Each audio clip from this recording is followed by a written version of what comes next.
Let me live out my years in heat of blood. Let me lie drunken with the dreamer's wine.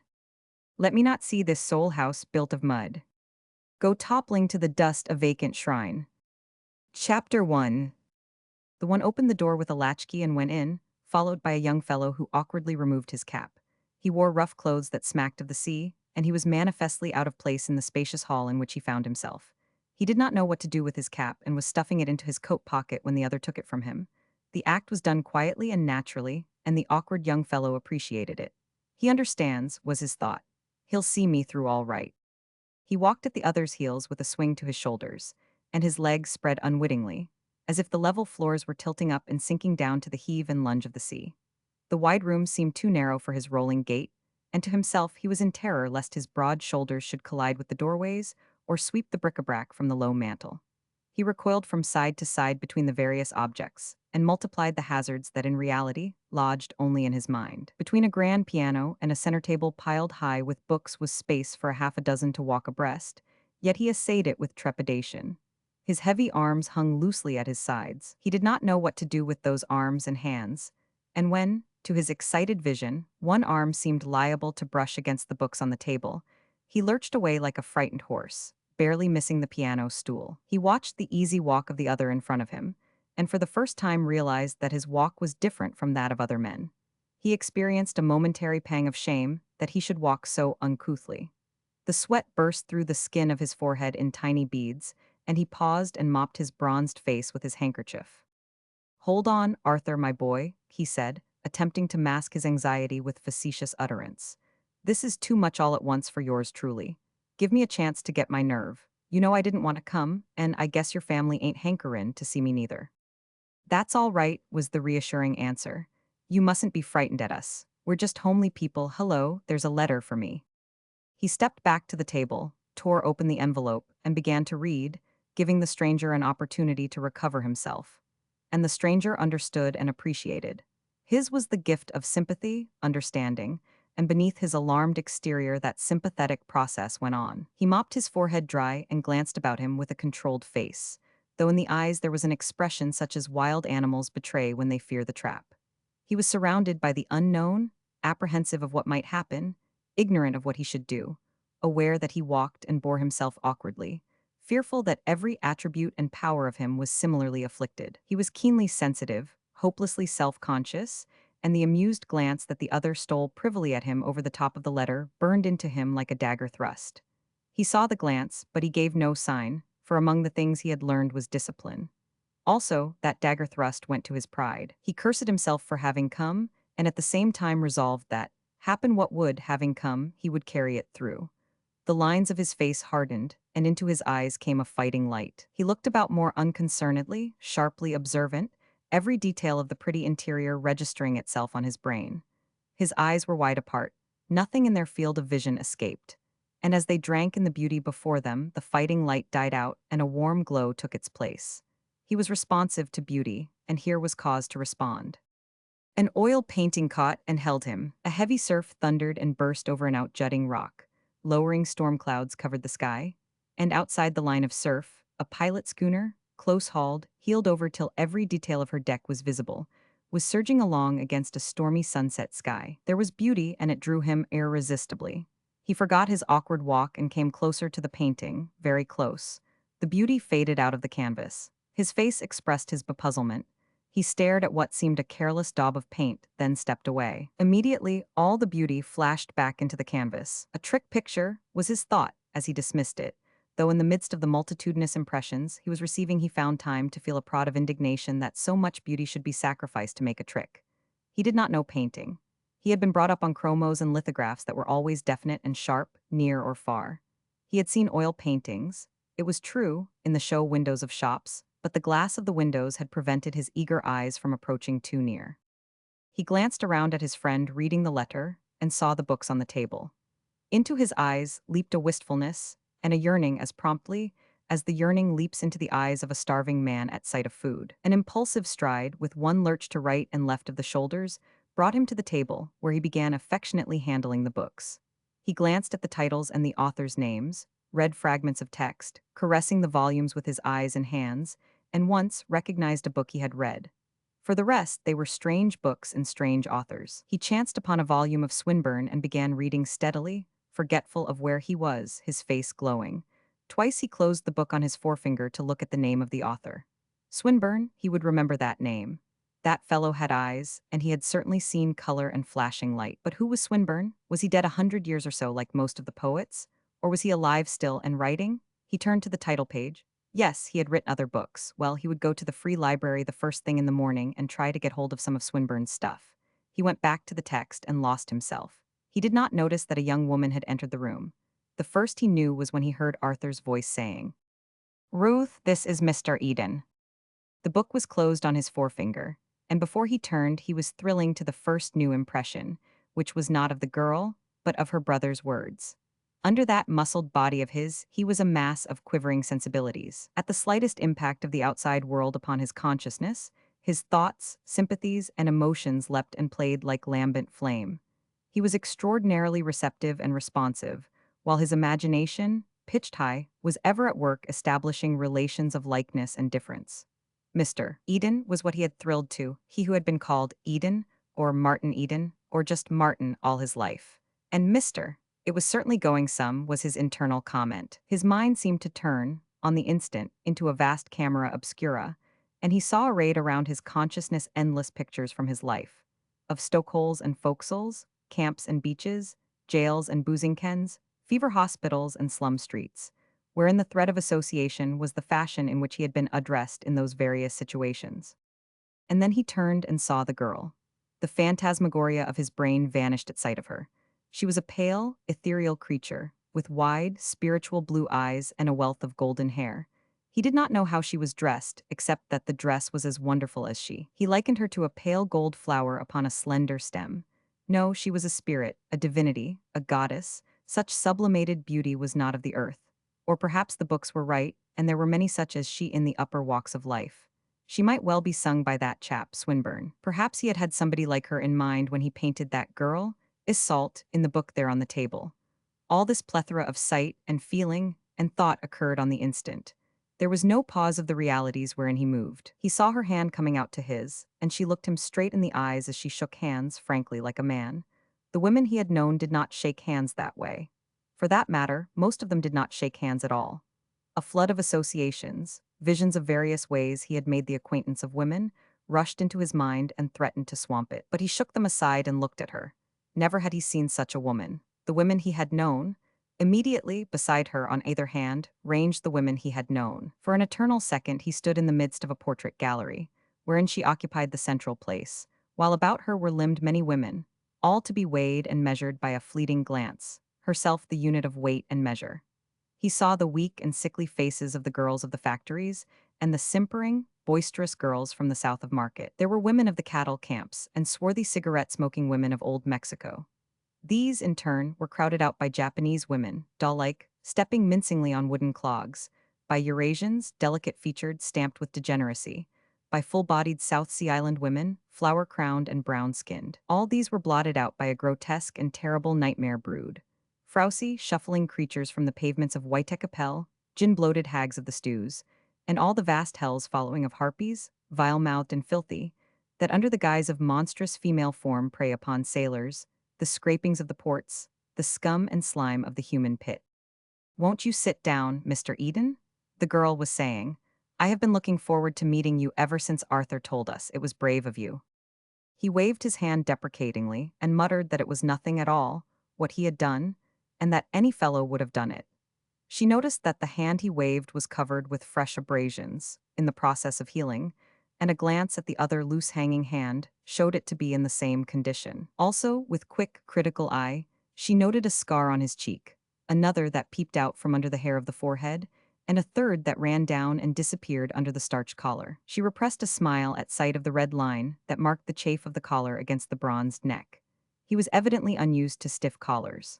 Likewise, her feminine eye took in the clothes he wore, the cheap and unaesthetic cut, the wrinkling of the coat across the shoulders, and the series of wrinkles in the sleeves that advertised bulging biceps muscles.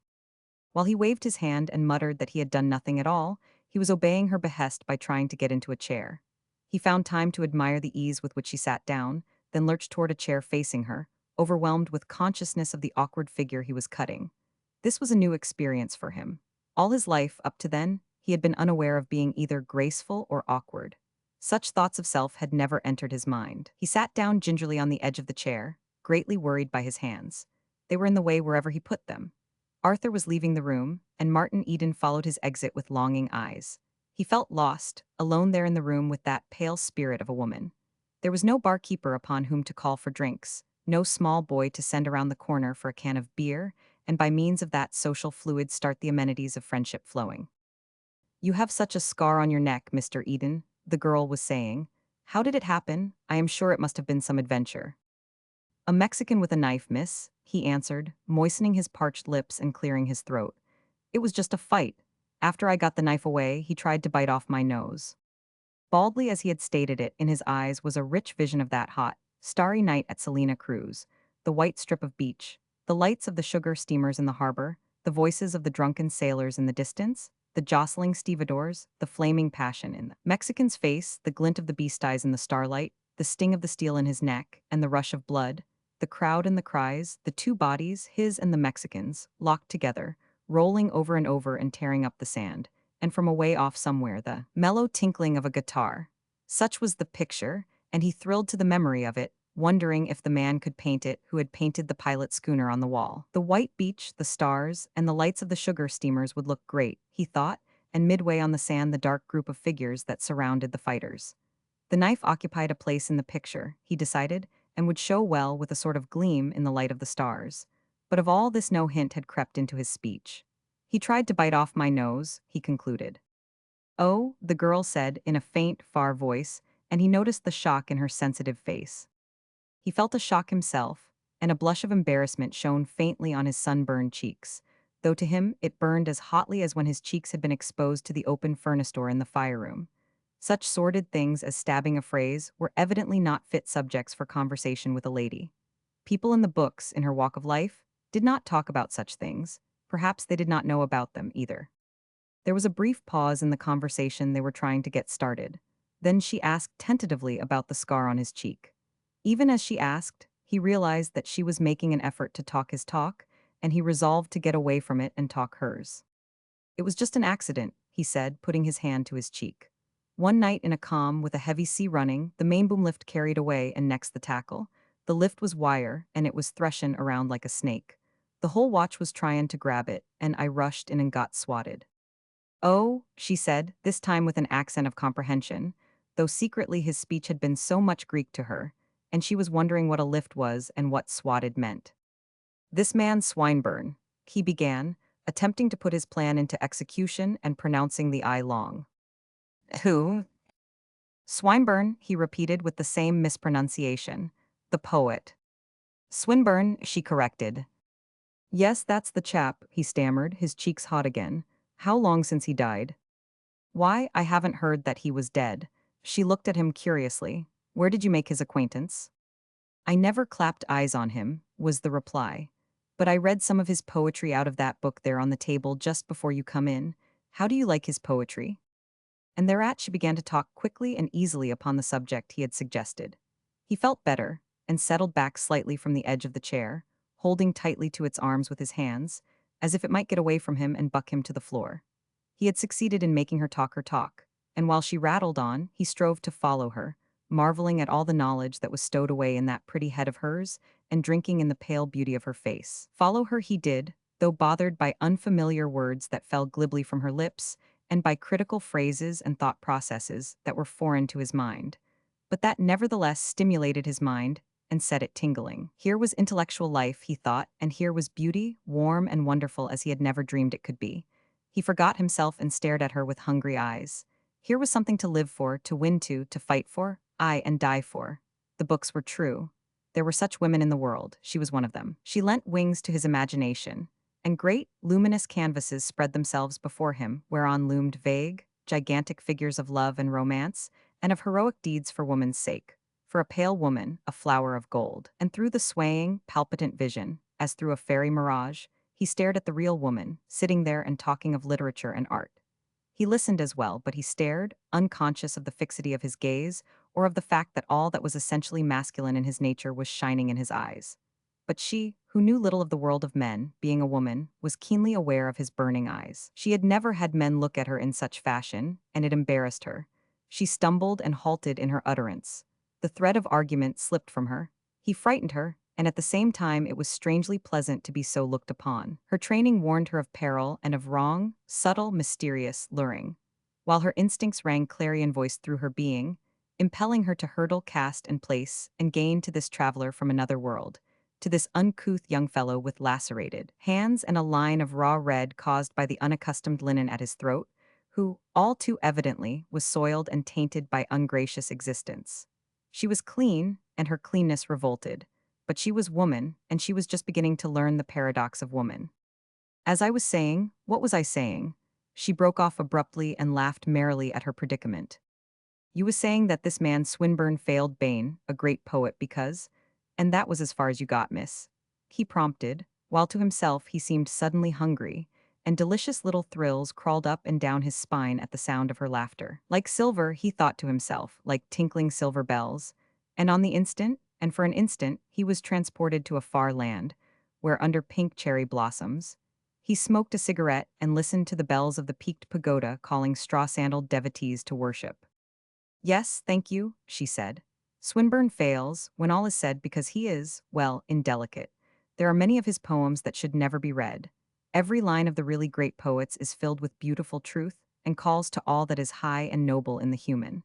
Not a line of the great poets can be spared without impoverishing the world by that much. I thought it was great, he said hesitatingly. The little I read, I had no idea he was such of a scoundrel. I guess that crops out in his other books. There are many lines that could be spared from the book you were reading, she said, her voice primly firm and dogmatic. I must omit 'em, he announced. What I read was the real goods. It was all lighted up and shining, and it shone right into me and lighted me up inside like the sun or a searchlight. That's the way it landed on me, but I guess I ain't up much on poetry, miss. He broke off lamely. He was confused, painfully conscious of his inarticulateness. He had felt the bigness and glow of life in what he had read, but his speech was inadequate. He could not express what he felt, and to himself he likened himself to a sailor, in a strange ship, on a dark night, groping about in the unfamiliar running rigging. Well, he decided, it was up to him to get acquainted in this new world. He had never seen anything that he couldn't get the hang of when he wanted to, and it was about time for him to want to learn to talk the things that were inside of him so that she could understand. She was bulking large on his horizon. Now, Longfellow, she was saying. Yes, I've read M. He broke in impulsively, spurred on to exhibit and make the most of his little store of book knowledge, desirous of showing her that he was not wholly a stupid clod. The Psalm of Life, Excelsior, N. I guess that's all. She nodded her head and smiled, and he felt, somehow, that her smile was tolerant, pitifully tolerant. He was a fool to attempt to make a pretense that way. That Longfellow chap most likely had written countless books of poetry. Excuse me, miss, for buttin' in that way. I guess the real facts is that I don't know nothin' much about such things. It ain't in my class, but I'm goin' to make it in my class. It sounded like a threat. His voice was determined, his eyes were flashing, the lines of his face had grown harsh. And to her, it seemed that the angle of his jaw had changed. Its pitch had become unpleasantly aggressive. At the same time, a wave of intense virility seemed to surge out from him and impinge upon her. I think you could make it in your class, she finished with a laugh. You are very strong. Her gaze rested for a moment on the muscular neck, heavy-corded, almost bull-like, bronzed by the sun, spilling over with rugged health and strength. And though he sat there, blushing and humble, again she felt drawn to him. She was surprised by a wanton thought that rushed into her mind. It seemed to her that if she could lay her two hands upon that neck, that all its strength and vigor would flow out to her. She was shocked by this thought. It seemed to reveal to her an undreamed depravity in her nature. Besides, strength to her was a gross and brutish thing. Her ideal of masculine beauty had always been slender gracefulness. Yet the thought still persisted. It bewildered her that she should desire to place her hands on that sunburned neck. In truth, she was far from robust, and the need of her body and mind was for strength. But she did not know it. She knew only that no man had ever affected her before as this one had, who shocked her from moment to moment with his awful grammar. Yes, I ain't no invalid, he said. When it comes down to hardpan, I can digest scrap iron, but just now I've got dyspepsia. Most of what you was sayin' I can't digest. never trained that way, you see. I like books and poetry, and what time I've read 'em, but I've never thought about 'em the way you have. That's why I can't talk about 'em. I'm like a navigator adrift on a strange sea without chart or compass.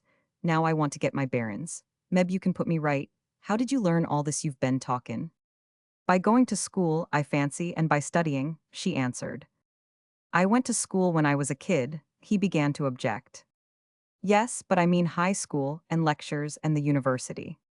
You've gone to the university? He demanded in frank amazement. He felt that she had become remoter from him by at least 1,000,000 miles. I'm going there now. I'm taking special courses in English.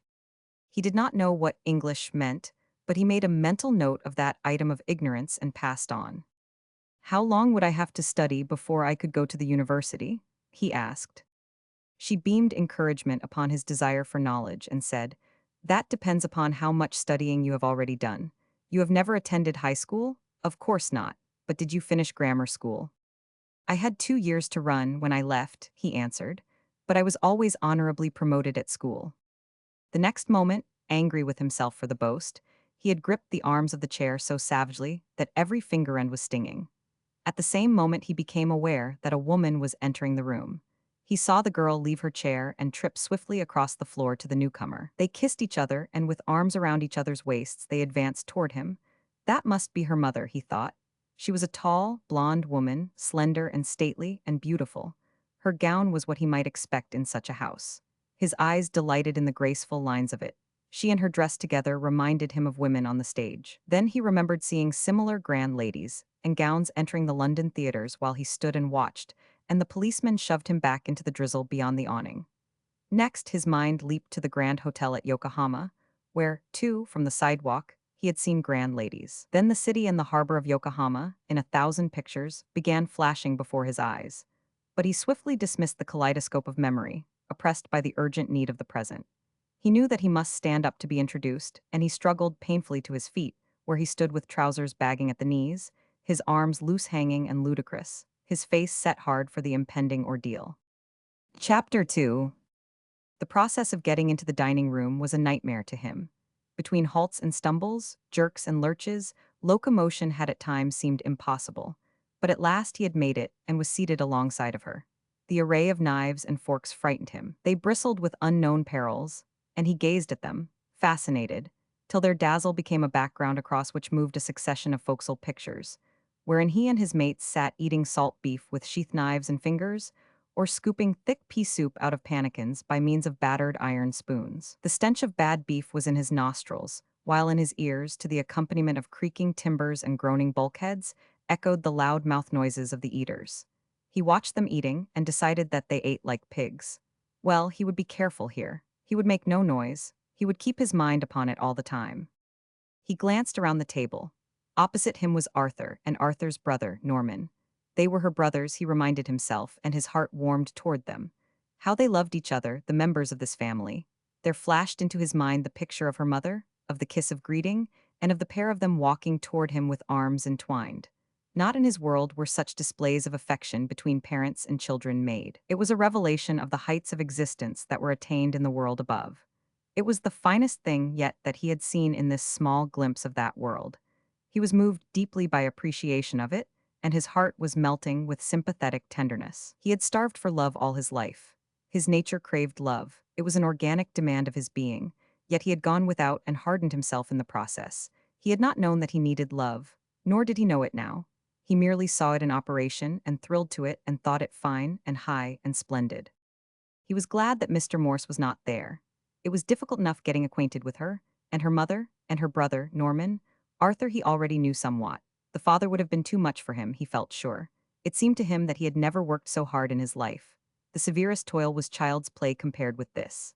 Tiny nodules of moisture stood out on his forehead, and his shirt was wet with sweat from the exertion of doing so many unaccustomed things at once. He had to eat as he had never eaten before, to handle strange tools, to glance surreptitiously about and learn how to accomplish each new thing, to receive the flood of impressions that was pouring in upon him and being mentally annotated and classified, to be conscious of a yearning for her that perturbed him in the form of a dull, aching restlessness, to feel the prod of desire to win to the walk in life whereon she trod, and to have his mind ever and again straying off in speculation and vague plans of how to reach to her. Also, when his secret glance went across to Norman opposite him, or to anyone else, to ascertain just what knife or fork was to be used in any particular occasion, that person's features were seized upon by his mind, which automatically strove to appraise them and to divine what they were, all in relation to her. Then he had to talk, to hear what was said to him and what was said back and forth, and to answer, when it was necessary, with a tongue prone to looseness of speech that required a constant curb.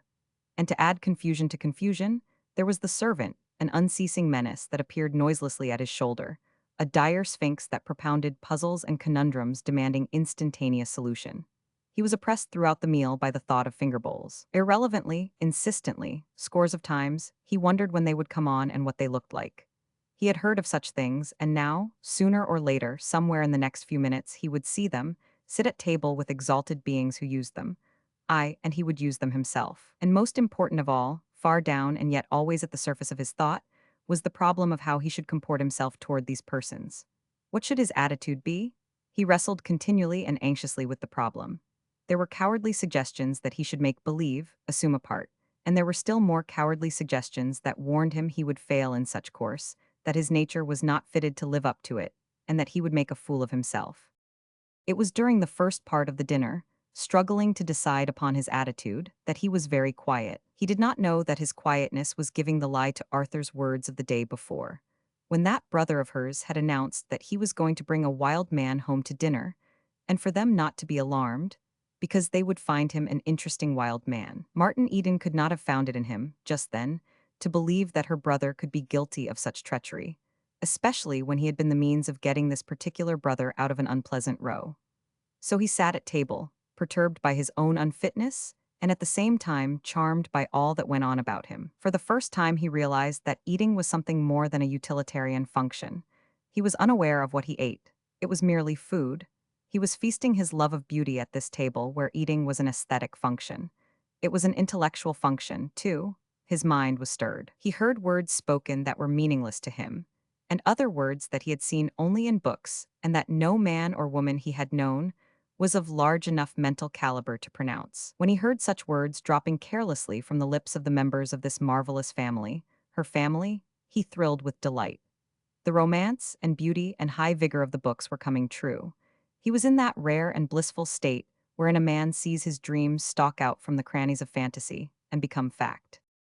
Never had he been at such an altitude of living, and he kept himself in the background, listening, observing, and pleasuring, replying in reticent monosyllables, saying, "Yes, miss," and "No, miss," to her, and "Yes, ma'am," and "No, ma'am," to her mother. He curbed the impulse arising out of his sea training to say, "Yes, sir," and "No, sir," to her brothers. He felt that it would be inappropriate and a confession of inferiority on his part, which would never do if he was to win to her. Also, it was a dictate of his pride. By God, he cried to himself once, "I'm just as good as them, and if they do know lots that I don't, I could learn a few myself all the same." And the next moment, when she or her mother addressed him as Mr. Eden, his aggressive pride was forgotten, and he was glowing and warm with delight. He was a civilized man, that was what he was, shoulder to shoulder at dinner, with people he had read about in books. He was in the books himself, adventuring through the printed pages of bound volumes. But while he belied Arthur's description, and appeared a gentle lamb rather than a wild man, he was racking his brains for a course of action. He was no gentle lamb, and the part of second fiddle would never do for the high-pitched dominance of his nature. He talked only when he had to, and then his speech was like his walk to the table, filled with jerks and halts as he groped in his polyglot vocabulary for words, debating over words he knew were fit but which he feared he could not pronounce, rejecting other words he knew would not be understood or would be raw and harsh. But all the time he was oppressed by the consciousness that this carefulness of diction was making a booby of him, preventing him from expressing what he had in him. Also, his love of freedom chafed against the restriction in much the same way his neck chafed against the starched fetter of a collar. Besides, he was confident that he could not keep it up. He was by nature powerful of thought and sensibility, and the creative spirit was restive and urgent. He was swiftly mastered by the concept or sensation in him that struggled in birth throes to receive expression and form, and then he forgot himself and where he was, and the old words, the tools of speech he knew, slipped out. Once he declined something from the servant who interrupted and pestered at his shoulder, and he said, shortly and emphatically, "Pow." On the instant those at the table were keyed up and expectant, the servant was smugly pleased, and he was wallowing in mortification. But he recovered himself quickly. It's the Kanaka for finish, he explained, and it just come out naturally. It's spelt P-O-U. He caught her curious and speculative eyes fixed on his hands, and, being in explanatory mood, he said, I just come down the coast on one of the Pacific Mail steamers. She was behind time, and around the Puget Sound ports we worked like niggers, storing cargo, mixed freight if you know what that means.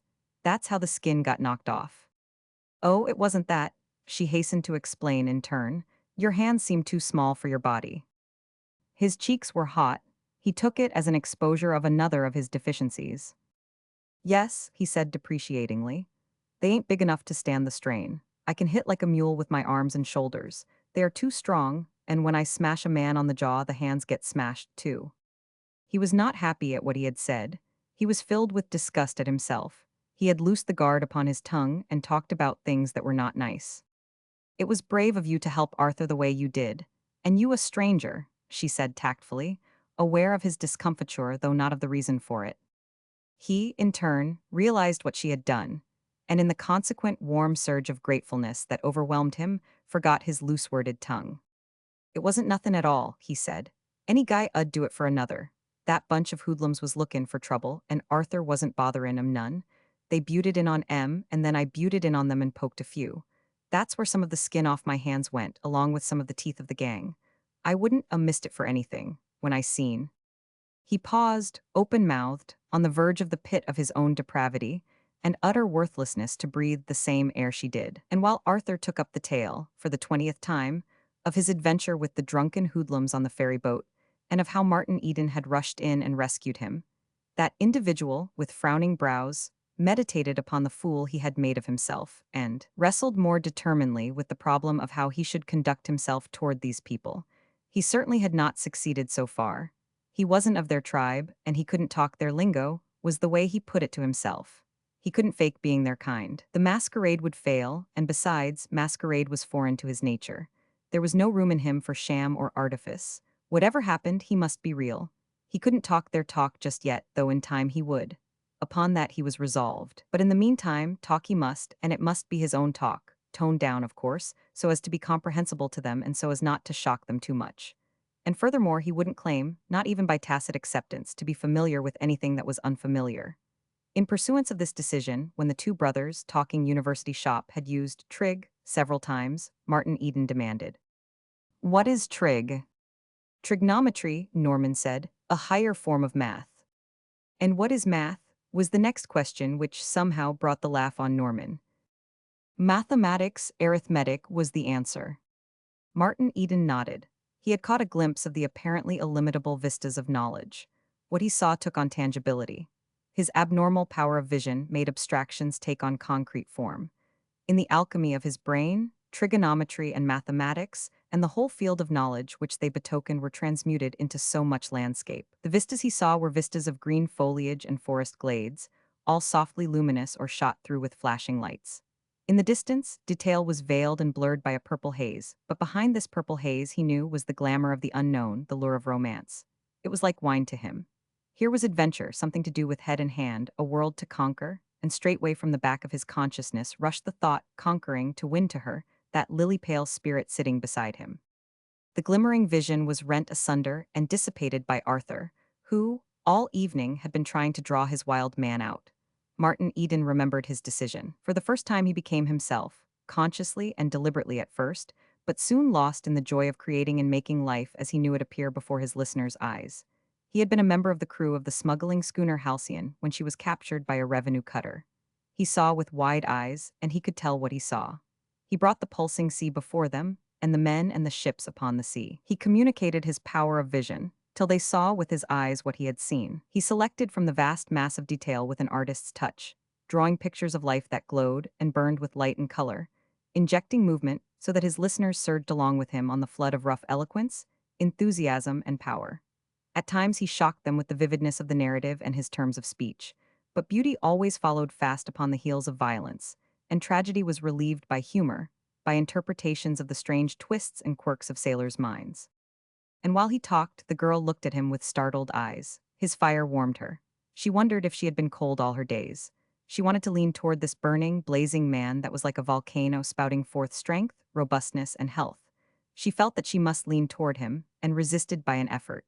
Then, too, there was the counter impulse to shrink away from him. She was repelled by those lacerated hands, grimed by toil so that the very dirt of life was ingrained in the flesh itself, by that red chafe of the collar and those bulging muscles. His roughness frightened her. Each roughness of speech was an insult to her ear, each rough phase of his life an insult to her soul. And ever and again would come the draw of him, till she thought he must be evil to have such power over her. All that was most firmly established in her mind was rocking. His romance and adventure were battering at the conventions. Before his facile perils and ready laugh, life was no longer an affair of serious effort and restraint, but a toy to be played with and turned topsy-turvy, carelessly to be lived and pleasured in, and carelessly to be flung aside. Therefore, play was the cry that rang through her. Lean toward him, if so you will, and place your two hands upon his neck. She wanted to cry out at the recklessness of the thought, and in vain she appraised her own cleanness and culture, and balanced all that she was against what he was not. She glanced about her and saw the others gazing at him with rapt attention, and she would have despaired had not she seen horror in her mother's eyes. Fascinated horror, it was true, but none the less horror. This man from outer darkness was evil. Her mother saw it, and her mother was right. She would trust her mother's judgment in this as she had always trusted it in all things. The fire of him was no longer warm, and the fear of him was no longer poignant. Later, at the piano, she played for him, and at him, aggressively, with the vague intent of emphasizing the impassableness of the gulf that separated them. Her music was a club that she swung brutally upon his head, and though it stunned him and crushed him down, it incited him. He gazed upon her in awe. In his mind, as in her own, the gulf widened, but faster than it widened, towered his ambition to win across it. But he was too complicated a plexus of sensibilities to sit staring at a gulf a whole evening, especially when there was music. He was remarkably susceptible to music. It was like strong drink, firing him to audacities of feeling, a drug that laid hold of his imagination and went cloud-soaring through the sky. It banished sordid fact, flooded his mind with beauty, loosed romance, and to its heels added wings. He did not understand the music she played. It was different from the dance hall piano banging and blatant brass bands he had heard, but he had caught hints of such music from the books, and he accepted her playing largely on faith, patiently waiting, at first, for the lilting measures of pronounced and simple rhythm, puzzled because those measures were not long continued. Just as he caught the swing of them and started, his imagination attuned in flight, always they vanished away in a chaotic scramble of sounds that was meaningless to him, and that dropped his imagination, an inert weight, back to earth. Once, it entered his mind that there was a deliberate rebuff in all this. He caught her spirit of antagonism and strove to divine the message that her hands pronounced upon the keys. Then he dismissed the thought as unworthy and impossible and yielded himself more freely to the music. The old delightful condition began to be induced. His feet were no longer clay, and his flesh became spirit. Before his eyes and behind his eyes shone a great glory, and then the scene before him vanished and he was away, rocking over the world that was to him a very dear world. The known and the unknown were commingled in the dream pageant that thronged his vision.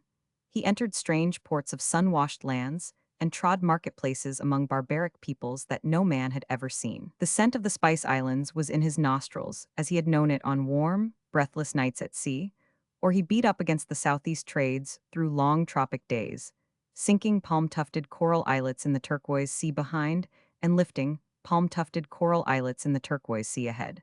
Swift as thought the pictures came and went. One instant he was astride a bronco and flying through the fairy-colored painted desert country.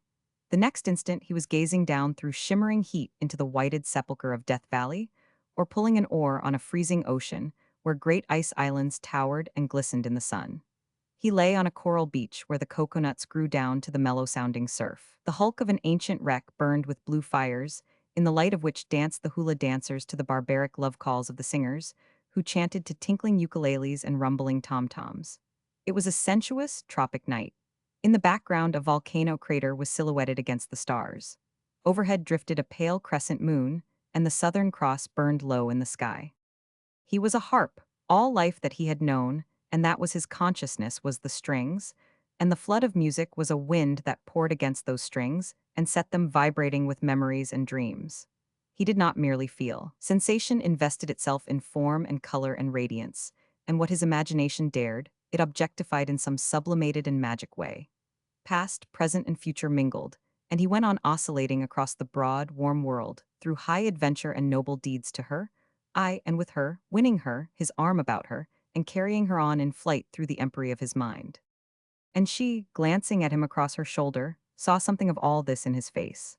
It was a transfigured face, with great shining eyes that gazed beyond the veil of sound and saw behind it the leap and pulse of life and the gigantic phantoms of the spirit. She was startled.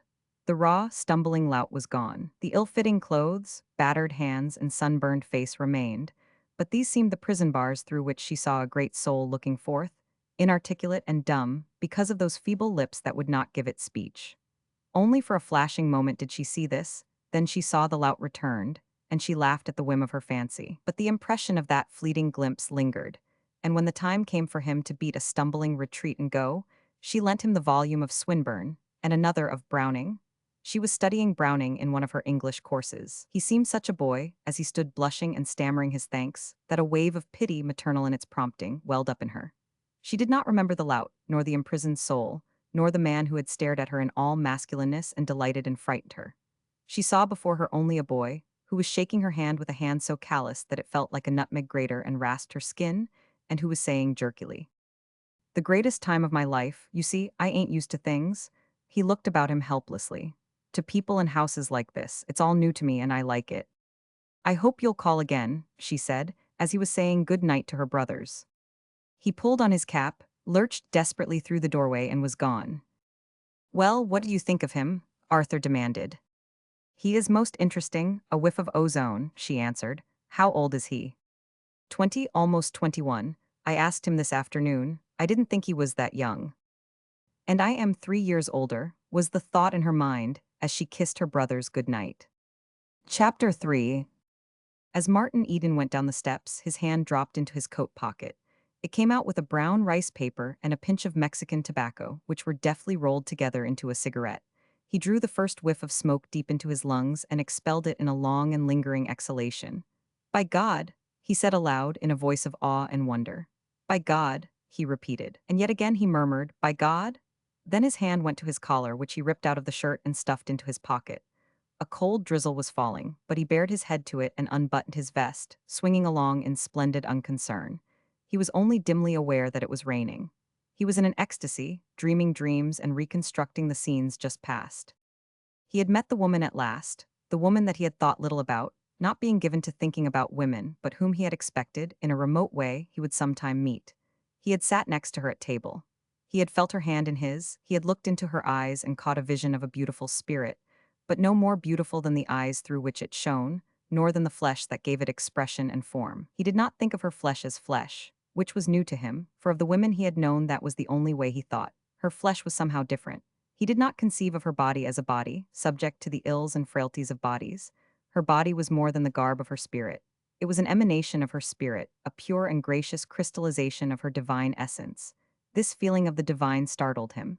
It shocked him from his dreams to sober thought. No word, no clue, no hint of the divine had ever reached him before. He had never believed in the divine. He had always been irreligious, scoffing good-naturedly at the sky pilots and their immortality of the soul. There was no life beyond, he had contended. It was here and now, then darkness everlasting. But what he had seen in her eyes was soul, immortal soul that could never die. No man he had known, nor any woman, had given him the message of immortality, but she had. She had whispered it to him the first moment she looked at him.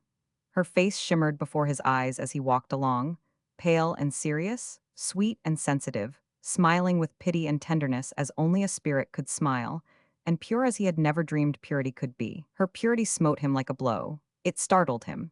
He had known good and bad, but purity, as an attribute of existence, had never entered his mind. And now, in her, he conceived purity to be the superlative of goodness and of cleanness, the sum of which constituted eternal life. And promptly urged his ambition to grasp at eternal life. He was not fit to carry water for her. He knew that. It was a miracle of luck and a fantastic stroke that had enabled him to see her and be with her and talk with her that night. It was accidental. There was no merit in it. He did not deserve such fortune. His mood was essentially religious. He was humble and meek, filled with self-disparagement and abasement. In such frame of mind sinners come to the penitent form. He was convicted of sin. But as the meek and lowly at the penitent form catch splendid glimpses of their future lordly existence, so did he catch similar glimpses of the state he would gain to by possessing her. But this possession of her was dim and nebulous and totally different from possession as he had known it. Ambition soared on mad wings, and he saw himself climbing the heights with her, sharing thoughts with her, pleasuring in beautiful and noble things with her. It was a sole possession he dreamed, refined beyond any grossness, a free comradeship of spirit that he could not put into definite thought. He did not think it. For that matter, he did not think at all. Sensation usurped reason, and he was quivering and palpitant with emotions he had never known, drifting deliciously on a sea of sensibility, where feeling itself was exalted and spiritualized and carried beyond the summits of life. He staggered along like a drunken man, murmuring fervently aloud, "By God, by God." A policeman on a street corner eyed him suspiciously, then noted his sailor role. "Where did you get it?" the policeman demanded. Martin Eden came back to Earth. His was a fluid organism, swiftly adjustable, capable of flowing into and filling all sorts of nooks and crannies. With the policeman's hail, he was immediately his ordinary self, grasping the situation clearly. "It's a beaut, ain't it?" he laughed back. "I didn't know I was talking out loud." "You'll be singing next," was the policeman's diagnosis. "No, I won't. Gimme a match and I'll catch the next car home." He lighted his cigarette, said goodnight, and went on. "Now wouldn't that rattle you?" he ejaculated under his breath. "That copper thought I was drunk." He smiled to himself and meditated. "I guess I was," he added, "but I didn't think a woman's face do it." He caught a Telegraph Avenue car that was going to Berkeley. It was crowded with youths and young men who were singing songs and ever and again barking out college yells. He studied them curiously. They were university boys. They went to the same university that she did, were in her class socially, could know her, could see her every day if they wanted to. He wondered that they did not want to, that they had been out having a good time instead of being with her that evening, talking with her, sitting around her in a worshipful and adoring circle. His thoughts wandered on. He noticed one with narrow-slitted eyes and a loose-lipped mouth. That fellow was vicious, he decided. On shipboard he would be a sneak, a whiner, a tattler. He, Martin Eden, was a better man than that fellow. The thought cheered him. It seemed to draw him nearer to her. He began comparing himself with the students. He grew conscious of the muscled mechanism of his body and felt confident that he was physically their master. But their heads were filled with knowledge that enabled them to talk her talk. The thought depressed him. But what was a brain for? He demanded passionately. What they had done, he could do. They had been studying about life from the books while he had been busy living life. His brain was just as full of knowledge as theirs, though it was a different kind of knowledge. How many of them could tie a lanyard knot, or take a wheel or a lookout? His life spread out before him in a series of pictures of danger and daring, hardship and toil. He remembered his failures and scrapes in the process of learning. He was that much to the good, anyway. Later on they would have to begin living life and going through the mill as he had gone. Very well. While they were busy with that, he could be learning the other side of life from the books. As the car crossed the zone of scattered dwellings that separated Oakland from Berkeley, he kept a lookout for a familiar two-story building along the front of which ran the proud sign, Higginbotham's Cash Store. Martin Eden got off at this corner. He stared up for a moment at the sign. It carried a message to him beyond its mere wording. A personality of smallness and egotism and petty underhandedness seemed to emanate from the letters themselves. Bernard Higginbotham had married his sister, and he knew him well. He let himself in with a latchkey and climbed the stairs to the second floor. Here lived his brother-in-law. The grocery was below. There was a smell of stale vegetables in the air. As he groped his way across the hall, he stumbled over a toy cart, left there by one of his numerous nephews and nieces, and brought up against a door with a resounding bang. The pincher, was his thought, too miserly to burn 2 cents worth of gas and save his boarders' necks. He fumbled for the knob and entered a lighted room, where sat his sister and Bernard Higginbotham. She was patching a pair of his trousers, while his lean body was distributed over 2 chairs, his feet dangling in dilapidated carpet slippers over the edge of the second chair.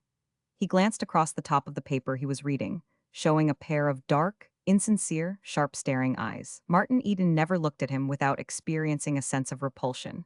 What his sister had seen in the man was beyond him. The other affected him as so much vermin, and always aroused in him an impulse to crush him under his foot. "Some day I'll beat the face off of him," was the way he often consoled himself for enduring the man's existence. The eyes, weasel-like and cruel, were looking at him complainingly. "Well," Martin demanded, "out with it." I had that door painted only last week. Mr. Higginbotham half whined, half bullied. And you know what union wages are, you should be more careful. Martin had intended to reply, but he was struck by the hopelessness of it. He gazed across the monstrous sordidness of soul to a chromo on the wall. It surprised him. He had always liked it, but it seemed that now he was seeing it for the first time. It was cheap, that was what it was, like everything else in this house. His mind went back to the house he had just left, and he saw, first, the paintings and next her, looking at him with melting sweetness as she shook his hand at leaving. He forgot where he was and Bernard Higginbotham's existence, till that gentleman demanded, "Is seen a ghost?" Martin came back and looked at the beady eyes, sneering, truculent, cowardly, and there leaped into his vision. As on a screen, the same eyes when their owner was making a sale in the store below, subservient eyes, smug and oily and flattering. "Yes," Martin answered. "I seen a ghost. Good night, Gertrude." He started to leave the room, tripping over a loose seam in the slatternly carpet. "Don't bang the door," Mr. Higginbotham cautioned him. He felt the blood crawl in his veins, but controlled himself and closed the door softly behind him. Mr. Higginbotham looked at his wife exultantly. "He's been drinkin'," he proclaimed in a hoarse whisper. "I told you he would." She nodded her head resignedly. His eyes was pretty shiny, she confessed, and he didn't have no collar, though he went away with one, but meb he didn't have more'n a couple of glasses. He couldn't stand up straight, asserted her husband. "I watched him. He couldn't walk across the floor without stumblin'. You heard yourself almost fall down in the hall." "I think it was over Alice's cart," she said. "He couldn't see it in the dark." Mr. Higginbotham's voice and wrath began to rise. All day he effaced himself in the store, reserving for the evening, with his family, the privilege of being himself. "I tell you that precious brother of yours was drunk." His voice was cold, sharp, and final, his lips stamping the enunciation of each word like the die of a machine. His wife sighed and remained silent. She was a large, stout woman, always dressed slatternly and always tired from the burdens of her flesh, her work, and her husband. "He's got it in him, I tell you, from his father," Mr. Higginbotham went on accusingly. "And he'll croak in the gutter the same way, you know that." She nodded, sighed, and went on stitching. They were agreed that Martin had come home drunk. They did not have it in their souls to know beauty, or they would have known that those shining eyes and that glowing face betokened youth's first vision of love. Setting a fine example to the children, Mr. Higginbotham snorted suddenly, in the silence for which his wife was responsible and which he resented. Sometimes he almost wished she would oppose him more. "If he does it again, he's got to get out. Understand, I won't put up with his shenanigan, debauching innocent children with his boozing." Mr. Higginbotham liked the word, which was a new one in his vocabulary, recently gleaned from a newspaper column. "That's what it is, debauchin'. There ain't no other name for it." Still his wife sighed, shook her head sorrowfully, and stitched on. Mr. Higginbotham resumed the newspaper. "Has he paid last week's board?" He shot across the top of the newspaper. She nodded, then added, "He still has some money." "When is he goin' to see again?" "When his payday's spent, I guess," she answered. "He was over to San Francisco yesterday looking for a ship, but he's got money yet, and he's particular about the kind of ship he signs for." "It's not for a deck swab like him to put on airs," Mr. Higginbotham snorted. "Particular him. He said something about a schooner that's gettin' ready to go off to some outlandish place to look for buried treasure, that he'd sail on her if his money held out. If he only wanted to steady down, I'd give him a job driven the wagon," her husband said, but with no trace of benevolence in his voice. "Tom's quit." His wife looked alarm and interrogation. "Quit tonight, is goin' to work for Carruthers. They paid more'n I could afford." "I told you you'd lose she cried out. "He was worth more'n you was giving him." "Now look here, old woman," Higginbotham bullied. "For the 1,000th time I've told you to keep your nose out of the business. I won't tell you again." "I don't care," she sniffled. "Tom was a good boy." Her husband glared at her. This was unqualified defiance. "If that brother of yours was worth his salt, he could take the wagon," he snorted. "He pays his board just the same," was the retort. "And he's my brother, and so long as he don't owe you money, you've got no right to be jumping on him all the time. I've got some feelings if I have been married to you for 7 years." "Did you tell charge him for gas if he goes on readin' in bed?" he demanded. Mrs. Higginbotham made no reply. Her revolt faded away, her spirit wilting down into her tired flesh. Her husband was triumphant. He had her. His eyes snapped vindictively, while his ears joyed in the sniffles she emitted. He extracted great happiness from squelching her, and she squelched easily these days, though it had been different in the first years of their married life, before the brood of children and his incessant nagging had sapped her energy. "Well, you tell Em tomorrow, that's all," he said. "And I just want to tell you before I forget it, that you'd better send for Marion tomorrow to take care of the children. With Tom quit, I'll have to be out on the wagon, and you can make up your mind to it to be down below waitin' on the counter." "But tomorrow's wash day," she objected weakly. "Get up early then and do it first. I won't start out till 10 o'clock." He crinkled the paper viciously and resumed his reading. Chapter 4. Martin Eden, with blood still crawling from contact with his brother-in-law, felt his way along the unlighted back hall and entered his room, a tiny cubbyhole with space for a bed, a washstand, and one chair. Mr. Higginbotham was too thrifty to keep a servant when his wife could do the work. Besides, the servants' room enabled them to take in two boarders instead of one. Martin placed the Swinburne and Browning on the chair, took off his coat, and sat down on the bed.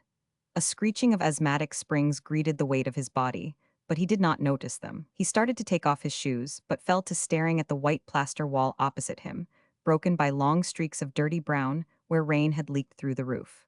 On this befouled background visions began to flow and burn. He forgot his shoes and stared long, till his lips began to move and he murmured, "Ruth." Ruth, he had not thought a simple sound could be so beautiful. It delighted his ear, and he grew intoxicated with the repetition of it. Ruth. It was a talisman, a magic word to conjure with.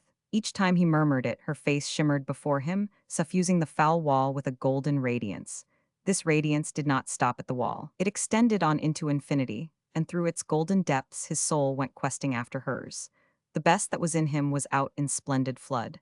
The very thought of her ennobled and purified him, made him better, and made him want to be better. This was new to him. He had never known women who had made him better. They had always had the counter effect of making him beastly. He did not know that many of them had done their best, bad as it was. Never having been conscious of himself, he did not know that he had that in his being that drew love from women, and which had been the cause of their reaching out for his youth. Though they had often bothered him, he had never bothered about them, and he would never have dreamed that there were women who had been better because of him. Always in sublime carelessness had he lived, till now, and now it seemed to him that they had always reached out and dragged at him with vile hands. This was not just to them, nor to himself. But he, who for the first time was becoming conscious of himself, was in no condition to judge, and he burned with shame as he stared at the vision of his infamy. He got up abruptly and tried to see himself in the dirty looking-glass over the washstand. He passed a towel over it and looked again, long and carefully.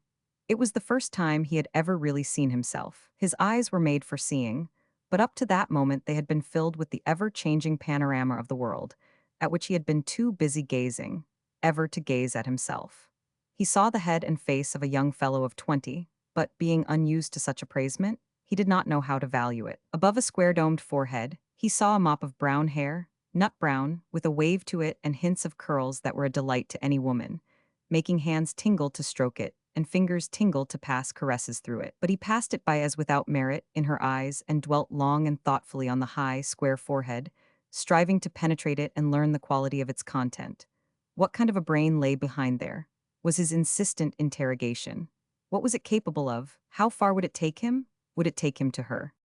He wondered if there was soul in those steel-gray eyes that were often quite blue of color, and that were strong with the briny airs of the sun-washed deep. He wondered also how his eyes looked to her. He tried to imagine himself gazing into those eyes of his, but failed in the jugglery. He could successfully put himself inside other men's minds, but they had to be men whose ways of life he knew. He did not know her way of life. She was wonder and mystery, and how could he guess one thought of hers? Well, they were honest eyes, he concluded, and in them was neither smallness nor meanness. The brown sunburn of his face surprised him. He had not dreamed he was so black. He rolled up his shirt sleeve and compared the white underside of the arm with his face. Yes, he was a white man after all, but the arms were sunburned too. He twisted his arm, rolled the biceps over with his other hand, and gazed underneath where he was least touched by the sun. It was very white. He laughed at his bronzed face in the glass at the thought that it was once as white as the underside of his arm. Nor did he dream that in the world there were few pale spirits of women who could boast fairer or smoother skins than he, fairer than where he had escaped the ravages of the sun. His might have been a cherub's mouth, had not the full, sensuous lips a trick under stress of drawing firmly across the teeth. At times, so tightly did they draw, the mouth became stern and harsh, even ascetic. They were the lips of a fighter and of a lover. They could taste the sweetness of life with relish, and they could put the sweetness aside and command life. The chin and jaw, strong and just hinting of square aggressiveness, helped the lips to command life. Strength balanced sensuousness and had upon it a tonic effect, compelling him to love beauty that was healthy and making him vibrate to sensations that were wholesome. And between the lips were teeth that had never known nor needed the dentist's care. They were white and strong and regular, he decided as he looked at them. But as he looked, he began to be troubled. Somewhere, stored away in the recesses of his mind and vaguely remembered, was the impression that there were people who washed their teeth every day. They were the people from up above, people in her class. She must wash her teeth every day, too. What would she think if she learned that he had never washed his teeth in all the days of his life? He resolved to get a toothbrush and form the habit. He would begin at once, tomorrow. It was not by mere achievement that he could hope to win to her. He must make a personal reform in all things, even to tooth washing and neck gear, though a starched collar affected him as a renunciation of freedom. He held up his hand, rubbing the ball of the thumb over the calloused palm and gazing at the dirt that was ingrained in the flesh itself and which no brush could scrub away. How different was her palm! He thrilled deliciously at the remembrance. Like a rose petal, he thought, cool and soft as a snowflake. He had never thought that a mere woman's hand could be so sweetly soft. He caught himself imagining the wonder of a caress from such a hand and flushed guiltily. It was too gross a thought for her. In ways it seemed to impugn her high spirituality. She was a pale, slender spirit, exalted far beyond the flesh, but nevertheless the softness of her palm persisted in his thoughts. He was used to the harsh callousness of factory girls and working women. Well, he knew why their hands were rough, but this hand of hers, it was soft because she had never used it to work with. The gulf yawned between her and him at the awesome thought of a person who did not have to work for a living. He suddenly saw the aristocracy of the people who did not labor. It towered before him on the wall, a figure in brass, arrogant and powerful. He had worked himself, his first memories seemed connected with work, and all his family had worked. There was Gertrude. When her hands were not hard from the endless housework, they were swollen and red like boiled beef. What of the washing? And there was his sister Marion.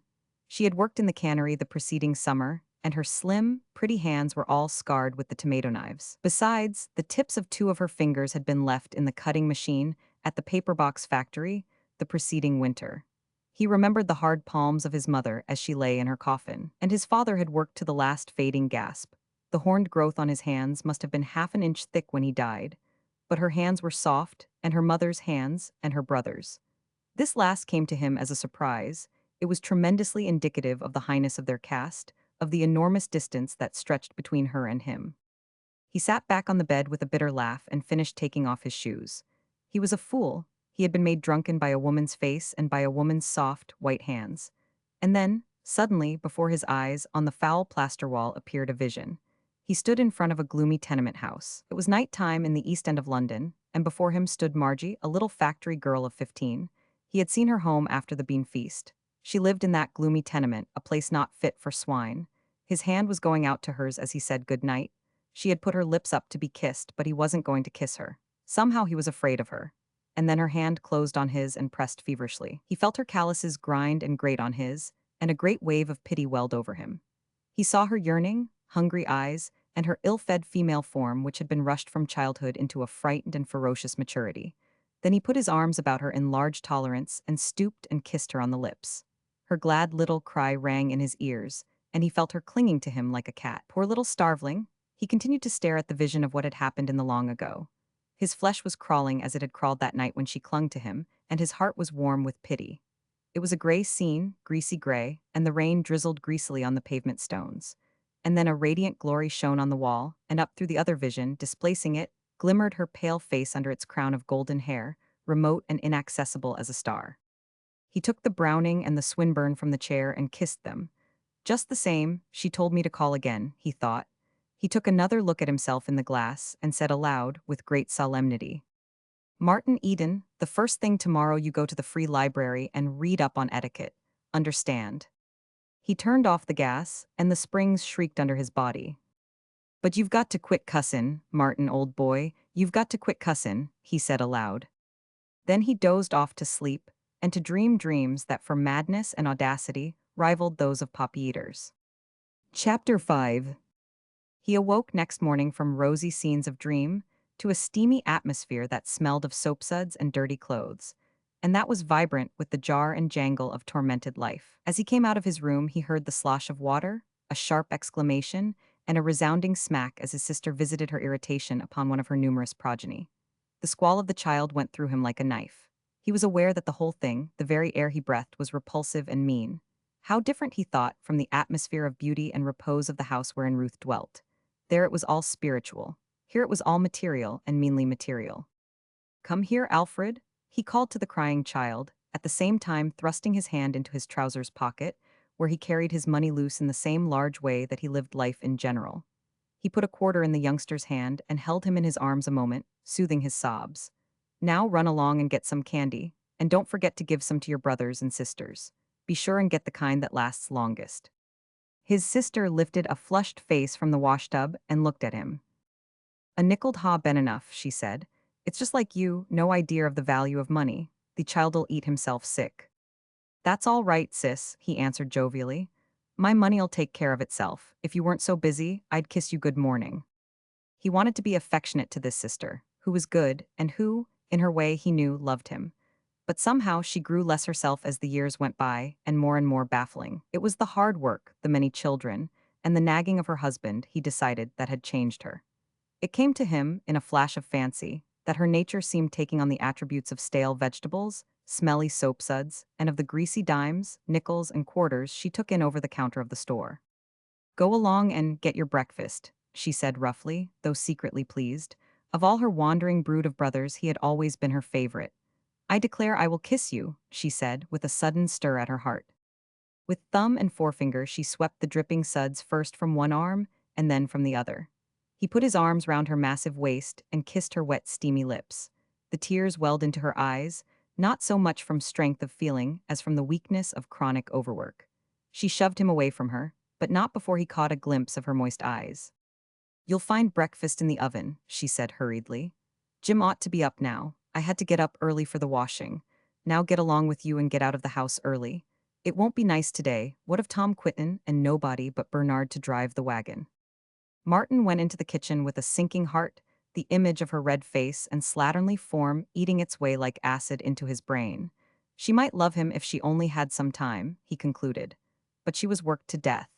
Bernard Higginbotham was a brute to work her so hard, but he could not help but feel, on the other hand, that there had not been anything beautiful in that kiss. It was true, it was an unusual kiss.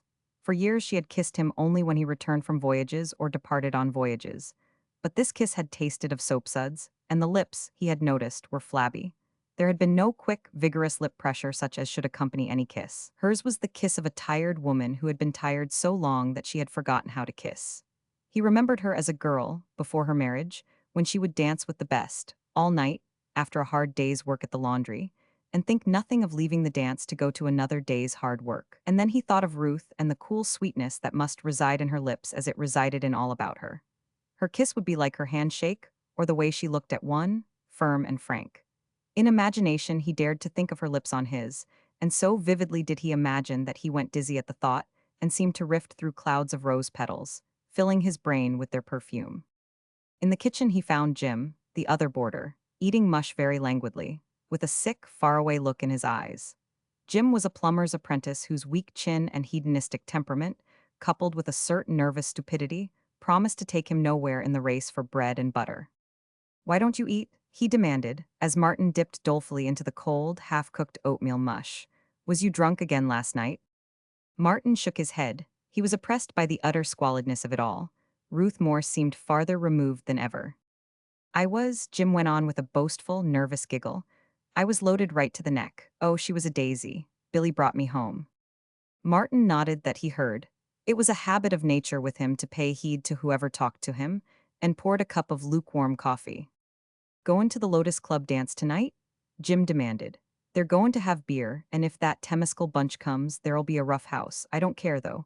I'm talkin' my lady friend just the same. Cripes, but I've got a taste in my mouth." He made a wry face and attempted to wash the taste away with coffee. Do you know Julia? Martin shook his head. She's my lady friend, Jim explained, and she's a peach. I'd introduce you to her, only you'd win her. I don't see what the girls see in you, honest I don't, but the way you win them away from the fellers is sickenin'. I never got any away from you, Martin answered uninterestedly. The breakfast had to be got through somehow. Yes, you did too, the other asserted warmly. There was Maggie. Never had anything to do with her, never danced with her except that one night. Yes, and that's just what did it, Jim cried out. You just danced with her and looked at her, and it was all off. Of course you didn't mean nothin' by it, but it settled me for keeps. Wouldn't look at me again, always askin' about you. She'd have made fast dates enough with you if you wanted to. But I didn't want to. Wasn't necessary, I was left at the pole. Jim looked at him admiringly. How'd you do it anyway, Mart? By not carin' about 'em, was the answer. You mean Mackin believe you don't care about them? Jim queried eagerly. Martin considered for a moment, then answered, perhaps that will do, but with me I guess it's different. I never have cared much. If you can put it on, it's all right, most likely. You should have been up at Riley's barn last night, Jim announced inconsequently. A lot of the fellers put on the gloves. There was a peach from West Oakland. They called M the rat. Slick as silk, no one could touch M. We was all wishin' you was there. Where was you anyway? Down in Oakland, Martin replied. To the show. Martin shoved his plate away and got up. Common to the dance tonight? The other called after him. No, I think not, he answered. He went downstairs and out into the street, breathing great breaths of air. He had been suffocating in that atmosphere, while the apprentices' chatter had driven him frantic. There had been times when it was all he could do to refrain from reaching over and mopping Jim's face in the mush plate. The more he had chattered, the more remote had Ruth seemed to him. How could he, herding with such cattle, ever become worthy of her? He was appalled at the problem confronting him, weighted down by the incubus of his working-class station. Everything reached out to hold him down. His sister's house and family, Jim the apprentice, everybody he knew, every tie of life. Existence did not taste good in his mouth. Up to then he had accepted existence, as he had lived it with all about him, as a good thing. He had never questioned it except when he read books. But then, they were only books, fairy stories of a fairer and impossible world. But now he had seen that world, possible and real, with a flower of a woman called Ruth in the midmost center of it. And thenceforth he must know bitter tastes, and longings sharp as pain, and hopelessness that tantalized because it fed on hope. He had debated between the Berkeley Free Library and the Oakland Free Library, and decided upon the latter because Ruth lived in Oakland. Who could tell? A library was a most likely place for her, and he might see her there. He did not know the way of libraries, and he wandered through endless rows of fiction, till the delicate-featured French-looking girl who seemed in charge told him that the reference department was upstairs. He did not know enough to ask the man at the desk, and began his adventures in the philosophy alcove. He had heard of book philosophy, but had not imagined there had been so much written about it. The high, bulging shelves of heavy tomes humbled him and at the same time stimulated him. Here was work for the vigor of his brain. He found books on trigonometry in the mathematics section and ran the pages and stared at the meaningless formulas and figures. He could read English, but he saw there an alien speech. Norman and Arthur knew that speech. He had heard them talking it, and they were her brothers. He left the alcove in despair. From every side the books seemed to press upon him and crush him. He had never dreamed that the fund of human knowledge bulked so big. He was frightened. How could his brain ever master it all? Later, he remembered that there were other men, many men, who had mastered it, and he breathed a great oath, passionately, under his breath, swearing that his brain could do what theirs had done. And so he wandered on, alternating between depression and elation as he stared at the shelves packed with wisdom. In one miscellaneous section, he came upon a Nori's epitome. He turned the pages reverently. In a way, it spoke a kindred speech. Both he and it were of the sea. Then he found a Bowditch and books by Lecky and Marshall. There it was, he would teach himself navigation. He would quit drinking, work up, and become a captain. Ruth seemed very near to him in that moment. As a captain, he could marry her if she would have him. And if she wouldn't, well, he would live a good life among men because of her, and he would quit drinking anyway. Then he remembered the underwriters and the owners, the two masters a captain must serve, either of which could and would break him, and whose interests were diametrically opposed. He cast his eyes about the room and closed the lids down on a vision of 10,000 books. No, No more of the sea for him. There was power in all that wealth of books, and if he would do great things, he must do them on the land. Besides, captains were not allowed to take their wives to sea with them. Noon came and afternoon. He forgot to eat and sought on for the books on etiquette, for, in addition to career, his mind was vexed by a simple and very concrete problem. When you meet a young lady and she asks you to call, how soon can you call? Was the way he worded it to himself. But when he found the right shelf, he sought vainly for the answer. He was appalled at the vast edifice of etiquette and lost himself in the mazes of visiting card conduct between persons in polite society. He abandoned his search. He had not found what he wanted, though he had found that it would take all of a man's time to be polite, and that he would have to live a preliminary life in which to learn how to be polite. Did you find what you wanted? The man at the desk asked him as he was leaving. Yes, sir, he answered. You have a fine library here. The man nodded. We should be glad to see you here often. Are you a sailor? Yes, sir, he answered, and I'll come again. Now, how did he know that? He asked himself as he went down the stairs. And for the first block along the street, he walked very stiff and straight and awkwardly, until he forgot himself in his thoughts, whereupon his rolling gait gracefully returned to him. Chapter 6. A terrible restlessness that was akin to hunger afflicted Martin Eden. He was famished for a sight of the girl, whose slender hands had gripped his life with a giant's grasp. He could not steel himself to call upon her. He was afraid that he might call too soon, and so be guilty of an awful breach of that awful thing called etiquette. He spent long hours in the Oakland and Berkeley libraries, and made out application blanks for membership for himself, his sisters Gertrude and Marion, and Jim, the latter's consent being obtained at the expense of several glasses of beer. With 4 cards permitting him to draw books, he burned the gas late in the servants' room, and was charged 50 cents a week for it by Mr. Higginbotham. The many books he read but served to whet his unrest. Every page of every book was a peephole into the realm of knowledge. His hunger fed upon what he read and increased. Also, he did not know where to begin, and continually suffered from lack of preparation. The commonest references, that he could see plainly every reader was expected to know, he did not know. And the same was true of the poetry he read, which maddened him with delight. He read more of Swinburne than was contained in the volume Ruth had lent him, and Dolors he understood thoroughly. But surely Ruth did not understand it, he concluded. How could she, living the refined life she did? Then he chanced upon Kipling's poems, and was swept away by the lilt and swing and glamour with which familiar things had been invested. He was amazed at the man's sympathy with life, and at his incisive psychology. Psychology was a new word in Martin's vocabulary. He had bought a dictionary, which deed had decreased his supply of money, and brought nearer the day on which he must sail in search of more. Also, it incensed Mr. Higginbotham, who would have preferred the money taking the form of board. He dared not go near Ruth's neighborhood in the daytime, but night found him lurking like a thief around the Morse home, stealing glimpses at the windows, and loving the very walls that sheltered her. Several times he barely escaped being caught by her brothers, and once he trailed Mr. Morse downtown and studied his face in the lighted streets, longing all the while for some quick danger of death to threaten, so that he might spring in and save her father. On another night, his vigil was rewarded by a glimpse of Ruth through a second-story window.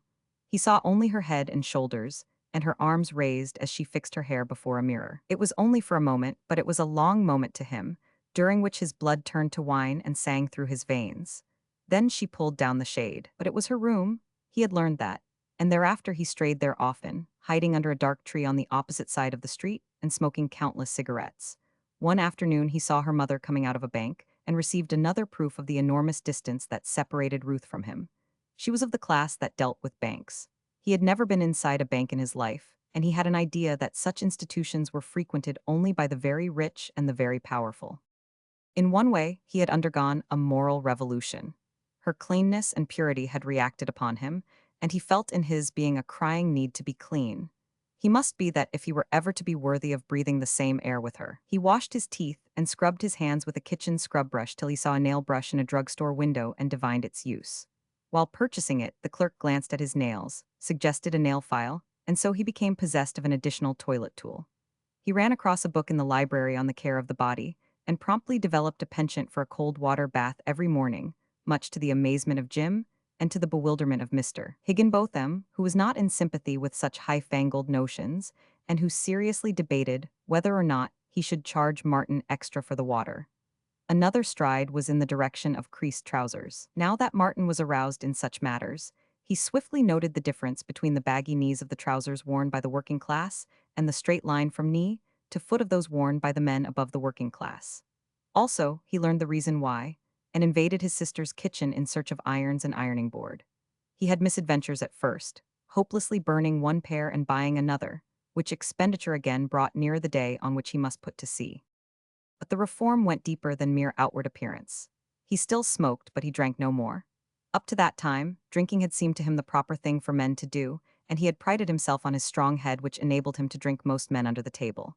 Whenever he encountered a chance shipmate, and there were many in San Francisco, he treated them and was treated in turn, as of old, but he ordered for himself root beer or ginger ale and good-naturedly endured their chaffing. And as they waxed maudlin, he studied them, watching the beast rise and master them and thanking God that he was no longer as they. They had their limitations to forget, and when they were drunk, their dim, stupid spirits were even as gods, and each ruled in his heaven of intoxicated desire. With Martin, the need for strong drink had vanished. He was drunken in new and more profound ways. With Ruth, who had fired him with love, and with a glimpse of higher and eternal life. With books that had set a myriad maggots of desire gnawing in his brain, and with the sense of personal cleanliness he was achieving, that gave him even more superb health than what he had enjoyed, and that made his whole body sing with physical well-being. One night he went to the theater, on the blind chance that he might see her there, and from the second balcony he did see her. He saw her come down the aisle, with Arthur and a strange young man with a football mop of hair and eyeglasses, the sight of whom spurred him to instant apprehension and jealousy. He saw her take her seat in the orchestra circle, and little else than her did he see that night. A pair of slender white shoulders and a mass of pale gold hair, dim with distance. But there were others who saw, and now and again, glancing at those about him, he noted two young girls who looked back from the row in front, a dozen seats along, and who smiled at him with bold eyes. He had always been easygoing. It was not in his nature to give rebuff. In the old days he would have smiled back and gone further and encouraged smiling. But now it was different. He did smile back, then looked away and looked no more deliberately. But several times, forgetting the existence of the two girls, his eyes caught their smiles.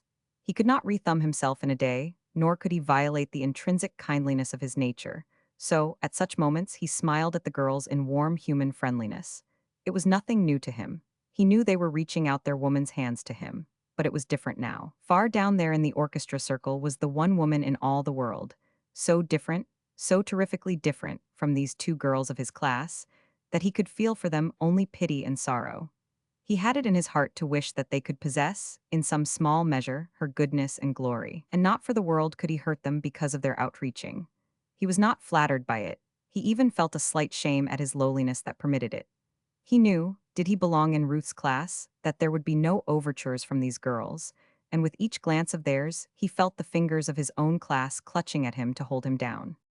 He left his seat before the curtain went down on the last act, intent on seeing her as she passed out. There were always numbers of men who stood on the sidewalk outside, and he could pull his cap down over his eyes and screen himself behind someone's shoulder so that she should not see him. He emerged from the theater with the first of the crowd, but scarcely had he taken his position on the edge of the sidewalk when the two girls appeared. They were looking for him, he knew, and for the moment he could have cursed that in him which drew women. Their casual edging across the sidewalk to the curb as they drew near apprised him of discovery. They slowed down and were in the thick of the crowd as they came up with him. One of them brushed against him and apparently for the first time noticed him. She was a slender, dark girl with black, defiant eyes, but they smiled at him and he smiled back. "Hello," he said. It was automatic. He had said it so often before under similar circumstances of first meetings. Besides, he could do no less. There was that large tolerance and sympathy in his nature that would permit him to do no less. The black-eyed girl smiled gratification and greeting, and showed signs of stopping, while her companion, arm linked in arm, giggled and likewise showed signs of halting. He thought quickly. It would never do for her to come out and see him talking there with them. Quite naturally, as a matter of course, he swung in alongside the dark-eyed one and walked with her. There was no awkwardness on his part, no numb tongue. He was at home here, and he held his own royally in the badinage, bristling with slang and sharpness that was always the preliminary to getting acquainted in these swift-moving affairs. At the corner where the main stream of people flowed onward, he started to edge out into the cross street. But the girl with the black eyes caught his arm, following him and dragging her companion after her as she cried, "Hold on, Bill, what's your rush? You're not going to shake us so sudden as all that. He halted with a laugh and turned, facing them. Across their shoulders, he could see the moving throng passing under the street lamps. Where he stood, it was not so light, and unseen, he would be able to see her as she passed by.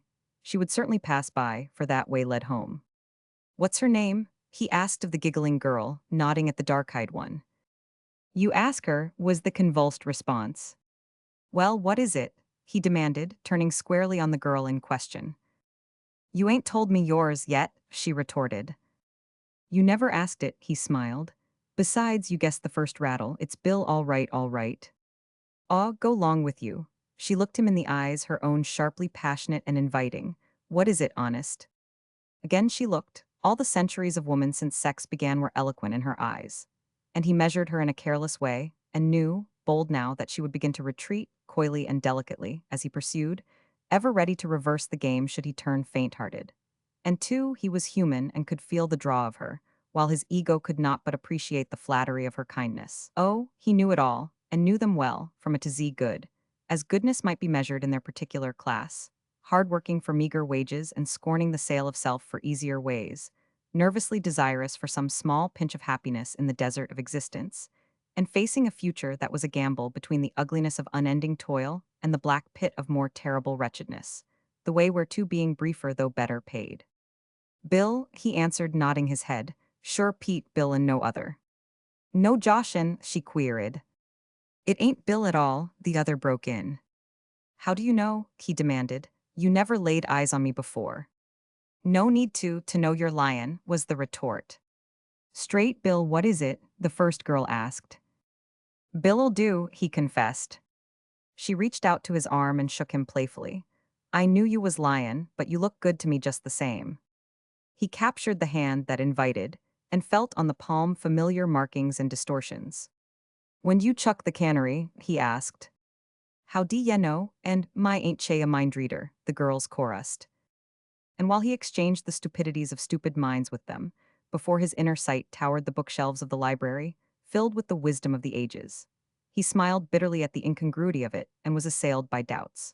But between inner vision and outward pleasantry, he found time to watch the theater crowd streaming by. And then he saw her, under the lights between her brother and the strange young man with glasses, and his heart seemed to stand still. He had waited long for this moment. He had time to note the light, fluffy something that hid her queenly head, the tasteful lines of her wrapped figure, the gracefulness of her carriage and of the hand that caught up her skirts. And then she was gone and he was left staring at the two girls of the cannery, at their tawdry attempts at prettiness of dress, their tragic efforts to be clean and trim, the cheap cloth, the cheap ribbons, and the cheap rings on the fingers. He felt a tug at his arm and heard a voice saying, Wake up, Bill, what's the matter with you? What was you sayin'? He asked. Oh, nothin', the dark girl answered with a toss of her head. I was only remarkin'. What? Well, I was whisperin', it'd be a good idea if you could dig up a gentleman friend for her, indicating her companion, and then we could go off and have ice cream soda somewhere, or coffee, or anything. He was afflicted by a sudden spiritual nausea. The transition from Ruth to this had been too abrupt. Ranged side by side with the bold, defiant eyes of the girl before him, he saw Ruth's clear, luminous eyes, like a saint's, gazing at him out of unplumbed depths of purity. And somehow he felt within him a stir of power. He was better than this. Life meant more to him than it meant to these two girls whose thoughts did not go beyond ice cream and a gentleman friend. He remembered that he had led always a secret life in his thoughts. These thoughts he had tried to share, but never had he found a woman capable of understanding, nor a man. He had tried at times, but had only puzzled his listeners. And as his thoughts had been beyond them, so, he argued now, he must be beyond them. He felt power move in him and clenched his fists. If life meant more to him, then it was for him to demand more from life, but he could not demand it from such companionship as this. Those bold black eyes had nothing to offer. He knew the thoughts behind them, of ice cream and of something else. But those saints' eyes alongside, they offered all he knew and more than he could guess. They offered books and painting, beauty and repose, and all the fine elegance of higher existence. Behind those black eyes he knew every thought process. It was like clockwork. He could watch every wheel go around. Their bid was low pleasure, narrow as the grave that palled, and the grave was at the end of it. But the bid of the saint's eyes was mystery, and wonder unthinkable and eternal life. He had caught glimpses of the soul in them, and glimpses of his own soul, too. There's only one thing wrong with the program, he said aloud. I've got a date already. The girl's eyes blazed her disappointment. To sit up with a sick friend, I suppose, she sneered. No, a real, honest date with, he faltered, with a girl. You're not stringin' me, she asked earnestly. He looked her in the eyes and answered. It's straight, all right, but why can't we meet some other time? You ain't told me your name yet. And where d'you live? Lizzie, she replied, softening toward him, her hand pressing his arm while her body leaned against his. Lizzie Connolly, and I live at 5th and Market. He talked on a few minutes before saying good night. He did not go home immediately, and under the tree where he kept his vigils he looked up at a window and murmured, That date was with you, Ruth, I kept it for you. Chapter 7. A week of heavy reading had passed since the evening he first met Ruth Morse, and still he dared not call. Time and again he nerved himself up to call, but under the doubts that assailed him, his determination died away. He did not know the proper time to call, nor was there anyone to tell him, and he was afraid of committing himself to an irretrievable blunder. Having shaken himself free from his old companions and old ways of life, and having no new companions, nothing remained for him but to read, and the long hours he devoted to it would have ruined a dozen pairs of ordinary eyes. But his eyes were strong, and they were backed by a body superbly strong. Furthermore, his mind was fallow. It had lain fallow all his life so far as the abstract thought of the books was concerned, and it was ripe for the sowing. It had never been jaded by study, and it bit hold of the knowledge in the books with sharp teeth that would not let go. It seemed to him, by the end of the week, that he had lived centuries, so far behind were the old life and outlook. But he was baffled by lack of preparation. He attempted to read books that required years of preliminary specialization. One day he would read a book of antiquated philosophy, and the next day one that was ultramodern, so that his head would be whirling with the conflict and contradiction of ideas. It was the same with the economists. On the one shelf at the library he found Karl Marx, Ricardo, Adam Smith, and Mill, and the abstruse formulas of the one gave no clue that the ideas of another were obsolete. He was bewildered, and yet he wanted to know. He had become interested in a day in economics, industry, and politics. Passing through the City Hall Park, he had noticed a group of men, in the center of which were half a dozen, with flushed faces and raised voices, earnestly carrying on a discussion. He joined the listeners and heard a new, alien tongue in the mouths of the philosophers of the people. One was a tramp, another was a labor agitator, a third was a law school student, and the remainder was composed of wordy workingmen. For the first time he heard of socialism, anarchism, and single tax, and learned that there were warring social philosophies. He heard hundreds of technical words that were new to him, belonging to fields of thought that his meager reading had never touched upon. Because of this, he could not follow the arguments closely, and he could only guess at and surmise the ideas wrapped up in such strange expressions. Then there was a black-eyed restaurant waiter who was a theosophist, a union baker who was an agnostic, an old man who baffled all of them with the strange philosophy that what is right, and another old man who discoursed interminably about the cosmos and the father atom and the mother atom. Martin Eden's head was in a state of addlement when he went away after several hours, and he hurried to the library to look up the definitions of a dozen unusual words. And when he left the library, he carried under his arm 4 volumes: Madame Blavatsky's Secret Doctrine, Progress and Poverty, The Quintessence of Socialism, and Warfare of Religion and Science. Unfortunately, he began on the Secret Doctrine. Every line bristled with many-syllabled words he did not understand. He sat up in bed, and the dictionary was in front of him more often than the book. He looked up so many new words that when they recurred, he had forgotten their meaning and had to look them up again. He devised the plan of writing the definitions in a notebook and filled page after page with them. And still he could not understand. He read until 3 in the morning, and his brain was in a turmoil, but not one essential thought in the text had he grasped. He looked up, and it seemed that the room was lifting, heeling, and plunging like a ship upon the sea. Then he hurled the Secret Doctrine, and many curses across the room, turned off the gas, and composed himself to sleep. Nor did he have much better luck with the other 3 books. It was not that his brain was weak or incapable. It could think these thoughts were it not for lack of training in thinking and lack of the thought tools with which to think. He guessed this, and for a while entertained the idea of reading nothing but the dictionary until he had mastered every word in it. Poetry, however, was his solace, and he read much of it, finding his greatest joy in the simpler poets who were more understandable. He loved beauty, and there he found beauty. Poetry, like music, stirred him profoundly, and though he did not know it, he was preparing his mind for the heavier work that was to come. The pages of his mind were blank, and without effort, much he read and liked, stanza by stanza, was impressed upon those pages, so that he was soon able to extract great joy from chanting aloud or under his breath the music and the beauty of the printed words he had read. Then he stumbled upon Gailey's Classic Myths and Bulfinch's Age of Fable, side by side on a library shelf. It was illumination, a great light in the darkness of his ignorance, and he read poetry more avidly than ever. The man at the desk in the library had seen Martin there so often that he had become quite cordial, always greeting him with a smile and a nod when he entered. It was because of this that Martin did a daring thing. Drawing out some books at the desk, and while the man was stamping the cards, Martin blurted out, "Say, there's something I'd like to ask you." The man smiled and paid attention. "When you meet a young lady and she asks you to call, how soon can you call?" Martin felt his shirt press and cling to his shoulders. What of the sweat of the effort? "Why, I'd say any time," the man answered. "Yes, but this is different," Martin objected.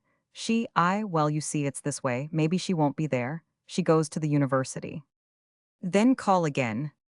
"What I said ain't what I meant," Martin confessed falteringly, while he made up his mind to throw himself wholly upon the other's mercy. "I'm just a rough sort of a fellow, and I ain't never seen anything of society.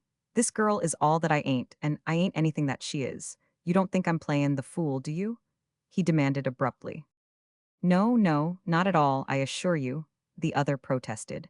"Your request is not exactly in the scope of the reference department, but I shall be only too pleased to assist you." Martin looked at him admiringly.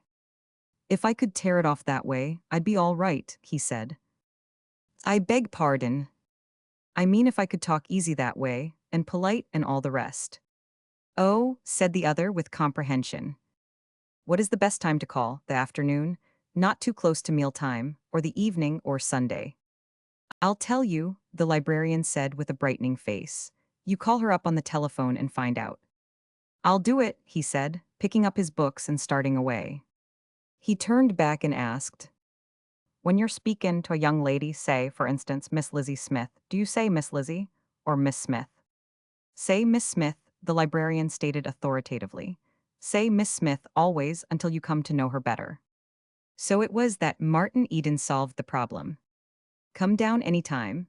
I'll be at home all afternoon," was Ruth's reply over the telephone to his stammered request as to when he could return the borrowed books. She met him at the door herself, and her woman's eyes took in immediately the creased trousers and the certain slight but indefinable change in him for the better. Also, she was struck by his face. It was almost violent, this health of his, and it seemed to rush out of him and at her in waves of force. She felt the urge again of the desire to lean toward him for warmth, and marveled again at the effect his presence produced upon her.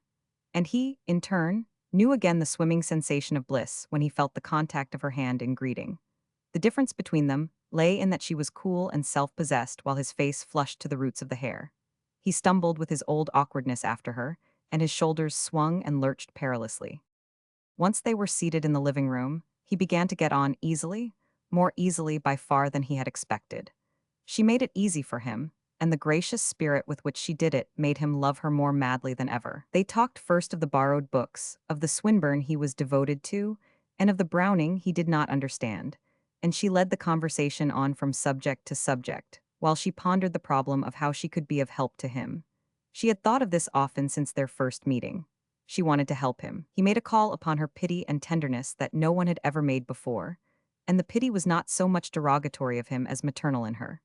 Her pity could not be of the common sort, when the man who drew it was so much man as to shock her with maidenly fears and set her mind and pulse thrilling with strange thoughts and feelings. The old fascination of his neck was there, and there was sweetness in the thought of laying her hands upon it. It seemed still a wanton impulse, but she had grown more used to it. She did not dream that in such guise newborn love would epitomize itself. Nor did she dream that the feeling he excited in her was love. She thought she was merely interested in him as an unusual type possessing various potential excellencies, and she even felt philanthropic about it. She did not know she desired him, but with him it was different. He knew that he loved her, and he desired her as he had never before desired anything in his life. He had loved poetry for beauty's sake, but since he met her the gates to the vast field of love poetry had been opened wide. She had given him understanding even more than Bulfinch and Gailey. There was a line that a week before he would not have favored with a second thought, God's own mad lover dying on a kiss, but now it was ever insistent in his mind. He marveled at the wonder of it and the truth, and as he gazed upon her, he knew that he could die gladly upon a kiss. He felt himself God's own mad lover, and no accolade of knighthood could have given him greater pride. And at last, he knew the meaning of life and why he had been born. As he gazed at her and listened, his thoughts grew daring. He reviewed all the wild delight of the pressure of her hand in his at the door, and longed for it again. His gaze wandered often toward her lips, and he yearned for them hungrily. But there was nothing gross or earthly about this yearning. It gave him exquisite delight to watch every movement and play of those lips as they enunciated the words she spoke. Yet they were not ordinary lips such as all men and women had. Their substance was not mere human clay. They were lips of pure spirit, and his desire for them seemed absolutely different from the desire that had led him to other women's lips. He could kiss her lips, rest his own physical lips upon them, but it would be with the lofty and awful fervor with which one would kiss the robe of God. He was not conscious of this transvaluation of values that had taken place in him, and was unaware that the light that shone in his eyes when he looked at her was quite the same light that shines in all men's eyes when the desire of love is upon them. He did not dream how ardent and masculine his gaze was, nor that the warm flame of it was affecting the alchemy of her spirit. Her penetrative virginity exalted and disguised his own emotions, elevating his thoughts to a starkle chastity. And he would have been startled to learn that there was that shining out of his eyes, like warm waves, that flowed through her and kindled a kindred warmth. She was subtly perturbed by it, and more than once, though she knew not why, it disrupted her train of thought with its delicious intrusion, and compelled her to grope for the remainder of ideas partly uttered. Speech was always easy with her, and these interruptions would have puzzled her had she not decided that it was because he was a remarkable type. She was very sensitive to impressions, and it was not strange, after all, that this aura of a traveler from another world should so affect her. The problem in the background of her consciousness was how to help him, and she turned the conversation in that direction. But it was Martin who came to the point first. "I wonder if I can get some advice from you," he began, and received an acquiescence of willingness that made his heart bound. "You remember the other time I was here I said I couldn't talk about books and things because I didn't know how? Well, I've been doing a lot of thinkin' ever since. I've been to the library a whole lot, but most of the books I've tackled have been over my head. Meb, I'd better begin at the beginnin'. I ain't never had no advantages. I've worked pretty hard ever since I was a kid, and since I've been to the library, lookin' with new eyes at books, and lookin' at new books, too, I've just about concluded that I ain't been reading the right kind. You know the books you find in cattle camps and foxels ain't the same you've got in this house, for instance. Well, that's the sort of readin' matter I've been accustomed to. And yet, and I ain't just mackin' a brag of it, I've been different from the people I've herded with. Not that I'm any better than the sailors and cowpunchers I traveled with. I was cowpunchin' for a short time, you know. But I always liked books, read everything I could lay hands on, and, well, I guess I think differently from most of 'em.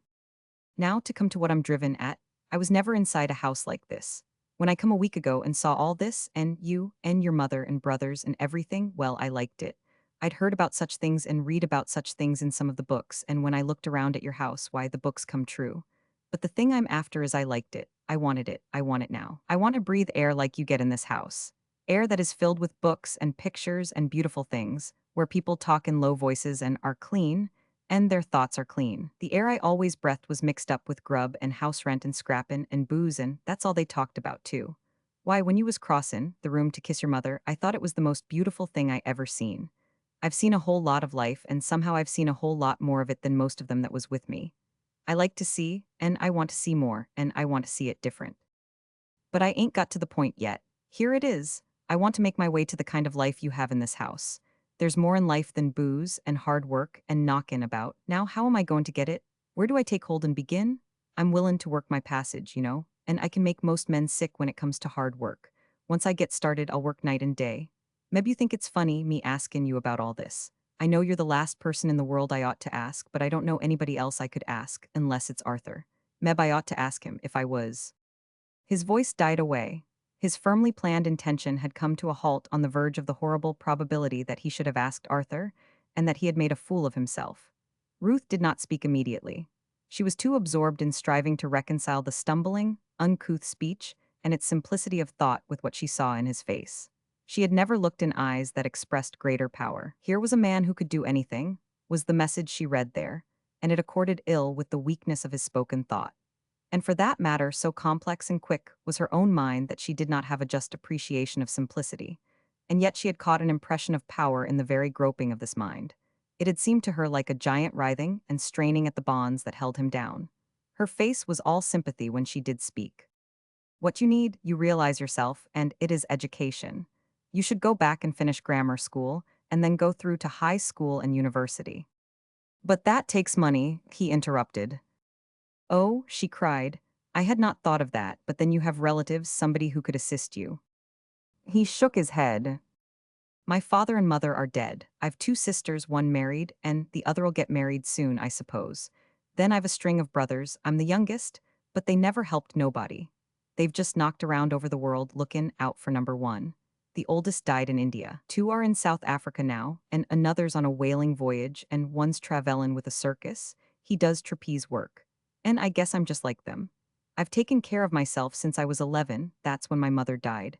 I've got to study by myself, I guess, and what I want to know is where to begin. I should say the first thing of all would be to get a grammar. Your grammar is? She had intended saying awful, but she amended it to is not particularly good.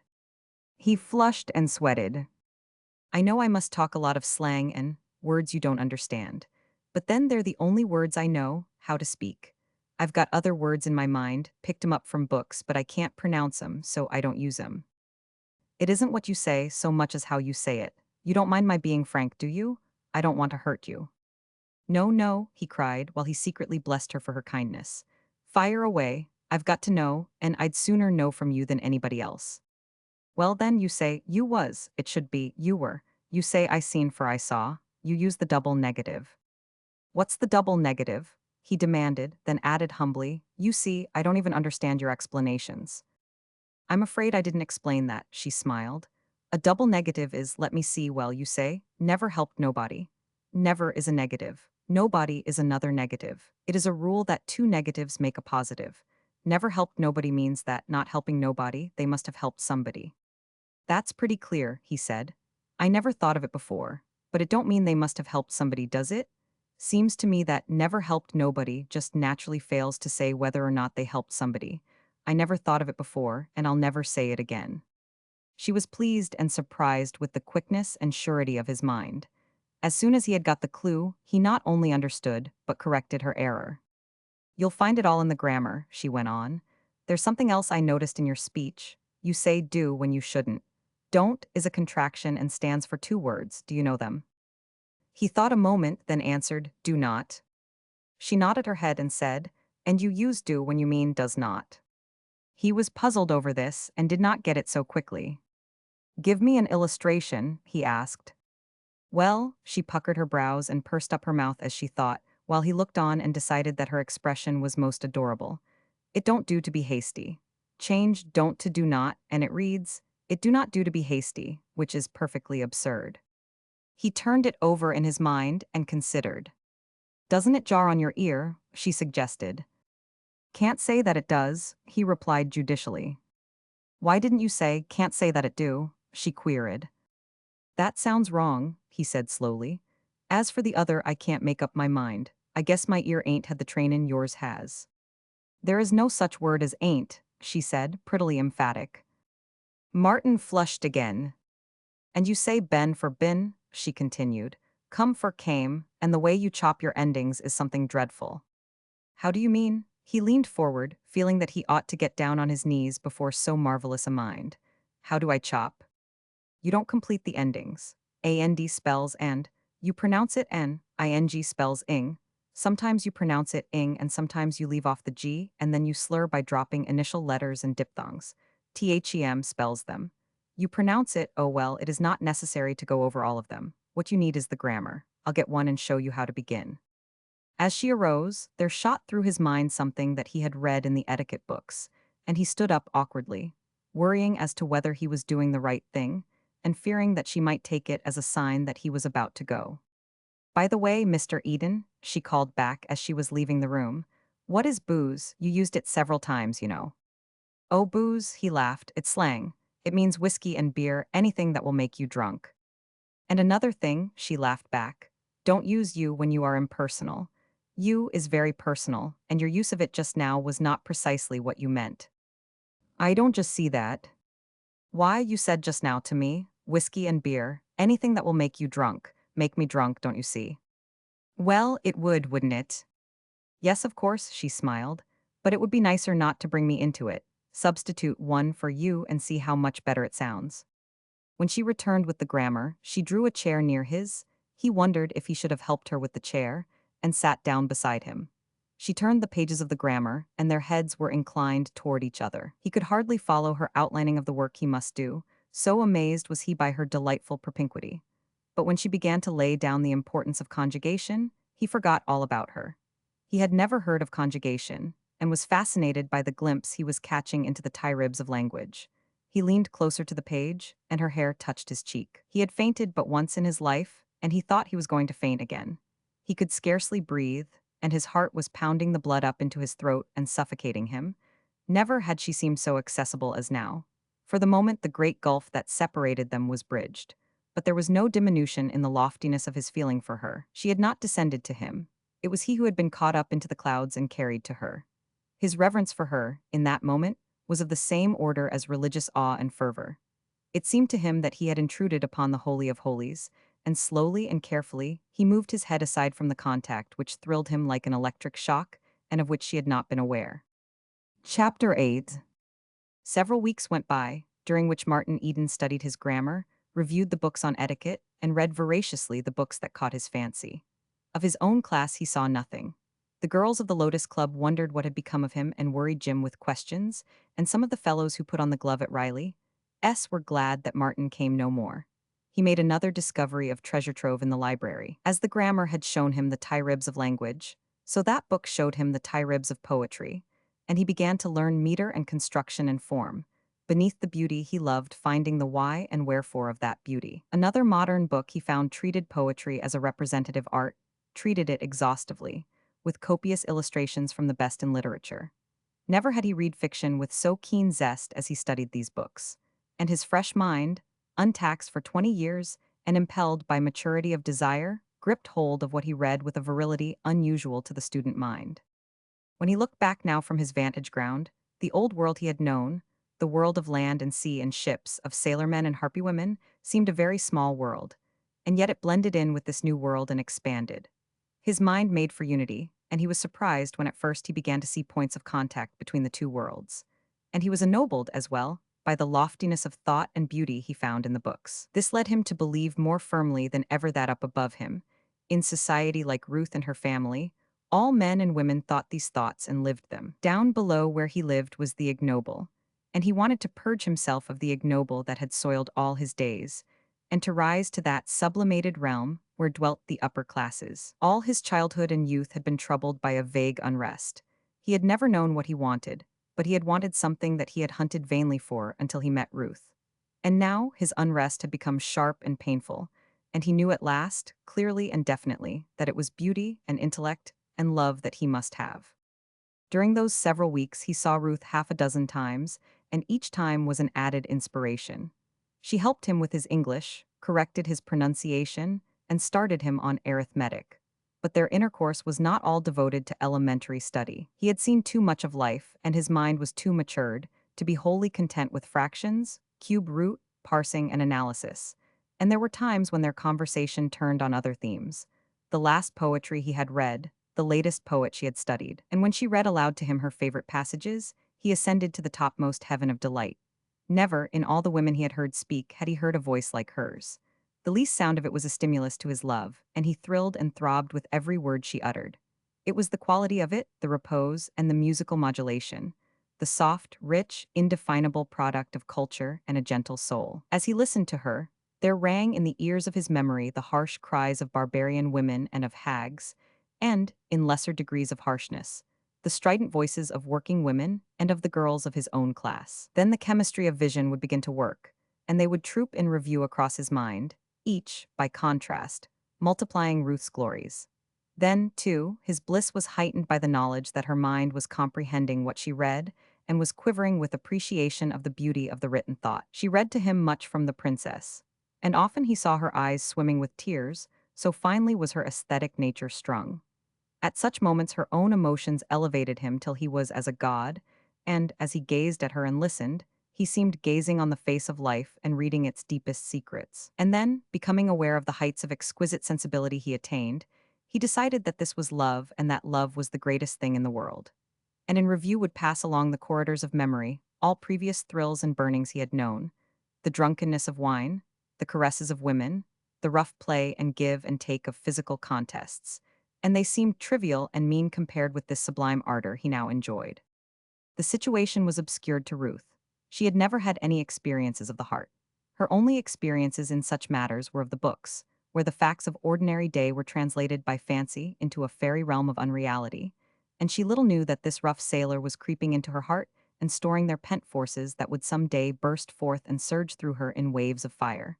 She did not know the actual fire of love. Her knowledge of love was purely theoretical, and she conceived of it as lambent flame, gentle as the fall of dew or the ripple of quiet water, and cool as the velvet dark of summer nights. Her idea of love was more that of placid affection, serving the loved one softly in an atmosphere, flower-scented and dim-lighted, of ethereal calm. She did not dream of the volcanic convulsions of love, its scorching heat and sterile wastes of parched ashes. She knew neither her own potencies, nor the potencies of the world, and the deeps of life were to her seas of illusion. The conjugal affection of her father and mother constituted her ideal of love affinity, and she looked forward some day to emerging, without shock or friction, into that same quiet sweetness of existence with a loved one.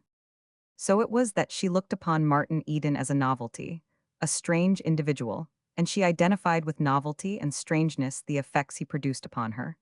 It was only natural. In similar ways, she had experienced unusual feelings when she looked at wild animals in the menagerie, or when she witnessed a storm of wind, or shuddered at the bright-ribbed lightning. There was something cosmic in such things, and there was something cosmic in him. He came to her breathing of large airs and great spaces. The blaze of tropic suns was in his face, and in his swelling, resilient muscles was the primordial vigor of life. He was marred and scarred by that mysterious world of rough men and rougher deeds, the outposts of which began beyond her horizon. He was untamed, wild, and in secret ways her vanity was touched by the fact that he came so mildly to her hand. Likewise, she was stirred by the common impulse to tame the wild thing. It was an unconscious impulse, and farthest from her thoughts that her desire was to rethumb the clay of him into a likeness of her father's image, which image she believed to be the finest in the world. Nor was there any way, out of her inexperience, for her to know that the cosmic feel she caught of him was that most cosmic of things, love, which with equal power drew men and women together across the world, compelled stags to kill each other in the rutting season, and drove even the elements irresistibly to unite. His swift development was a source of surprise and interest. She detected unguessed finenesses in him that seemed to bud, day by day, like flowers in congenial soil. She read Browning aloud to him, and was often puzzled by the strange interpretations he gave to mooted passages. It was beyond her to realize that, out of his experience of men and women and life, his interpretations were far more frequently correct than hers. His conceptions seemed naive to her, though she was often fired by his daring flights of comprehension, whose orbit path was so wide among the stars that she could not follow, and could only sit and thrill to the impact of unguessed power. Then she played to him, no longer at him, and probed him with music that sank to depths beyond her plumb line. His nature opened to music as a flower to the sun, and the transition was quick from his working-class ragtime and jingles to her classical display pieces that she knew nearly by heart. Yet he betrayed a democratic fondness for Wagner, and the Tannhäuser overture, when she had given him the clue to it, claimed him as nothing else she played. In an immediate way, it personified his life. All his past was the Venusberg motif, while her he identified somehow with the Pilgrim's Chorus motif, and from the exalted state this elevated him to, he swept onward and upward into that vast shadow realm of spirit groping, where good and evil war eternally. Sometimes he questioned, and induced in her mind temporary doubts as to the correctness of her own definitions and conceptions of music. But her singing he did not question. It was too wholly her, and he sat always amazed at the divine melody of her pure soprano voice. And he could not help but contrast it with the weak pipings and shrill quaverings of factory girls, ill-nourished and untrained, and with the raucous shriekings from gin-cracked throats of the women of the seaport towns. She enjoyed singing and playing to him. In truth, it was the first time she had ever had a human soul to play with, and the plastic clay of him was a delight to mold, for she thought she was molding it and her intentions were good. Besides, it was pleasant to be with him. He did not repel her.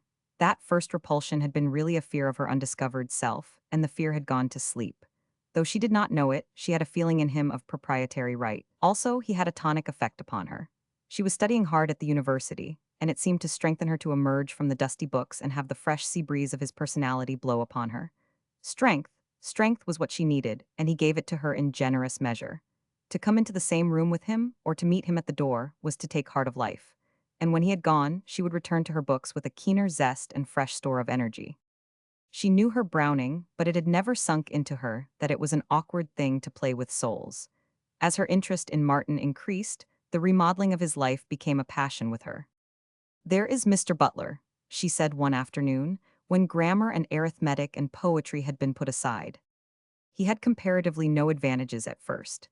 His father had been a bank cashier, but he lingered for years, dying of consumption in Arizona, so that when he was dead, Mr. Butler, Charles Butler he was called, found himself alone in the world. His father had come from Australia, and so he had no relatives in California. He went to work in a printing office. I have heard him tell of it many times, and he got $3 a week at first. His income today is at least 30,000 a year.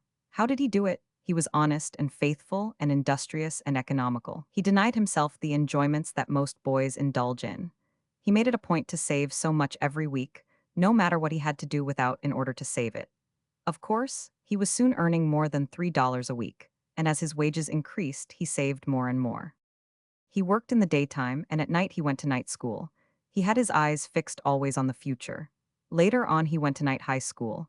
When he was only 17, he was earning excellent wages at setting type, but he was ambitious. He wanted a career, not a livelihood, and he was content to make immediate sacrifices for his ultimate gain.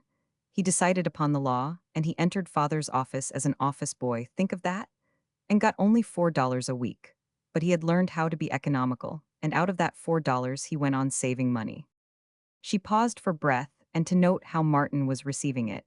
His face was lighted up with interest in the youthful struggles of Mr. Butler, but there was a frown upon his face as well. "I'd say they was pretty hard lines for a young fellow," he remarked. $4 a week, how could he live on it? You can bet he didn't have any frills. Why, I pay $5 a week for board now, and there's nothing excitin' about it, you can lay to that. He must have lived like a dog, the food he ate. He cooked for himself, she interrupted, on a little kerosene stove. The food he ate must have been worse than what a sailor gets on the worst feedin', deep-water ships, than which there ain't much that can be possibly worse. But think of him now, she cried enthusiastically. Think of what his income affords him. His early denials are paid for 1,000-fold. Martin looked at her sharply. "There's one thing I'll bet you," he said, "and it is that Mr. Butler is nothing gay-hearted now in his fat days. He fed himself like that for years and years on a boy's stomach, and I bet his stomach's none too good now for it." Her eyes dropped before his searching gaze. "I'll bet he's got dyspepsia right now," Martin challenged. "Yes, he has," she confessed, "but—" "And I bet," Martin dashed on, "that he's solemn and serious as an old owl, and doesn't care a rap for a good time for all his 30,000 a year. And I'll bet he's not particularly joyful at seein' others have a good time. Ain't I right?" She nodded her head in agreement and hastened to explain. "But he is not that type of man. By nature he is sober and serious. He always was that." "You can bet he was," Martin proclaimed. $3 a week and $4 a week, and a young boy cookin' for himself on an old burner and layin' up money, workin' all day and studyin' all night, just workin' and never playin', never havin' a good time, and never learnin' how to have a good time. Of course his 30,000 came along too late. His sympathetic imagination was flashing upon his inner sight all the thousands of details of the boy's existence, and of his narrow spiritual development into a $30,000 a year man. With the swiftness and wide-reaching of multitudinous thought, Charles Butler's whole life was telescoped upon his vision. "Do you know," he added, "I feel sorry for Mr. Butler. He was too young to know better, but he robbed himself of life for the sake of 30,000 a year that's clean wasted upon him. Why, 30,000 lump sum wouldn't buy for him right now what 10 cents he was layin' up would have bought him, when he was a kid, in the way of candy and peanuts or a seat in nigger heaven." It was just such uniqueness of points of view that startled Ruth. Not only were they new to her, and contrary to her own beliefs, but she always felt in them germs of truth that threatened to unseat or modify her own convictions. Had she been 14 instead of 24, she might have been changed by them. But she was 24, conservative by nature and upbringing, and already crystallized into the cranny of life where she had been born and formed. It was true, his bizarre judgments troubled her in the moments they were uttered, but she ascribed them to his novelty of type and strangeness of living, and they were soon forgotten. Nevertheless, while she disapproved of them, the strength of their utterance and the flashing of eyes and earnestness of face that accompanied them always thrilled her and drew her toward him. She would never have guessed that this man who had come from beyond her horizon was, in such moments, flashing on beyond her horizon with wider and deeper concepts. Her own limits were the limits of her horizon, but limited minds can recognize limitations only in others. And so, she felt that her outlook was very wide indeed, and that where his conflicted with hers marked his limitations. And she dreamed of helping him to see as she saw, of widening his horizon until it was identified with hers. But I have not finished my story, she said. He worked, so father says, as no other office boy he ever had. Mr. Butler was always eager to work. He never was late, and he was usually at the office a few minutes before his regular time. And yet he saved his time. Every spare moment was devoted to study. He studied bookkeeping and typewriting, and he paid for lessons in shorthand by dictating at night to a court reporter who needed practice. He quickly became a clerk, and he made himself invaluable. Father appreciated him and saw that he was bound to rise. It was on father's suggestion that he went to law college.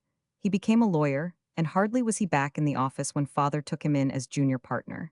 He is a great man. He refused the United States Senate several times, and father says he could become a justice of the Supreme Court anytime a vacancy occurs, if he wants to. Such a life is an inspiration to all of us. It shows us that a man with will may rise superior to his environment. He is a great man, Martin said sincerely. But it seemed to him there was something in the recital that jarred upon his sense of beauty and life. He could not find an adequate motive in Mr. Butler's life of pinching and privation. Had he done it for love of a woman, or for attainment of beauty, Martin would have understood. God's own mad lover should do anything for the kiss, but not for $30,000 a year. He was dissatisfied with Mr. Butler's career. There was something paltry about it, after all. 30,000 a year was all right, but dyspepsia and inability to be humanly happy robbed such princely income of all its value. Much of this he strove to express to Ruth, and shocked her, and made it clear that more remodeling was necessary. Hers was that common insularity of mind that makes human creatures believe that their color, creed, and politics are best and right, and that other human creatures scattered over the world are less fortunately placed than they. It was the same insularity of mind that made the ancient Jew thank God he was not born a woman, and sent the modern missionary, God substituting, to the ends of the earth. And it made Ruth desire to shape this man from other crannies of life into the likeness of the men who lived in her particular cranny of life. Chapter 9. Back from sea, Martin Eden came, homing for California with a lover's desire. His store of money exhausted, he had shipped before the mast on the treasure-hunting schooner, and the Solomon Islands, after 8 months of failure to find treasure, had witnessed the breaking up of the expedition. The men had been paid off in Australia, and Martin had immediately shipped on a deep-water vessel for San Francisco.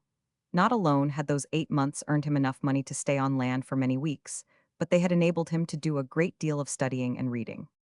His was the student's mind, and behind his ability to learn was the indomitability of his nature and his love for Ruth.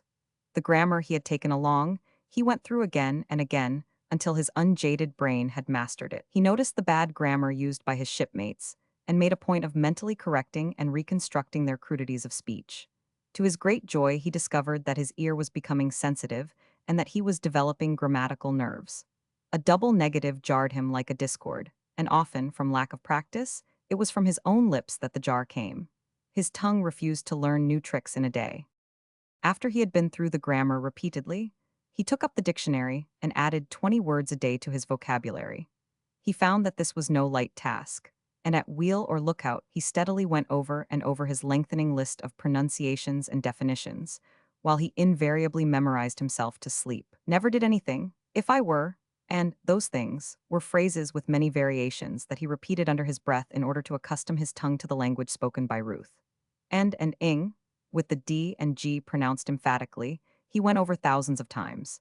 And to his surprise, he noticed that he was beginning to speak cleaner and more correct English than the officers themselves and the gentlemen adventurers in the cabin who had financed the expedition.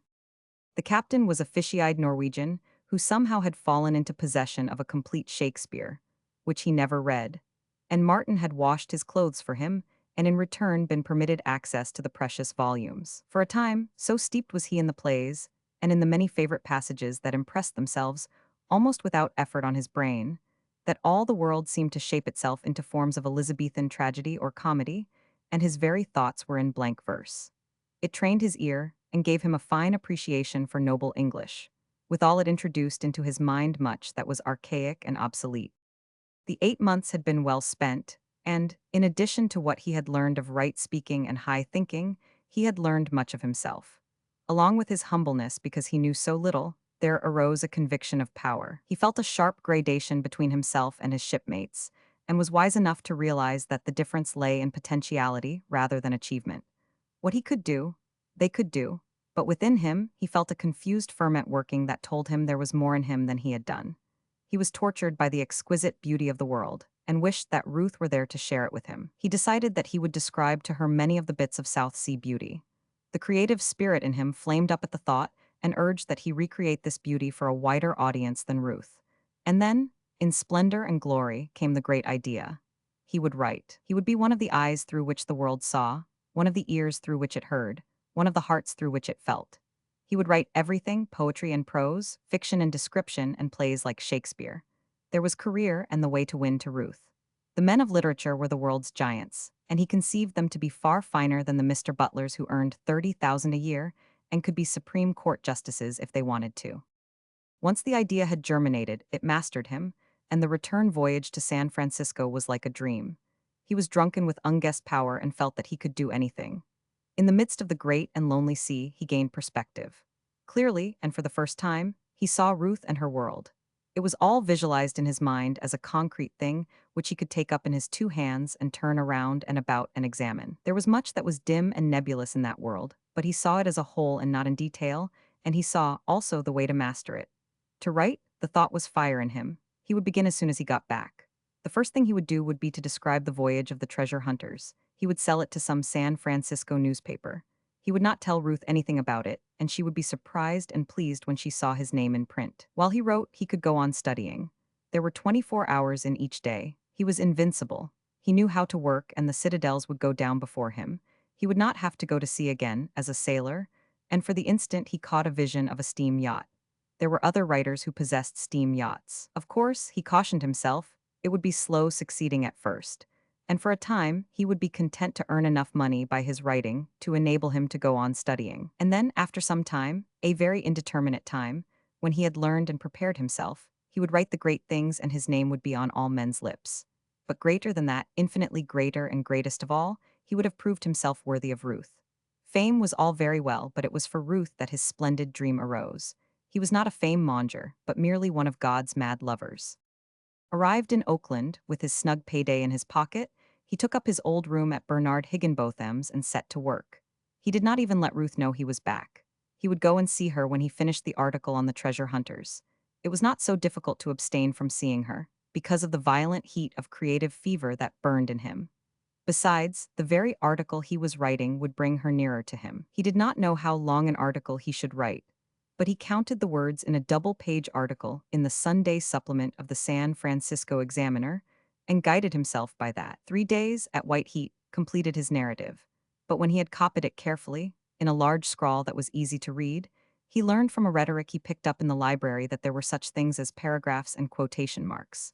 He had never thought of such things before, and he promptly set to work writing the article over, referring continually to the pages of the rhetoric and learning more in a day about composition than the average schoolboy in a year. When he had copied the article a second time and rolled it up carefully, he read in a newspaper an item on hints to beginners and discovered the iron law that manuscripts should never be rolled and that they should be written on one side of the paper. He had violated the law on both counts. Also, he learned from the item that first-class papers paid a minimum of $10 a column. So, while he copied the manuscript a third time, he consoled himself by multiplying 10 columns by $10. The product was always the same, $100, and he decided that that was better than seafaring. If it hadn't been for his blunders, he would have finished the article in 3 days. $100 in 3 days? It would have taken him 3 months and longer on the sea to earn a similar amount. A man was a fool to go to sea when he could write, he concluded, though the money in itself meant nothing to him. Its value was in the liberty it would get him, the presentable garments it would buy him, all of which would bring him nearer, swiftly nearer, to the slender, pale girl who had turned his life back upon itself and given him inspiration. He mailed the manuscript in a flat envelope and addressed it to the editor of the San Francisco Examiner. He had an idea that anything accepted by a paper was published immediately, and as he had sent the manuscript in on Friday, he expected it to come out on the following Sunday. He conceived that it would be fine to let that event apprise Ruth of his return. Then, Sunday afternoon, he would call and see her. In the meantime, he was occupied by another idea, which he prided himself upon as being a particularly sane, careful, and modest idea. He would write an adventure story for boys and sell it to the Youth's Companion. He went to the free reading room and looked through the files of the Youth's Companion. Serial stories, he found, were usually published in that weekly in 5 installments of about 3,000 words each. He discovered several serials that ran to 7 installments and decided to write one of that length. He had been on a whaling voyage in the Arctic, once, a voyage that was to have been for 3 years and which had terminated in shipwreck at the end of 6 months. While his imagination was fanciful, even fantastic at times, he had a basic love of reality that compelled him to write about the things he knew. He knew whaling, and out of the real materials of his knowledge, he proceeded to manufacture the fictitious adventures of the 2 boys he intended to use as joint heroes. It was easy work, he decided on Saturday evening. He had completed on that day the first installment of 3,000 words, much to the amusement of Jim, and to the open derision of Mr. Higginbotham, who sneered throughout mealtime at the literary person they had discovered in the family. Martin contented himself by picturing his brother-in-law's surprise on Sunday morning when he opened his Examiner and saw the article on the treasure hunters. Early that morning, he was out himself to the front door, nervously racing through the many-sheeted newspaper. He went through it a second time, very carefully, then folded it up and left it where he had found it. He was glad he had not told anyone about his article. On second thought, he concluded that he had been wrong about the speed with which things found their way into newspaper columns. Besides, there had not been any news value in his article, and most likely the editor would write to him about it first. After breakfast, he went on with his serial. The words flowed from his pen, though he broke off from the writing frequently to look up definitions in the dictionary or to refer to the rhetoric. He often read or reread a chapter at a time during such pauses, and he consoled himself that while he was not writing the great things he felt to be in him, he was learning composition, at any rate, and training himself to shape up and express his thoughts. He toiled on till dark, when he went out to the reading room and explored magazines and weeklies until the place closed at 10 o'clock. This was his program for a week. Each day he did 3,000 words, and each evening he puzzled his way through the magazines, taking note of the stories, articles, and poems that editors saw fit to publish. One thing was certain. What these multitudinous writers did he could do, and only give him time and he would do what they could not do. He was cheered to read in book news, in a paragraph on the payment of magazine writers, not that Rudyard Kipling received $1 per word, but that the minimum rate paid by first-class magazines was 2 cents a word. The Youth's Companion was certainly first class, and at that rate the 3,000 words he had written that day would bring him $60, 2 months' wages on the sea. On Friday night he finished the serial, 21,000 words long. At 2 cents a word, he calculated, that would bring him $420, not a bad week's work. It was more money than he had ever possessed at one time. He did not know how he could spend it all. He had tapped a gold mine. Where this came from, he could always get more. He planned to buy some more clothes, to subscribe to many magazines, and to buy dozens of reference books that at present he was compelled to go to the library to consult. And still, there was a large portion of the $420 unspent. This worried him, until the thought came to him of hiring a servant for Gertrude and of buying a bicycle for Marion. He mailed the bulky manuscript to the Youth's Companion, and on Saturday afternoon, after having planned an article on pearl diving, he went to see Ruth. He had telephoned, and she went herself to greet him at the door. The old familiar blaze of health rushed out from him and struck her like a blow. It seemed to enter into her body and course through her veins in a liquid glow, and to set her quivering with its imparted strength. He flushed warmly as he took her hand and looked into her blue eyes, but the fresh bronze of 8 months of sun hid the flush, though it did not protect the neck from the gnawing chafe of the stiff collar. She noted the red line of it with amusement which quickly vanished as she glanced at his clothes. They really fitted him. It was his first made-to-order suit, and he seemed slimmer and better modeled. In addition, his cloth cap had been replaced by a soft hat, which she commanded him to put on and then complimented him on his appearance. She did not remember when she had felt so happy. This change in him was her handiwork, and she was proud of it and fired with ambition further to help him. But the most radical change of all, and the one that pleased her most, was the change in his speech. Not only did he speak more correctly, but he spoke more easily, and there were many new words in his vocabulary.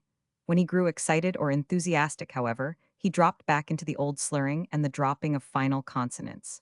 Also, there was an awkward hesitancy, at times, as he essayed the new words he had learned. On the other hand, along with his ease of expression, he displayed a lightness and facetiousness of thought that delighted her. It was his old spirit of humor and badinage that had made him a favorite in his own class, but which he had hitherto been unable to use in her presence through lack of words and training. He was just beginning to orientate himself, and to feel that he was not wholly an intruder. But he was very tentative, fastidiously so, letting Ruth set the pace of sprightliness and fancy, keeping up with her but never daring to go beyond her. He told her of what he had been doing, and of his plan to write for a livelihood and of going on with his studies. But he was disappointed at her lack of approval. She did not think much of his plan. You see, she said frankly, writing must be a trade like anything else. Not that I know anything about it, of course. I only bring common judgment to bear. You couldn't hope to be a blacksmith without spending 3 years at learning the trade, or is it 5 years? Now writers are so much better paid than blacksmiths that there must be ever so many more men who would like to write, who try to write. But then, may not I be peculiarly constituted to write? He queried, secretly exulting at the language he had used, his swift imagination throwing the whole scene and atmosphere upon a vast screen, along with 1,000 other scenes from his life. Scenes that were rough and raw, gross and bestial. The whole composite vision was achieved with the speed of light, producing no pause in the conversation, nor interrupting his calm train of thought. On the screen of his imagination, he saw himself and this sweet and beautiful girl, facing each other and conversing in good English, in a room of books and paintings and tone and culture, and all illuminated by a bright light of steadfast brilliance. While ranged about and fading away to the remote edges of the screen were antithetical scenes, each scene a picture, and he the onlooker, free to look at will upon what he wished. He saw these other scenes through drifting vapors and swirls of sullen fog dissolving before shafts of red and garish light. He saw cowboys at the bar, drinking fierce whiskey, the air filled with obscenity and ribald language, and he saw himself with them drinking and cursing with the wildest, or sitting at table with them, under smoking kerosene lamps, while the chips clicked and clattered and the cards were dealt around. He saw himself, stripped to the waist with naked fists, fighting his great fight with Liverpool Red in the forecastle of the Susquehanna. And he saw the bloody deck of the John Rogers, that gray morning of attempted mutiny, the mate kicking in death throes on the main hatch, the revolver in the old man's hand spitting fire and smoke, the men with passion-wrenched faces of brutes screaming vile blasphemies and falling about him. And then he returned to the central scene, calm and clean in the steadfast light, where Ruth sat and talked with him amid books and paintings. And he saw the grand piano upon which she would later play to him, and he heard the echoes of his own selected and correct words. But then, may I not be peculiarly constituted to write? But no matter how peculiarly constituted a man may be for blacksmithing. She was laughing. I never heard of one becoming a blacksmith without first serving his apprenticeship. What would you advise? He asked. And don't forget that I feel in me this capacity to write. I can't explain it, I just know that it is in me. You must get a thorough education, was the answer, whether or not you ultimately become a writer. This education is indispensable for whatever career you select, and it must not be slipshod or sketchy. You should go to high school. Yes, he began, but she interrupted with an afterthought. Of course, you could go on with your writing, too. I would have to, he said grimly. Why? She looked at him, prettily puzzled, for she did not quite like the persistence with which he clung to his notion. Because, without writing, there wouldn't be any high school. I must live and buy books and clothes, you know. I'd forgotten that, she laughed. Why weren't you born with an income? I'd rather have good health and imagination, he answered. I can make good on the income, but the other things have to be made good for. He almost said you, then amended his sentence to, have to be made good for one. Don't say make good, she cried, sweetly petulant. It's slang and it's horrid. He flushed and stammered, that's right, and I only wish you'd correct me every time. I'd like to, she said haltingly. You have so much in you that is good that I want to see you perfect. He was clay in her hands immediately, as passionately desirous of being molded by her as she was desirous of shaping him into the image of her ideal of man. And when she pointed out the opportuneness of the time, that the entrance examinations to high school began on the following Monday, he promptly volunteered that he would take them. Then she played and sang to him, while he gazed with hungry yearning at her, drinking in her loveliness and marveling that there should not be 100 suitors listening there, and longing for her as he listened and longed. Chapter 10. He stopped to dinner that evening, and, much to Ruth's satisfaction, made a favorable impression on her father. They talked about the sea as a career, a subject which Martin had at his finger ends, and Mr. Morse remarked afterward that he seemed a very clear-headed young man. In his avoidance of slang and his search after right words, Martin was compelled to talk slowly, which enabled him to find the best thoughts that were in him. He was more at ease than that first night at dinner, nearly a year before, and his shyness and modesty even commended him to Mrs. Morse, who was pleased at his manifest improvement. He is the first man that ever drew passing notice from Ruth, she told her husband. She has been so singularly backward, where men are concerned, that I have been worried greatly. Mr. Morse looked at his wife curiously. You mean to use this young sailor to wake her up? He questioned. I mean that she is not to die an old maid if I can help it, was the answer. If this young Eden can arouse her interest in mankind in general, it will be a good thing. A very good thing, he commented. But suppose, and we must suppose sometimes, my dear, suppose he arouses her interest too particularly in him. Impossible, Mrs. Morse laughed. She is 3 years older than he, and besides, it is impossible. Nothing will ever come of it, trust that to me. And so Martin's role was arranged for him, while he, led on by Arthur and Norman, was meditating an extravagance. They were going out for a ride into the hills Sunday morning on their wheels, which did not interest Martin until he learned that Ruth, too, rode a wheel and was going along. He did not ride nor own a wheel, but if Ruth rode, it was up to him to begin, was his decision. And when he said good night, he stopped in at a cyclery on his way home and spent $40 for a wheel. It was more than a month's hard-earned wages, and it reduced his stock of money amazingly. But when he added the $100 he was to receive from the examiner to the $420 that was the least the youth's companion could pay him, he felt that he had reduced the perplexity the unwanted amount of money had caused him. Nor did he mind, in the course of learning to ride the wheel home, the fact that he ruined his suit of clothes. He caught the tailor by telephone that night from Mr. Higginbotham's store and ordered another suit. Then he carried the wheel up the narrow stairway that clung like a fire escape to the rear wall of the building, and when he had moved his bed out from the wall, found there was just space enough in the small room for himself and the wheel.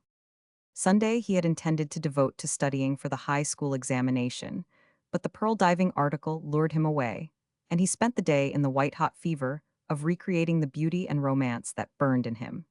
The fact that the examiner of that morning had failed to publish his treasure-hunting article did not dash his spirits. He was at too great a height for that, and having been deaf to a twice-repeated summons, he went without the heavy Sunday dinner with which Mr. Higginbotham invariably graced his table.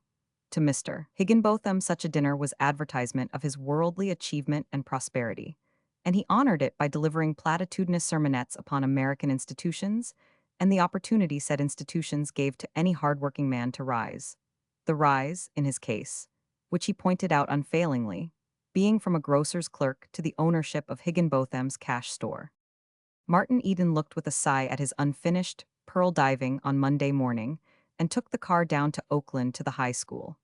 And when, days later, he applied for the results of his examinations, he learned that he had failed in everything save grammar. Your grammar is excellent, Professor Hilton informed him, staring at him through heavy spectacles. But you know nothing, positively nothing, in the other branches, and your United States history is abominable. There is no other word for it, abominable. I should advise you. Professor Hilton paused and glared at him, unsympathetic and unimaginative as one of his own test tubes. He was professor of physics in the high school, possessor of a large family, a meager salary, and a select fund of parrot-learned knowledge. Yes, sir, Martin said humbly, wishing somehow that the man at the desk in the library was in Professor Hilton's place just then. And I should advise you to go back to the grammar school for at least 2 years. Good day. Martin was not deeply affected by his failure, though he was surprised at Ruth's shocked expression when he told her Professor Hilton's advice. Her disappointment was so evident that he was sorry he had failed, but chiefly so for her sake. "You see, I was right," she said. "You know far more than any of the students entering high school, and yet you can't pass the examinations. It is because what education you have is fragmentary, sketchy. You need the discipline of study, such as only skilled teachers can give you. You must be thoroughly grounded. Professor Hilton is right, and if I were you, I'd go to night school. A year and a half of it might enable you to catch up that additional 6 months. Besides, that would leave you your days in which to write, or, if you could not make your living by your pen, you would have your days in which to work in some position. But if my days are taken up with work and my nights with school, when am I going to see you?" Was Martin's first thought, though he refrained from uttering it. Instead, he said, "It seems so babyish for me to be going to night school, but I wouldn't mind that if I thought it would pay. But I don't think it will pay. I can do the work quicker than they can teach me. It would be a loss of time." He thought of her and his desire to have her, "and I can't afford the time. I haven't the time to spare, in fact. There is so much that is necessary." She looked at him gently, and he was a brute to oppose her. "Physics and chemistry, you can't do them without laboratory study, and you'll find algebra and geometry almost hopeless without instruction. You need the skilled teachers, the specialists in the art of imparting knowledge." He was silent for a minute, casting about for the least vainglorious way in which to express himself. "Please don't think I'm bragging," he began. "I don't intend it that way at all, but I have a feeling that I am what I may call a natural student. I can study by myself. I take to it kindly, like a duck to water. You see yourself what I did with grammar. And I've learned much of other things. You would never dream how much. And I'm only getting started. Wait till I get—" He hesitated and assured himself of the pronunciation before he said momentum. "I'm getting my first real feel of things now. I'm beginning to size up the situation." "Please don't say size up," she interrupted. "To get a line on things," he hastily amended. "That doesn't mean anything in correct English," she objected. He floundered for a fresh start. "What I'm driving at is that I'm beginning to get the lay of the land." Out of pity she forbore, and he went on. "Knowledge seems to me like a chart room. Whenever I go into the library, I am impressed that way. The part played by teachers is to teach the student the contents of the chart room in a systematic way. The teachers are guides to the chart room, that's all. It's not something that they have in their own heads. They don't make it up, don't create it. It's all in the chart room and they know their way about in it, and it's their business to show the place to strangers who might else get lost. Now, I don't get lost easily. I have the bump of location. I usually know where I'm at, what's wrong now." "Don't say where I'm at." "That's right," he said gratefully, "where I am. But where am I at? I mean, where am I? Oh yes, in the chart room. Well, some people—" "Persons," she corrected. "Some persons need guides, most persons do. But I think I can get along without them.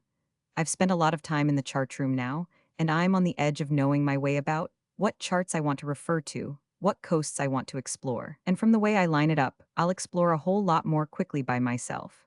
The speed of a fleet, you know, is the speed of the slowest ship, and the speed of the teachers is affected the same way. They can't go any faster than the ruck of their scholars, and I can set a faster pace for myself than they set for a whole schoolroom." "He travels the fastest who travels alone," she quoted at him.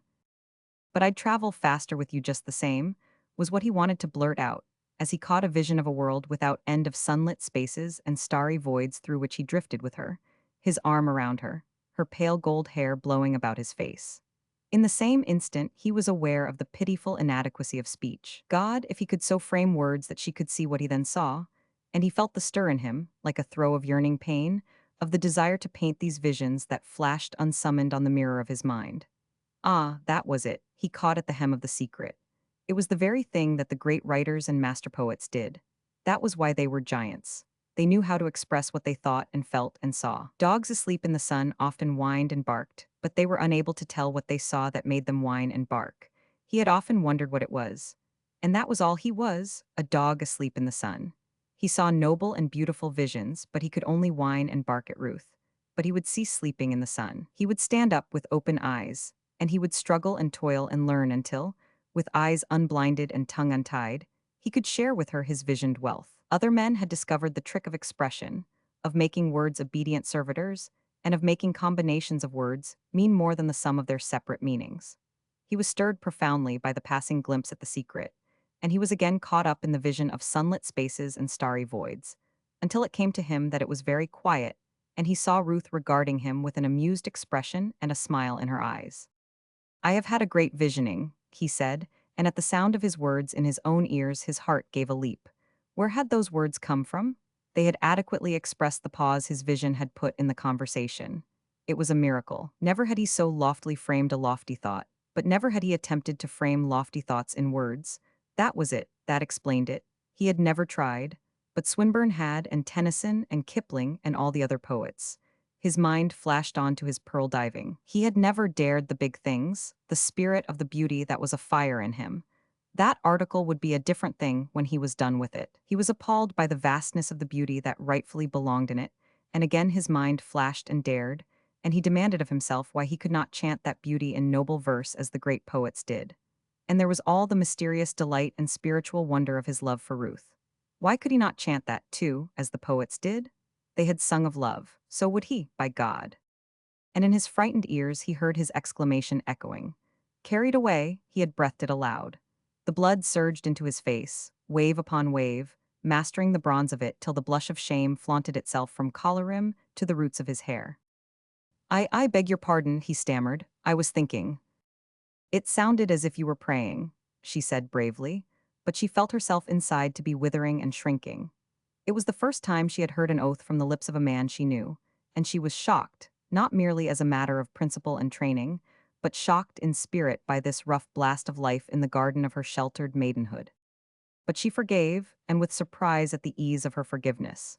Somehow it was not so difficult to forgive him anything. He had not had a chance to be as other men, and he was trying so hard, and succeeding, too. It never entered her head that there could be any other reason for her being kindly disposed toward him. She was tenderly disposed toward him, but she did not know it. She had no way of knowing it. The placid poise of 24 years without a single love affair did not fit her with a keen perception of her own feelings, and she who had never warmed to actual love was unaware that she was warming now. Chapter 11. Martin went back to his pearl diving article, which would have been finished sooner if it had not been broken in upon so frequently by his attempts to write poetry. His poems were love poems, inspired by Ruth, but they were never completed. Not in a day could he learn to chant in noble verse. Rhyme and meter and structure were serious enough in themselves, but there was, over and beyond them, an intangible and evasive something that he caught in all great poetry, but which he could not catch and imprison in his own. It was the elusive spirit of poetry itself that he sensed and sought after but could not capture. It seemed a glow to him, a warm and trailing vapor, ever beyond his reaching, though sometimes he was rewarded by catching at shreds of it and weaving them into phrases that echoed in his brain with haunting notes or drifted across his vision in misty wafture of unseen beauty. It was baffling. He ached with desire to express and could but gibber prosaically as everybody gibbered. He read his fragments aloud. The meter marched along on perfect feet, and the rhyme pounded a longer and equally faultless rhythm, but the glow and high exaltation that he felt within were lacking. He could not understand, and time and again, in despair, defeated and depressed, he returned to his article. Prose was certainly an easier medium. Following the pearl diving, he wrote an article on the sea as a career, another on turtle catching, and a third on the Northeast trades. Then he tried, as an experiment, a short story, and before he broke his stride, he had finished 6 short stories and dispatched them to various magazines. He wrote prolifically, intensely, from morning till night and late at night, except when he broke off to go to the reading room, draw books from the library, or to call on Ruth. He was profoundly happy. Life was pitched high. He was in a fever that never broke. The joy of creation that is supposed to belong to the gods was his. All the life about him, the odors of stale vegetables and soapsuds, the slatternly form of his sister, and the jeering face of Mr. Higginbotham, was a dream. The real world was in his mind, and the stories he wrote were so many pieces of reality out of his mind. The days were too short. There was so much he wanted to study.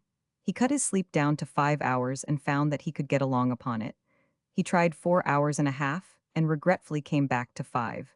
He could joyfully have spent all his waking hours upon any one of his pursuits. It was with regret that he ceased from writing to study, that he ceased from study to go to the library, that he tore himself away from that chart-room of knowledge, or from the magazines in the reading room that were filled with the secrets of writers who succeeded in selling their wares. It was like severing heartstrings, when he was with Ruth, to stand up and go. And he scorched through the dark streets so as to get home to his books at the least possible expense of time. And hardest of all was it to shut up the algebra or physics, put notebook and pencil aside, and close his tired eyes in sleep. He hated the thought of ceasing to live, even for so short a time, and his sole consolation was that the alarm clock was set 5 hours ahead. He would lose only 5 hours anyway, and then the jangling bell would jerk him out of unconsciousness, and he would have before him another glorious day of 19 hours. In the meantime, the weeks were passing, his money was ebbing low, and there was no money coming in. A month after he had mailed it, the adventure serial for boys was returned to him by the youth's companion. The rejection slip was so tactfully worded that he felt kindly toward the editor. But he did not feel so kindly toward the editor of the San Francisco Examiner. After waiting 2 whole weeks, Martin had written to him. A week later, he wrote again. At the end of the month, he went over to San Francisco and personally called upon the editor. But he did not meet that exalted personage, thanks to a Cerberus of an office boy, of tender years and red hair, who guarded the portals. At the end of the 5th week, the manuscript came back to him, by mail, without comment. There was no rejection slip, no explanation, nothing. In the same way, his other articles were tied up with the other leading San Francisco papers. When he recovered them, he sent them to the magazines in the East, from which they were returned more promptly, accompanied always by the printed rejection slips. The short stories were returned in similar fashion. He read them over and over, and liked them so much that he could not puzzle out the cause of their rejection, until, one day, he read in a newspaper that manuscripts should always be typewritten. That explained it. Of course, editors were so busy that they could not afford the time and strain of reading handwriting. Martin rented a typewriter and spent a day mastering the machine. Each day he typed what he composed, and he typed his earlier manuscripts as fast as they were returned him. He was surprised when the typed ones began to come back. His jaw seemed to become squarer, his chin more aggressive, and he bundled the manuscripts off to new editors. The thought came to him that he was not a good judge of his own work. He tried it out on Gertrude. He read his stories aloud to her. Her eyes glistened, and she looked at him proudly as she said, "Ain't it grand, you written those sort of things?" "Yes, yes," he demanded impatiently. "But the story, how did you like it?" "Just grand," was the reply. "Just grand and thrilling, too. I was all worked up." He could see that her mind was not clear. The perplexity was strong in her good-natured face, so he waited. "But say, Mart," after a long pause, "how did it end? Did that young man who spoke so highfalutin get her?" And, after he had explained the end, which he thought he had made artistically obvious, she would say, "That's what I wanted to know. Why didn't you write that way in the story?" One thing he learned, after he had read her a number of stories, namely, that she liked happy endings. "That story was perfectly grand," she announced, straightening up from the washtub with a tired sigh and wiping the sweat from her forehead with a red, steamy hand. "But it makes me sad. I want to cry. There is too many sad things in the world anyway. It makes me happy to think about happy things. Now if he'd married her, and you don't mind, Mart?" she queried apprehensively. "I just happen to feel that way because I'm tired, I guess. But the story was grand just the same, perfectly grand. Where are you going to sell it?" "That's a horse of another color," he laughed. "But if you did sell it, what do you think you'd get for it?" "Oh, $100. That would be the least, the way prices go." "My, I do hope you'll sell it." "Easy money, eh?" Then he added proudly, "I wrote it in 2 days, that's $50 a day." He longed to read his stories to Ruth, but did not dare. He would wait till some were published, he decided, then she would understand what he had been working for. In the meantime, he toiled on. Never had the spirit of adventure lured him more strongly than on this amazing exploration of the realm of mind. He bought the textbooks on physics and chemistry, and, along with his algebra, worked out problems and demonstrations. He took the laboratory proofs on faith, and his intense power of vision enabled him to see the reactions of chemicals more understandingly than the average student saw them in the laboratory. Martin wandered on through the heavy pages, overwhelmed by the clues he was getting to the nature of things. He had accepted the world as the world, but now he was comprehending the organization of it, the play and interplay of force and matter. Spontaneous explanations of old matters were continually arising in his mind. Levers and purchases fascinated him, and his mind roved backward to handspikes and blocks and tackles at sea. The theory of navigation, which enabled the ships to travel unerringly their courses over the pathless ocean, was made clear to him. The mysteries of storm and rain and tide were revealed, and the reason for the existence of trade winds made him wonder whether he had written his article on the Northeast trade too soon. At any rate, he knew he could write it better now. One afternoon he went out with Arthur to the University of California, and with bated breath and a feeling of religious awe, went through the laboratories, saw demonstrations, and listened to a physics professor lecturing to his classes. But he did not neglect his writing. A stream of short stories flowed from his pen, and he branched out into the easier forms of verse, the kind he saw printed in the magazines, though he lost his head and wasted 2 weeks on a tragedy in blank verse, the swift rejection of which by half a dozen magazines dumbfounded him. Then he discovered Henley and wrote a series of sea poems on the model of hospital sketches.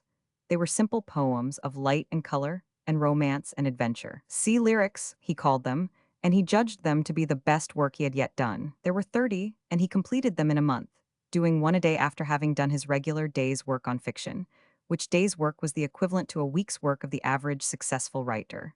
The toil meant nothing to him. It was not toil. He was finding speech, and all the beauty and wonder that had been pent for years behind his inarticulate lips was now pouring forth in a wild and virile flood. He showed the sea lyrics to no one, not even to the editors. He had become distrustful of editors, but it was not distrust that prevented him from submitting the lyrics. They were so beautiful to him that he was impelled to save them to share with Ruth in some glorious far-off time when he would dare to read to her what he had written. Against that time he kept them with him, reading them aloud, going over them until he knew them by heart. He lived every moment of his waking hours, and he lived in his sleep, his subjective mind rioting through his 5 hours of surcease and combining the thoughts and events of the day into grotesque and impossible marvels. In reality, he never rested, and a weaker body or a less firmly poised brain would have been prostrated in a general breakdown. His late afternoon calls on Ruth were rarer now, for June was approaching, when she would take her degree and finish with the university. Bachelor of Arts. When he thought of her degree, it seemed she fled beyond him faster than he could pursue. One afternoon a week she gave to him, and arriving late, he usually stayed for dinner and for music afterward. Those were his red-letter days. The atmosphere of the house, in such contrast with that in which he lived and the mere nearness to her, sent him forth each time with a firmer grip on his resolve to climb the heights. In spite of the beauty in him and the aching desire to create, it was for her that he struggled. He was a lover first and always. All other things he subordinated to love. Greater than his adventure in the world of thought was his love adventure. The world itself was not so amazing because of the atoms and molecules that composed it according to the propulsions of irresistible force. What made it amazing was the fact that Ruth lived in it. She was the most amazing thing he had ever known, or dreamed, or guessed. But he was oppressed always by her remoteness. She was so far from him, and he did not know how to approach her. He had been a success with girls and women in his own class, but he had never loved any of them, while he did love her, and besides, she was not merely of another class. His very love elevated her above all classes. She was a being apart, so far apart that he did not know how to draw near to her as a lover should draw near. It was true, as he acquired knowledge and language, that he was drawing nearer, talking her speech, discovering ideas and delights in common, but this did not satisfy his lover's yearning. His lover's imagination had made her holy, too spiritualized to have any kinship with him in the flesh. It was his own love that thrust her from him and made her seem impossible for him. Love itself denied him the one thing that it desired. And then, one day, without warning, the gulf between them was bridged for a moment, and thereafter, though the gulf remained, it was ever narrower. They had been eating cherries, great, luscious, black cherries with a juice of the color of dark wine. And later, as she read aloud to him from The Princess, he chanced to notice the stain of the cherries on her lips. For the moment her divinity was shattered. She was clay, after all, mere clay, subject to the common law of clay as his clay was subject, or anybody's clay. Her lips were flesh like his, and cherries dyed them as cherries dyed his. And if so with her lips, then was it so with all of her. She was woman, all woman, just like any woman. It came upon him abruptly. It was a revelation that stunned him. It was as if he had seen the sun fall out of the sky, or had seen worship purity polluted. Then he realized the significance of it, and his heart began pounding and challenging him to play the lover with this woman, who was not a spirit from other worlds, but a mere woman with lips a cherry could stain. He trembled at the audacity of his thought, but all his soul was singing, and reason, in a triumphant paean, assured him he was right. Something of this change in him must have reached her, for she paused from her reading, looked up at him, and smiled. His eyes dropped from her blue eyes to her lips, and the sight of the stain maddened him. His arms all but flashed out to her and around her, in the way of his old careless life.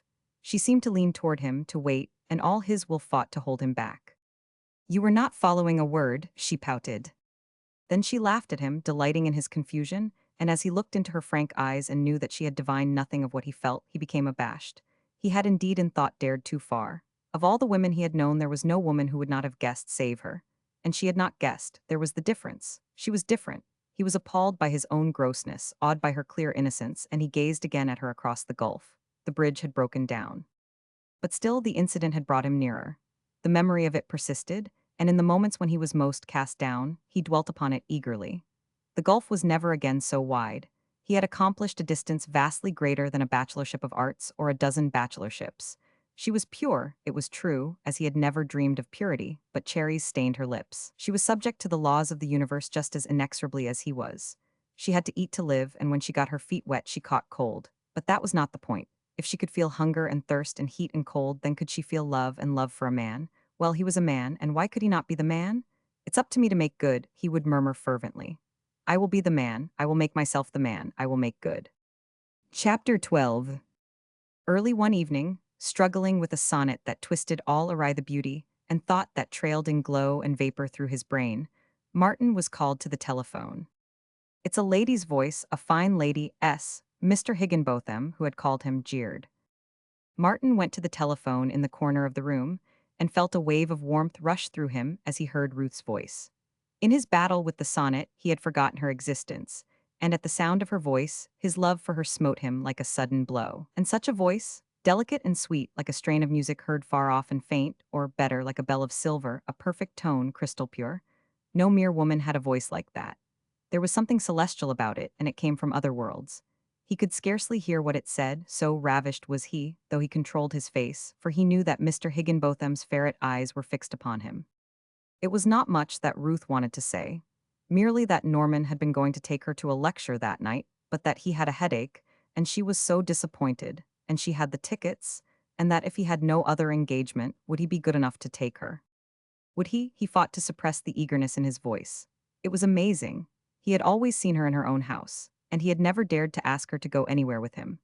Quite irrelevantly, still at the telephone and talking with her, he felt an overpowering desire to die for her, and visions of heroic sacrifice shaped and dissolved in his whirling brain. He loved her so much, so terribly, so hopelessly. In that moment of mad happiness that she should go out with him, go to a lecture with him, Martin Eden. She soared so far above him that there seemed nothing else for him to do than die for her. It was the only fit way in which he could express the tremendous and lofty emotion he felt for her. It was the sublime abnegation of true love that comes to all lovers, and it came to him there, at the telephone, in a whirlwind of fire and glory. And to die for her, he felt, was to have lived and loved well. And he was only 21, and he had never been in love before. His hand trembled as he hung up the receiver, and he was weak from the organ which had stirred him. His eyes were shining like an angel's, and his face was transfigured, purged of all earthly dross and pure and holy. Mackin dates outside, eh? His brother-in-law sneered. You know what that means, you'll be in the police court yet.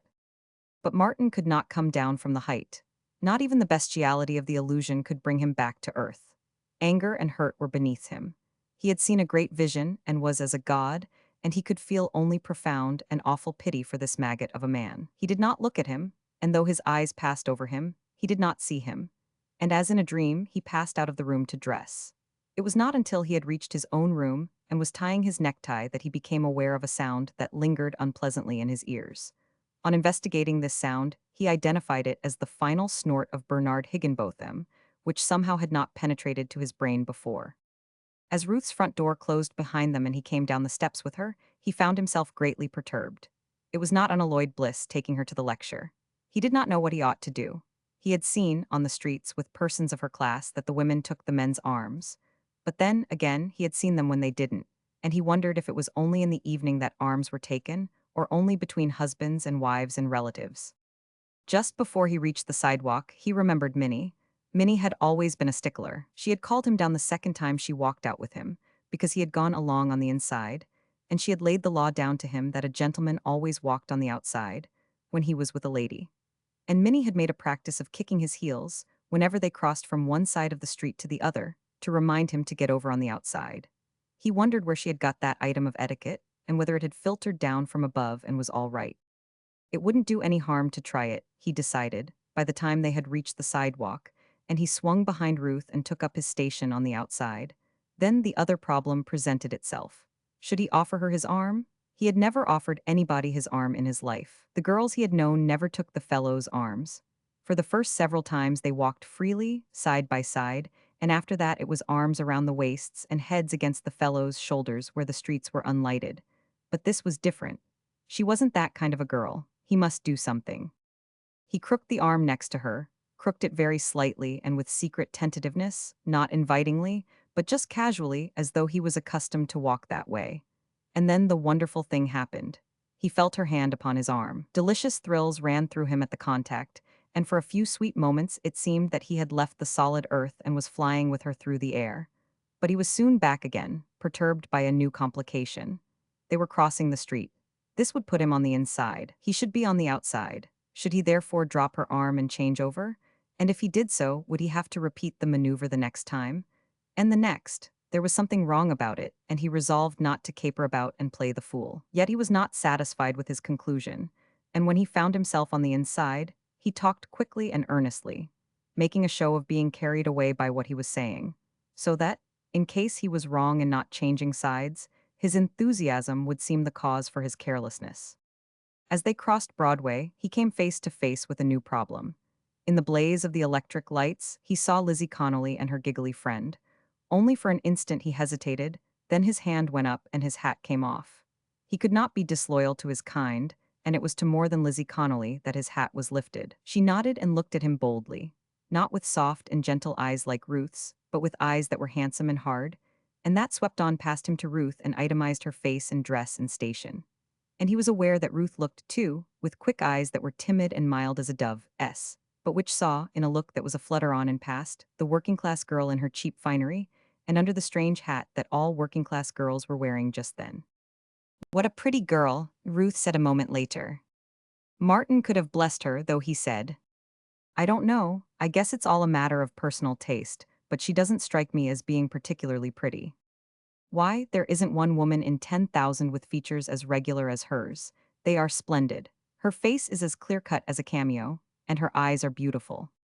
"Do you think so?" Martin queried absently, for to him there was only one beautiful woman in the world, and she was beside him, her hand upon his arm. "Do I think so? If that girl had proper opportunity to dress, Mr. Eden, and if she were taught how to carry herself, you would be fairly dazzled by her, and so would all men." "She would have to be taught how to speak," he commented, "or else most of the men wouldn't understand her. I'm sure you couldn't understand a quarter of what she said if she just spoke naturally." "Nonsense, you are as bad as Arthur when you try to make your point. You forget how I talked when you first met me. I have learned a new language since then. Before that time I talked as that girl talks. Now I can manage to make myself understood sufficiently in your language to explain that you do not know that other girl's language. And do you know why she carries herself the way she does? I think about such things now, though I never used to think about them, and I am beginning to understand much." "But why does she?" "She has worked long hours for years at machines. When one's body is young, it is very pliable, and hard work will mold it like putty according to the nature of the work. I can tell at a glance the trades of many working men I meet on the street. Look at me. Why am I rolling all about the shop? Because of the years I put in on the sea. If I'd put in the same years cowpunching, with my body young and pliable, I wouldn't be rolling now, but I'd be bow-legged. And so with that girl. You notice that her eyes were what I might call hard. She has never been sheltered. She has had to take care of herself, and a young girl can't take care of herself and keep her eyes soft and gentle like yours, for example." "I think you are right," Ruth said in a low voice, "and it is too bad she is such a pretty girl." He looked at her and saw her eyes luminous with pity. And then he remembered that he loved her and was lost in amazement at his fortune that permitted him to love her and to take her on his arm to a lecture. "Who are you, Martin Eden?" he demanded of himself in the looking-glass that night when he got back to his room. He gazed at himself long and curiously. "Who are you? What are you? Where do you belong? You belong by rights to girls like Lizzie Connolly. You belong with the legions of toil, with all that is low and vulgar and unbeautiful. You belong with the oxen and the drudges, in dirty surroundings among smells and stenches. There are the stale vegetables now. Those potatoes are rotting. Smell them, damn you, smell them.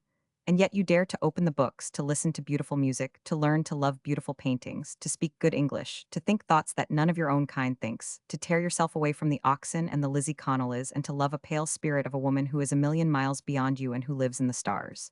Who are you? And what are you? Damn you. And are you going to make good?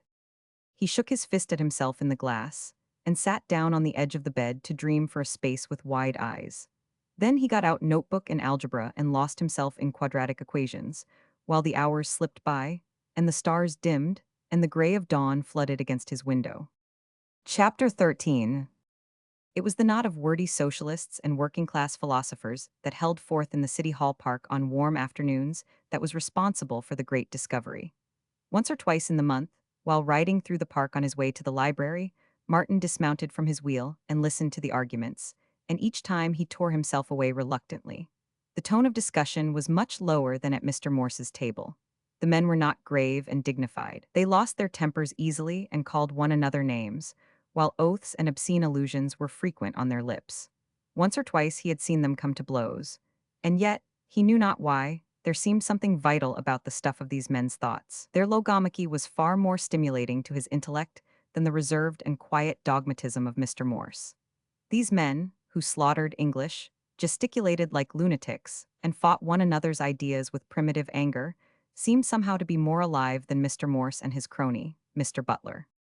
Martin had heard Herbert Spencer quoted several times in the park, but one afternoon a disciple of Spencer's appeared, a seedy tramp with a dirty coat buttoned tightly at the throat to conceal the absence of a shirt. Battle royal was waged, amid the smoking of many cigarettes and the expectoration of much tobacco juice, wherein the tramp successfully held his own, even when a socialist workman sneered, "There is no God but the unknowable, and Herbert Spencer is his prophet." Martin was puzzled as to what the discussion was about, but when he rode on to the library, he carried with him a newborn interest in Herbert Spencer, and because of the frequency with which the tramp had mentioned first principles, Martin drew out that volume.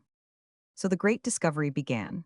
Once before he had tried Spencer, and choosing the principles of psychology to begin with, he had failed as abjectly as he had failed with Madame Blavatsky. There had been no understanding the book, and he had returned it unread. But this night, after algebra and physics and an attempt at a sonnet, he got into bed and opened First Principles. Morning found him still reading. It was impossible for him to sleep, nor did he write that day. He lay on the bed till his body grew tired, when he tried the hard floor, reading on his back, the book held in the air above him, or changing from side to side. He slept that night, and did his writing next morning, and then the book tempted him and he fell, reading all afternoon, oblivious to everything and oblivious to the fact that that was the afternoon Ruth gave to him.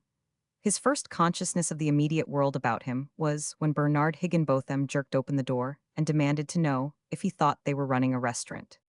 Martin Eden had been mastered by curiosity all his days. He wanted to know, and it was this desire that had sent him adventuring over the world. But he was now learning from Spencer that he never had known, and that he never could have known had he continued his sailing and wandering forever. He had merely skimmed over the surface of things, observing detached phenomena, accumulating fragments of facts, making superficial little generalizations, and all and everything quite unrelated in a capricious and disorderly world of whim and chance. The mechanism of the flight of birds he had watched and reasoned about with understanding, but it had never entered his head to try to explain the process whereby birds, as organic flying mechanisms, had been developed. He had never dreamed there was such a process. That birds should have come to be was unguessed. They always had been. They just happened. And as it was with birds, so had it been with everything. His ignorant and unprepared attempts at philosophy had been fruitless. The medieval metaphysics of Kant had given him the key to nothing, and had served the sole purpose of making him doubt his own intellectual powers. In similar manner, his attempt to study evolution had been confined to a hopelessly technical volume by Romans. He had understood nothing, and the only idea he had gathered was that evolution was a dry-as-dust theory, of a lot of little men possessed of huge and unintelligible vocabularies. And now, he learned that evolution was no mere theory, but an accepted process of development, that scientists no longer disagreed about it, their only differences being over the method of evolution. And here was the man Spencer, organizing all knowledge for him, reducing everything to unity, elaborating ultimate realities, and presenting to his startled gaze a universe so concrete of realization that it was like the model of a ship such as sailors make and put into glass bottles. There was no caprice, no chance. All was law. It was in obedience to law that the bird flew, and it was in obedience to the same law that fermenting slime had writhed and squirmed and put out legs and wings and become a bird. Martin had ascended from pitch to pitch of intellectual living, and here he was at a higher pitch than ever. All the hidden things were laying their secrets bare. He was drunken with comprehension. At night, asleep, he lived with the gods in colossal nightmare. And awake, in the day, he went around like a somnambulist, with absent stare, gazing upon the world he had just discovered. At table, he failed to hear the conversation about petty and ignoble things, his eager mind seeking out and following cause and effect in everything before him. In the meat on the platter, he saw the shining sun, and traced its energy back through all its transformations to its source, 100 million miles away, or traced its energy ahead to the moving muscles in his arms that enabled him to cut the meat, and to the brain, wherewith he willed the muscles to move to cut the meat, until, with inward gaze, he saw the same sun shining in his brain. He was entranced by illumination, and did not hear the bug house, whispered by Jim, nor see the anxiety on his sister's face, nor notice the rotary motion of Bernard Higginbotham's finger, whereby he imparted the suggestion of wheels revolving in his brother-in-law's head. What, in a way, most profoundly impressed Martin was the correlation of knowledge, of all knowledge. He had been curious to know things, and whatever he acquired he had filed away in separate memory compartments in his brain. Thus, on the subject of sailing, he had an immense store. On the subject of woman, he had a fairly large store. But these two subjects had been unrelated. Between the two memory compartments, there had been no connection.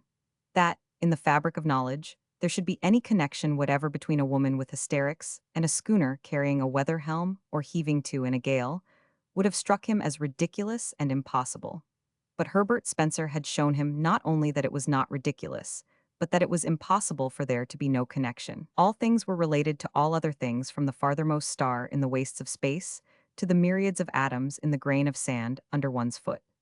This new concept was a perpetual amazement to Martin, and he found himself engaged continually in tracing the relationship between all things under the sun and on the other side of the sun. He drew up lists of the most incongruous things and was unhappy until he succeeded in establishing kinship between them, all kinship between love, poetry, earthquake, fire, rattlesnakes, rainbows, precious gems, monstrosities, sunsets, the roaring of lions, illuminating gas, cannibalism, beauty, murder, lovers, fulcrums, and tobacco. Thus he unified the universe and held it up and looked at it, or wandered through its byways and alleys and jungles, not as a terrified traveler in the thick of mysteries seeking an unknown goal, but observing and charting and becoming familiar with all there was to know. And the more he knew, the more passionately he admired the universe and life, and his own life in the midst of it all. "You fool," he cried at his image in the looking-glass. "You wanted to write, and you tried to write, and you had nothing in you to write about. What did you have in you? Some childish notions, a few half-baked sentiments, a lot of undigested beauty, a great black mass of ignorance, a heart filled to bursting with love, and an ambition as big as your love and as futile as your ignorance. And you wanted to write? Why, you're just on the edge of beginning to get something in you to write about. You wanted to create beauty, but how could you when you knew nothing about the nature of beauty? You wanted to write about life when you knew nothing of the essential characteristics of life. You wanted to write about the world and the scheme of existence when the world was a Chinese puzzle to you, and all that you could have written would have been about what you did not know of the scheme of existence. But cheer up, Martin, my boy, you'll write yet. You know a little, a very little, and you're on the right road now to know more. Some day, if you're lucky, you may come pretty close to knowing all that may be known. Then you will write." He brought his great discovery to Ruth, sharing with her all his joy and wonder in it, but she did not seem to be so enthusiastic over it. She tacitly accepted it, and in a way, seemed aware of it from her own studies. It did not stir her deeply, as it did him, and he would have been surprised had he not reasoned it out that it was not new and fresh to her as it was to him. Arthur and Norman, he found, believed in evolution and had read Spencer, though it did not seem to have made any vital impression upon them, while the young fellow with the glasses and the mop of hair, Will Olney, sneered disagreeably at Spencer and repeated the epigram, "There is no God but the unknowable, and Herbert Spencer is his prophet." But Martin forgave him the sneer, for he had begun to discover that Olney was not in love with Ruth. Later, he was dumbfounded to learn from various little happenings not only that Olney did not care for Ruth, but that he had a positive dislike for her. Martin could not understand this. It was a bit of phenomena that he could not correlate with all the rest of the phenomena in the universe. But nevertheless, he felt sorry for the young fellow because of the great lack in his nature that prevented him from a proper appreciation of Ruth's fineness and beauty. They rode out into the hills several Sundays on their wheels, and Martin had ample opportunity to observe the armed truce that existed between Ruth and Olney. The latter chummed with Norman, throwing Arthur and Martin into company with Ruth, for which Martin was duly grateful. Those Sundays were great days for Martin, greatest because he was with Ruth, and great, also, because they were putting him more on a par with the young men of her class. In spite of their long years of disciplined education, he was finding himself their intellectual equal, and the hours spent with them in conversation was so much practice for him in the use of the grammar he had studied so hard. He had abandoned the etiquette books, falling back upon observation to show him the right things to do. Except when carried away by his enthusiasm, he was always on guard, keenly watchful of their actions, and learning their little courtesies and refinements of conduct. The fact that Spencer was very little read was for some time a source of surprise to Martin. "Herbert Spencer," said the man at the desk in the library. "Oh, yes, a great mind." But the man did not seem to know anything of the content of that great mind. One evening at dinner, when Mr. Butler was there, Martin turned the conversation upon Spencer.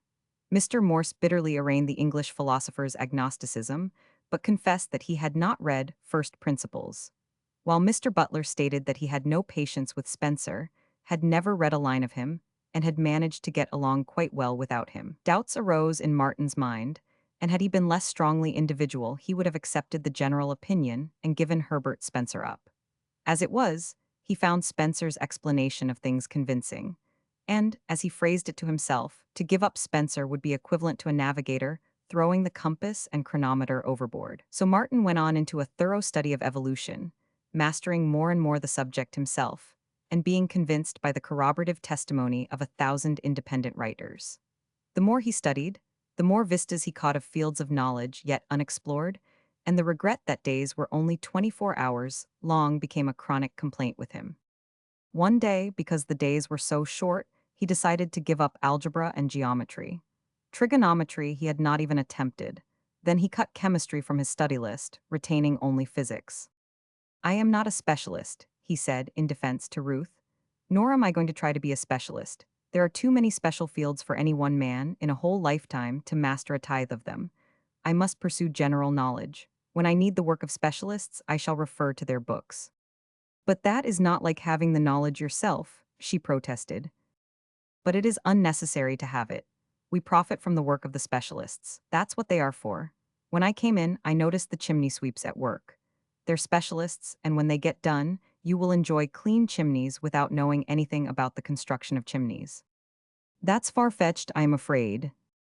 She looked at him curiously, and he felt a reproach in her gaze and manner, but he was convinced of the rightness of his position. All thinkers on general subjects, the greatest minds in the world, in fact, rely on the specialists. Herbert Spencer did that. He generalized upon the findings of thousands of investigators. He would have had to live 1,000 lives in order to do it all himself. And so, with Darwin, he took advantage of all that had been learned by the florists and cattle breeders. "You're right, Martin," Olney said. "You know what you're after, and Ruth doesn't. She doesn't know what she is after for herself even." "Oh, yes," Olney rushed on, heading off her objection. "I know you call it general culture. But it doesn't matter what you study if you want general culture. You can study French, or you can study German, or cut them both out and study Esperanto. You'll get the culture tone just the same. You can study Greek or Latin too, for the same purpose, though it will never be any use to you. It will be culture, though. Why Ruth studied Saxon, became clever in it, that was 2 years ago, and all that she remembers of it now is, "Wan that sweet April with his scours soot." Isn't that the way it goes? "But it's given you the culture tone just the same," he laughed, again heading her off. "I know, we were in the same classes. But you speak of culture as if it should be a means to something," Ruth cried out. Her eyes were flashing, and in her cheeks were 2 spots of color. "Culture is the end in itself." "But that is not what Martin wants." "How do you know?" "What do you want, Martin?" Olney demanded, turning squarely upon him. Martin felt very uncomfortable, and looked entreaty at Ruth. "Yes, what do you want?" Ruth asked. "That will settle it." "Yes, of course I want culture," Martin faltered. "I love beauty, and culture will give me a finer and keener appreciation of beauty." She nodded her head and looked triumph. "Rot, and you know it," was Olney's comment. "Martin's after career, not culture. It just happens that culture in his case is incidental to career. If he wanted to be a chemist, culture would be unnecessary. Martin wants to write, but he's afraid to say so because it will put you in the wrong. And why does Martin want to write? He went on. Because he isn't rolling in wealth. Why do you fill your head with Saxon and general culture? Because you don't have to make your way in the world. Your father sees to that. He buys your clothes for you and all the rest. What rotten good is our education? Yours and mine and Arthur's and Norman's? We're soaked in general culture, and if our daddies went broke today, we'd be falling down tomorrow on teachers' examinations. The best job you could get, Ruth, would be a country school or music teacher in a girls' boarding school. And pray what would you do? She asked. Not a blessed thing. I could earn $1.50 a day, common labor, and I might get in as instructor in Hanley's cramming joint. I say might, mind you, and I might be chucked out at the end of the week for sheer inability. Martin followed the discussion closely, and while he was convinced that Alney was right, he resented the rather cavalier treatment he accorded Ruth. A new conception of love formed in his mind as he listened. Reason had nothing to do with love. It mattered not whether the woman he loved reasoned correctly or incorrectly. Love was above reason. If it just happened that she did not fully appreciate his necessity for a career, that did not make her a bit less lovable. She was all lovable, and what she thought had nothing to do with her lovableness. What's that? He replied to a question from Alney that broke in upon his train of thought. I was saying that I hoped you wouldn't be fool enough to tackle Latin. But Latin is more than culture, Ruth broke in. It is equipment. Well, are you going to tackle it? Alney persisted. Martin was sore beset. He could see that Ruth was hanging eagerly upon his answer. I am afraid I won't have time, he said finally. I'd like to, but I won't have time. You see, Martin's not seeking culture, Alney exulted. He's trying to get somewhere to do something. Oh, but it's mental training. It's mind discipline. It's what makes disciplined minds. Ruth looked expectantly at Martin, as if waiting for him to change his judgment. You know, the football players have to train before the big game, and that is what Latin does for the thinker. It trains. Rod and Bosch, that's what they told us when we were kids, but there is one thing they didn't tell us then. They let us find it out for ourselves afterwards. Alney paused for effect, then added, and what they didn't tell us was that every gentleman should have studied Latin, but that no gentleman should know Latin. Now that's unfair, Ruth cried. I knew you were turning the conversation just in order to get off something. It's clever all right, was the retort, but it's fair, too. The only men who know their Latin are the apothecaries, the lawyers, and the Latin professors. And if Martin wants to be one of them, I miss my guess. But what's all that got to do with Herbert Spencer anyway? Martin's just discovered Spencer, and he's wild over him. Why? Because Spencer is taking him somewhere. Spencer couldn't take me anywhere, nor you. We haven't got anywhere to go. You'll get married someday, and I'll have nothing to do but keep track of the lawyers and business agents who will take care of the money my father's going to leave me. Onley got up to go, but turned at the door and delivered a parting shot. You leave Martin alone, Ruth. He knows what's best for himself. Look at what he's done already. He makes me sick sometimes, sick and ashamed of myself. He knows more now about the world and life and man's place and all the rest than Arthur or Norman or I or you, too, for that matter, and in spite of all our Latin and French and Saxon and culture. But Ruth is my teacher, Martin answered chivalrously. She is responsible for what little I have learned. Rats, Alney looked at Ruth, and his expression was malicious. I suppose you'll be telling me next that you read Spencer on her recommendation, only you didn't. And she doesn't know anything more about Darwin and evolution than I do about King Solomon's mines. What's that jawbreaker definition about something or other of Spencer's that you sprang on us the other day? That indefinite, incoherent homogeneity thing? Spring it on her and see if she understands a word of it. That isn't culture, you see. Well, tra-la, and if you tackle Latin, Martin, I won't have any respect for you. And all the while, interested in the discussion, Martin had been aware of an irk in it as well. It was about studies and lessons, dealing with the rudiments of knowledge, and the schoolboyish tone of it conflicted with the big things that were stirring in him. With the grip upon life that was even then crooking his fingers like eagle's talons, with the cosmic thrills that made him ache, and with the inchoate consciousness of mastery of it all. He likened himself to a poet, wrecked on the shores of a strange land, filled with power of beauty, stumbling and stammering and vainly trying to sing in the rough, barbaric tongue of his brethren in the new land. And so with him. He was alive, painfully alive to the great universal things, and yet he was compelled to potter and grope among schoolboy topics and debate whether or not he should study Latin. What in hell has Latin to do with it? He demanded before his mirror that night. I wish dead people would stay dead. Why should I and the beauty in me be ruled by the dead? Beauty is alive and everlasting. Languages come and go, they are the dust of the dead. And his next thought was that he had been phrasing his ideas very well, and he went to bed wondering why he could not talk in similar fashion when he was with Ruth. He was only a schoolboy with a schoolboy's tongue when he was in her presence. Give me time, he said aloud. Only give me time. Time, time, time was his unending plaint. Chapter 14. It was not because of Alney, but in spite of Ruth and his love for Ruth, that he finally decided not to take up Latin. His money meant time. There was so much that was more important than Latin, so many studies that clamored with imperious voices. And he must write, he must earn money. He had had no acceptances. 2 score of manuscripts were traveling the endless round of the magazines. How did the others do it? He spent long hours in the free reading room, going over what others had written, studying their work eagerly and critically, comparing it with his own, and wondering about the secret trick they had discovered which enabled them to sell their work. He was amazed at the immense amount of printed stuff that was dead. No light, no life, no color was shot through it. There was no breath of life in it, and yet it sold at 2 cents a word, $20 a thousand.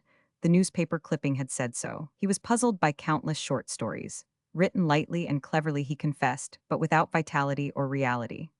Life was so strange and wonderful, filled with an immensity of problems, of dreams, and of heroic toils, and yet these stories dealt only with the commonplaces of life. He felt the stress and strain of life, its fevers and sweats and wild insurgences. Surely this was the stuff to write about. He wanted to glorify the leaders of forlorn hopes, the mad lovers, the giants that fought under stress and strain, amid terror and tragedy, making life crackle with the strength of their endeavor. And yet the magazine short stories seemed intent on glorifying the Mr. Butlers, the sordid dollar chasers, and the commonplace little love affairs of commonplace little men and women. Was it because the editors of the magazines were commonplace? He demanded. Or were they afraid of life, these writers and editors and readers? But his chief trouble was that he did not know any editors or writers. And not merely did he not know any writers, but he did not know anybody who had ever attempted to write. There was nobody to tell him, to hint to him, to give him the least word of advice. He began to doubt that editors were real men. They seemed cogs in a machine. That was what it was, a machine. He poured his soul into stories, articles, and poems, and entrusted them to the machine. He folded them just so, put the proper stamps inside the long envelope along with the manuscript, sealed the envelope, put more stamps outside, and dropped it into the mailbox. It traveled across the continent, and after a certain lapse of time, the postman returned him the manuscript in another long envelope, on the outside of which were the stamps he had enclosed. There was no human editor at the other end, but a mere cunning arrangement of cogs that changed the manuscript from one envelope to another and stuck on the stamps. It was like the slot machines wherein one dropped pennies, and with a metallic whirl of machinery had delivered to him a stick of chewing gum or a tablet of chocolate. It depended upon which slot one dropped the penny in, whether he got chocolate or gum. And so with the editorial machine. One slot brought checks and the other brought rejection slips. So far he had found only the latter slot.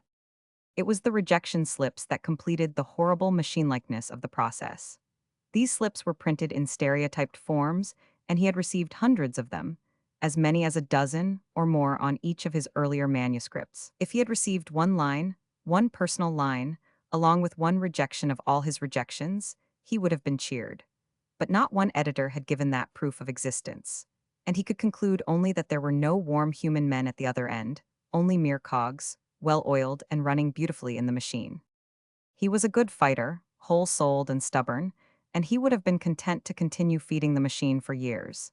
But he was bleeding to death, and not years but weeks would determine the fight. Each week his board bill brought him nearer destruction, while the postage on 40 manuscripts bled him almost as severely.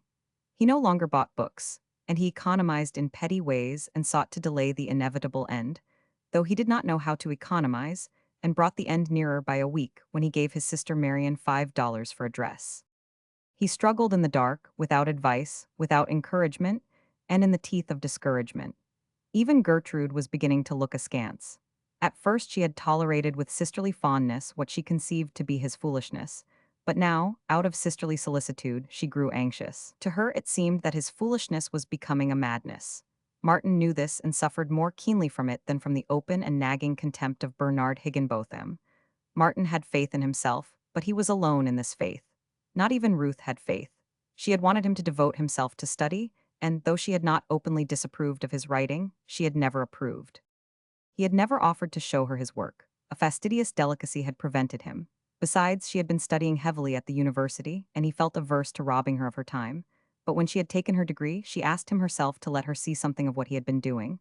Martin was elated and diffident. Here was a judge. She was a bachelor of arts. She had studied literature under skilled instructors. Perhaps the editors were capable judges, too, but she would be different from them.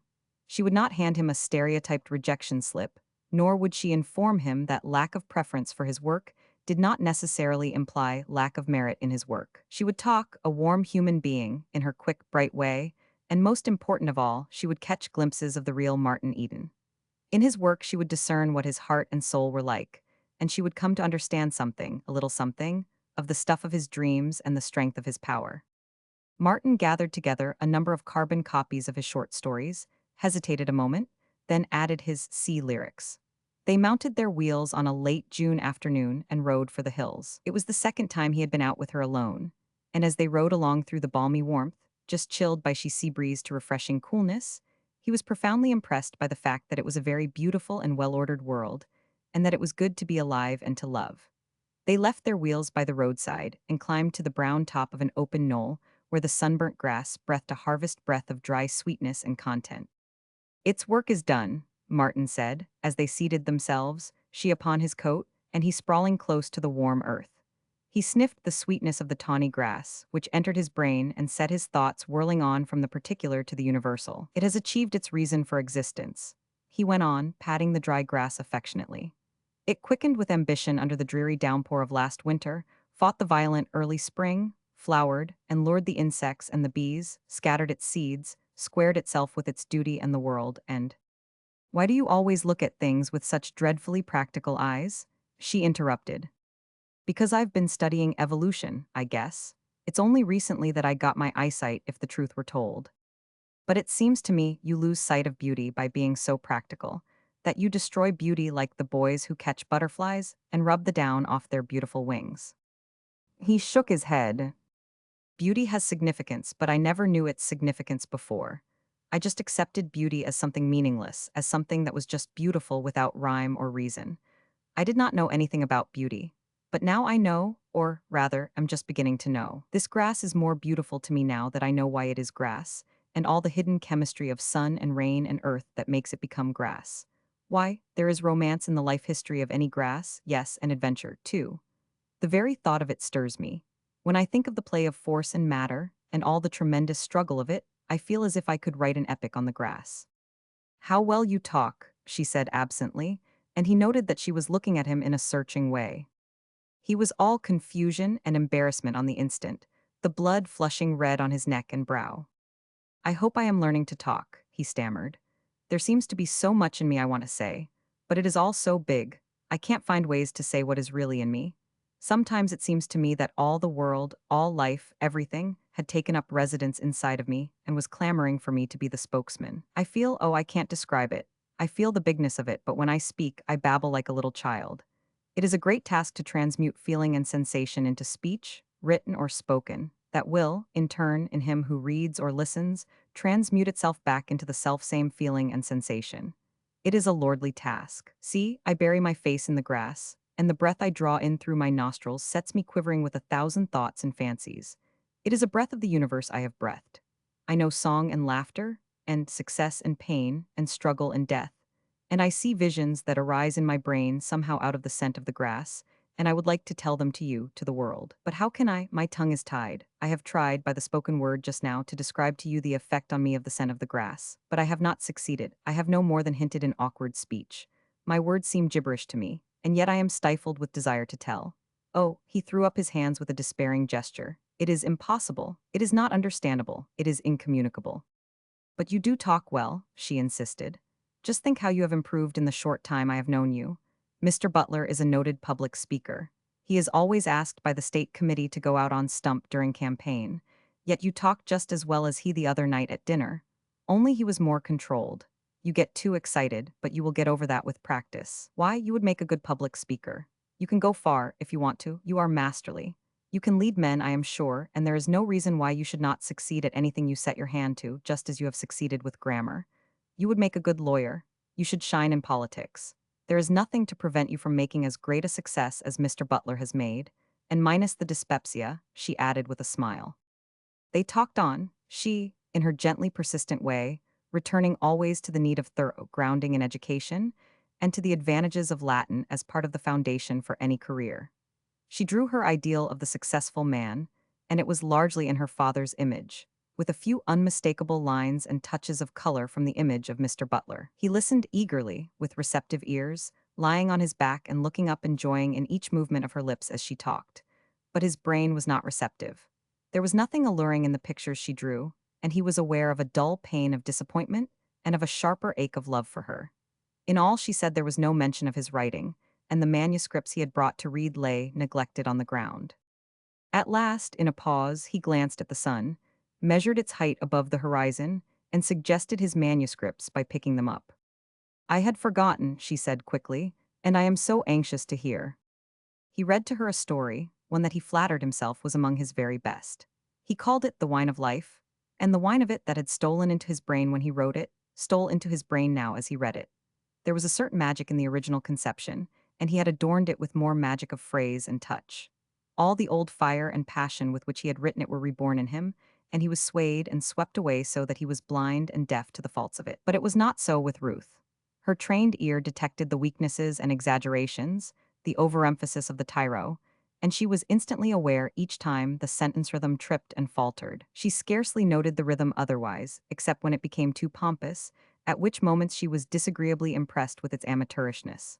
That was her final judgment on the story as a whole, amateurish, though she did not tell him so. Instead, when he had done, she pointed out the minor flaws and said that she liked the story. But he was disappointed. Her criticism was just. He acknowledged that, but he had a feeling that he was not sharing his work with her for the purpose of schoolroom correction. The details did not matter. They could take care of themselves. He could mend them, he could learn to mend them. Out of life, he had captured something big and attempted to imprison it in the story. It was the big thing out of life he had read to her, not sentence structure and semicolons. He wanted her to feel with him this big thing that was his, that he had seen with his own eyes, grappled with his own brain, and placed there on the page with his own hands in printed words. Well, he had failed was his secret decision. Perhaps the editors were right. He had felt the big thing, but he had failed to transmute it. He concealed his disappointment, and joined so easily with her in her criticism that she did not realize that deep down in him was running a strong undercurrent of disagreement. This next thing I've called the pot, he said, unfolding the manuscript. It has been refused by 4 or 5 magazines now, but still I think it is good.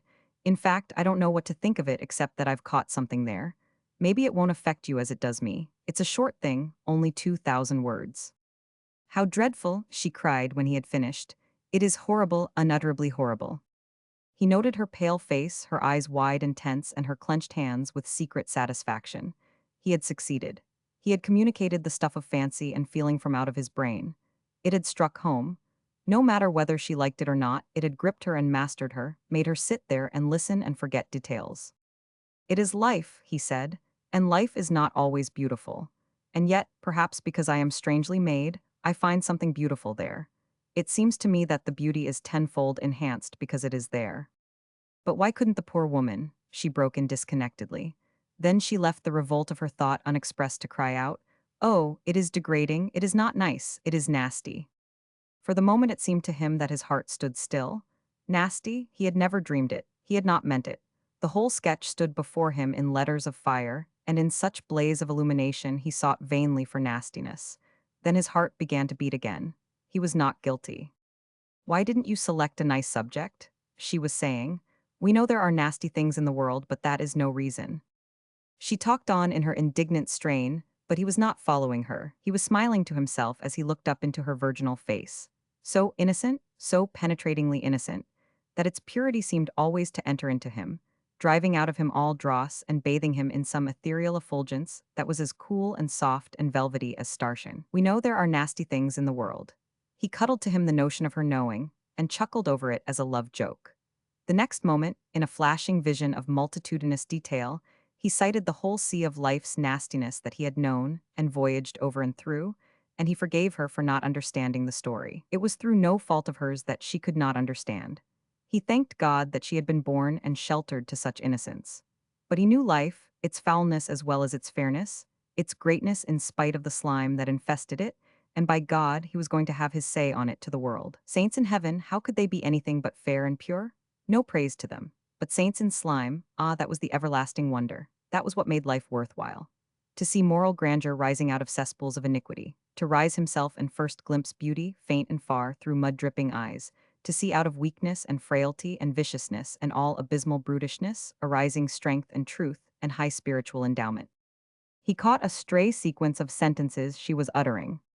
The tone of it all is low, and there is so much that is high, take in memoriam. He was impelled to suggest Locksley Hall, and would have done so, had not his vision gripped him again and left him staring at her. The female of his kind, who, out of the primordial ferment, creeping and crawling up the vast ladder of life for 1,000 centuries, had emerged on the topmost rung, having become one Ruth, pure and fair and divine, and with power to make him know love and to aspire toward purity and to desire to taste divinity. Him, Martin Eden, who too had come up in some amazing fashion from out of the ruck and the mire and the countless mistakes and abortions of unending creation. There was the romance and the wonder and the glory. There was the stuff to write if he could only find speech. Saints in heaven, they were only saints and could not help themselves, but he was a man. You have strength, he could hear her saying, but it is untutored strength. Like a bull in a china shop, he suggested, and won a smile. And you must develop discrimination. You must consult taste and fineness and tone. I dare too much, he muttered.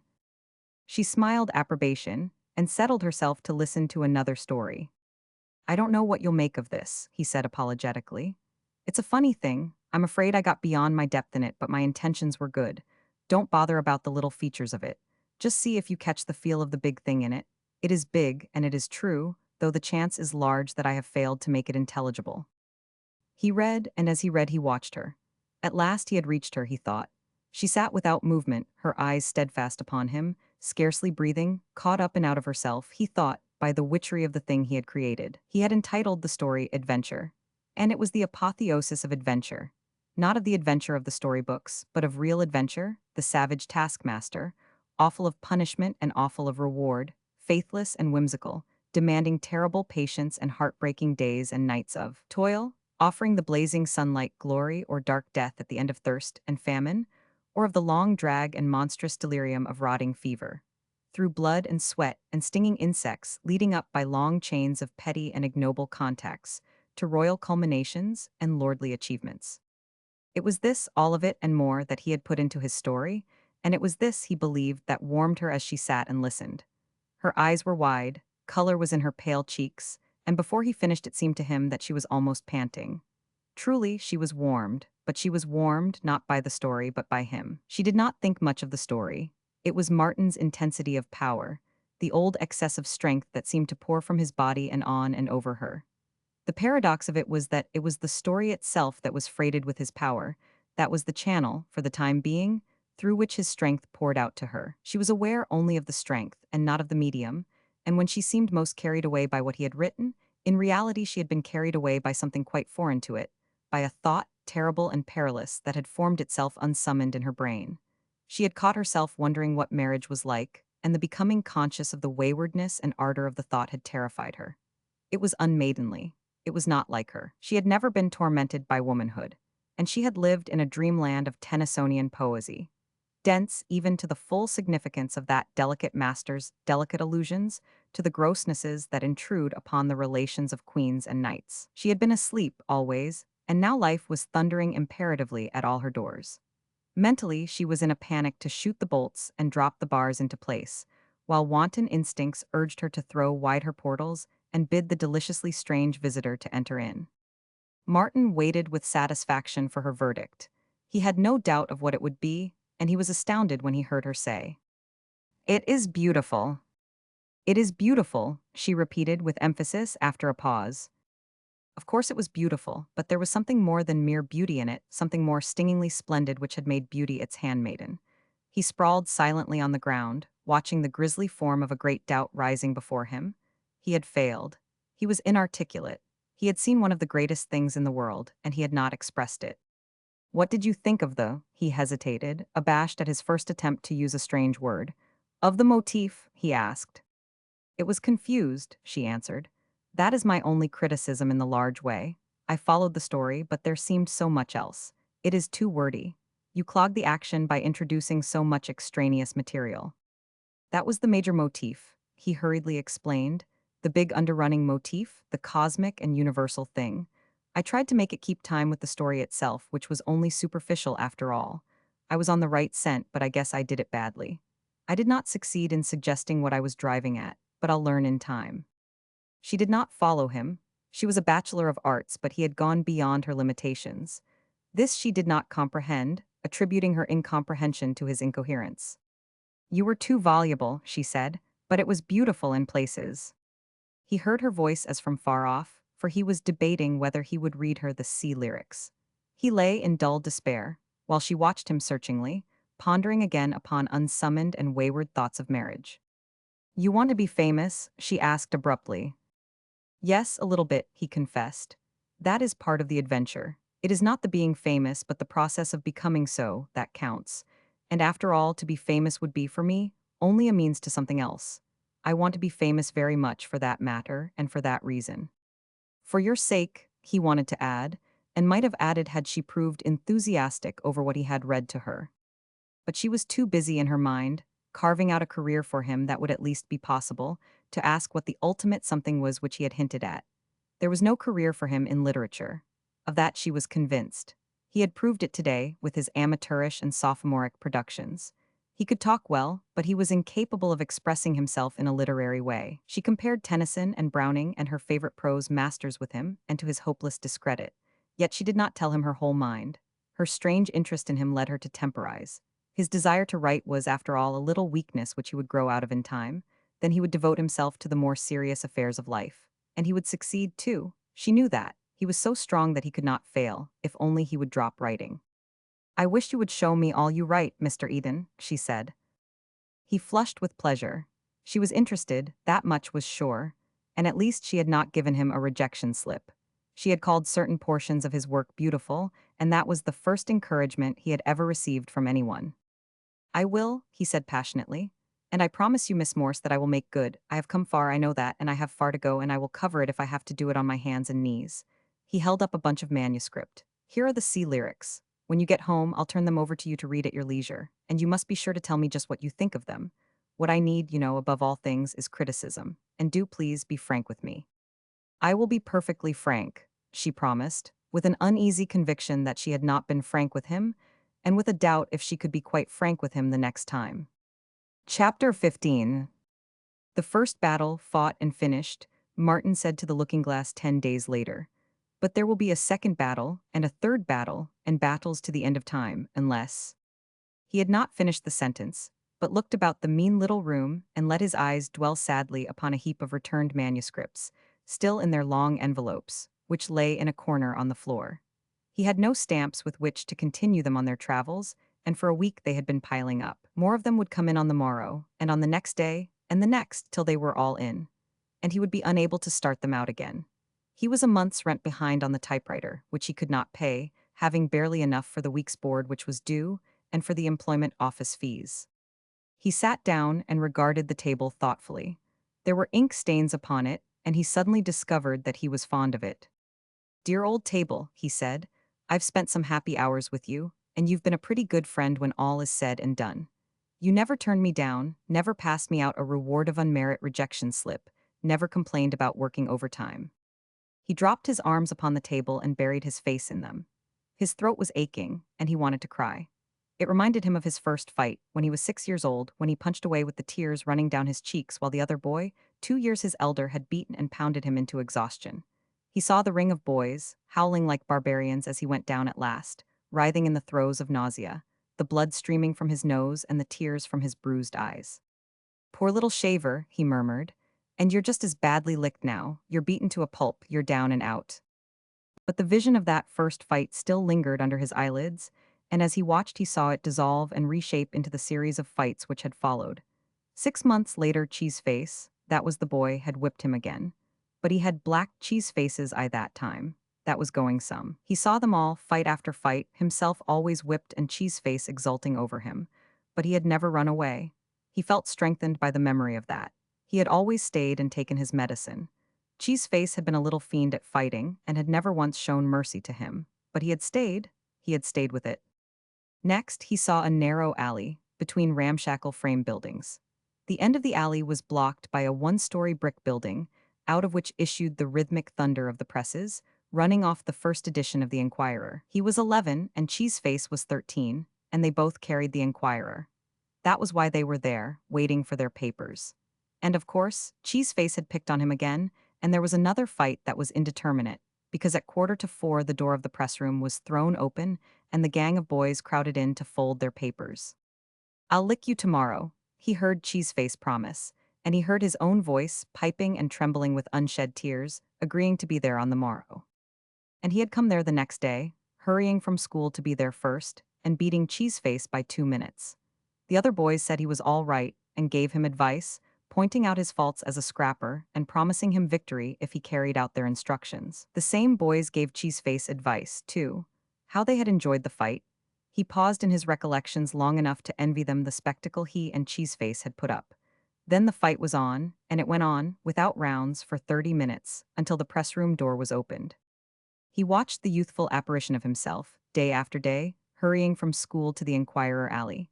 He could not walk very fast. He was stiff and lame from the incessant fighting.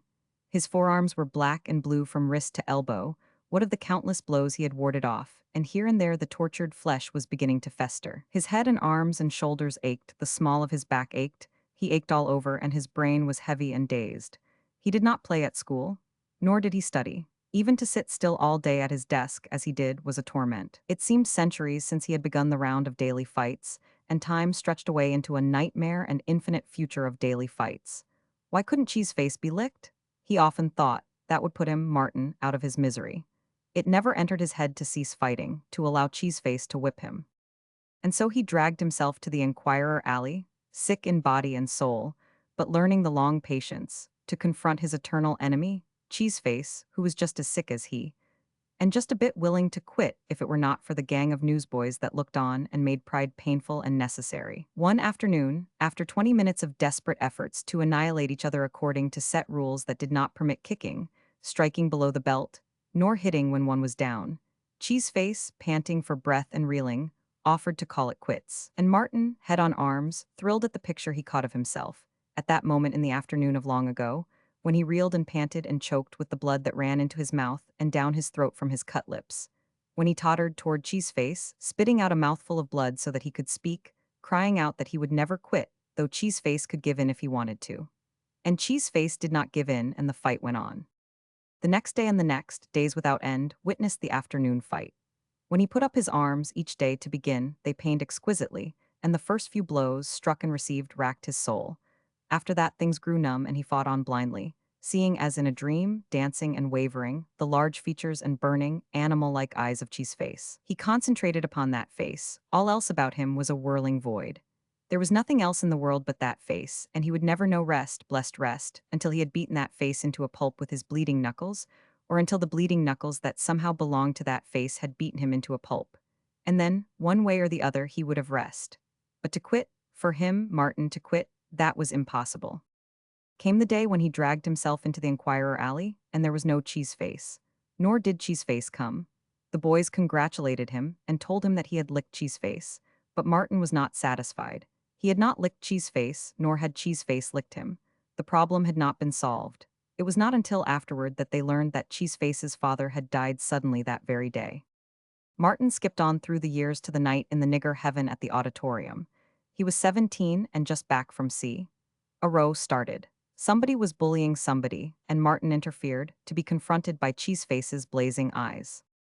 "I'll fix you after the show," his ancient enemy hissed. Martin nodded. The nigger heaven bouncer was making his way toward the disturbance. "I'll meet you outside after the last act," Martin whispered, the while his face showed undivided interest in the buckenwing dancing on the stage. The bouncer glared and went away.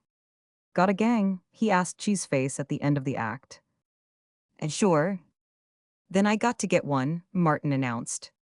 Between the acts, he mustered his following: 3 fellows he knew from the nail works, a railroad fireman, and half a dozen of the Boo gang, along with as many more from the dread 18 and Market gang.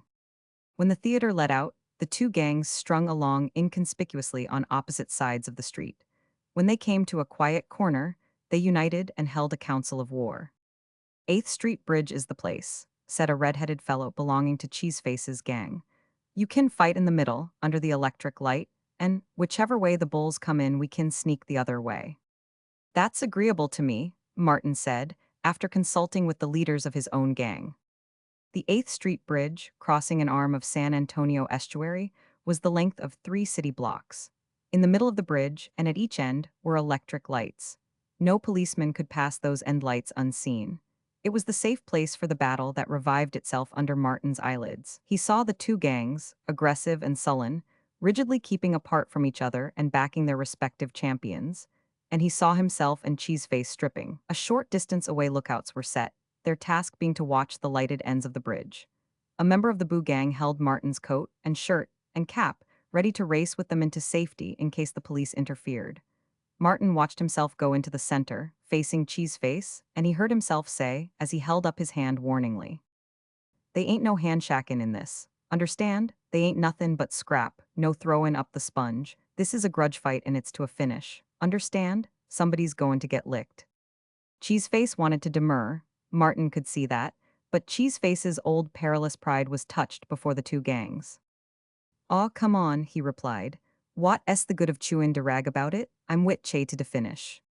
Then they fell upon each other, like young bulls, in all the glory of youth, with naked fists, with hatred, with desire to hurt, to maim, to destroy. All the painful, thousand-years gains of man in his upward climb through creation were lost. Only the electric light remained, a milestone on the path of the great human adventure. Martin and Cheeseface were 2 savages of the Stone Age, of the squatting place and the tree refuge. They sank lower and lower into the muddy abyss, back into the dregs of the raw beginnings of life, striving blindly and chemically, as atoms strive, as the stardust of the heavens strives, colliding, recoiling, and colliding again and eternally again. "God, we are animals, brute beasts," Martin muttered aloud as he watched the progress of the fight. It was to him, with his splendid power of vision, like gazing into a kinetoscope. He was both onlooker and participant. His long months of culture and refinement shuddered at the sight. Then the present was blotted out of his consciousness, and the ghosts of the past possessed him, and he was Martin Eden, just returned from sea and fighting Cheeseface on the 8th Street Bridge. He suffered and twalled and sweated and bled, and exulted when his naked knuckles smashed home. They were twin whirlwinds of hatred, revolving about each other monstrously. The time passed, and the 2 hostile gangs became very quiet. They had never witnessed such intensity of ferocity, and they were awed by it. The 2 fighters were greater brutes than they. The first splendid velvet edge of youth and condition wore off, and they fought more cautiously and deliberately. There had been no advantage gained either way.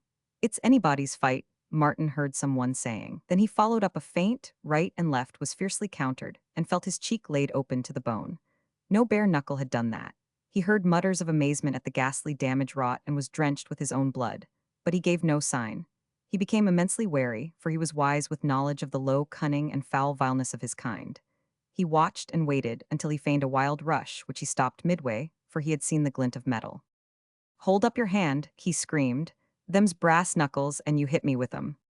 Both gangs surged forward, growling and snarling. In a second there would be a free-for-all fight, and he would be robbed of his vengeance. He was beside himself. "You guys keep out," he screamed hoarsely. "Understand, say, do understand." They shrank away from him. They were brutes, but he was the arch-brute, a thing of terror that towered over them and dominated them. "This is my scrap, and they ain't goin' to be no button in. Gimme them knuckles." Cheeseface, sobered and a bit frightened, surrendered the foul weapon. "You passed 'em to him, you redhead sneakin' in behind the push there," Martin went on as he tossed the knuckles into the water. "I seen you, and I was wonderin' what you was up to. If you try anything like that again, I'll beat Che to death, understand?" They fought on, through exhaustion and beyond, to exhaustion immeasurable and inconceivable, until the crowd of brutes, its bloodlust sated, terrified by what it saw, begged them impartially to cease. And Cheeseface, ready to drop and die, or to stay on his legs and die, a grisly monster out of whose features all likeness to Cheeseface had been beaten, wavered, and hesitated, but Martin sprang in and smashed him again and again. Next, after a seeming century or so, with Cheeseface weakening fast, in a mix-up of blows there was a loud snap, and Martin's right arm dropped to his side. It was a broken bone. Everybody heard it and knew, and Cheeseface knew, rushing like a tiger in the other's extremity and raining blow on blow. Martin's gang surged forward to interfere. Dazed by the rapid succession of blows, Martin warned them back with vile and earnest curses sobbed out and groaned in ultimate desolation and despair. He punched on with his left hand only, and as he punched, doggedly, only half conscious, as from a remote distance he heard murmurs of fear in the gangs, and one who said with shaking voice, "This ain't a scrap, fellows, it's murder and we ought to stop it." But no one stopped it, and he was glad, punching on wearily and endlessly with his one arm, battering away at a bloody something before him that was not a face but a horror, an oscillating, hideous, gibbering, nameless thing that persisted before his wavering vision and would not go away. And he punched on, slower and slower, as the last shreds of vitality oozed from him, through centuries and eons and enormous lapses of time, until in a dim way he became aware that the nameless thing was sinking, slowly sinking down to the rough board planking of the bridge. And the next moment he was standing over it, staggering and swaying on shaky legs, clutching at the air for support, and saying in a voice he did not recognize, "Do you want any more? Say, do you want any more?" He was still saying it over and over, demanding, entreating, threatening to know if it wanted any more, when he felt the fellows of his gang laying hands on him, patting him on the back and trying to put his coat on him. And then came a sudden rush of blackness and oblivion. The tin alarm clock on the table ticked on, but Martin Eden, his face buried on his arms, did not hear it. He heard nothing. He did not think. So absolutely had he relived life that he had fainted just as he fainted years before on the 8th Street Bridge. For a full minute the blackness and the blankness endured. Then, like one from the dead, he sprang upright, eyes flaming, sweat pouring down his face, shouting, "I licked you, Cheeseface. It took me 11 years, but I licked you." His knees were trembling under him, he felt faint, and he staggered back to the bed, sinking down and sitting on the edge of it. He was still in the clutch of the past. He looked about the room, perplexed, alarmed, wondering where he was, until he caught sight of the pile of manuscripts in the corner. Then the wheels of memory slipped ahead through 4 years of time, and he was aware of the present, of the books he had opened, and the universe he had won from their pages, of his dreams and ambitions, and of his love for a pale wraith of a girl, sensitive and sheltered and ethereal.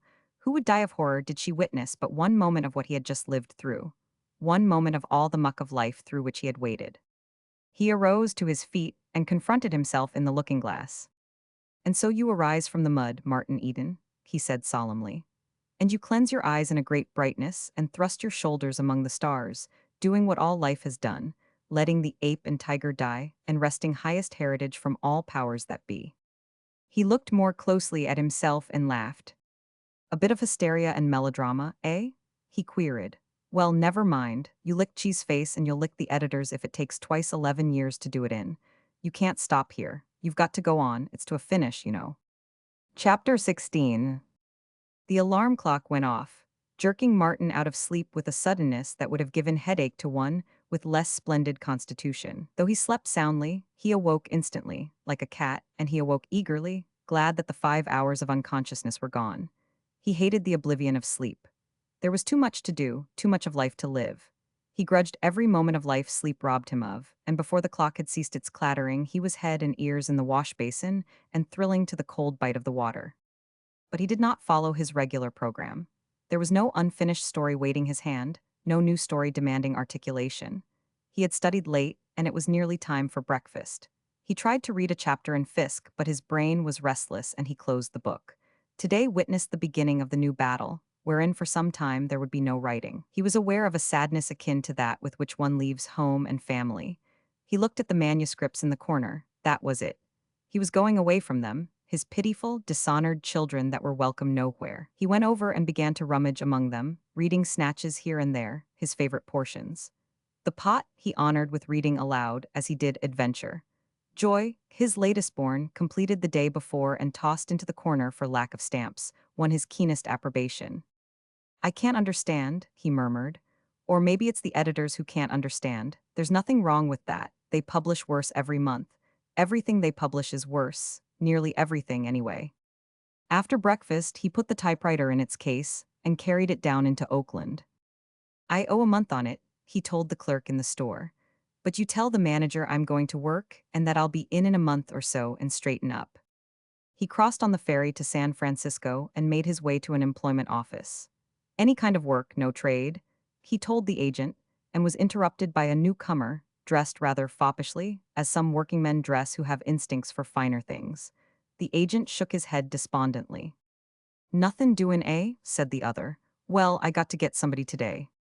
He turned and stared at Martin, and Martin, staring back, noted the puffed and discolored face, handsome and weak, and knew that he had been making a night of it. "Lookin' for a job?" the other queried. "What can you do?" "Hard labor, sailorizing, run a typewriter, no shorthand, can sit on a horse, willing to do anything and tackle anything," was the answer. The other nodded. "Sounds good to me. My name's Dawson, Joe Dawson, and I'm tryin' to scare up a laundryman." Too much for me. Martin caught an amusing glimpse of himself ironing fluffy white things that women wear, but he had taken a liking to the other, and he added, "I might do the plain washing. I learned that much at sea." Joe Dawson thought visibly for a moment. "Look here, let's get together and frame it up. Willin' to listen." Martin nodded. "This is a small laundry up country, belongs to Shelley Hot Springs. Hotel, you know. Two men do the work, boss and assistant. I'm the boss. You don't work for me, but you work under me. Think you'd be willin' to learn?" Martin paused to think. The prospect was alluring. A few months of it, and he would have time to himself for study. He could work hard and study hard. "Good grub and a room to yourself," Joe said. That settled it, a room to himself where he could burn the midnight oil unmolested. "But work like hell," the other added. Martin caressed his swelling shoulder muscles significantly. "That came from hard work." "Then let's get to it." Joe held his hand to his head for a moment. "Gee, but it's a stem winder, can hardly see. I went down the line last night, everything. Here's the frame-up. The wages for two is 100 and board. I've been drowin' down 60, the second man 40. But he knew the biz. You're green. If I break you in, I'll be doing plenty of your work at first. Suppose you begin at 30 and work up to the 40. I'll play fair. Just as soon as you can do your share, you get the 40. "I'll go you," Martin announced, stretching out his hand, which the other shook. "Any advance? For railroad ticket and extras." "I blew it in," was Joe's sad answer, with another reach at his aching head. "All I got is a return ticket. And I'm broke when I pay my board." "Jump it," Joe advised. "Can't, owe it to my sister." Joe whistled a long, perplexed whistle, and racked his brains to little purpose. "I've got the price of the drinks," he said desperately. "Come on, and Meb will cook up something." Martin declined. "Water wagon." This time Martin nodded, and Joe lamented, "Wish I was. But I somehow just can't," he said in extenuation. "After I've been workin' like hell all week, I just got to booze up. If I didn't, I'd cut my throat or burn up the premises. But I'm glad you're on the wagon. Stay with it." Martin knew of the enormous gulf between him and this man, the gulf the books had made, but he found no difficulty in crossing back over that gulf. He had lived all his life in the working-class world, and the camaraderie of labor was second nature with him. He solved the difficulty of transportation that was too much for the other's aching head. He would send his trunk up to Shelley Hot Springs on Joe's ticket. As for himself, there was his wheel. It was 70 miles, and he could ride it on Sunday and be ready for work Monday morning. In the meantime, he would go home and pack up. There was no one to say goodbye to. Ruth and her whole family were spending the long summer in the Sierras at Lake Tahoe. He arrived at Shelley Hot Springs, tired and dusty, on Sunday night. Joe greeted him exuberantly. With a wet towel bound about his aching brow, he had been at work all day. "Part of last week's washin' mounted up, me bane, away to get you," he explained. "Your box arrived all right, it's in your room, but it's a hell of a thing to call a trunk. And what's in it? Gold bricks." Joe sat on the bed while Martin unpacked. The box was a packing case for breakfast food, and Mr. Higginbotham had charged him $50 for it. Two rope handles, nailed on by Martin, had technically transformed it into a trunk eligible for the baggage car. Joe watched with bulging eyes, a few shirts and several changes of underclothes come out of the box, followed by books and more books. "Books clean to the bottom?" he asked. Martin nodded and went on arranging the books on a kitchen table, which served in the room in place of a washstand. "Gee," Joe exploded, then waited in silence for the deduction to arise in his brain. At last it came. "Say you don't care for the girls much?" he queried. "No," was the answer. I used to chase a lot before I tackled the books, but since then there's no time. And there won't be any time here. All you can do is work and sleep. Martin thought of his 5 hours, sleep a night, and smiled. The room was situated over the laundry and was in the same building with the engine that pumped water, made electricity, and ran the laundry machinery. The engineer, who occupied the adjoining room, dropped in to meet the new hand and helped Martin rig up an electric bulb on an extension wire so that it traveled along a stretched cord from over the table to the bed. The next morning, at 6:15, Martin was rooted out for a 6:45 breakfast. There happened to be a bathtub for the servants in the laundry building, and he electrified Joe by taking a cold bath. "Gee, but you're a hummer," Joe announced as they sat down to breakfast in a corner of the hotel kitchen. With them was the engineer, the gardener, and the assistant gardener, and 2 or 3 men from the stable.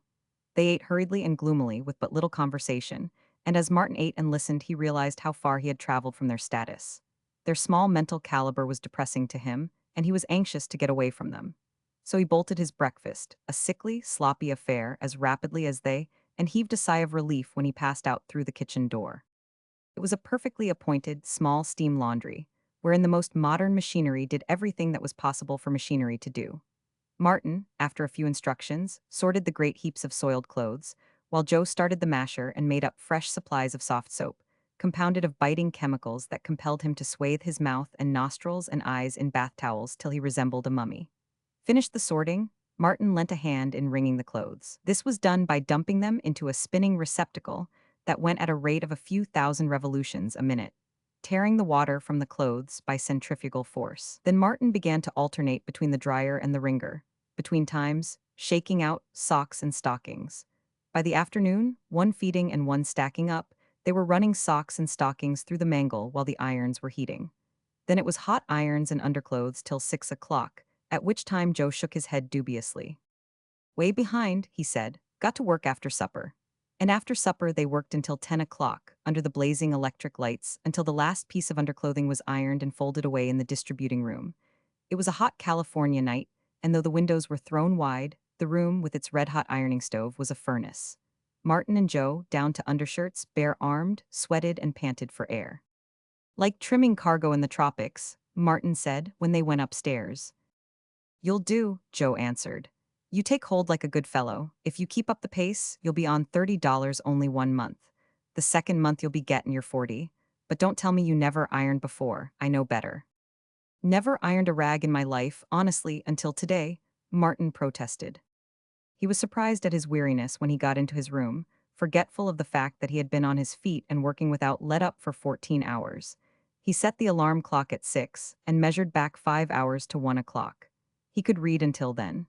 Slipping off his shoes to ease his swollen feet, he sat down at the table with his books. He opened Fisk where he had left off to read, but he found trouble and began to read it through a second time. Then he awoke, in pain from his stiffened muscles and chilled by the mountain wind that had begun to blow in through the window. He looked at the clock. It marked 2. He had been asleep 4 hours. He pulled off his clothes and crawled into bed, where he was asleep the moment after his head touched the pillow. Tuesday was a day of similar unremitting toil. The speed with which Joe worked won Martin's admiration. Joe was a dozen of demons for work. He was keyed up to concert pitch, and there was never a moment in the long day when he was not fighting for moments. He concentrated himself upon his work and upon how to save time, pointing out to Martin where he did in 5 motions what could be done in 3, or in 3 motions what could be done in 2. Elimination of waste motion, Martin phrased it as he watched and patterned after. He was a good workman himself, quick and deft, and it had always been a point of pride with him that no man should do any of his work for him or outwork him. As a result, he concentrated with a similar singleness of purpose, greedily snapping up the hints and suggestions thrown out by his working mate. He rubbed out collars and cuffs, rubbing the starch out from between the double thicknesses of linen so that there would be no blisters when it came to the ironing, and doing it at a pace that elicited Joe's praise. There was never an interval when something was not at hand to be done. Joe waited for nothing, waited on nothing, and went on the jump from task to task. They starched 200 white shirts, with a single gathering movement seizing a shirt so that the wristbands, neckband, yoke, and bosom protruded beyond the circling right hand. At the same moment the left hand held up the body of the shirt so that it would not enter the starch, and at the same moment the right hand dipped into the starch so hot that, in order to wring it out, Their hands had to thrust and thrust continually into a bucket of cold water. And that night they worked till 10:30, dipping fancy starch, all the frilled and airy, delicate wear of ladies. Me for the tropics and no clothes, Martin laughed. And me out of a job, Joe answered seriously. I don't know nothin' but laundrying. And you know it well. I ought to. Began in the Contra Costa in Oakland when I was 11, shackin' out for the mangle.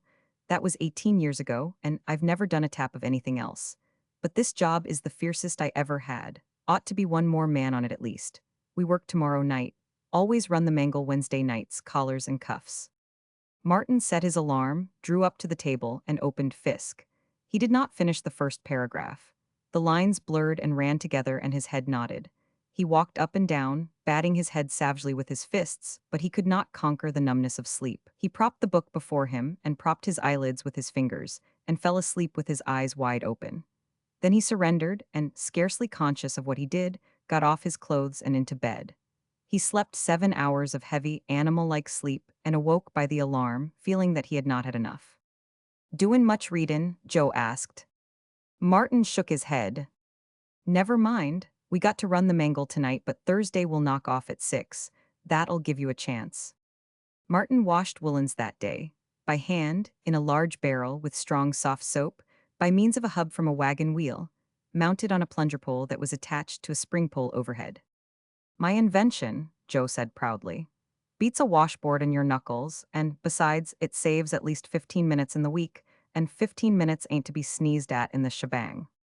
Running the collars and cuffs through the mangle was also Joe's idea. That night, while they twirled on under the electric lights, he explained it. Something no laundry ever does except this one. And I got to do it if I'm going to get done Saturday afternoon at 3 o'clock. But I know how, and that's the difference. Got to have right heat, right pressure, and run 'em through 3 times. Look at that. He held a cuff aloft. Couldn't do it better by hand or on a tiler. Thursday, Joe was in a rage. A bundle of extra, fancy starch had come in. I'm going to quit, he announced. I won't stand for it, I'm going to quit it cold. What's the good of me workin' like a slave all week, a 7 minutes, and them common and ringin' in fancy starch extras on me? This is a free country, and I'm to tell that fat Dutchman what I think of him. And I won't tell em in French. Plain United States is good enough for me. Him ringin' in fancy starch extras. We got to work tonight, he said the next moment, reversing his judgment and surrendering to fate. And Martin did no reading that night. He had seen no daily paper all week, and strangely to him, felt no desire to see one. He was not interested in the news. He was too tired and jaded to be interested in anything, though he planned to leave Saturday afternoon, if they finished at 3, and ride on his wheel to Oakland. It was 70 miles, and the same distance back on Sunday afternoon would leave him anything but rested for the second week's work. It would have been easier to go on the train, but the round trip was $2.50, and he was intent on saving money. Chapter 17. Martin learned to do many things. In the course of the first week, in one afternoon, he and Joe accounted for the 200 white shirts. Joe ran the tiler, a machine wherein a hot iron was hooked on a steel string which furnished the pressure. By this means he ironed the yoke, wristbands, and neckband, setting the latter at right angles to the shirt, and put the glossy finish on the bosom. As fast as he finished them, he flung the shirts on a rack between him and Martin, who caught them up and backed them. This task consisted of ironing all the unstarched portions of the shirts. It was exhausting work, carried on, hour after hour, at top speed. Out on the broad verandas of the hotel, men and women, in cool white, sipped iced drinks and kept their circulation down. But in the laundry, the air was sizzling. The huge stove roared red hot and white hot, while the irons, moving over the damp cloth, sent up clouds of steam. The heat of these irons was different from that used by housewives. An iron that stood the ordinary test of a wet finger was too cold for Joe and Martin, and such test was useless. They went wholly by holding the irons close to their cheeks, gauging the heat by some secret mental process that Martin admired but could not understand. When the fresh irons proved too hot, they hooked them on iron rods and dipped them into cold water. This again required a precise and subtle judgment. A fraction of a second too long in the water, and the fine and silken edge of the proper heat was lost, and Martin found time to marvel at the accuracy he developed. An automatic accuracy, founded upon criteria that were machine-like and unerring. But there was little time in which to marvel. All Martin's consciousness was concentrated in the work. Ceaselessly active, head in hand, an intelligent machine, all that constituted him, a man was devoted to furnishing that intelligence. There was no room in his brain for the universe and its mighty problems. All the broad and spacious corridors of his mind were closed and hermetically sealed. The echoing chamber of his soul was a narrow room, a conning tower, whence were directed his arm and shoulder muscles, his 10 nimble fingers, and the swift-moving iron along its steaming path in broad, sweeping strokes. Just so many strokes and no more, just so far with each stroke and not a fraction of an inch farther, rushing along interminable sleeves, sides, backs and tails and tossing the finished shirts without rumpling upon the receiving frame. And even as his hurrying soul tossed, it was reaching for another shirt. This went on, hour after hour, while outside all the world swooned under the overhead California sun. But there was no swooning in that superheated room. The cool guests on the verandas needed clean linen. The sweat poured from Martin. He drank enormous quantities of water, but so great was the heat of the day and of his exertions that the water sluiced through the interstices of his flesh and out at all his pores. Always at sea, except at rare intervals, the work he performed had given him ample opportunity to commune with himself. The master of the ship had been lord of Martin's time, but here the manager of the hotel was lord of Martin's thoughts as well. He had no thoughts save for the nerve-wracking, body-destroying toil. Outside of that it was impossible to think. He did not know that he loved Ruth. She did not even exist, for his driven soul had no time to remember her. It was only when he crawled to bed at night, or to breakfast in the morning, that she asserted herself to him in fleeting memories. "This is hell, ain't it?" Joe remarked once.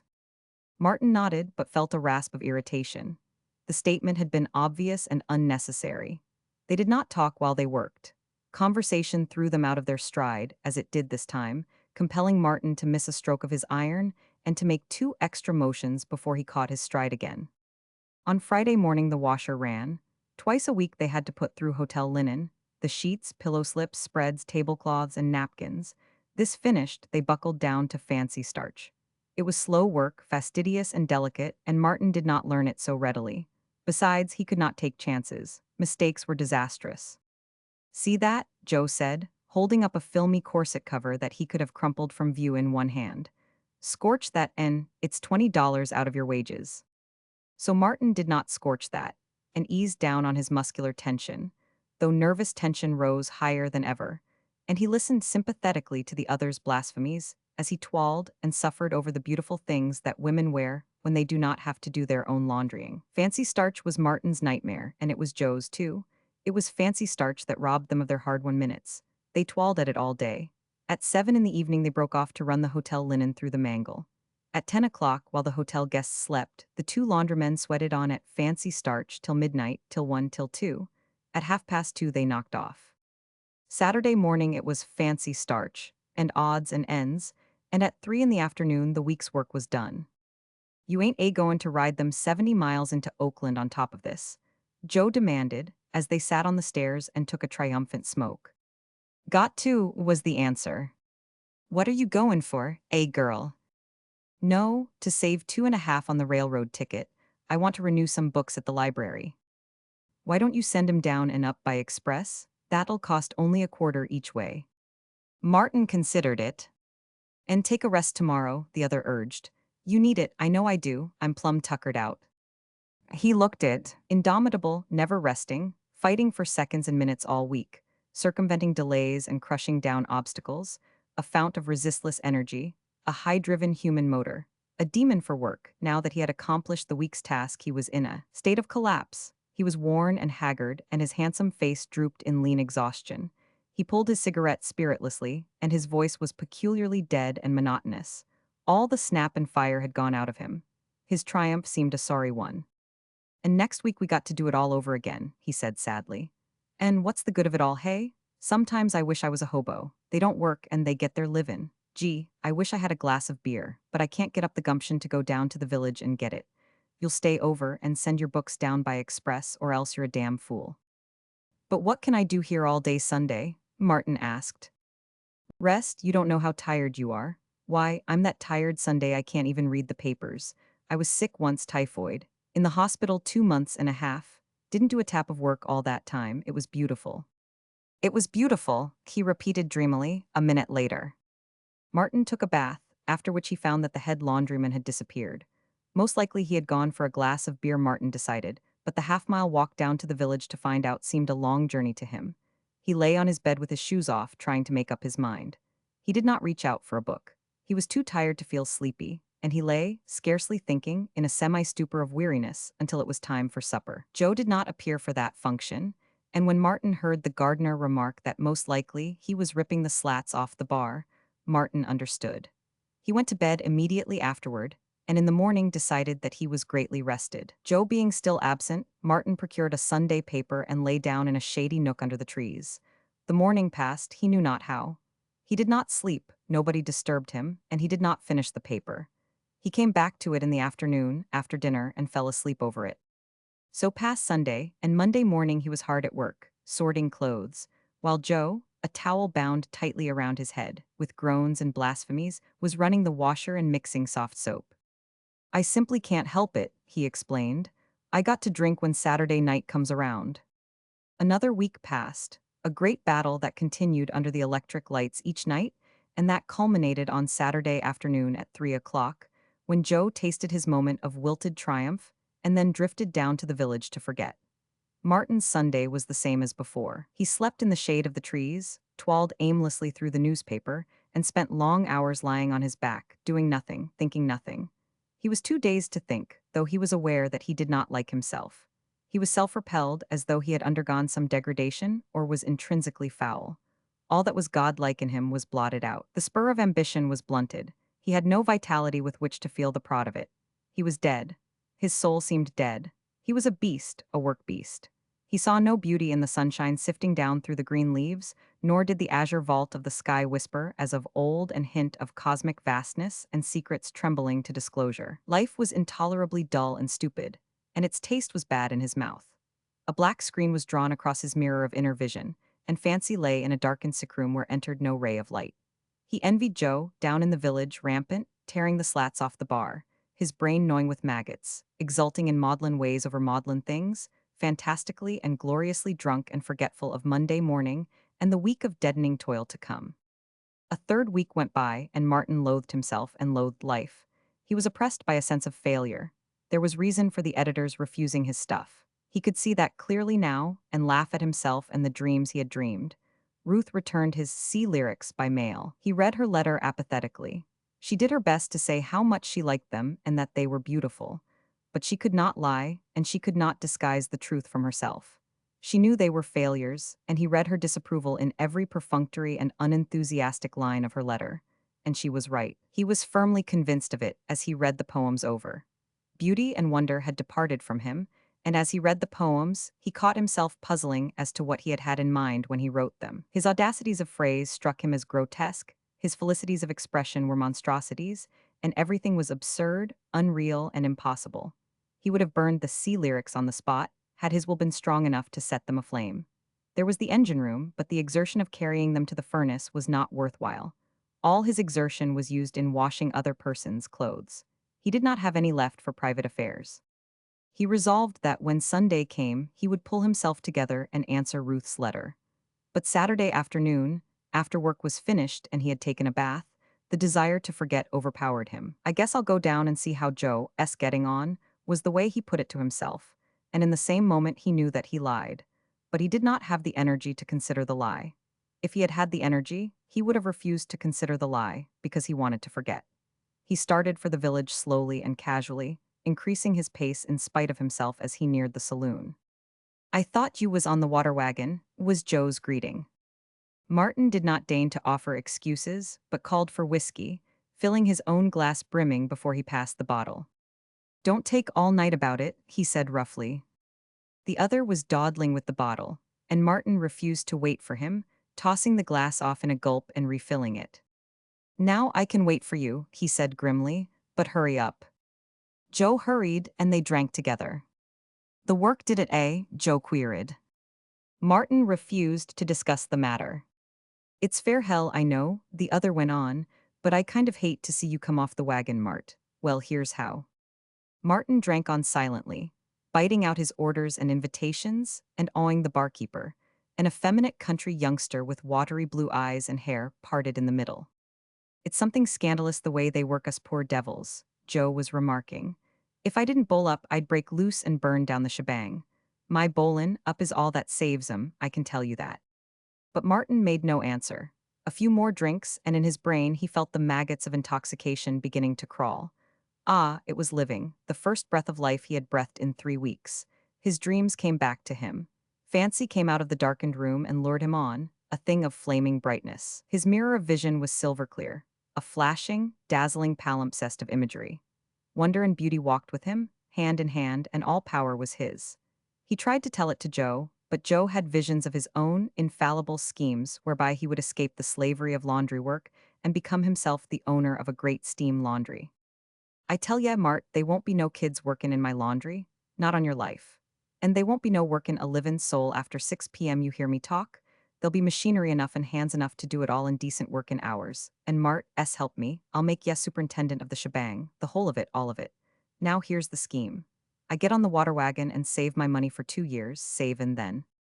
But Martin turned away, leaving him to tell it to the barkeeper, until that worthy was called away to furnish drinks to 2 farmers who, coming in, accepted Martin's invitation.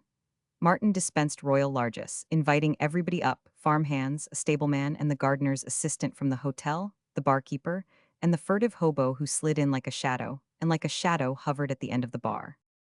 Chapter 18. Monday morning, Joe groaned over the first truckload of clothes to the washer.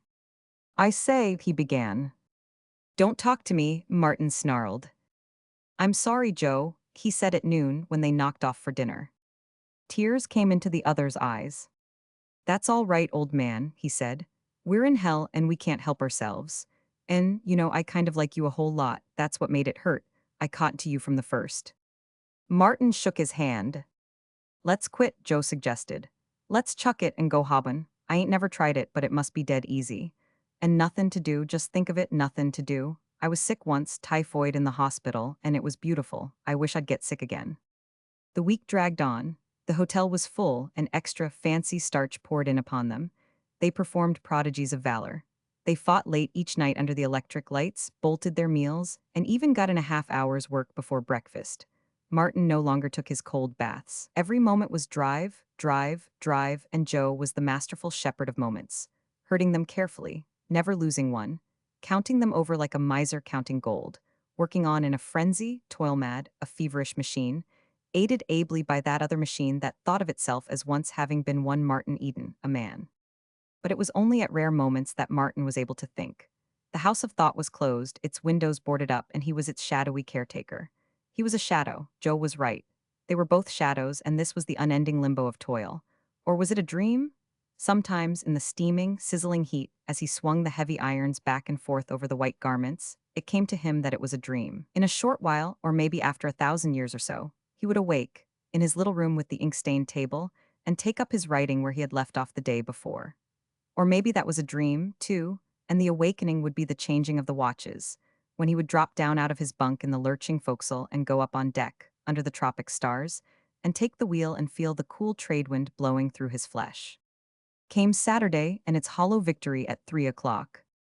Guess I'll go down and get a glass of beer, Joe said, in the queer monotonous tones that marked his weekend collapse. Martin seemed suddenly to wake up. He opened the kit bag and oiled his wheel, putting graphite on the chain and adjusting the bearings. Joe was halfway down to the saloon when Martin passed by, bending low over the handlebars, his legs driving the 96 gear with rhythmic strength, his face set for 70 miles of road and grade and dust. He slept in Oakland that night, and on Sunday covered the 70 miles back. And on Monday morning, weary, he began the new week's work, but he had kept sober.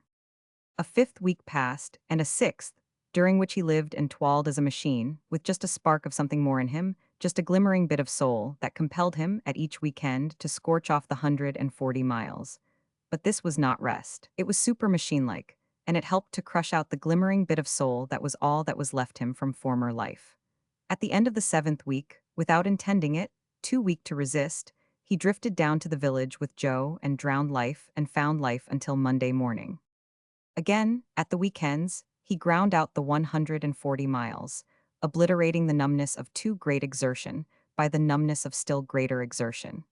At the end of 3 months, he went down a third time to the village with Joe. He forgot and lived again, and, living, he saw in clear illumination the beast he was making of himself, not by the drink but by the work.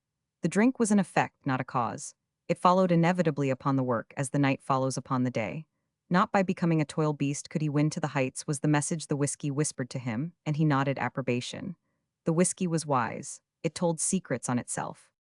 He called for paper and pencil, and for drinks all around, and while they drank his very good health, he clung to the bar and scribbled. "A telegram, Joe," he said, "read it." Joe read it with a drunken, quizzical leer, but what he read seemed to sober him. He looked at the other reproachfully, tears oozing into his eyes and down his cheeks. "You ain't goin' back on me, Mart?" he queried hopelessly. Martin nodded and called one of the loungers to him to take the message to the telegraph office. "Hold on," Joe muttered thickly. "Lemme think." He held on to the bar, his legs wobbling under him, Martin's arm around him and supporting him while he thought. "Make that 2 laundrymen," he said abruptly. "Here, lemme fix it." "What are you quitting for?" Martin demanded. "Same reason as you." "But I'm going to see, you can't do that." "Nope," was the answer, "but I can hobo all right, all right." Martin looked at him searchingly for a moment, then cried. "By God, I think you're right, better a hobo than a beast of toil. Why, man, you'll live, and that's more than you ever did before." "I was in hospital once," Joe corrected. "It was beautiful, typhoid did I tell you." While Martin changed the telegram to 2 laundrymen, Joe went on. "I never wanted to drink when I was in hospital. Funny, ain't it? But when I've been workin' like a slave all week, I just got to bowl up. Ever notice that cooks drink like hell? And bakers, too, it's the work. They've sure got to. Here, lemme pay half of that telegram." "I'll shake you for it," Martin offered. "Come on, everybody drink," Joe called, as they rattled the dice and rolled them out on the damp bar. Monday morning, Joe was wild with anticipation. He did not mind his aching head, nor did he take interest in his work. Whole herds of moments stole away and were lost while their careless shepherd gazed out of the window at the sunshine and the trees. "Just look at it," he cried. "And it's all mine, it's free. I can lie down under them trees and sleep for 1,000 years if I want to. Aw, come on, Mart, let's chuck it. What's the good of waitin' another moment? That's the land of nothin' to do out there, and I got a ticket for it, and it ain't no return ticket, begosh." A few minutes later, filling the truck with soiled clothes for the washer, Joe spied the hotel manager's shirt. He knew its mark, and with a sudden glorious consciousness of freedom, he threw it on the floor and stamped on it. "I wish you was in it, you pig-headed Dutchman," he shouted. "In it, and right there where I've got you. Take that, and that, and that, damn you, hold me back, somebody, hold me back." Martin laughed and held him to his work. On Tuesday night, the new laundrymen arrived, and the rest of the week was spent breaking them into the routine. Joe sat around and explained his system, but he did no more work. "Not a tap," he announced. "Not a tap. They can fire me if they want to, but if they do, I'll quit. No more work in mine, thank you kindly. Me for the freight cars and the shade under the trees. Go to it, you slaves, that's right. Slave and sweat, and when you're dead, you'll rot the same as me, and what's it matter how you live? Tell me that, what's it matter in the long run?"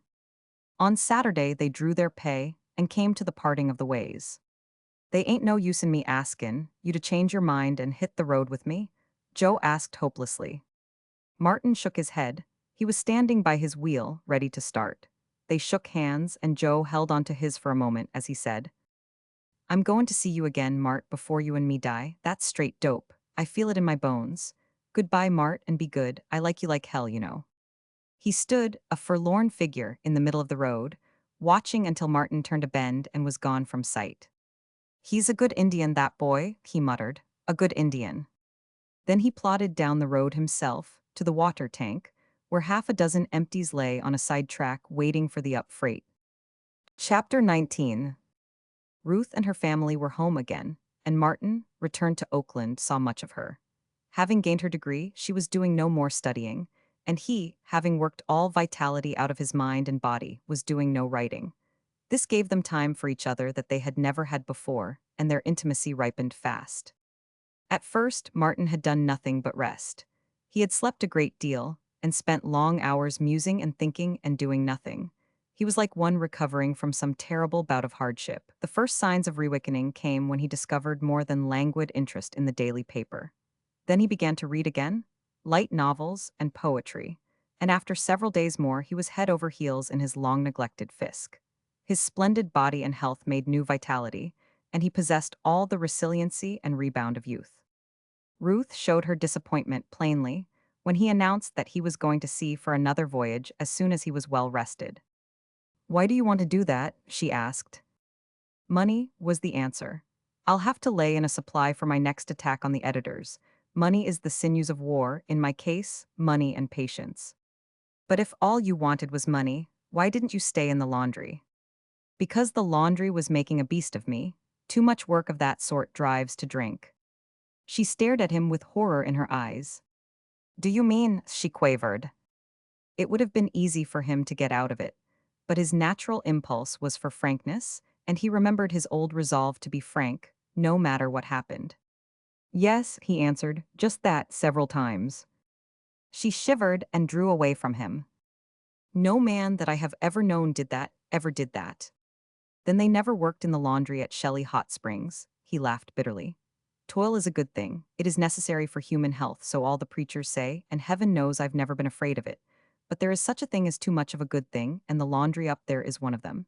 And that's why I'm going to see one more voyage. It will be my last, I think, for when I come back I shall break into the magazines. I am certain of it."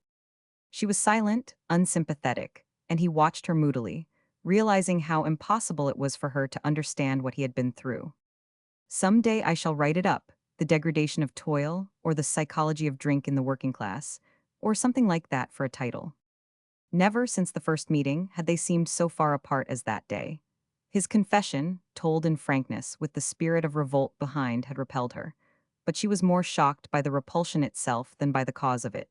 It pointed out to her how near she had drawn to him, and once accepted, it paved the way for greater intimacy. Pity, too, was aroused, and innocent, idealistic thoughts of reform. She would save this raw young man who had come so far. She would save him from the curse of his early environment, and she would save him from himself in spite of himself. And all this affected her as a very noble state of consciousness, nor did she dream that behind it and underlying it were the jealousy and desire of love.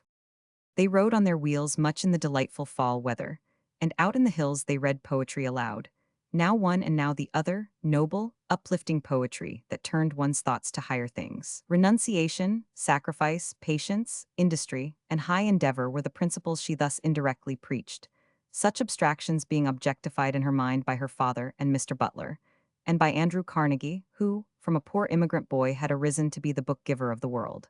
All of which was appreciated and enjoyed by Martin. He followed her mental processes more clearly now, and her soul was no longer the sealed wonder it had been. He was on terms of intellectual equality with her. But the points of disagreement did not affect his love. His love was more ardent than ever, for he loved her for what she was, and even her physical frailty was an added charm in his eyes. He read of sickly Elizabeth Barrett, who for years had not placed her feet upon the ground, until that day of flame when she eloped with Browning and stood upright, upon the earth, under the open sky, and what Browning had done for her, Martin decided he could do for Ruth. But first she must love him. The rest would be easy. He would give her strength and health, and he caught glimpses of their life in the years to come, wherein, against a background of work and comfort and general well-being, he saw himself and Ruth reading and discussing poetry. She propped amid a multitude of cushions on the ground while she read aloud. To him, this was the key to the life they would live, and always he saw that particular picture. Sometimes it was she who leaned against him while he read, one arm about her head upon his shoulder. Sometimes they pored together over the printed pages of beauty. Then, too, she loved nature, and with generous imagination he changed the scene of their reading. Sometimes they read enclosed in valleys with precipitous walls, or in high mountain meadows, and, again, down by the gray sand dunes with a wreath of billows at their feet, or afar on some volcanic tropic isle where waterfalls descended and became mist, reaching the sea in vapor veils that swayed and shivered to every vagrant wisp of wind. But always in the foreground, lords of beauty and eternally reading and sharing, lay he and Ruth, and always in the background that was beyond the background of nature, dim and hazy, were work and success, and money earned that made them free of the world and all its treasures. "I should recommend my little girl to be careful," her mother warned her one day. "I know what you mean, but it is impossible he is not." Ruth was blushing, but it was the blush of maidenhood called upon for the first time to discuss the sacred things of life with a mother held equally sacred. "You're kind," her mother finished the sentence for her. Ruth nodded. "I did not want to say it, but he is not. He is rough, brutal, strong, too strong. He is not. She hesitated and could not go on. It was a new experience, talking over such matters with her mother. And again her mother completed her thought for her. He has not lived a clean life, is what you wanted to say. Again Ruth nodded, and again a blush mantled her face. It is just that, she said. It has not been his fault, but he has played much with pitch. Yes, with pitch, and he frightens me. Sometimes I am positively in terror of him when he talks in that free and easy way of the things he has done, as if they did not matter. They do matter, don't they? They sat with their arms twined around each other, and in the pause, her mother patted her hand and waited for her to go on. But I am interested in him dreadfully, she continued. In a way, he is my protege. Then, too, he is my first boyfriend, but not exactly friend, rather protege and friend combined. Sometimes, too, when he frightens me, it seems that he is a bulldog I have taken for a plaything, like some of the frat girls, and he is tugging hard and showing his teeth and threatening to break loose. Again, her mother waited. He interests me, I suppose, like the bulldog. And there is much good in him, too, but there is much in him that I would not like in the other way. You see, I have been thinking. He swears, he smokes, he drinks, he has fought with his fists. He has told me so, and he likes it, he says so. He is all that a man should not be. A man I would want for my— Her voice sank very low. Husband. Then he is too strong. My prince must be tall and slender and dark, a graceful, bewitching prince. No, there is no danger of my falling in love with Martin Eden. It would be the worst fate that could befall me. But it is not that I spoke about, her mother equivocated. Have you thought about him? He is so ineligible in every way, you know, and suppose he should come to love you. But he does, already, she cried. It was to be expected, Mrs. Morse said gently. How could it be otherwise with anyone who knew you? Alney hates me? She exclaimed passionately. And I hate Alney. I feel always like a cat when he is around. I feel that I must be nasty to him, and even when I don't happen to feel that way, why, he's nasty to me anyway. But I am happy with Martin Eden. No one ever loved me before. No man, I mean, in that way. And it is sweet to be loved that way. You know what I mean, mother dear. It is sweet to feel that you are really and truly a woman. She buried her face in her mother's lap, sobbing. You think I am dreadful, I know, but I am honest, and I tell you just how I feel. Mrs. Morse was strangely sad and happy. Her child daughter, who was a Bachelor of Arts, was gone, but in her place was a woman daughter. The experiment had succeeded.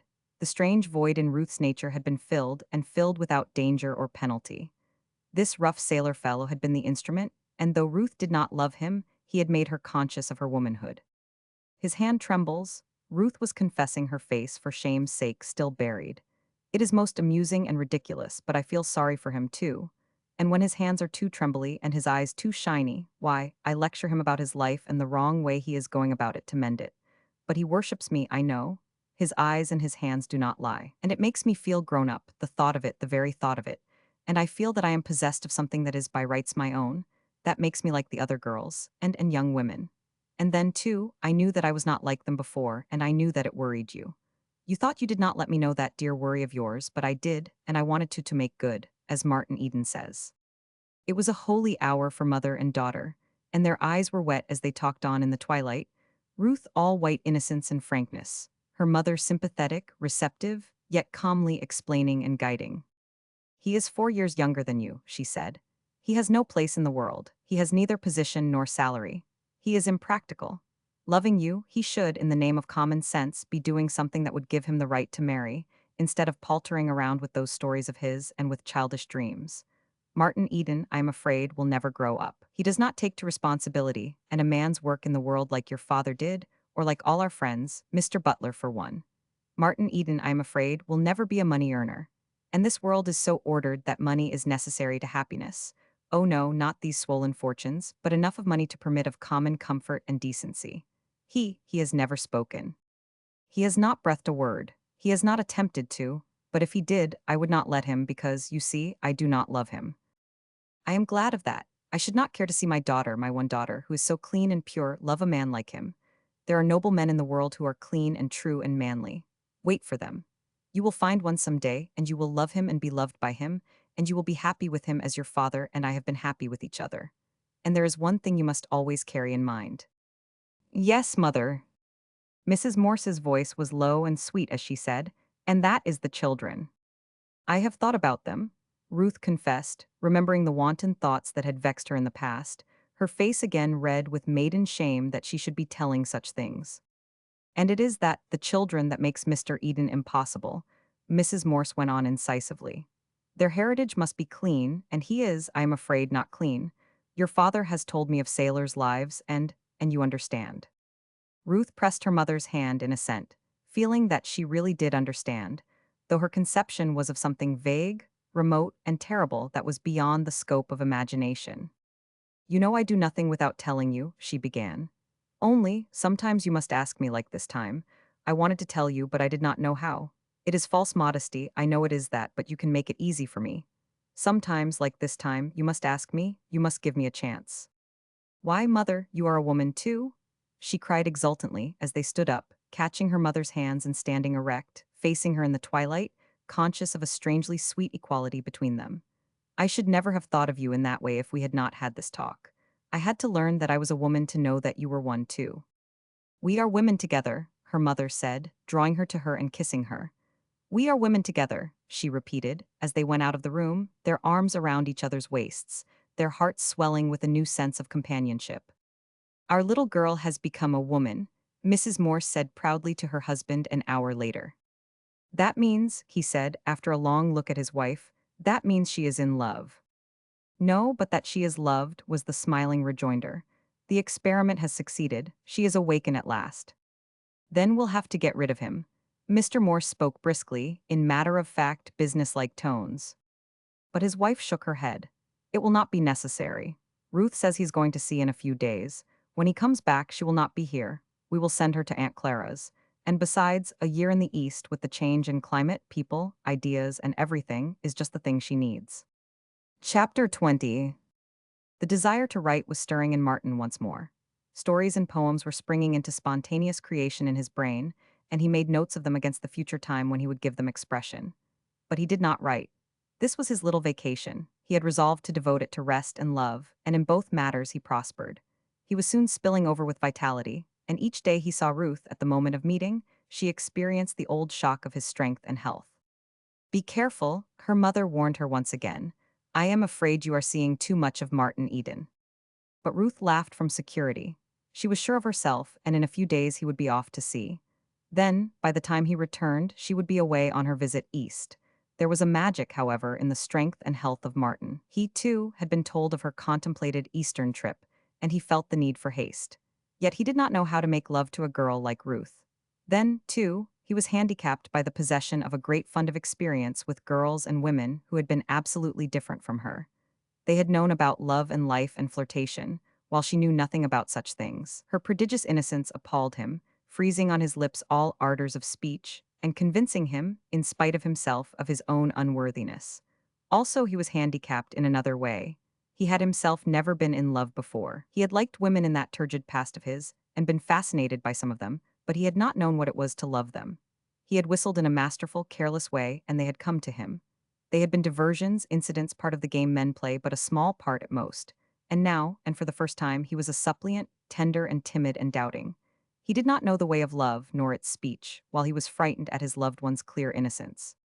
In the course of getting acquainted with a varied world, whirling on through the ever-changing phases of it, he had learned a rule of conduct which was to the effect that, when one played a strange game, he should let the other fellow play first. This had stood him in good stead 1,000 times and trained him as an observer as well.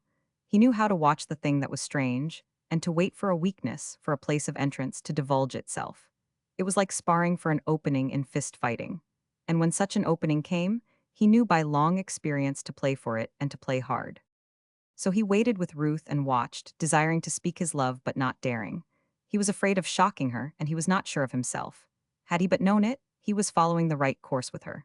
Love came into the world before articulate speech, and in its own early youth it had learned ways and means that it had never forgotten. It was in this old, primitive way that Martin wooed Ruth. He did not know he was doing it at first, though later he divined it. The touch of his hand on hers was vastly more potent than any word he could utter. The impact of his strength on her imagination was more alluring than the printed poems and spoken passions of 1,000 generations of lovers. Whatever his tongue could express would have appealed, in part, to her judgment. But the touch of hand, the fleeting contact, made its way directly to her instinct. Her judgment was as young as she, but her instincts were as old as the race and older. They had been young when love was young, and they were wiser than convention and opinion and all the newborn things. So her judgment did not act. There was no call upon it, and she did not realize the strength of the appeal Martin made from moment to moment to her love nature. That he loved her, on the other hand, was as clear as day, and she consciously delighted in beholding his love manifestations. The glowing eyes with their tender lights, the trembling hands, and the never-failing swarthy flush that flooded darkly under his sunburn. She even went farther, in a timid way inciting him, but doing it so delicately that he never suspected, and doing it half-consciously, so that she scarcely suspected herself. She thrilled with these proofs of her power that proclaimed her a woman, and she took an Eve-like delight in tormenting him and playing upon him. Tongue-tied by inexperience and by excessive ardor, wooing unwittingly and awkwardly, Martin continued his approach by contact. The touch of his hand was pleasant to her, and something deliciously more than pleasant. Martin did not know it, but he did know that it was not distasteful to her. Not that they touched hands often, save at meeting and parting, but that in handling the bicycles, in strapping on the books of verse they carried into the hills, and in conning the pages of books side by side, there were opportunities for hand to stray against hand. And there were opportunities, too, for her hair to brush his cheek, and for shoulder to touch shoulder as they leaned together over the beauty of the books. She smiled to herself at vagrant impulses which arose from nowhere and suggested that she rumple his hair.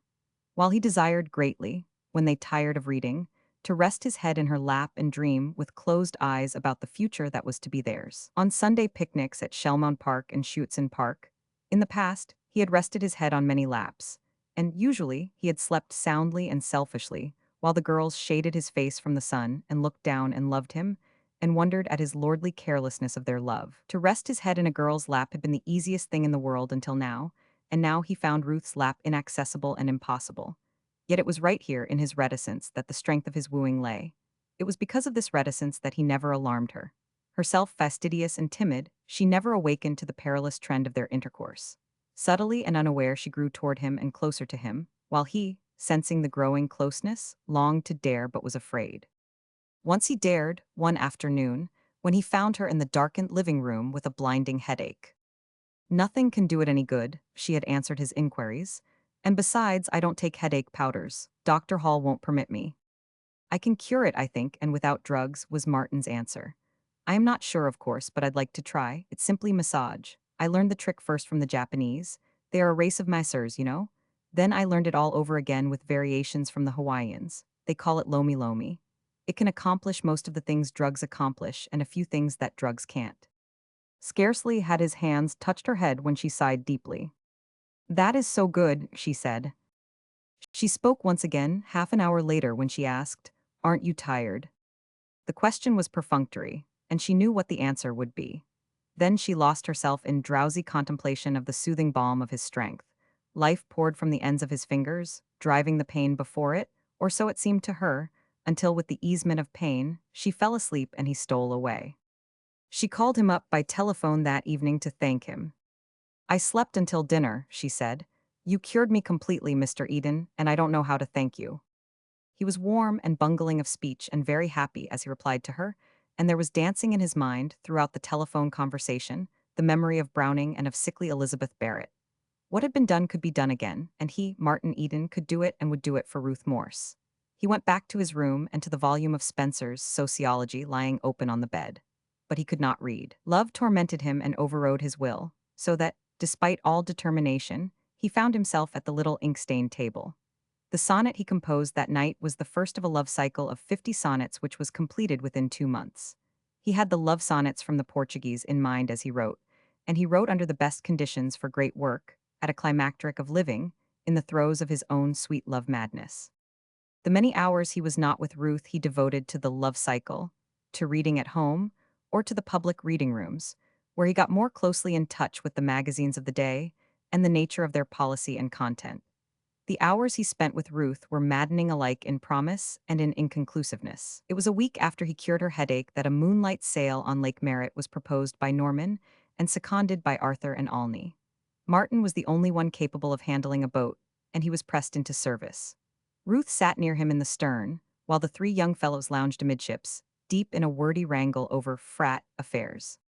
The moon had not yet risen, and Ruth, gazing into the starry vault of the sky and exchanging no speech with Martin, experienced a sudden feeling of loneliness.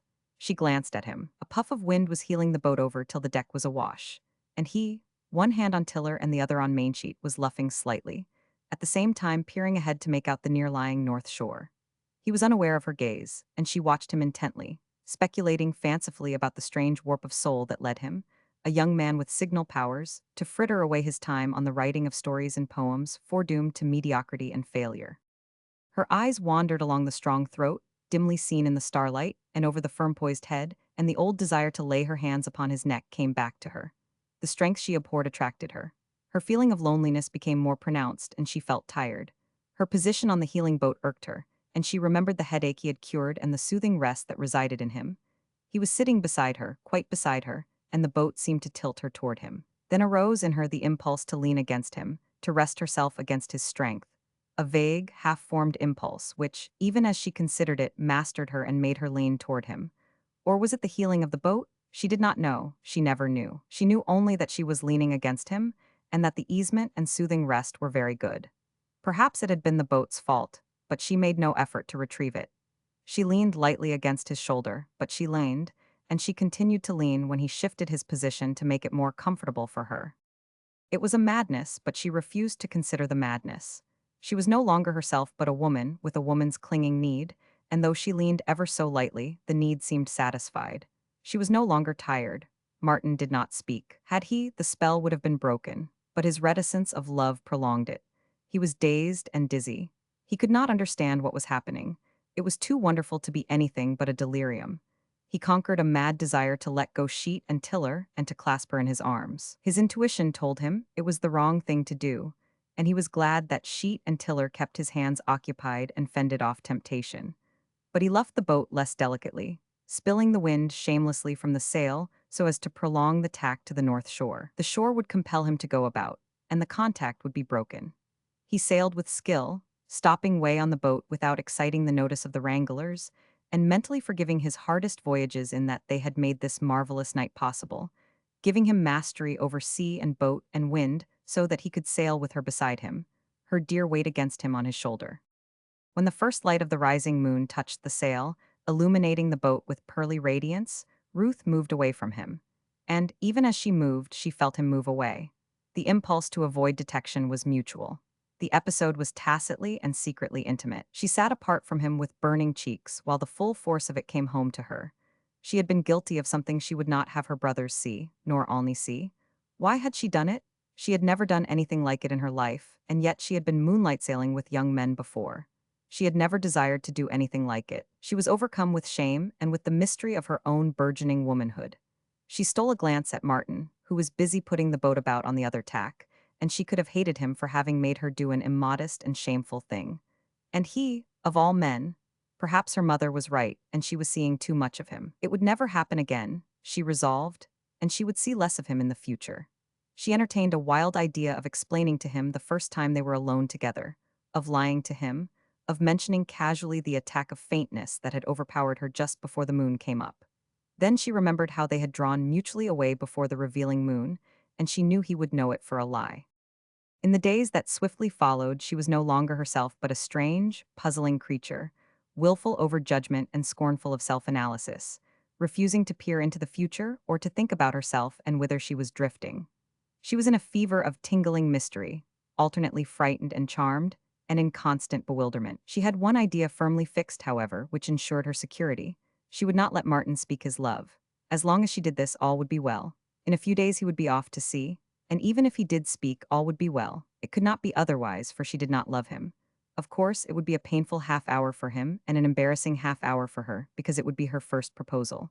She thrilled deliciously at the thought. She was really a woman, with a man ripe to ask for her in marriage. It was a lure to all that was fundamental in her sex. The fabric of her life, of all that constituted her, quivered and grew tremulous. The thought fluttered in her mind like a flame-attracted moth. She went so far as to imagine Martin proposing, herself putting the words into his mouth, and she rehearsed her refusal, tempering it with kindness and exhorting him to true and noble manhood. And especially he must stop smoking cigarettes. She would make a point of that. But no, she must not let him speak at all. She could stop him, and she had told her mother that she would. All flushed and burning, she regretfully dismissed the conjured situation. Her first proposal would have to be deferred to a more propitious time and a more eligible suitor.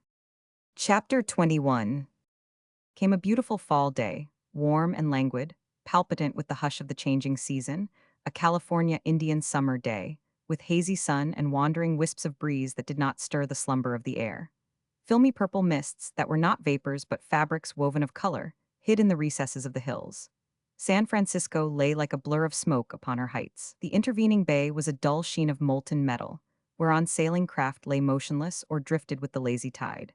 Far Tamalpais, barely seen in the silver haze, bulked hugely by the Golden Gate, the latter a pale gold pathway under the westering sun. Beyond, the Pacific, dim and vast, was raising on its skyline tumbled cloud masses that swept landward, giving warning of the first blustering breath of winter. The erasure of summer was at hand.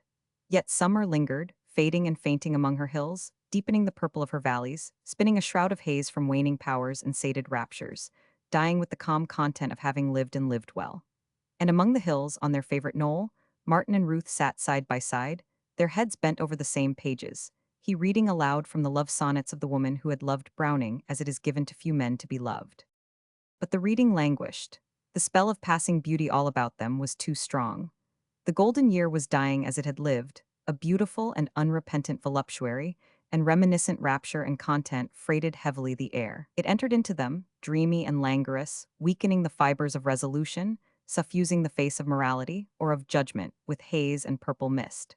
Martin felt tender and melting, and from time to time warm glows passed over him. His head was very near to hers, and when wandering phantoms of breeze stirred her hair so that it touched his face, the printed pages swam before his eyes. "I don't believe you know a word of what you are reading," she said once when he had lost his place. He looked at her with burning eyes, and was on the verge of becoming awkward, when a retort came to his lips. "I don't believe you know either. What was the last sonnet about?" "I don't know," she laughed frankly. "I've already forgotten. Don't let us read any more. The day is too beautiful." "It will be our last in the hills for some time," he announced gravely. "There's a storm gathering out there on the sea rim." The book slipped from his hands to the ground, and they sat idly and silently, gazing out over the dreamy bay with eyes that dreamed and did not see. Ruth glanced sidewise at his neck. She did not lean toward him. She was drawn by some force outside of herself and stronger than gravitation, strong as destiny. It was only an inch to lean, and it was accomplished without volition on her part. Her shoulder touched his as lightly as a butterfly touches a flower, and just as lightly was the counterpressure. She felt his shoulder press hers, and a tremor run through him. Then was the time for her to draw back, but she had become an automaton. Her actions had passed beyond the control of her will. She never thought of control or will in the delicious madness that was upon her. His arm began to steal behind her and around her. She waited its slow progress in a torment of delight. She waited she knew not for what, panting, with dry, burning lips, a leaping pulse, and a fever of expectancy in all her blood. The girdling arm lifted higher and drew her toward him, drew her slowly and caressingly. She could wait no longer. With a tired sigh and with an impulsive movement all her own, unpremeditated, spasmodic, she rested her head upon his breast. His head bent over swiftly, and as his lips approached, hers flew to meet them. This must be love, she thought, in the one rational moment that was vouchsafed her. If it was not love, it was too shameful. It could be nothing else than love. She loved the man whose arms were around her and whose lips were pressed to hers. She pressed more tightly to him, with a snuggling movement of her body. And a moment later, tearing herself half out of his embrace, suddenly and exultantly, she reached up and placed both hands upon Martin Eden's sunburnt neck. So exquisite was the pang of love and desire fulfilled that she uttered a low moan, relaxed her hands, and lay half swooning in his arms.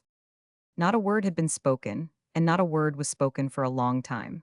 Twice he bent and kissed her, and each time her lips met his shyly and her body made its happy, nestling movement. She clung to him, unable to release herself, and he sat, half supporting her in his arms, as he gazed with unseeing eyes at the blur of the great city across the bay. For once there were no visions in his brain. Only colors and lights and glows pulsed there, warm as the day and warm as his love. He bent over her. She was speaking. "When did you love me?" she whispered. "From the first, the very first, the first moment I laid eye on you. I was mad for love of you then, and in all the time that has passed since then I have only grown the madder. I am maddest now, dear. I am almost a lunatic, my head is so turned with joy. I am glad I am a woman, Martin dear, she said after a long sigh. He crushed her in his arms again and then asked, "And you, when did you first know?" "Oh, I knew it all the time, almost from the first. And I have been as blind as a bat?" He cried, a ring of vexation in his voice. "I never dreamed it until just how, when I kissed you." "I didn't mean that." She drew herself partly away and looked at him. "I meant I knew you loved almost from the first." "And you?" he demanded. It came to me suddenly. She was speaking very slowly, her eyes warm and fluttery and melting, a soft flush on her cheeks that did not go away. "I never knew until just now when you put your arms around me. And I never expected to marry you, Martin, not until just now. How did you make me love you?" "I don't know," he laughed, "unless just by loving you, for I loved you hard enough to melt the heart of a stone, much less the heart of the living, breathing woman you are." "This is so different from what I thought love would be," she announced irrelevantly. "What did you think it would be like?" "I didn't think it would be like this."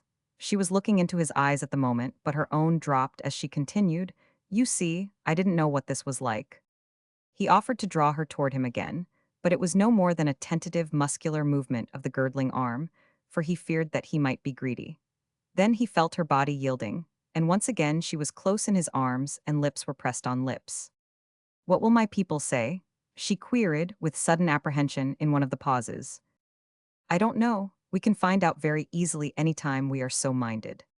But if Mama objects, I am sure I am afraid to tell her." "Let me tell her," he volunteered valiantly. "I think your mother does not like me, but I can win her around. A fellow who can win you can win anything. And if we don't—" "Yes." "Why, we'll have each other. But there's no danger not winning your mother to our marriage. She loves you too well." "I should not like to break her heart," Ruth said pensively. He felt like assuring her that mothers' hearts were not so easily broken, but instead he said, "And love is the greatest thing in the world. Do you know, Martin, you sometimes frighten me. I am frightened now when I think of you and of what you have been. You must be very, very good to me. Remember, after all, that I am only a child. I never loved before. Nor I, we are both children together. And we are fortunate above most, for we have found our first love in each other." "But that is impossible," she cried, withdrawing herself from his arms with a swift, passionate movement. "Impossible for you. You have been a sailor, and sailors, I have heard, are—" Her voice faltered and died away. "Are addicted to having a wife in every port?" he suggested. "Is that what you mean?" "Yes," she answered in a low voice. "But that is not love." He spoke authoritatively. "I have been in many ports, but I never knew a passing touch of love until I saw you that first night. Do you know, when I said good night and went away, I was almost arrested." "Arrested?" "Yes, the policeman thought I was drunk, and I was too, with love for you. But you said we were children, and I said it was impossible for you, and we have strayed away from the point." "I said that I never loved anybody but you," he replied. "You are my very first." "And yet you have been a sailor," she objected. "But that doesn't prevent me from loving you the first. And there have been women, other women, oh." And to Martin Eden's supreme surprise, she burst into a storm of tears that took more kisses than one and many caresses to drive away. And all the while there was running through his head Kipling's line, "And the Colonel's Lady and Judy O'Grady are sisters under their skins." It was true, he decided, though the novels he had read had led him to believe otherwise. His idea, for which the novels were responsible, had been that only formal proposals obtained in the upper classes. It was all right enough, down whence he had come, for youths and maidens to win each other by contact, but for the exalted personages up above on the heights to make love in similar fashion had seemed unthinkable. Yet the novels were wrong. Here was a proof of it. The same pressures and caresses, unaccompanied by speech, that were efficacious with the girls of the working class, were equally efficacious with the girls above the working class. They were all of the same flesh, after all, sisters under their skins, and he might have known as much himself had he remembered his Spencer.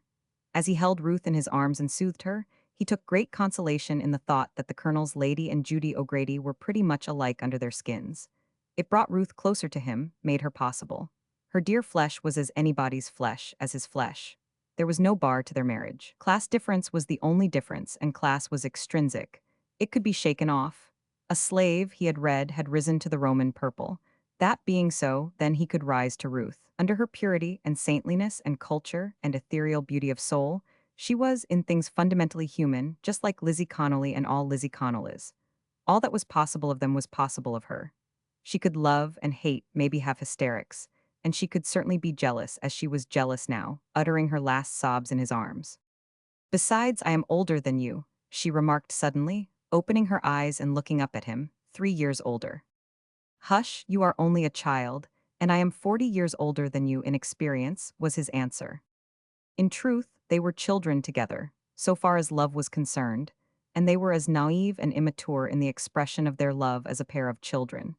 And this despite the fact that she was crammed with a university education, and that his head was full of scientific philosophy and the hard facts of life.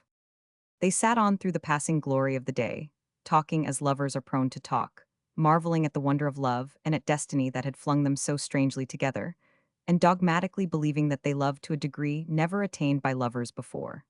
And they returned insistently, again and again, to a rehearsal of their first impressions of each other, and to hopeless attempts to analyze just precisely what they felt for each other and how much there was of it. The cloud masses on the western horizon received the descending sun, and the circle of the sky turned to rose, while the zenith glowed with the same warm color. The rosy light was all about them, flooding over them, as she sang, "Goodbye, sweet day." She sang softly, leaning in the cradle of his arm, her hands in his, their hearts in each other's hands. Chapter 22.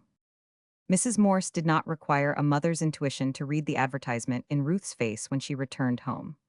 The flush that would not leave the cheeks told the simple story, and more eloquently did the eyes, large and bright, reflecting an unmistakable inward glory. "What has happened?" Mrs. Morse asked, having bided her time till Ruth had gone to bed. "You know," Ruth queried with trembling lips. For reply, her mother's arm went around her, and a hand was softly caressing her hair. "He did not speak," she blurted out. "I did not intend that it should happen, and I would never have let him speak, only he didn't speak." "But if he did not speak, then nothing could have happened, could it?" "But it did just the same." "In the name of goodness, child, what are you babbling about?" Mrs. Morse was bewildered. "I don't think I know what happened after all. What did happen?" Ruth looked at her mother in surprise. "I thought you knew. Why, we're engaged, Martin and I." Mrs. Morse laughed with incredulous vexation. "No, he didn't speak," Ruth explained. "He just loved me, that was all. I was as surprised as you are. He didn't say a word, he just put his arm around me. And I was not myself. And he kissed me and I kissed him. I couldn't help it, I just had to. And then I knew I loved him." She paused, waiting with expectancy the benediction of her mother's kiss, but Mrs. Morse was coldly silent. "It is a dreadful accident, I know," Ruth recommenced with a sinking voice. "And I don't know how you will ever forgive me, but I couldn't help it. I did not dream that I loved him until that moment, and you must tell father for me." "Would it not be better not to tell your father? Let me see Martin Eden and talk with him and explain. He will understand and release you." "No, no," Ruth cried, starting up. "I do not want to be released. I love him, and love is very sweet. I am going to marry him, of course, if you will let me." "We have other plans for you, Ruth, dear, your father and I." "Oh, no, no. No man picked out for you, or anything like that. Our plans go no farther than your marrying some man in your own station in life, a good and honorable gentleman, whom you will select yourself when you love him." "But I love Martin already," was the plaintive protest. "We would not influence your choice in any way, but you are our daughter, and we could not bear to see you make a marriage such as this. He has nothing but roughness and coarseness to offer you in exchange for all that is refined and delicate in you. He is no match for you in any way. He could not support you. We have no foolish ideas about wealth, but comfort is another matter, and our daughter should at least marry a man who can give her that, and not a penniless adventurer, a sailor, a cowboy, a smuggler, and heaven knows what else, who, in addition to everything, is harebrained and irresponsible." Ruth was silent, every word she recognized as true. "He wastes his time over his writing, trying to accomplish what geniuses and rare men with college educations sometimes accomplish. A man thinking of marriage should be preparing for marriage. But not he. As I have said, and I know you agree with me, he is irresponsible. And why should he not be? It is the way of sailors. He has never learned to be economical or temperate. The spendthrift years have marked him. It is not his fault, of course, but that does not alter his nature. And have you thought of the years of licentiousness he inevitably has lived? Have you thought of that, daughter? You know what marriage means. Ruth shuddered and clung close to her mother. I have thought. Ruth waited a long time for the thought to frame itself. And it is terrible. It sickens me to think of it. I told you it was a dreadful accident, my loving him, but I can't help myself. Could you help loving father? Then it is the same with me. There is something in me in him. I never knew it was there until today, but it is there and it makes me love him. I never thought to love him, but you see, I do, she concluded, a certain faint triumph in her voice. They talked long, and to little purpose, in conclusion agreeing to wait an indeterminate time without doing anything. The same conclusion was reached. A little later that night, between Mrs. Morse and her husband, after she had made due confession of the miscarriage of her plans. It could hardly have come otherwise, was Mr. Morse's judgment. This sailor fellow has been the only man she was in touch with. Sooner or later she was going to awaken anyway, and she did awaken, and lo, here was this sailor fellow, the only accessible man at the moment, and of course she promptly loved him, or thought she did, which amounts to the same thing. Mrs. Morse took it upon herself to work slowly and indirectly upon Ruth, rather than to combat her. There would be plenty of time for this, for Martin was not in position to marry. Let her see all she wants of him, was Mr. Morse's advice.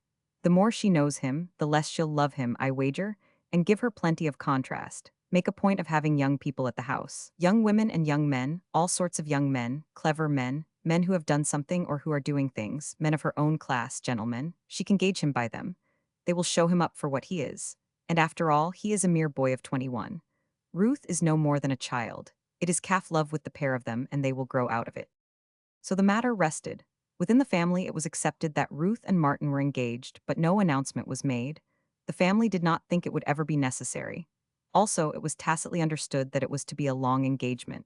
They did not ask Martin to go to work, nor to cease writing. They did not intend to encourage him to mend himself.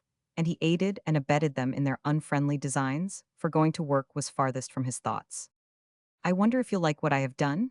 He said to Ruth several days later. I've decided that boarding with my sister is too expensive, and I am going to board myself. I've rented a little room out in North Oakland, retired neighborhood and all the rest, you know, and I've bought an old burner on which to cook. Ruth was overjoyed. The old burner especially pleased her. That was the way Mr. Butler began his start, she said. Martin frowned inwardly at the citation of that worthy gentleman, and went on. I put stamps on all my manuscripts and started them off to the editors again. Then today I moved in, and tomorrow I start to work. A position, she cried, betraying the gladness of her surprise in all her body, nestling closer to him, pressing his hand, smiling. And you never told me, what is it? He shook his head. I meant that I was going to work at my writing. Her face fell, and he went on hastily. Don't misjudge me. I am not going in this time with any iridescent ideas.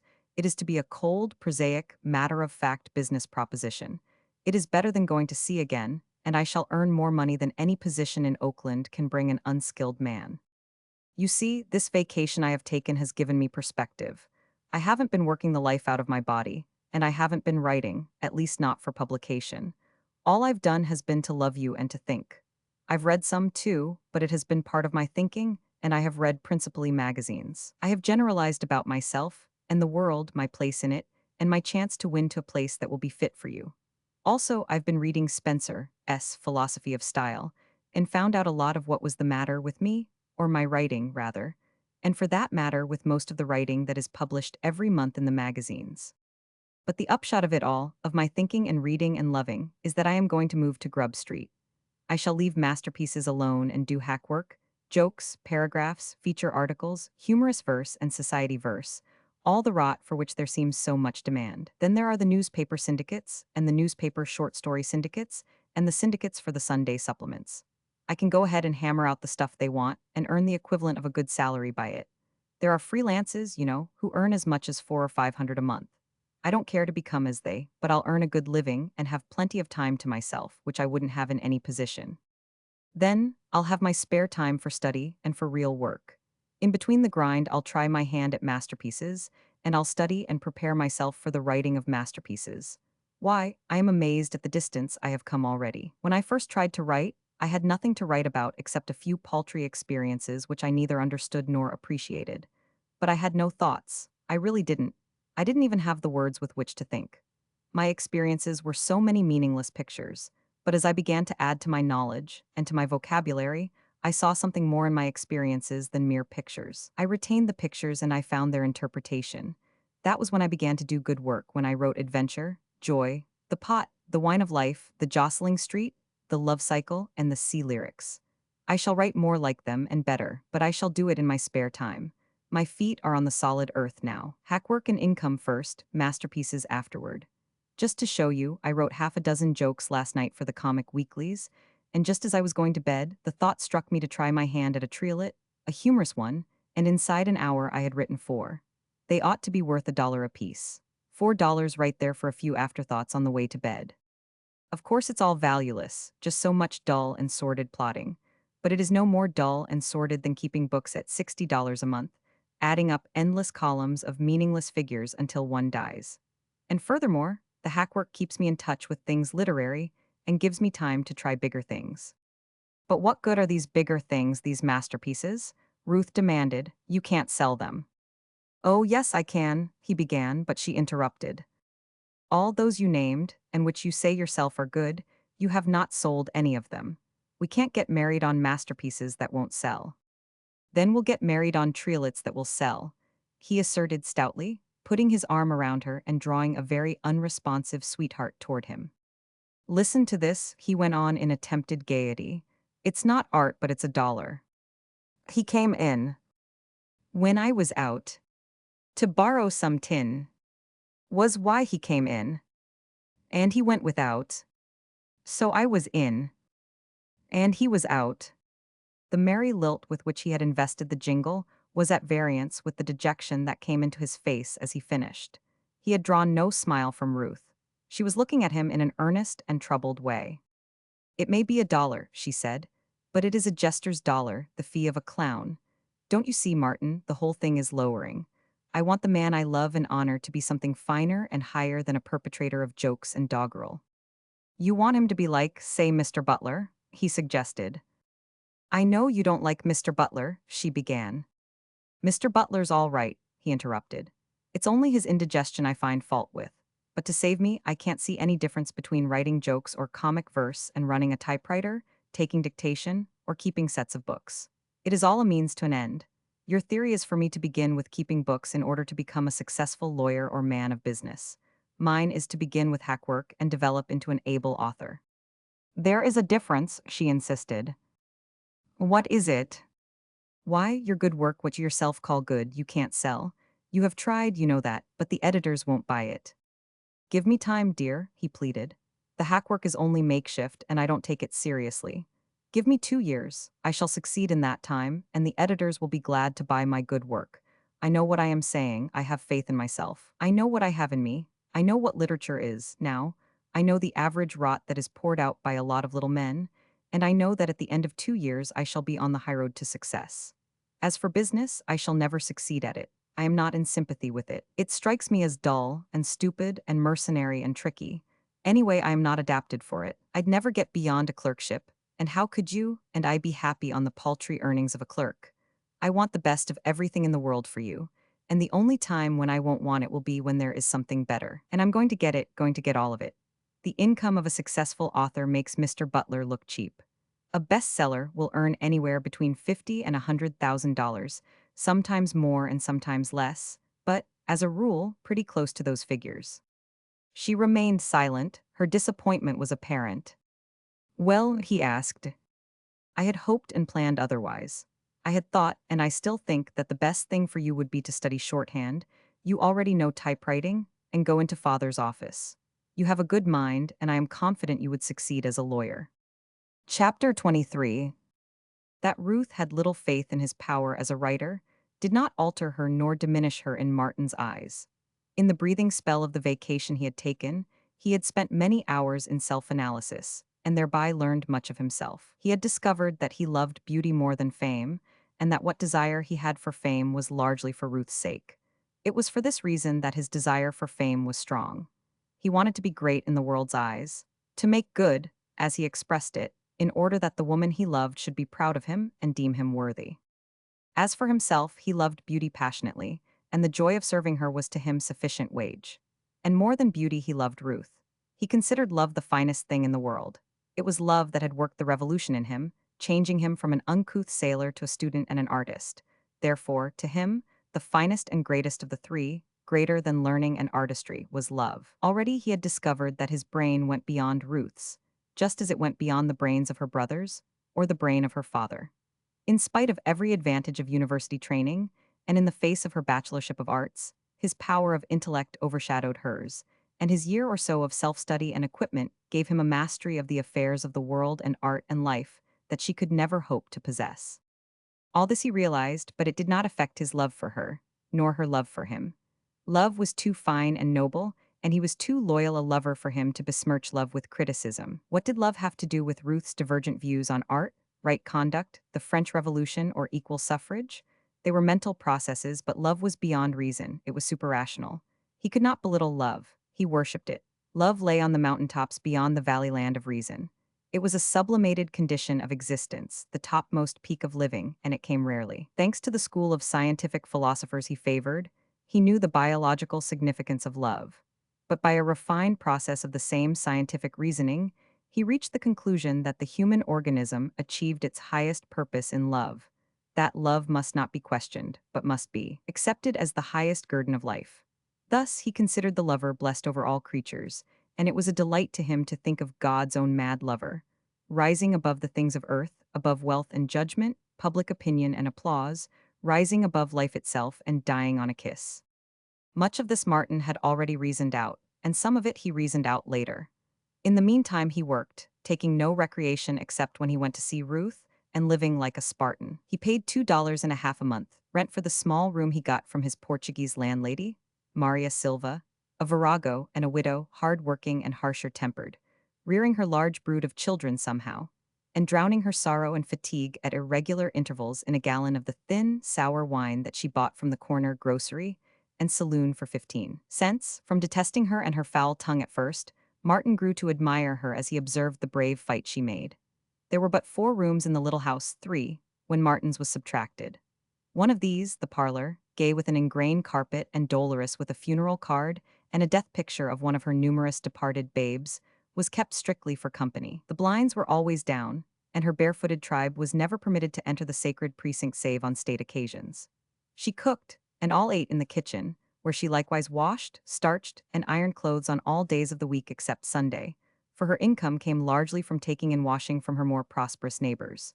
Remained the bedroom, small as the one occupied by Martin, into which she and her 7 little ones crowded and slept. It was an everlasting miracle to Martin how it was accomplished, and from her side of the thin partition, he heard nightly every detail of the going to bed, the squalls and squabbles, the soft chattering, and the sleepy, twittering noises as of birds. Another source of income to Maria were her cows, 2 of them, which she milked night and morning, and which gained a surreptitious livelihood from vacant lots, and the grass that grew on either side the public sidewalks, attended always by one or more of her ragged boys, whose watchful guardianship consisted chiefly in keeping their eyes out for the poundmen. In his own small room Martin lived, slept, studied, wrote, and kept house. Before the one window, looking out on the tiny front porch, was the kitchen table that served as desk, library, and typewriting stand.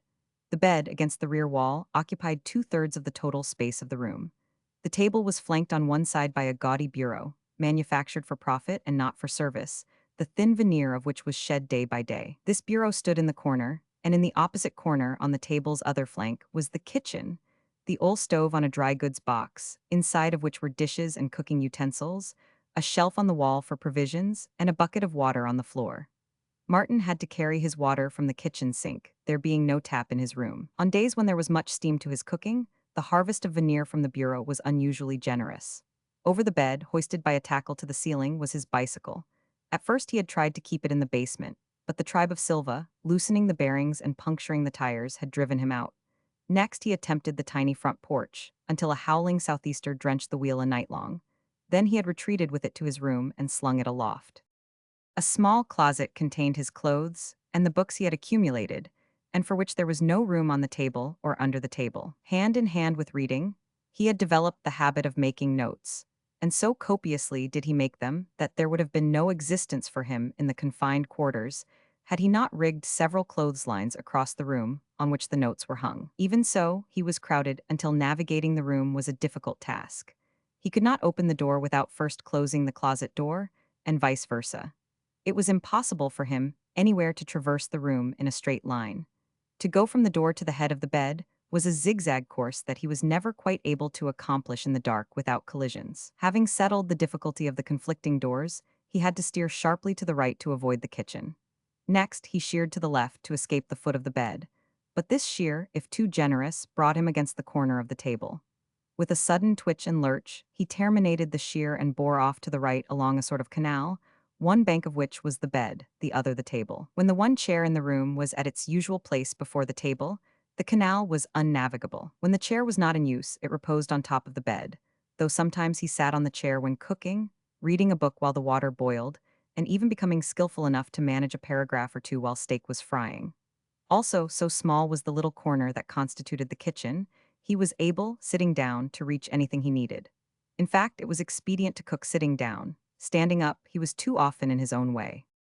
In conjunction with a perfect stomach that could digest anything, he possessed knowledge of the various foods that were at the same time nutritious and cheap.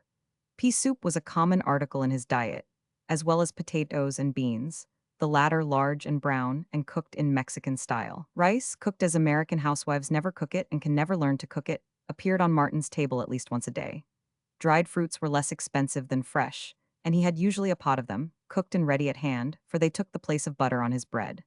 Occasionally he graced his table with a piece of round steak or with a soup bone. Coffee without cream or milk he had twice a day, in the evening substituting tea, but both coffee and tea were excellently cooked. There was need for him to be economical. His vacation had consumed nearly all he had earned in the laundry, and he was so far from his market that weeks must elapse before he could hope for the first returns from his hack work. Except at such times as he saw Ruth, or dropped in to see his sister Gertrude, he lived a recluse, in each day accomplishing at least 3 days' labor of ordinary men. He slept a scant 5 hours, and only one with a constitution of iron could have held himself down, as Martin did, day after day, to 19 consecutive hours of toil. He never lost a moment. On the looking-glass were lists of definitions and pronunciations. When shaving, or dressing, or combing his hair, he conned these lists over. Similar lists were on the wall over the oil stove, and they were similarly conned while he was engaged in cooking or in washing the dishes.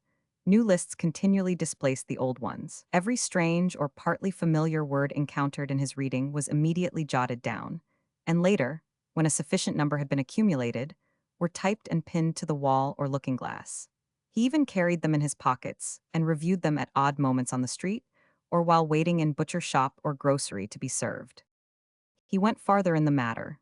Reading the works of men who had arrived, he noted every result achieved by them and worked out the tricks by which they had been achieved. The tricks of narrative, of exposition, of style, the points of view, the contrasts, the epigrams, and of all these he made lists for study. He did not ape, he sought principles.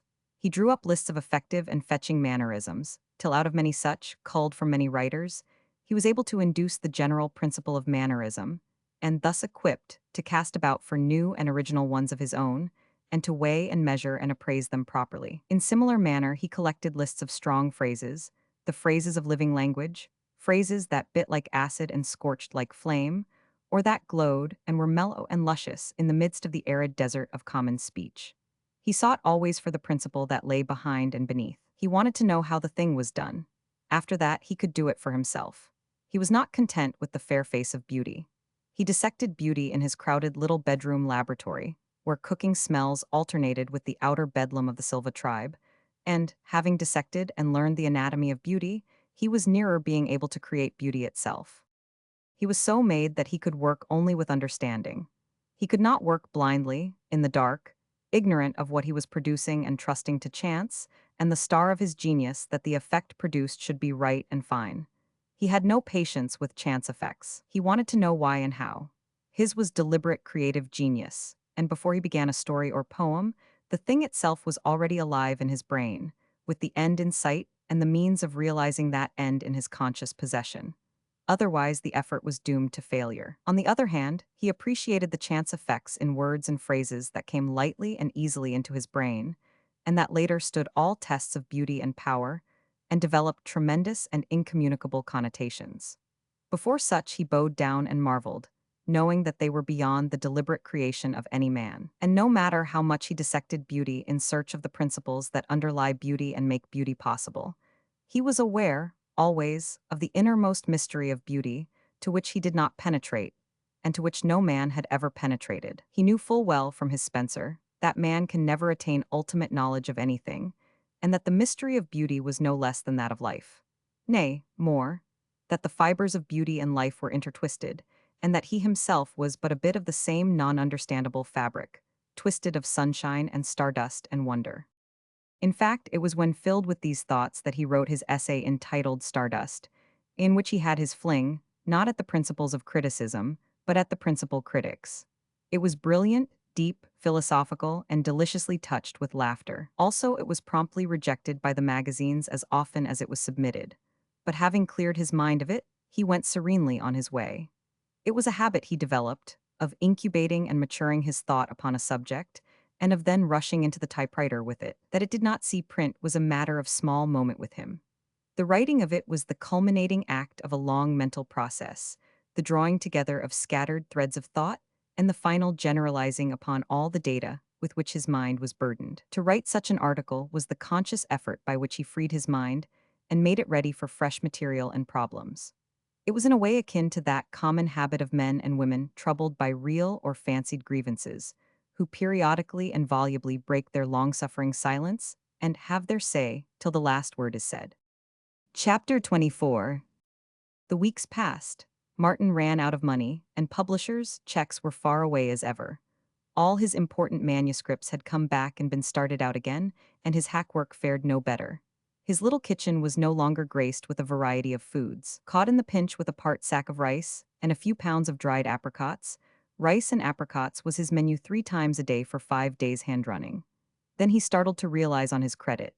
The Portuguese grocer, to whom he had hitherto paid cash, called a halt when Martin's bill reached the magnificent total of $3.85. "For you see," said the grocer, "you no catch it a work I losa de moan." And Martin could reply nothing. There was no way of explaining. It was not true business principle to allow credit to a strong-bodied young fellow of the working class who was too lazy to work. "You catch a de job, I let you have more a de grub," the grocer assured Martin. "No job, no grub, thought a de business." And then, to show that it was purely business foresight and not prejudice, "Hava de drink on de house, good friends just a de same." So Martin drank in his easy way, to show that he was good friends with the house, and then went supperless to bed. The fruit store, where Martin had bought his vegetables, was run by an American whose business principles were so weak that he let Martin run a bill of $5 before stopping his credit. The baker stopped at $2, and the butcher at $4. Martin added his debts and found that he was possessed of a total credit in all the world of $14.85. He was up with his typewriter rent, but he estimated that he could get 2 months' credit on that, which would be $8. When that occurred, he would have exhausted all possible credit. The last purchase from the fruit store had been a sack of potatoes, and for a week he had potatoes, and nothing but potatoes 3 times a day.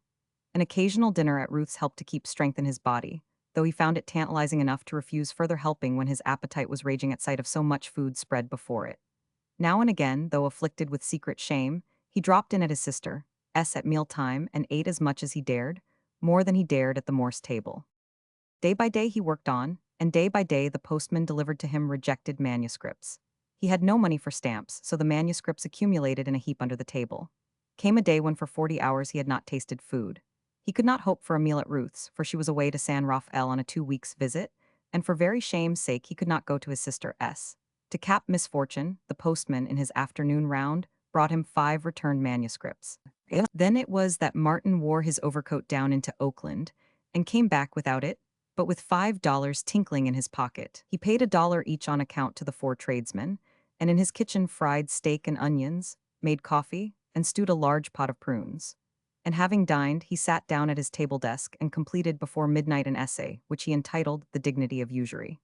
Having typed it out, he flung it under the table, for there had been nothing left from the $5 with which to buy stamps.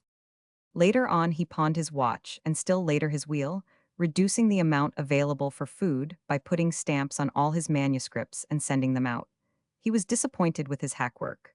nobody cared to buy. He compared it with what he found in the newspapers, weeklies, and cheap magazines, and decided that his was better, far better than the average. Yet it would not sell. Then he discovered that most of the newspapers printed a great deal of what was called plate stuff, and he got the address of the association that furnished it. His own work that he sent in was returned, along with a stereotyped slip informing him that the staff supplied all the copy that was needed. In one of the great juvenile periodicals, he noted whole columns of incident and anecdote. Here was a chance. His paragraphs were returned, and though he tried repeatedly, he never succeeded in placing one.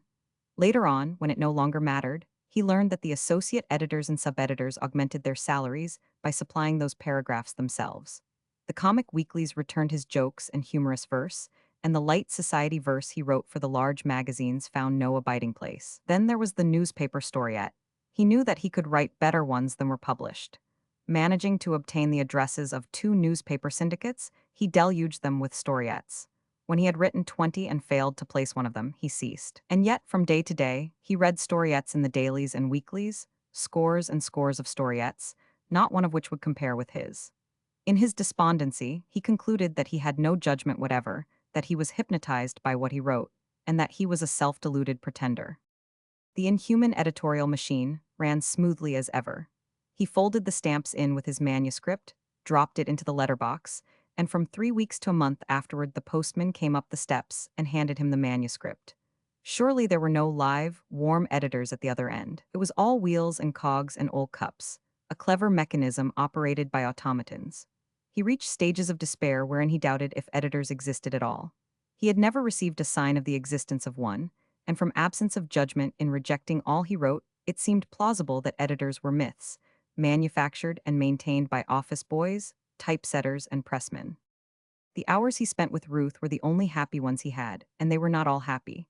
He was afflicted always with annoying restlessness, more tantalizing than in the old days before he possessed her love, for now that he did possess her love, the possession of her was far away as ever.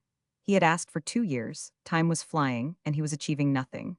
Again, he was always conscious of the fact that she did not approve what he was doing. She did not say so directly.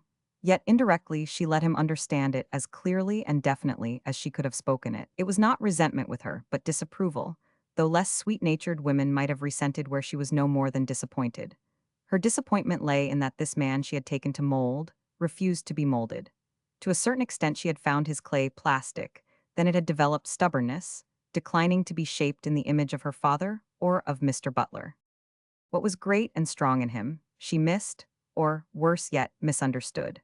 This man, whose clay was so plastic that he could live in any number of pigeonholes of human existence, she thought willful and most obstinate because she could not shape him to live in her pigeonhole, which was the only one she knew. She could not follow the flights of his mind, and when his brain got beyond her, she deemed him erratic. Nobody else's brain ever got beyond her. She could always follow her father and mother, her brothers and Alney. Wherefore, when she could not follow Martin, she believed the fault lay with him. It was the old tragedy of insularity trying to serve as mentor to the universal. You worship at the shrine of the established, he told her once, in a discussion they had over Praps and Vanderwater. I grant that as authorities to quote they are most excellent, the 2 foremost literary critics in the United States. Every school teacher in the land looks up to Vanderwater as the dean of American criticism. Yet I read his stuff and it seems to me the perfection of the felicitous expression of the inane. Why, he is no more than a ponderous bromide, thanks to Gelett Burgess, and Praps is no better. His hemlock mosses, for instance, is beautifully written, not a comma is out of place, and the tone, is lofty, so lofty. He is the best paid critic in the United States, though heaven forbid he's not a critic at all. They do criticism better in England. But the point is, they sound the popular note, and they sound it so beautifully and morally and contentedly. Their reviews remind me of a British Sunday. They are the popular mouthpieces. They back up your professors of English, and your professors of English back them up. And there isn't an original idea in any of their skulls. They know only the established. In fact, they are the established. They are weak-minded, and the established impresses itself upon them as easily as the name of the brewery is impressed on a beer bottle. And their function is to catch all the young fellows attending the university, to drive out of their minds any glimmering originality that may chance to be there, and to put upon them the stamp of the established. I think I am nearer the truth, she replied. When I stand by the established, then you are, raging around like an iconoclastic South Sea Islander. It was the missionary who did the image breaking, he laughed.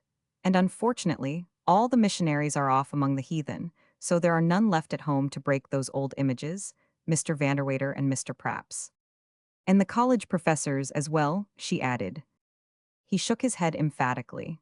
No, the science professors should live. They're really great. But it would be a good deed to break the heads of 9/10 of the English professors, little microscopic-minded parrots. Which was rather severe on the professors, but which to Ruth was blasphemy. She could not help but measure the professors, neat, scholarly, in fitting clothes, speaking in well-modulated voices, breathing of culture and refinement, with this almost indescribable young fellow whom somehow she loved, whose clothes never would fit him, whose heavy muscles told of damning toil, who grew excited when he talked, substituting abuse for calm statement and passionate utterance for cool self-possession. They at least earned good salaries and were, yes, she compelled herself to face it, were gentlemen, while he could not earn a penny and he was not as they. She did not weigh Martin's words nor judge his argument by them. Her conclusion that his argument was wrong was reached, unconsciously, it is true, by a comparison of externals. They, the professors, were right in their literary judgments because they were successes. Martin's literary judgments were wrong because he could not sell his wares. To use his own phrase, they made good, and he did not make good. And besides, it did not seem reasonable that he should be right. He who had stood, so short a time before, in that same living room, blushing and awkward, acknowledging his introduction, looking fearfully about him at the bric-a-brac his swinging shoulders threatened to break, asking how long since Swinburne died, and boastfully announcing that he had read Excelsior and the Psalm of Life. Unwittingly, Ruth herself proved his point that she worshipped the established. Martin followed the processes of her thoughts, but forbore to go farther. He did not love her for what she thought of Praps and Vanderwater and English professors, and he was coming to realize, with increasing conviction, that he possessed brain areas and stretches of knowledge which she could never comprehend nor know existed. In music she thought him unreasonable, and in the matter of opera, not only unreasonable but willfully perverse. "How did you like it?" she asked him one night, on the way home from the opera. It was a night when he had taken her at the expense of a month's rigid economizing on food. After vainly waiting for him to speak about it, herself still tremulous and stirred by what she had just seen and heard, she had asked the question. "I liked the overture," was his answer. "It was splendid." "Yes, but the opera itself." "That was splendid too. That is, the orchestra was, though I'd have enjoyed it more if those jumping jacks had kept quiet or gone off the stage." Ruth was aghast. "You don't mean Tetralani or Barillo?" she queried. "All of them, the whole kit and crew." "But they are great artists," she protested. "They spoiled the music just the same, with their antics and unrealities." "But don't you like Barillo's voice?" Ruth asked. "He is next to Caruso, they say." "Of course I liked him, and I liked Tetralani even better. Her voice is exquisite, or at least I think so." But, Ruth stammered. "I don't know what you mean then. You admire their voices, yet say they spoiled the music." "Precisely that. I'd give anything to hear them in concert, and I'd give even a bit more not to hear them when the orchestra is playing. I'm afraid I am a hopeless realist. Great singers are not great actors. To hear Barillo sing a love passage with the voice of an angel, and to hear Tetralani reply like another angel, and to hear it all accompanied by a perfect orgy of glowing and colorful music, is ravishing, most ravishing. I do not admit it, I assert it, but the whole effect is spoiled when I look at them. At Tetralani, 5 feet 10 in her stocking feet and weighing 190 pounds, and at Barillo, a scant 5 feet 4, greasy-featured with the chest of a squat, undersized blacksmith, and at the pair of them, attitudinizing, clasping their breasts, flinging their arms in the air like demented creatures in an asylum. And when I am expected to accept all this as the faithful illusion of a love scene between a slender and beautiful princess and a handsome, romantic young prince, why, I can't accept it, that's all. It's rot, it's absurd, it's unreal. That's what's the matter with it, it's not real. Don't tell me that anybody in this world ever made love that way. Why, if I'd made love to you in such fashion, you'd have boxed my ears." "But you misunderstand," Ruth protested. "Every form of art has its limitations." She was busy recalling a lecture she had heard at the university on the conventions of the arts. "In painting, there are only 2 dimensions to the canvas, yet you accept the illusion of 3 dimensions which the art of a painter enables him to throw into the canvas. In writing, again, the author must be omnipotent. You accept as perfectly legitimate the author's account of the secret thoughts of the heroine, and yet all the time you know that the heroine was alone when thinking these thoughts, and that neither the author nor anyone else was capable of hearing them. And so with the stage, with sculpture, with opera, with every art form. Certain irreconcilable things must be accepted. Yes, I understood that, Martin answered. All the arts have their conventions. Ruth was surprised at his use of the word. It was as if he had studied at the university himself, instead of being ill-equipped from browsing at haphazard through the books in the library. But even the conventions must be real. Trees, painted on flat cardboard and stuck up on each side of the stage, we accept as a forest. It is a real enough convention.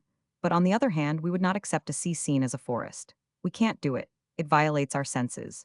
Nor would you, or rather, should you, accept the ravings and writhings and agonized contortions of those two lunatics tonight as a convincing portrayal of love. But you don't hold yourself superior to all the judges of music? She protested. No, no, not for a moment. I merely maintain my right as an individual. I have just been telling you what I think, in order to explain why the elephantine gambols of Madame Tetralani spoil the orchestra for me. The world's judges of music may all be right, but I, and I won't subordinate my taste to the unanimous judgment of mankind. If I don't like a thing, I don't like it, that's all. And there is no reason under the sun why I should ape a liking for it just because the majority of my fellow creatures like it, or make believe they like it. I can't follow the fashions in the things I like or dislike. But music, is a matter of training, Ruth argued, and opera is even more a matter of training. May it not be? That I am not trained in opera, he dashed in. She nodded. The very thing, he agreed. And I consider I am fortunate in not having been caught when I was young.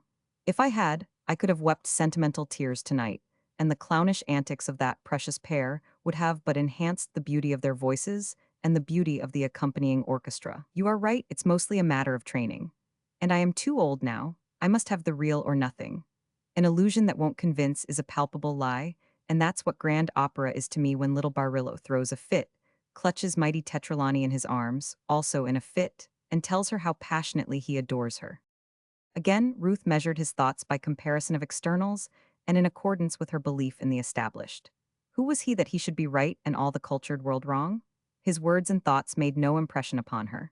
She was too firmly entrenched in the established to have any sympathy with revolutionary ideas. She had always been used to music, and she had enjoyed opera ever since she was a child, and all her world had enjoyed it too. Then by what right did Martin Eden emerge, as he had so recently emerged, from his ragtime and working-class songs, and pass judgment on the world's music? She was vexed with him, and as she walked beside him she had a vague feeling of outrage. At the best, in her most charitable frame of mind, she considered the statement of his views to be a caprice, an erratic and uncalled-for prank. But when he took her in his arms at the door and kissed her good-night in tender lover fashion, she forgot everything in the outrush of her own love to him. And later, on a sleepless pillow, she puzzled, as she had often puzzled of late, as to how it was that she loved so strange a man, and loved him despite the disapproval of her people.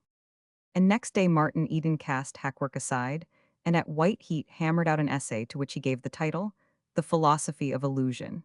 A stamp started it on its travels, but it was destined to receive many stamps and to be started on many travels in the months that followed. Chapter 25. Maria Silva was poor, and all the ways of poverty were clear to her. Poverty, to Ruth, was a word signifying a not nice condition of existence. That was her total knowledge on the subject. She knew Martin was poor, and his condition she associated in her mind with the boyhood of Abraham Lincoln, of Mr. Butler, and of other men who had become successes. Also, while aware that poverty was anything but delectable, she had a comfortable middle-class feeling that poverty was salutary, that it was a sharp spur that urged on to success all men who were not degraded and hopeless drudges. So that her knowledge that Martin was so poor that he had pawned his watch and overcoat did not disturb her. She even considered it the hopeful side of the situation, believing that sooner or later it would arouse him and compel him to abandon his writing. Ruth never read hunger in Martin's face, which had grown lean and had enlarged the slight hollows in the cheeks. In fact, she marked the change in his face with satisfaction. It seemed to refine him, to remove from him much of the dross of flesh and the too animal-like vigor that lured her while she detested it. Sometimes, when with her, she noted an unusual brightness in his eyes, and she admired it, for it made him appear more the poet and the scholar, the things he would have liked to be and which she would have liked him to be. But Maria Silva read a different tale in the hollow cheeks and the burning eyes, and she noted the changes in them from day to day, by them following the ebb and flow of his fortunes. She saw him leave the house with his overcoat and return without it, though the day was chill and raw, and promptly she saw his cheeks fill out slightly and the fire of hunger leave his eyes.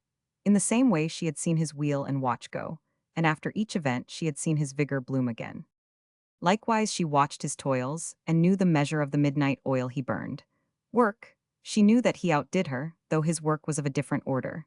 And she was surprised to behold that the less food he had, the harder he worked. On occasion, in a casual sort of way, when she thought hunger pinched hardest, she would send him in a loaf of new baking, awkwardly covering the act with banter to the effect that it was better than he could bake. And again, she would send one of her toddlers in to him with a great pitcher of hot soup, debating inwardly the while whether she was justified in taking it from the mouths of her own flesh and blood. Nor was Martin ungrateful, knowing as he did the lives of the poor, and that if ever in the world there was charity, this was it. On a day when she had filled her brood with what was left in the house, Maria invested her last 15 cents in a gallon of cheap wine. Martin, coming into her kitchen to fetch water, was invited to sit down and drink. He drank her very good health, and in return she drank his. Then she drank to prosperity in his undertakings, and he drank to the hope that James Grant would show up and pay her for his washing. James Grant was a journeyman carpenter who did not always pay his bills and who owed Maria $3. Both Maria and Martin drank the sour new wine on empty stomachs, and it went swiftly to their heads. Utterly differentiated creatures that they were lonely in their misery, and though the misery was tacitly ignored, it was the bond that drew them together. Maria was amazed to learn that he had been in the Azores, where she had lived until she was 11. She was doubly amazed that he had been in the Hawaiian Islands, whither she had migrated from the Azores with her people. But her amazement passed all bounds when he told her he had been on Maui, the particular island whereon she had attained womanhood and married. Kahului, where she had first met her husband. He, Martin, had been there twice. Yes, she remembered the sugar steamers and he had been on them. Well, it was a small world. And Wailuku, that place too, did he know the head Luna of the plantation? Yes, and had had a couple of drinks with him. And so they reminisced and drowned their hunger in the raw, sour wine. To Martin the future did not seem so dim. Success trembled just before him. He was on the verge of clasping it. Then he studied the deep-lined face of the toil-worn woman before him, remembered her soups and loaves of new baking, and felt spring up in him the warmest gratitude and philanthropy. "Maria," he exclaimed suddenly, "what would you like to have?" She looked at him, bepuzzled. "What would you like to have now, right now, if you could get it?" "Shoe alla de round for de child's, 7 pairs de shoe." "You shall have them," he announced while she nodded her head gravely. "But I mean a big wish, something big that you want." Her eyes sparkled good-naturedly. He was choosing to make fun with her, Maria, with whom few made fun these days. "Think hard," he cautioned, just as she was opening her mouth to speak. "Alla right," she answered. "I think it a hard. I leak it a house, dis house, all mine, no pay a de rent, $7 de month." "You shall have it," he granted, "and in a short time. Now wish the great wish. Make believe I am God, and I say to you anything you want you can have. Then you wish that thing, and I listen." Maria considered solemnly for a space. "You no 'fraid?" she asked warningly. No, he laughed. "I'm not afraid, go ahead." "Most vera big," she warned again. "All right, fire away." "Well, den," she drew a big breath like a child, as she voiced to the uttermost all she cared to demand of life. "I leaka to have one milka ranch, good milka ranch. Plenty cow, plenty land, plenty grass. I leaka to have near San Lan, my sister Leva Dara. I sella de milk in Oakland. I maka de plenty moan. Joe and Nick no runna de cow. Dey go a to school. By maybe maka de good engineer, worka de railroad. Yes, I leaka de milka ranch." She paused and regarded Martin with twinkling eyes. "You shall have it," he answered promptly. She nodded her head and touched her lips courteously to the wine glass, and to the giver of the gift she knew would never be given. His heart was right, and in her own heart she appreciated his intention as much as if the gift had gone with it. "No, Maria," he went on, "Nick and Joe won't have to peddle milk, and all the kids can go to school and wear shoes the whole year round. It will be a first-class milk ranch, everything complete. There will be a house to live in and a stable for the horses, and cow barns, of course. There will be chickens, pigs, vegetables, fruit trees, and everything like that. And there will be enough cows to pay for a hired man or two. Then you won't have anything to do but take care of the children. For that matter, if you find a good man, you can marry and take it easy while he runs the ranch." And from such largesse, dispense from his future, Martin turned and took his one good suit of clothes to the pawn shop. His plight was desperate for him to do this, for it cut him off from Ruth. He had no second-best suit that was presentable, and though he could go to the butcher and the baker, and even on occasion to his sister's, it was beyond all daring to dream of entering the Morse home so disreputably apparelled. He toiled on, miserable and well-nigh hopeless. It began to appear to him that the second battle was lost and that he would have to go to work. In doing this he would satisfy everybody: the grocer, his sister, Ruth, and even Maria, to whom he owed a month's room rent. He was 2 months behind with his typewriter, and the agency was clamoring for payment or for the return of the machine. In desperation, all but ready to surrender, to make a truce with fate until he could get a fresh start, he took the civil service examinations for the railway mail. To his surprise, he passed first. The job was assured, though when the call would come to enter upon his duties nobody knew. It was at this time, at the lowest ebb, that the smooth-running editorial machine broke down. A cog must have slipped or an oil cup run dry, for the postman brought him one morning a short, thin envelope. Martin glanced at the upper left-hand corner and read the name and address of the Transcontinental Monthly. His heart gave a great leap, and he suddenly felt faint, the sinking feeling accompanied by a strange trembling of the knees. He staggered into his room and sat down on the bed, the envelope still unopened, and in that moment came understanding to him how people suddenly fall dead upon receipt of extraordinarily good news. Of course this was good news. There was no manuscript in that thin envelope, therefore it was an acceptance. He knew the story in the hands of the Transcontinental. It was The Ring of Bells, one of his horror stories, and it was in even 5,000 words. And since first-class magazines always paid on acceptance, there was a check inside. 2 cents a word, $20 a thousand, the check must be $100. $100? As he tore the envelope open, every item of all his debts surged in his brain. $3. To the grocer, butcher $4 flat, baker $2, fruit store $5 total, $14. Then there was room rent, $2. Another month in advance, $2, $2 months, typewriter, $8, a month in advance, $4, total, $31. And finally to be added his pledges plus interest with the pawnbroker: watch, $5, overcoat, $5, wheel, $7, suit of clothes, $5. $60% interest, but what did it matter? Grand total, $56. He saw, as if visible in the air before him, in illuminated figures, the whole sum, and the subtraction that followed, and that gave a remainder of $43.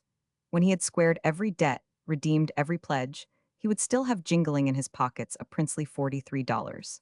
And on top of that, he would have a month's rent paid in advance on the typewriter and on the room. By this time, he had drawn the single sheet of typewritten letter out and spread it open. There was no check. He peered into the envelope, held it to the light, but could not trust his eyes, and in trembling haste tore the envelope apart. There was no check. He read the letter, skimming it line by line, dashing through the editor's praise of his story to the meat of the letter, the statement why the check had not been sent. He found no such statement, but he did find that which made him suddenly wilt. The letter slid from his hand. His eyes went lackluster, and he lay back on the pillow, pulling the blanket about him and up to his chin. $5 for The Ring of Bells, $5 for 5,000 words, instead of 2 cents a word, 10 words for a cent, and the editor had praised it too, and he would receive the check when the story was published. Then it was all poppycock, 2 cents a word for minimum rate and payment upon acceptance. It was a lie, and it had led him astray. He would never have attempted to write had he known that. He would have gone to work for Ruth. He went back to the day he first attempted to write, and was appalled at the enormous waste of time, and all for 10 words for a cent. And the other high rewards of writers that he had read about must be lies, too. His second-hand ideas of authorship were wrong, for here was the proof of it. The Transcontinental sold for 25 cents, and its dignified and artistic cover proclaimed it as among the first-class magazines. It was a staid, respectable magazine, and it had been published continuously since long before he was born. Why? On the outside cover were printed every month the words of one of the world's great writers, words proclaiming the inspired mission of the Transcontinental by a star of literature, whose first coruscations had appeared inside those self-same covers. And the high and lofty, heaven-inspired Transcontinental paid $5 for 5,000 words. The great writer had recently died in a foreign land. In dire poverty, Martin remembered, which was not to be wondered at, considering the magnificent pay authors receive. Well, he had taken the bait. The newspaper lies about writers and their pay, and he had wasted 2 years over it. But he would disgorge the bait now. Not another line would he ever write. He would do what Ruth wanted him to do, what everybody wanted him to do, get a job. The thought of going to work reminded him of Joe, tramping through the land of nothing to do. Martin heaved a great sigh of envy. The reaction of 19 hours a day for many days was strong upon him. But then, Joe was not in love, had none of the responsibilities of love, and he could afford to loaf through the land of nothing to do. He, Martin, had something to work for, and go to work he would. He would start out early next morning to hunt a job, and he would let Ruth know, too, that he had mended his ways and was willing to go into her father's office. $5 for 5,000 words, 10 words for a cent, the market price for art. The disappointment of it, the lie of it, the infamy of it were uppermost in his thoughts, and under his closed eyelids, in fiery figures, burned the $3. He owed the grocer. He shivered and was aware of an aching in his bones. The small of his back ached especially. His head ached, the top of it ached, the back of it ached, the brains inside of it ached and seemed to be swelling, while the ache over his brows was intolerable. And beneath the brows, planted under his lids, was the merciless $3. He opened his eyes to escape it, but the white light of the room seemed to sear the balls and forced him to close his eyes when the $3 confronted him again. $5 for 5,000 words, 10 words for a cent, that particular thought took up its residence in his brain, and he could no more escape it than he could the $3. Under his eyelids, a change seemed to come over the latter, and he watched curiously till $2 burned in its stead. Ah, he thought that was the baker. The next sum that appeared was $2. It puzzled him, and he pondered it as if life and death hung on the solution. He owed somebody $2.50. That was certain, but who was it?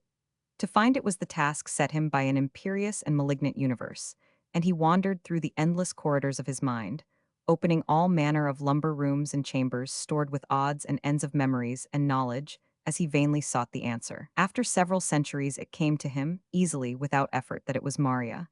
With a great relief he turned his soul to the screen of torment under his lids. He had solved the problem, now he could rest. But no, the $2 faded away, and in its place burned $8. Who was that? He must go the dreary round of his mind again and find out. How long he was gone on this quest he did not know, but after what seemed an enormous lapse of time, he was called back to himself by a knock at the door, and by Maria's asking if he was sick. He replied in a muffled voice he did not recognize, saying that he was merely taking a nap. He was surprised when he noted the darkness of night in the room. He had received the letter at 2 in the afternoon, and he realized that he was sick. Then the $8 began to smolder under his lids again, and he returned himself to servitude. But he grew cunning. There was no need for him to wander through his mind. He had been a fool. He pulled a lever and made his mind revolve about him, a monstrous wheel of fortune, a merry-go-round of memory, a revolving sphere of wisdom. Faster and faster it revolved, until its vortex sucked him in and he was flung whirling through black chaos. Quite naturally he found himself at a mangle, feeding starched cuffs. But as he fed, he noticed figures printed in the cuffs. It was a new way of marking linen, he thought, until, looking closer, he saw $3 on one of the cuffs. Then it came to him that it was the grocer's bill, and that these were his bills flying around on the drum of the mangle. A crafty idea came to him. He would throw the bills on the floor and so escape paying them. No sooner thought than done, and he crumpled the cuffs spitefully as he flung them upon an unusually dirty floor. Ever the heap grew, and though each bill was duplicated 1,000 times, he found only one for $2.50, which was what he owed Maria. That meant that Maria would not press for payment, and he resolved generously that it would be the only one he would pay, so he began searching through the cast-out heap for hers. He sought it desperately, for ages, and was still searching when the manager of the hotel entered, the fat Dutchman. His face blazed with wrath, and he shouted in stentorian tones that echoed down the universe, "I shall deduct the cost of those cuffs from your wages." The pile of cuffs grew into a mountain, and Martin knew that he was doomed to toil for 1,000 years to pay for them. Well, there was nothing left to do but kill the manager and burn down the laundry. But the big Dutchman frustrated him, seizing him by the nape of the neck and dancing him up and down. He danced him over the ironing tables, the stove, and the mangles, and out into the washroom and over the wringer and washer. Martin was danced until his teeth rattled and his head ached, and he marveled that the Dutchman was so strong. And then he found himself before the mangle. This time receiving the cuffs, an editor of a magazine was feeding from the other side. Each cuff was a check, and Martin went over them anxiously, in a fever of expectation, but they were all blanks. He stood there and received the blanks for 1,000,000 years or so, never letting one go by for fear it might be filled out. At last he found it. With trembling fingers he held it to the light. It was for $5. "Ha, ha," laughed the editor across the mangle. "Well then, I shall kill you," Martin said. He went out into the washroom to get the axe and found Joe starching manuscripts. He tried to make him desist, then swung the axe for him, but the weapon remained poised in midair. For Martin found himself back in the ironing room in the midst of a snowstorm. No, it was not snow that was falling, but checks of large denomination, the smallest not less than $1,000. He began to collect them and sort them out, in packages of 100, tying each package securely with twine. He looked up from his task and saw Joe standing before him, juggling flat irons, starched shirts, and manuscripts. Now and again he reached out and added a bundle of checks to the flying miscellany that soared through the roof and out of sight in a tremendous circle. Martin struck at him, but he seized the axe and added it to the flying circle. Then he plucked Martin and added him. Martin went up through the roof, clutching at manuscripts so that by the time he came down he had a large armful. But no sooner down than up again, and a second and a third time and countless times he flew around the circle. From far off he could hear a childish treble singing, "Waltz me around again, Willie, around, around, around."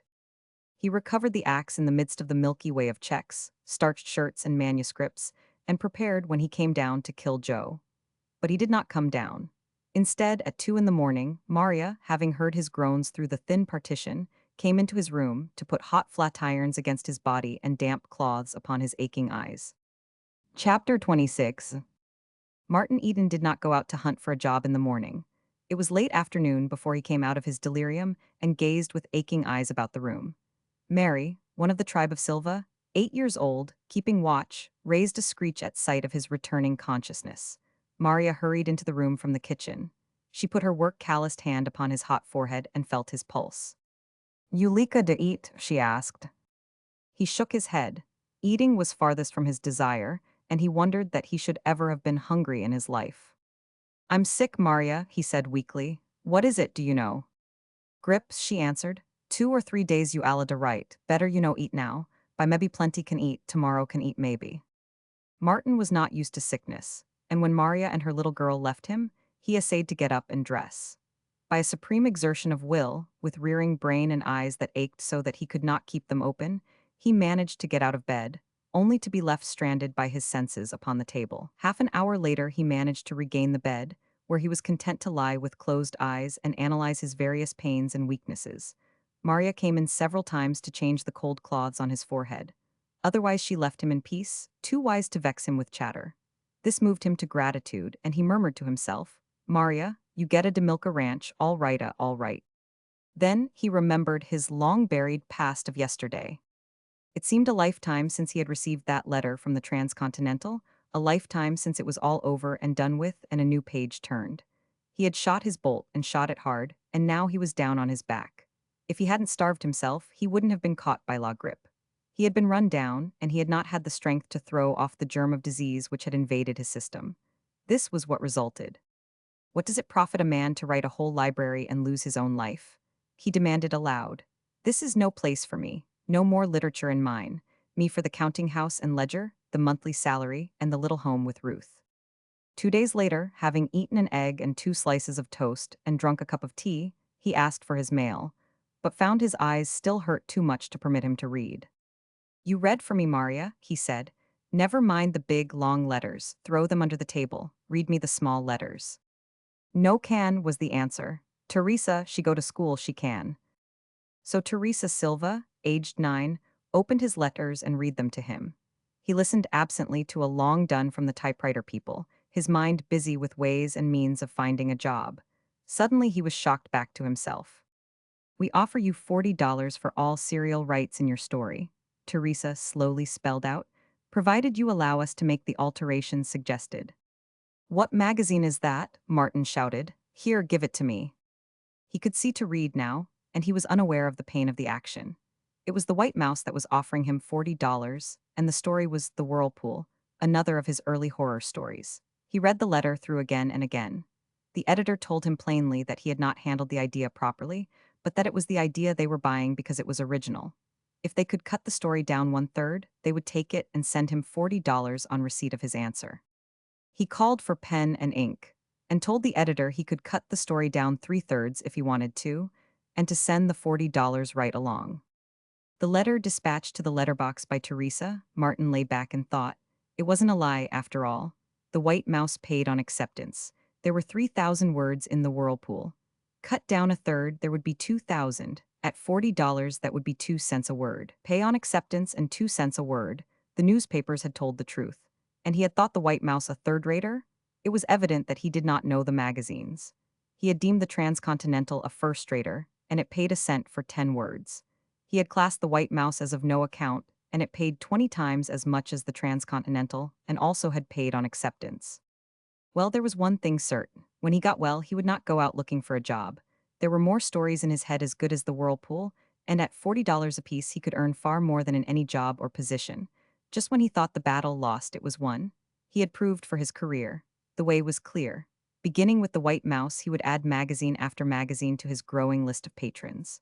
Hackwork could be put aside. For that matter, it had been wasted time, for it had not brought him a dollar. He would devote himself to work, good work, and he would pour out the best that was in him. He wished Ruth was there to share in his joy, and when he went over the letters left lying on his bed, he found one from her. It was sweetly reproachful, wondering what had kept him away for so dreadful a length of time. He reread the letter adoringly, dwelling over her handwriting, loving each stroke of her pen, and in the end kissing her signature. And when he answered, he told her recklessly that he had not been to see her because his best clothes were in pawn. He told her that he had been sick, but was once more nearly well, and that inside 10 days or 2 weeks, as soon as a letter could travel to New York City and return, he would redeem his clothes and be with her. But Ruth did not care to wait 10 days or 2 weeks. Besides, her lover was sick. The next afternoon, accompanied by Arthur, she arrived in the Morse carriage, to the unqualified delight of the Silva tribe and of all the urchins on the street, and to the consternation of Maria. She boxed the ears of the Silvas who crowded about the visitors on the tiny front porch, and in more than usual atrocious English tried to apologize for her appearance. Sleeves rolled up from soap-flecked arms and a wet gunny sack around her waist told of the task at which she had been caught. So flustered was she by 2 such grand young people asking for her lodger, that she forgot to invite them to sit down in the little parlor. To enter Martin's room, they passed through the kitchen, warm and moist and steamy from the big washing in progress.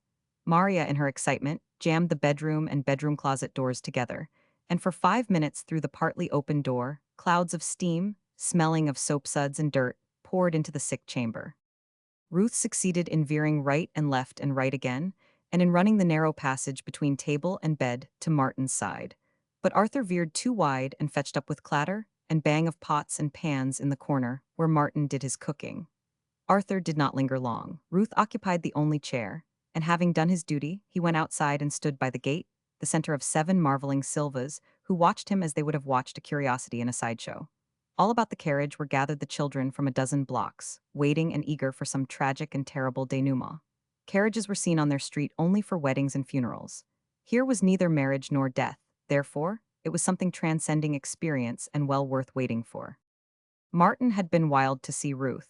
His was essentially a love nature, and he possessed more than the average man's need for sympathy. He was starving for sympathy, which, with him, meant intelligent understanding.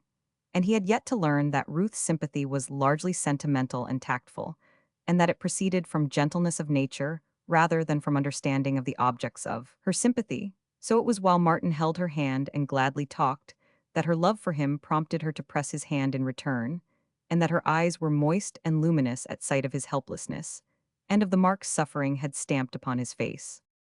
But while he told her of his 2 acceptances, of his despair when he received the one from the Transcontinental, and of the corresponding delight with which he received the one from the White Mouse, she did not follow him. She heard the words he uttered and understood their literal import, but she was not with him in his despair and his delight. She could not get out of herself. She was not interested in selling stories to magazines.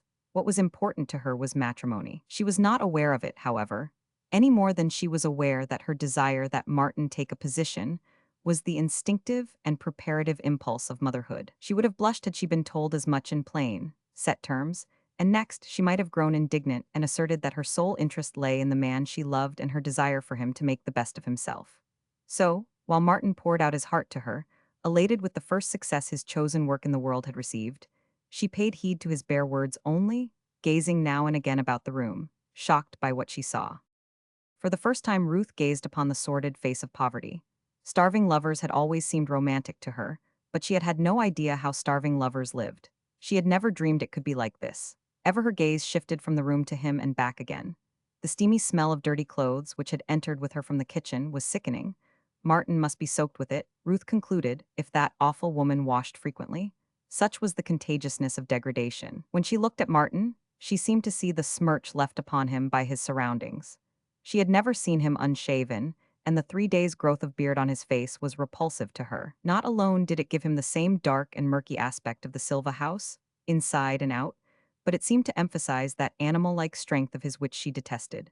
And here he was, being confirmed in his madness by the two acceptances he took such pride in telling her about. A little longer and he would have surrendered and gone to work. Now he would continue on in this horrible house, writing and starving for a few more months. "What is that smell?" she asked suddenly. "Some of Maria's washing smells, I imagine," was the answer. "I am growing quite accustomed to them." "No, no, not that, it is something else, a stale, sickish smell." Martin sampled the air before replying. "I can't smell anything else except stale tobacco smoke," he announced. "That's it, it is terrible. Why do you smoke so much, Martin?" "I don't know except that I smoke more than usual when I am lonely. And then, too, it's such a long-standing habit. I learned when I was only a youngster." "It is not a nice habit, you know," she reproved. "It smells to heaven." "That's the fault of the tobacco. I can afford only the cheapest. But wait until I get that $40 check. I'll use a brand that is not offensive even to the angels. But that wasn't so bad, was it? 2 acceptances in 3 days? That $45 will pay about all my debts." "For 2 years' work?" she queried. "No, for less than a week's work. Please pass me that book over on the far corner of the table, the account book with the gray cover." He opened it and began turning over the pages rapidly. "Yes, I was right. 4 days for the Ring of Bells, 2 days for the Whirlpool. That's $45 for a week's work, $180 a month. That beats any salary I can command. And besides, I'm just beginning. $1,000 a month is not too much to buy for you all I want you to have. A salary of $500 a month would be too small. That $45 is just a starter. Wait till I get my stride, then watch my smoke." Ruth misunderstood his slang and reverted to cigarettes. "You smoke more than enough as it is, and the brand of tobacco will make no difference. It is the smoking itself that is not nice, no matter what the brand may be. You are a chimney, a living volcano, a perambulating smokestack, and you are a perfect disgrace, Martin dear, you know you are." She leaned toward him, entreaty in her eyes, and as he looked at her delicate face and into her pure, limpid eyes, as of old he was struck with his own unworthiness. "I wish you wouldn't smoke any more," she whispered. "Please, for my sake." "All right, I won't," he cried. "I'll do anything you ask, dear love, anything, you know that." A great temptation assailed her. In an insistent way she had caught glimpses of the large, easy-going side of his nature, and she felt sure, if she asked him to cease attempting to write, that he would grant her wish. In the swift instant that elapsed, the words trembled on her lips, but she did not utter them. She was not quite brave enough, she did not quite dare. Instead, she leaned toward him to meet him, and in his arms murmured, "You know, it is really not for my sake, Martin, but for your own. I am sure smoking hurts you, and besides, it is not good to be a slave to anything, to a drug least of all." "I shall always be your slave," he smiled. "In which case, I shall begin issuing my commands." She looked at him mischievously, though deep down she was already regretting that she had not preferred her largest request. "I live but to obey, your majesty." "Well then, my first commandment is, thou shalt not omit to shave every day. Look how you have scratched my cheek." And so it ended in caresses and love laughter. But she had made one point, and she could not expect to make more than one at a time. She felt a woman's pride in that she had made him stop smoking. Another time she would persuade him to take a position, for had he not said he would do anything she asked? She left his side to explore the room, examining the clotheslines of notes overhead, learning the mystery of the tackle used for suspending his wheel under the ceiling, and being saddened by the heap of manuscripts under the table which represented to her just so much wasted time. The oil stove won her admiration, but on investigating the food shelves she found them empty. "Why, you haven't anything to eat, you poor dear," she said with tender compassion. "You must be starving." "I store my food in Maria's safe and in her pantry," he lied. "It keeps better there. No danger of my starving, look at that." She had come back to his side, and she saw him double his arm at the elbow, the biceps crawling under his shirt sleeve and swelling into a knot of muscle, heavy and hard. The sight repelled her. Sentimentally, she disliked it, but her pulse, her blood, every fiber of her, loved it and yearned for it.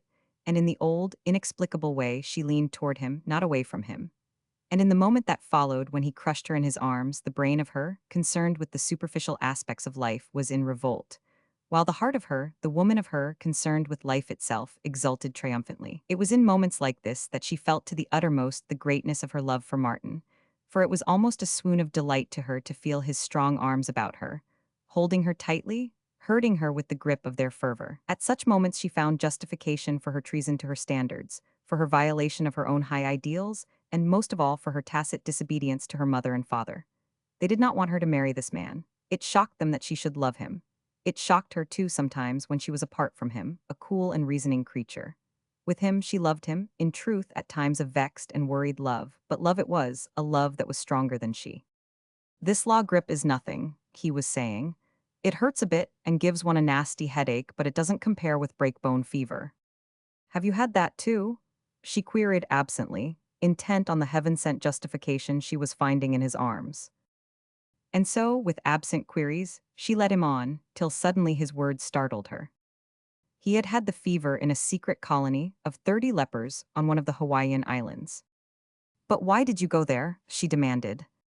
Such royal carelessness of body seemed criminal. Because I didn't know, he answered. I never dreamed of lepers. When I deserted the schooner and landed on the beach, I headed inland for some place of hiding. For 3 days I lived off guavas, ohia apples, and bananas, all of which grew wild in the jungle. On the fourth day I found the trail, a mere foot trail. It led inland and it led up. It was the way I wanted to go, and it showed signs of recent travel. At one place it ran along the crest of a ridge that was no more than a knife edge. The trail wasn't 3 feet wide on the crest, and on either side the ridge fell away in precipices hundreds of feet deep. One man, with plenty of ammunition, could have held it against 100,000. It was the only way into the hiding place. 3 hours after I found the trail I was there, in a little mountain valley, a pocket in the midst of lava peaks. The whole place was terraced for taro patches, fruit trees grew there, and there were 8 or 10 grass huts. But as soon as I saw the inhabitants I knew what I'd struck. One sight of them was enough. What did you do? Ruth demanded breathlessly, listening like any Desdemona, appalled and fascinated. Nothing for me to do. Their leader was a kind old fellow, pretty far gone, but he ruled like a king. He had discovered the little valley and founded the settlement, all of which was against the law. But he had guns, plenty of ammunition, and those Kanakas, trained to the shooting of wild cattle and wild pig, were dead shots. No, there wasn't any running away for Martin Eden. He stayed for 3 months. But how did you escape? I'd have been there yet if it hadn't been for a girl there, a half Chinese, quarter white and quarter Hawaiian. She was a beauty, poor thing, and well educated. Her mother in Honolulu was worth $1 million or so. Well, this girl got me away at last. Her mother financed the settlement, you see, so the girl wasn't afraid of being punished for letting me go. But she made me swear first, never to reveal the hiding place, and I never have. This is the first time I have even mentioned it. The girl had just the first signs of leprosy. The fingers of her right hand were slightly twisted, and there was a small spot on her arm. That was all. I guess she is dead now. But weren't you frightened? And weren't you glad to get away without catching that dreadful disease? Well, he confessed, I was a bit shivery at first, but I got used to it. I used to feel sorry for that poor girl, though. That made me forget to be afraid. She was such a beauty, in spirit as well as in appearance, and she was only slightly touched. Yet she was doomed to lie there, living the life of a primitive savage and rotting slowly away. Leprosy is far more terrible than you can imagine it. Poor thing, Ruth murmured softly. It's a wonder she let you get away. How do you mean? Martin asked unwittingly. Because she must have loved you, Ruth said, still softly. Candidly now, didn't she? Martin's sunburn had been bleached by his work in the laundry and by the indoor life he was living, while the hunger and the sickness had made his face even pale, and across this pallor flowed the slow wave of a blush. He was opening his mouth to speak, but Ruth shut him off. Never mind, don't answer. It's not necessary, she laughed. But it seemed to him there was something metallic in her laughter, and that the light in her eyes was cold. On the spur of the moment, it reminded him of a gale he had once experienced in the North Pacific, and for the moment the apparition of the gale rose before his eyes. A gale at night, with a clear sky and under a full moon, the huge seas glinting coldly in the moonlight. Next, he saw the girl in the leper refuge, and remembered it was for love of him that she had let him go. She was noble, he said simply. She gave me life. That was all of the incident, but he heard Ruth muffle a dry sob in her throat and noticed that she turned her face away to gaze out of the window. When she turned it back to him, it was composed, and there was no hint of the gale in her eyes. "I'm such a silly," she said plaintively. "But I can't help it. I do so love you, Martin, I do, I do. I shall grow more Catholic in time, but at present I can't help being jealous of those ghosts of the past, and you know your past is full of ghosts." "It must be," she silenced his protest. "It could not be otherwise, and there's poor Arthur motioning me to come. He's tired waiting. And now goodbye, dear. There's some kind of a mixture, put up by the druggists, that helps men to stop the use of tobacco," she called back from the door, "and I am going to send you some." The door closed but opened again. I do," she whispered to him, and this time she was really gone. Maria, with worshipful eyes that none the less were keen to note the texture of Ruth's garments, and the cut of them, a cut unknown that produced an effect mysteriously beautiful, saw her to the carriage. The crowd of disappointed urchins stared till the carriage disappeared from view, then transferred their stare to Maria, who had abruptly become the most important person on the street. But it was one of her progeny who blasted Maria's reputation by announcing that the grand visitors had been for her lodger. After that, Maria dropped back into her old obscurity, and Martin began to notice the respectful manner in which he was regarded by the small fry of the neighborhood. As for Maria, Martin rose in her estimation a full 100%, and had the Portuguese grocer witnessed that afternoon carriage call, he would have allowed Martin an additional $3.85 worth of credit. Chapter 27. The sun of Martin's good fortune rose. The day after Ruth's visit, he received a check for $3 from a New York Scandal weekly in payment for 3 of his triolets. 2 days later, a newspaper published in Chicago accepted his Treasure Hunters, promising to pay $10 for it on publication. The price was small, but it was the first article he had written, his very first attempt to express his thought on the printed page. To cap everything, the adventure serial for boys, his second attempt, was accepted before the end of the week by a juvenile monthly calling itself Youth and Age. It was true the serial was 21,000 words, and they offered to pay him $16 on publication, which was something like 75 cents a thousand words. But it was equally true that it was the second thing he had attempted to write, and that he was himself thoroughly aware of its clumsy worthlessness. But even his earliest efforts were not marked with the clumsiness of mediocrity. What characterized them was the clumsiness of too great strength, the clumsiness which the tyro betrays when he crushes butterflies with battering rams and hammers out vignettes with a war club. So it was that Martin was glad to sell his early efforts for songs. He knew them for what they were, and it had not taken him long to acquire this knowledge. What he pinned his faith to was his later work. He had striven to be something more than a mere writer of magazine fiction. He had sought to equip himself with the tools of artistry. On the other hand, he had not sacrificed strength. His conscious aim had been to increase his strength by avoiding excess of strength, nor had he departed from his love of reality. His work was realism, though he had endeavored to fuse with it the fancies and beauties of imagination. What he sought was an impassioned realism, shot through with human aspiration and faith. What he wanted was life as it was, with all its spirit groping and soul-reaching left in. He had discovered, in the course of his reading, 2 schools of fiction. One treated of man as a god, ignoring his earthly origin. The other treated of man as a clod, ignoring his heaven-sent dreams and divine possibilities.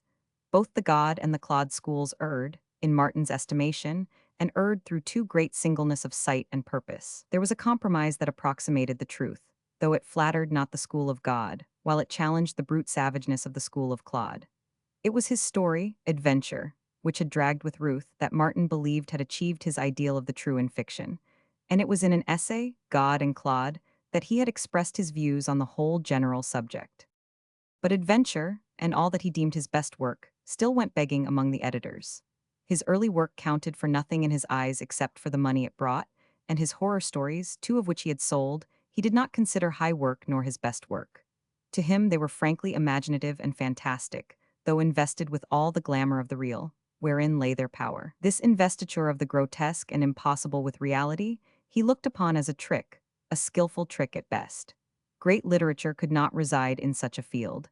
Their artistry was high, but he denied the worthwhileness of artistry when divorced from humanness. The trick had been to fling over the face of his artistry a mask of humanness, and this he had done in the half-dozen or so stories of the horror brand he had written before he emerged upon the high peaks of adventure, joy, the pot, and the wine of life.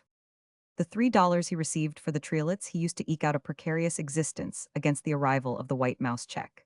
He cashed the first check with the suspicious Portuguese grocer, paying $1 on account and dividing the remaining $2 between the baker and the fruit store. Martin was not yet rich enough to afford meat, and he was on slim allowance when the White Mouse check arrived.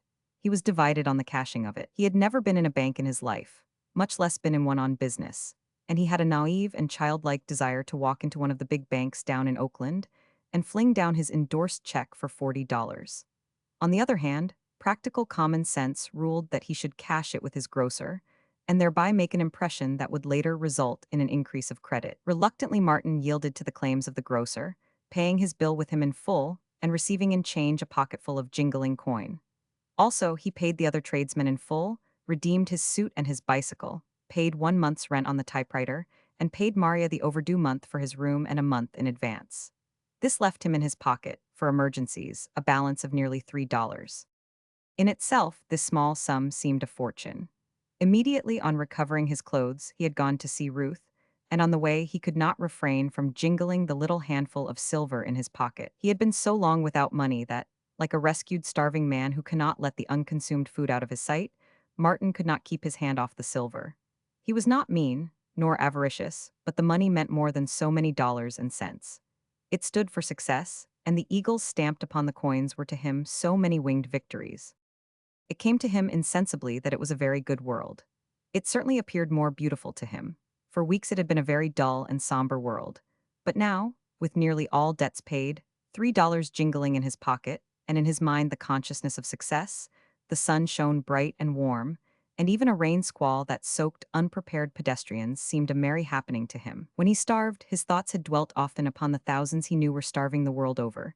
But now that he was feasted full, the fact of the thousands starving was no longer pregnant in his brain. He forgot about them, and being in love, remembered the countless lovers in the world. Without deliberately thinking about it, motifs for love lyrics began to agitate his brain. Swept away by the creative impulse, he got off the electric car, without vexation, 2 blocks beyond his crossing. He found a number of persons in the Morse home. Ruth's 2 girl cousins were visiting her from San Rafael, and Mrs. Morse, under pretext of entertaining them, was pursuing her plan of surrounding Ruth with young people. The campaign had begun during Martin's enforced absence, and was already in full swing. She was making a point of having at the house men who were doing things. Thus, in addition to the cousins Dorothy and Florence, Martin encountered 2 university professors, one of Latin, the other of English. A young army officer just back from the Philippines, one-time schoolmate of Ruth's. A young fellow named Melville, private secretary to Joseph Perkins, head of the San Francisco Trust Company. And finally of the men, a live bank cashier, Charles Hapgood, a youngish man of 35, graduate of Stanford University, member of the Nile Club and the Unity Club, and a conservative speaker for the Republican Party during campaigns. In short, a rising young man in every way. Among the women was one who painted portraits, another who was a professional musician, and still another who possessed the degree of Doctor of Sociology and who was locally famous for her social settlement work in the slums of San Francisco. But the women did not count for much in Mrs. Morse's plan. At the best, they were necessary accessories. The men who did things must be drawn to the house somehow. "Don't get excited when you talk," Ruth admonished Martin before the ordeal of introduction began. He bore himself a bit stiffly at first, oppressed by a sense of his own awkwardness, especially of his shoulders, which were up to their old trick of threatening destruction to furniture and ornaments. Also, he was rendered self-conscious by the company. He had never before been in contact with such exalted beings nor with so many of them. Melville, the bank cashier, fascinated him, and he resolved to investigate him at the first opportunity. For underneath Martin's awe lurked his assertive ego, and he felt the urge to measure himself with these men and women, and to find out what they had learned from the books and life which he had not learned. Ruth's eyes roved to him frequently to see how he was getting on, and she was surprised and gladdened by the ease with which he got acquainted with her cousins. He certainly did not grow excited, while being seated removed from him the worry of his shoulders. Ruth knew them for clever girls, superficially brilliant, and she could scarcely understand their praise of Martin later that night at going to bed. But he, on the other hand, a wit in his own class, a gay quizzer and laughter-maker at dances and Sunday picnics, had found the making of fun and the breaking of good-natured lances simple enough in this environment.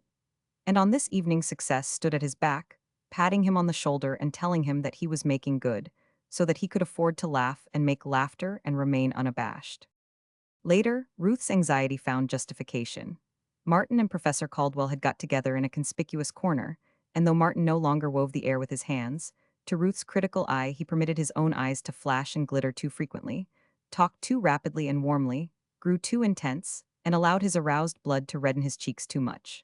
He lacked decorum and control, and was in decided contrast to the young professor of English with whom he talked. But Martin was not concerned with appearances. He had been swift to note the other's trained mind and to appreciate his command of knowledge. Furthermore, Professor Caldwell did not realize Martin's concept of the average English professor. Martin wanted him to talk shop, and, though he seemed averse at first, succeeded in making him do it.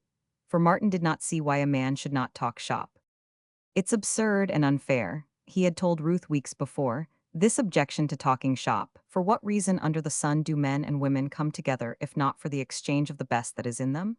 And the best that is in them is what they are interested in, the thing by which they make their living, the thing they've specialized on and sat up days and nights over, and even dreamed about.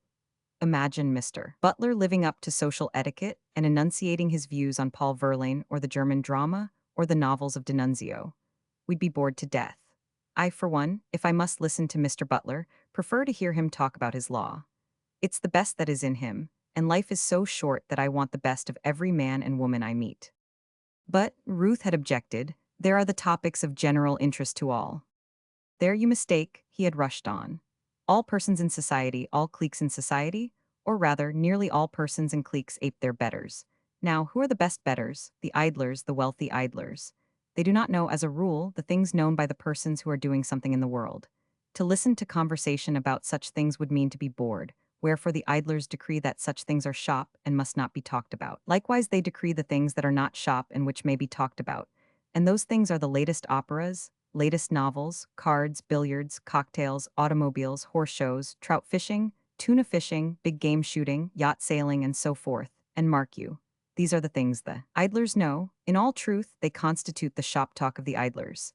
And the funniest part of it is that many of the clever people, and all the would-be clever people, allow the idlers so to impose upon them. As for me, I want the best a man's got in him, call it shop vulgarity or anything you please. And Ruth had not understood. This attack of his on the established had seemed to her just so much willfulness of opinion. So Martin contaminated Professor Caldwell with his own earnestness, challenging him to speak his mind.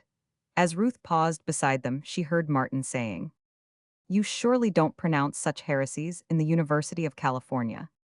Professor Caldwell shrugged his shoulders. "The honest taxpayer and the politician, you know. Sacramento gives us our appropriations, and therefore we kowtow to Sacramento, and to the Board of Regents, and to the party press, or to the press of both parties." "Yes, that's clear, but how about you?" Martin urged. "You must be a fish out of the water." "Few like me, I imagine, in the university pond. Sometimes I am fairly sure I am out of water, and that I should belong in Paris, in Grub Street, in a hermit's cave, or in some sadly wild bohemian crowd, drinking claret, Dagored they call it in San Francisco, dining in cheap restaurants in the Latin Quarter, and expressing vociferously radical views upon all creation. Really, I am frequently almost sure that I was cut out to be a radical. But then, there are so many questions on which I am not sure. I grow timid when I am face to face with my human frailty, which ever prevents me from grasping all the factors in any problem. Human, vital problems, you know. And as he talked on, Martin became aware that to his own lips had come the song of the trade wind. "I am strongest at noon. But under the moon, I stiffen the bunt of the sail." He was almost humming the words, and it dawned upon him that the other reminded him of the trade wind, of the northeast trade, steady and cool and strong. He was equable, he was to be relied upon, and withal there was a certain bafflement about him. Martin had the feeling that he never spoke his full mind, just as he had often had the feeling that the trades never blew their strongest, but always held reserves of strength that were never used. Martin's trick of visioning was active as ever. His brain was a most accessible storehouse of remembered fact and fancy, and its contents seemed ever ordered and spread for his inspection. Whatever occurred in the instant present, Martin's mind immediately presented associated antithesis or similitude, which ordinarily expressed themselves to him in vision. It was sheerly automatic, and his visioning was an unfailing accompaniment to the living present. Just as Ruth's face, in a momentary jealousy, had called before his eyes a forgotten moonlight gale, And as Professor Caldwell made him see again the northeast trade herding the white billows across the purple sea.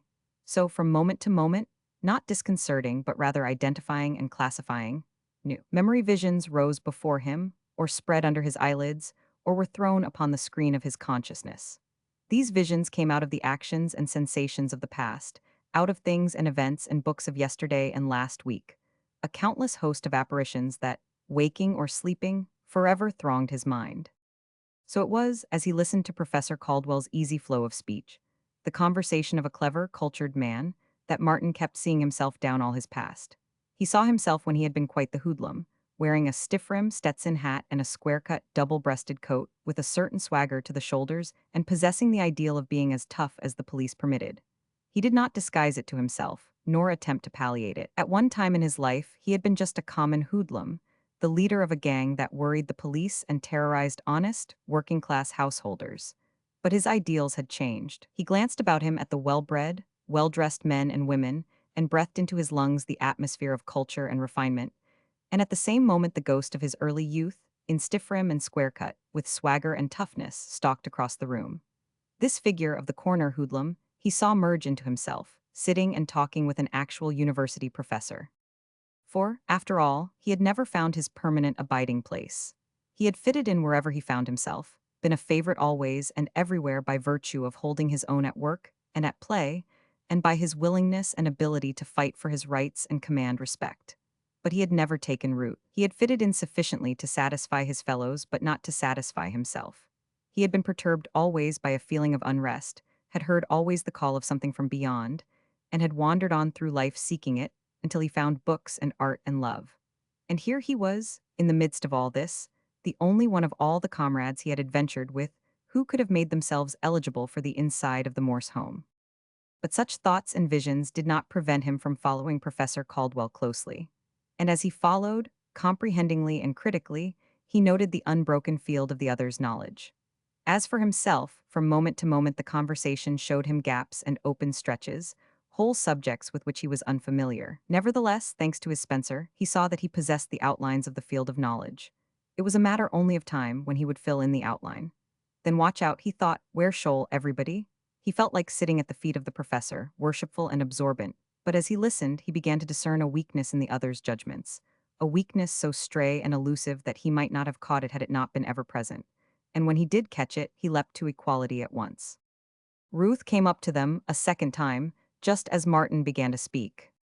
"I'll tell you where you are wrong, or, rather, what weakens your judgments," he said. "You lack biology. It has no place in your scheme of things. Oh, I mean the real interpretative biology from the ground up, from the laboratory and the test tube and the vitalized inorganic, right on up to the widest aesthetic and sociological generalizations." Ruth was appalled. She had sat 2 lecture courses under Professor Caldwell and looked up to him as the living repository of all knowledge. "I scarcely follow you," he said dubiously. Martin was not so sure but what he had followed him. "Then I'll try to explain," he said. "I remember reading in Egyptian history something to the effect that understanding could not be had of Egyptian art without first studying the land question." "Quite right," the professor nodded. "And it seems to me," Martin continued, "that knowledge of the land question, in turn, of all questions for that matter, cannot be had without previous knowledge of the stuff and the constitution of life. How can we understand laws and institutions, religions and customs, without understanding, not merely the nature of the creatures that made them, but the nature of the stuff out of which the creatures are made? Is literature less human than the architecture and sculpture of Egypt? Is there one thing in the known universe that is not subject to the law of evolution? Oh, I know there is an elaborate evolution of the various arts laid down, but it seems to me to be too mechanical. The human himself is left out. The evolution of the tool, of the harp, of music and song and dance, are all beautifully elaborated.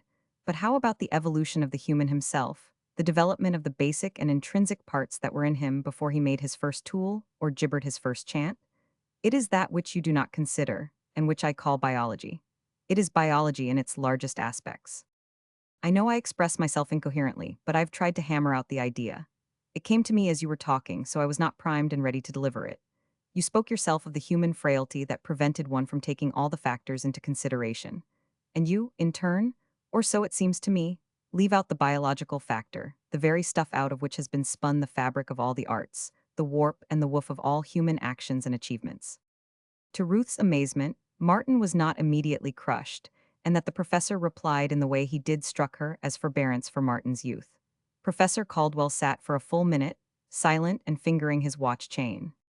Do you know, he said at last, I've had that same criticism passed on me once before, by a very great man, a scientist and evolutionist, Joseph LeConte. But he is dead, and I thought to remain undetected, and now you come along and expose me. Seriously, though, and this is confession, I think there is something in your contention. A great deal, in fact. I am too classical, not enough up to date in the interpretative branches of science, and I can only plead the disadvantages of my education and a temperamental slothfulness that prevents me from doing the work. I wonder if you'll believe that I've never been inside a physics or chemistry laboratory? It is true, nevertheless. Leconte was right, and so are you, Mr. Eden, at least to an extent. How much I do not know. Ruth drew Martin away with her on a pretext, when she had got him aside, whispering, You shouldn't have monopolized Professor Caldwell that way. There may be others who want to talk with him. My mistake, Martin admitted contritely. But I'd got him stirred up, and he was so interesting that I did not think. Do you know, he is the brightest, the most intellectual man I have ever talked with. And I'll tell you something else.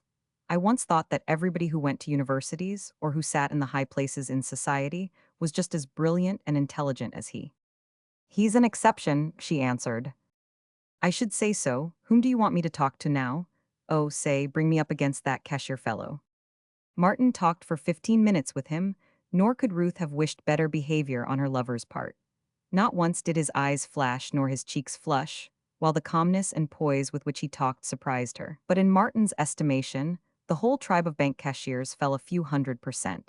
And for the rest of the evening, he labored under the impression that bank cashiers and talkers of platitudes were synonymous phrases. The army officer he found good-natured and simple, a healthy, wholesome young fellow, content to occupy the place in life into which birth and luck had flung him. On learning that he had completed 2 years in the university, Martin was puzzled to know where he had stored it away. Nevertheless, Martin liked him better than the platitudinous bank cashier. I really don't object to platitudes, he told Ruth later. But what worries me into nervousness is the pompous, smugly complacent, superior certitude with which they are uttered, and the time taken to do it. Why, I could give that man the whole history of the Reformation in the time he took to tell me that the Union Labor Party had fused with the Democrats. Do you know, he skins his words as a professional poker player skins the cards that are dealt out to him. Someday I'll show you what I mean. I'm sorry you don't like him, was her reply. He's a favorite of Mr. Butler S. Mr. Butler says he is safe and honest, calls him the Rock, Peter, and says that upon him any banking institution can well be built. I don't doubt it, from the little I saw of him and the less I heard from him, but I don't think so much of banks as I did. You don't mind my speaking my mind this way, dear? No, no, it is most interesting. Yes, Martin went on heartily, I'm no more than a barbarian getting my first impressions of civilization. Such impressions must be entertainingly novel to the civilized person. What did you think of my cousins? Ruth queried. I liked them better than the other women. There's plenty of fun in them, along with paucity of pretense. Then you did like the other women. He shook his head. That social settlement woman is no more than a sociological poll parrot. I swear, if you winnowed her out between the stars like Tomlinson, there would be found in her not one original thought. As for the portrait painter, she was a positive bore. She'd make a good wife for the cashier. And the musician woman, I don't care how nimble her fingers are, how perfect her technique, how wonderful her expression. The fact is, she knows nothing about music. She plays beautifully, Ruth protested. Yes, she's undoubtedly gymnastic in the externals of music, but the intrinsic spirit of music is unguessed by her. I asked her what music meant to her. You know, I'm always curious to know that particular thing. And she did not know what it meant to her, except that she adored it, that it was the greatest of the arts, and that it meant more than life to her. You were making them talk shop, Ruth charged him. I confess it, and if they were failures on shop, imagine my sufferings if they had discoursed on other subjects. Why, I used to think that up here, where all the advantages of culture were enjoyed.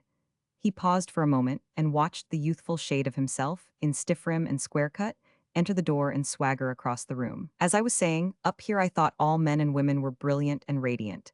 But now, from what little I've seen of them, they strike me as a pack of ninnies, most of them, and 90% of the remainder as bores. Now there's Professor Caldwell. He's different. He's a man, every inch of him and every atom of his gray matter. Ruth's face brightened. Tell me about him, she urged.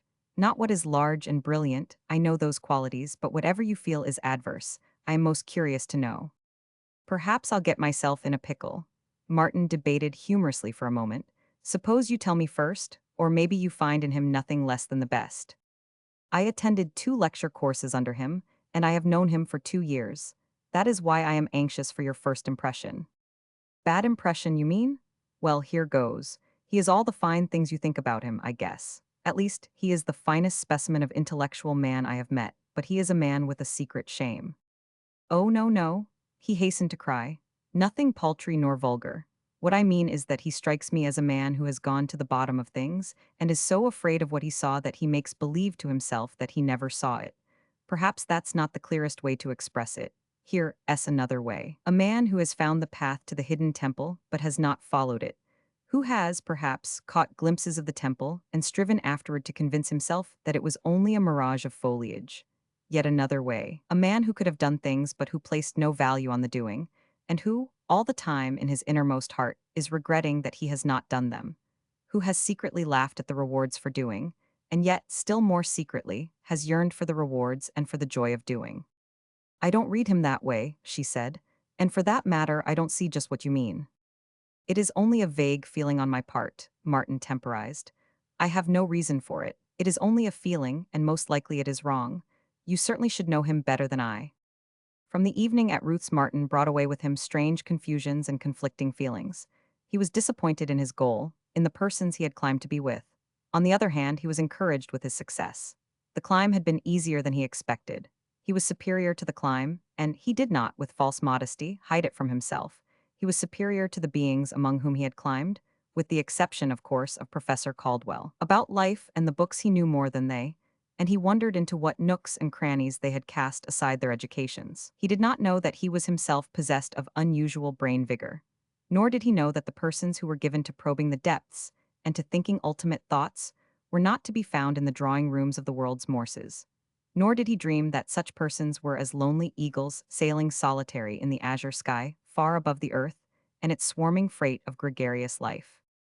Chapter 28. But success had lost Martin's address, and her messengers no longer came to his door. For 25 days, working Sundays and holidays, he toiled on The Shame of the Sun, a long essay of some 30,000 words. It was a deliberate attack on the mysticism of the Meterlink school, an attack from the citadel of positive science upon the wonder dreamers, but an attack nevertheless that retained much of beauty and wonder of the sort compatible with ascertained fact. It was a little later that he followed up the attack with 2 short essays, The Wonder Dreamers and The Yardstick of the Ego. And on essays, long and short, he began to pay the traveling expenses from magazine to magazine. During the 25 days spent on The Shame of the Sun, he sold hackwork to the extent of $6.50. A joke had brought in 50 cents, and a second one, sold to a high-grade comic weekly, had fetched $1. Then 2 humorous poems had earned $2 and $3 respectively. As a result, having exhausted his credit with the tradesmen, though he had increased his credit with the grocer to $5, his wheel and suit of clothes went back to the pawnbroker. The typewriter people were again clamoring for money, insistently pointing out that according to the agreement rent was to be paid strictly in advance. Encouraged by his several small sales, Martin went back to hackwork. Perhaps there was a living in it, after all. Stored away under his table were the 20 storiettes which had been rejected by the newspaper short story syndicate. He read them over in order to find out how not to write newspaper storiettes, and so doing, reasoned out the perfect formula. He found that the newspaper storiette should never be tragic, should never end unhappily, and should never contain beauty of language, subtlety of thought, nor real delicacy of sentiment. Sentiment it must contain, plenty of it, pure and noble, of the sort that in his own early youth had brought his applause from nigger heaven, the For God My Country and the Czar, and I may be poor but I am honest brand of sentiment. Having learned such precautions, Martin consulted the Duchess for tone, and proceeded to mix according to formula. The formula consists of 3 parts. 1. A pair of lovers are jarred apart. 2. By some deed or event they are reunited. 3. Marriage bells.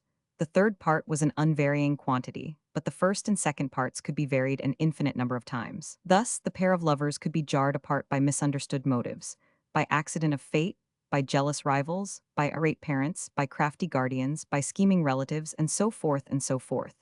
They could be reunited by a brave deed of the man lover, by a similar deed of the woman lover, by change of heart in one lover or the other, by forced confession of crafty guardian, scheming relative, or jealous rival, by voluntary confession of same, by discovery of some unguessed secret, by lover storming girl's heart, by lover making long and noble self-sacrifice, and so on, endlessly.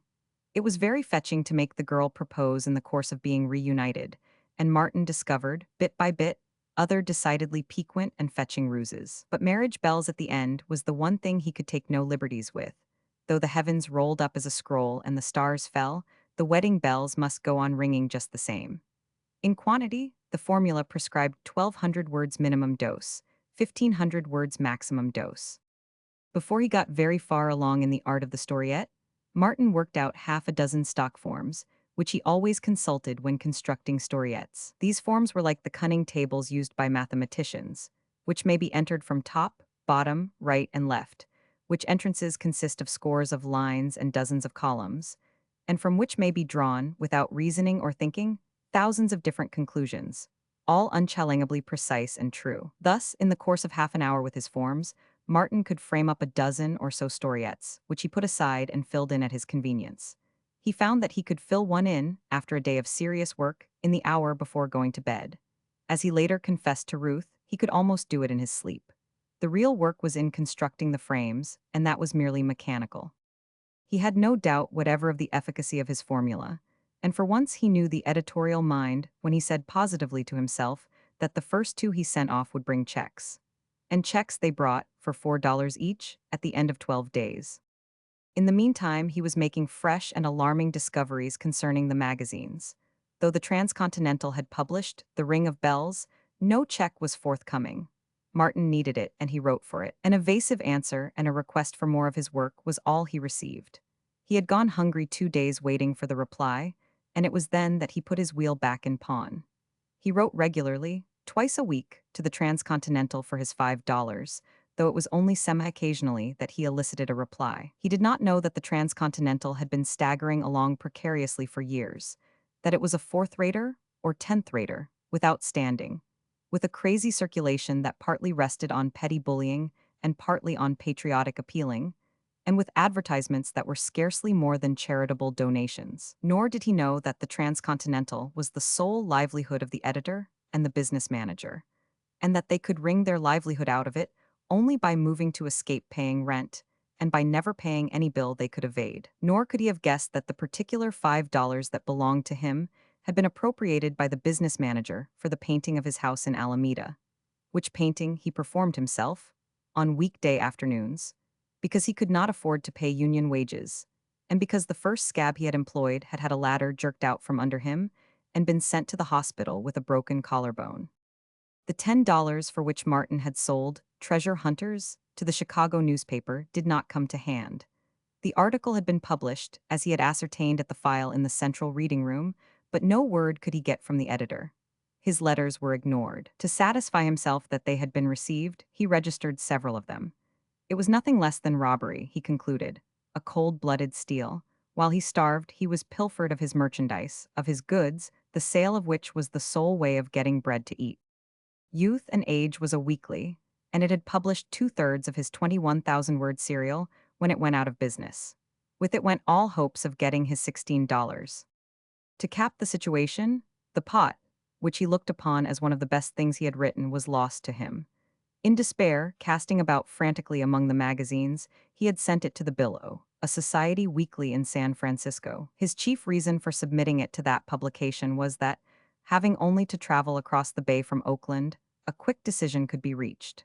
2 weeks later, he was overjoyed to see, in the latest number on the newsstand, his story printed in full, illustrated, and in the place of honor. He went home with leaping pulse, wondering how much they would pay him for one of the best things he had done.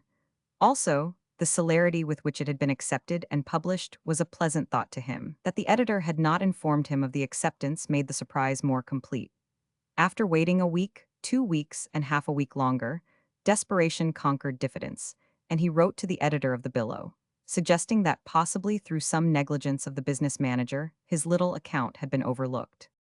Even if it isn't more than $5, Martin thought to himself, it will buy enough beans and pea soup to enable me to write half a dozen like it, and possibly as good. Back came a cool letter from the editor that at least elicited Martin's admiration. "We thank you," it ran, "for your excellent contribution. All of us in the office enjoyed it immensely, and, as you see, it was given the place of honor and immediate publication. We earnestly hope that you liked the illustrations. On rereading your letter, it seems to us that you are laboring under the misapprehension that we pay for unsolicited manuscripts. This is not our custom, and of course yours was unsolicited. We assumed, naturally, when we received your story, that you understood the situation. We can only deeply regret this unfortunate misunderstanding and assure you of our unfailing regard. Again, thanking you for your kind contribution and hoping to receive more from you in the near future, we remain, etc." There was also a postscript to the effect that, though the billow carried no free list, it took great pleasure in sending him a complimentary subscription for the ensuing year. After that experience, Martin typed at the top of the first sheet of all his manuscripts, "Submitted at your usual rate." Someday, he consoled himself, they will be submitted at my usual rate. He discovered in himself, at this period, a passion for perfection, under the sway of which he rewrote and polished The Jostling Street, The Wine of Life, Joy, The Sea Lyrics, and others of his earlier work. As of old, 19 hours of labor a day was all too little to suit him. He wrote prodigiously, and he read prodigiously, forgetting in his toil the pangs caused by giving up his tobacco. Ruth's promised cure for the habit, flamboyantly labeled, he stowed away in the most inaccessible corner of his bureau. Especially during his stretches of famine, he suffered from lack of the weed, but no matter how often he mastered the craving, it remained with him as strong as ever. He regarded it as the biggest thing he had ever achieved. Ruth's point of view was that he was doing no more than was right. She brought him the anti-tobacco remedy, purchased out of her glove money, and in a few days forgot all about it. His machine-made storiettes, though he hated them and derided them, were successful. By means of them he redeemed all his pledges, paid most of his bills, and bought a new set of tires for his wheel. The storiettes at least kept the pot a-boiling and gave him time for ambitious work, while the one thing that upheld him was the $40 he had received from the White Mouse. He anchored his faith to that, and was confident that the really first-class magazines would pay an unknown writer at least an equal rate, if not a better one. But the thing was, how to get into the first-class magazines. His best stories, essays, and poems went begging among them, and yet, each month, he read reams of dull, prosy, inartistic stuff between all their various covers. If only one editor, he sometimes thought, would descend from his high seat of pride to write me one cheering line. No matter if my work is unusual, no matter if it is unfit, for prudential reasons, for their pages, surely there must be some sparks in it, somewhere a few, to warm them to some sort of appreciation. And thereupon he would get out one or another of his manuscripts, such as Adventure, and read it over and over in a vain attempt to vindicate the editorial silence. As the sweet California spring came on, his period of plenty came to an end. For several weeks he had been worried by a strange silence on the part of the newspaper Storiette Syndicate.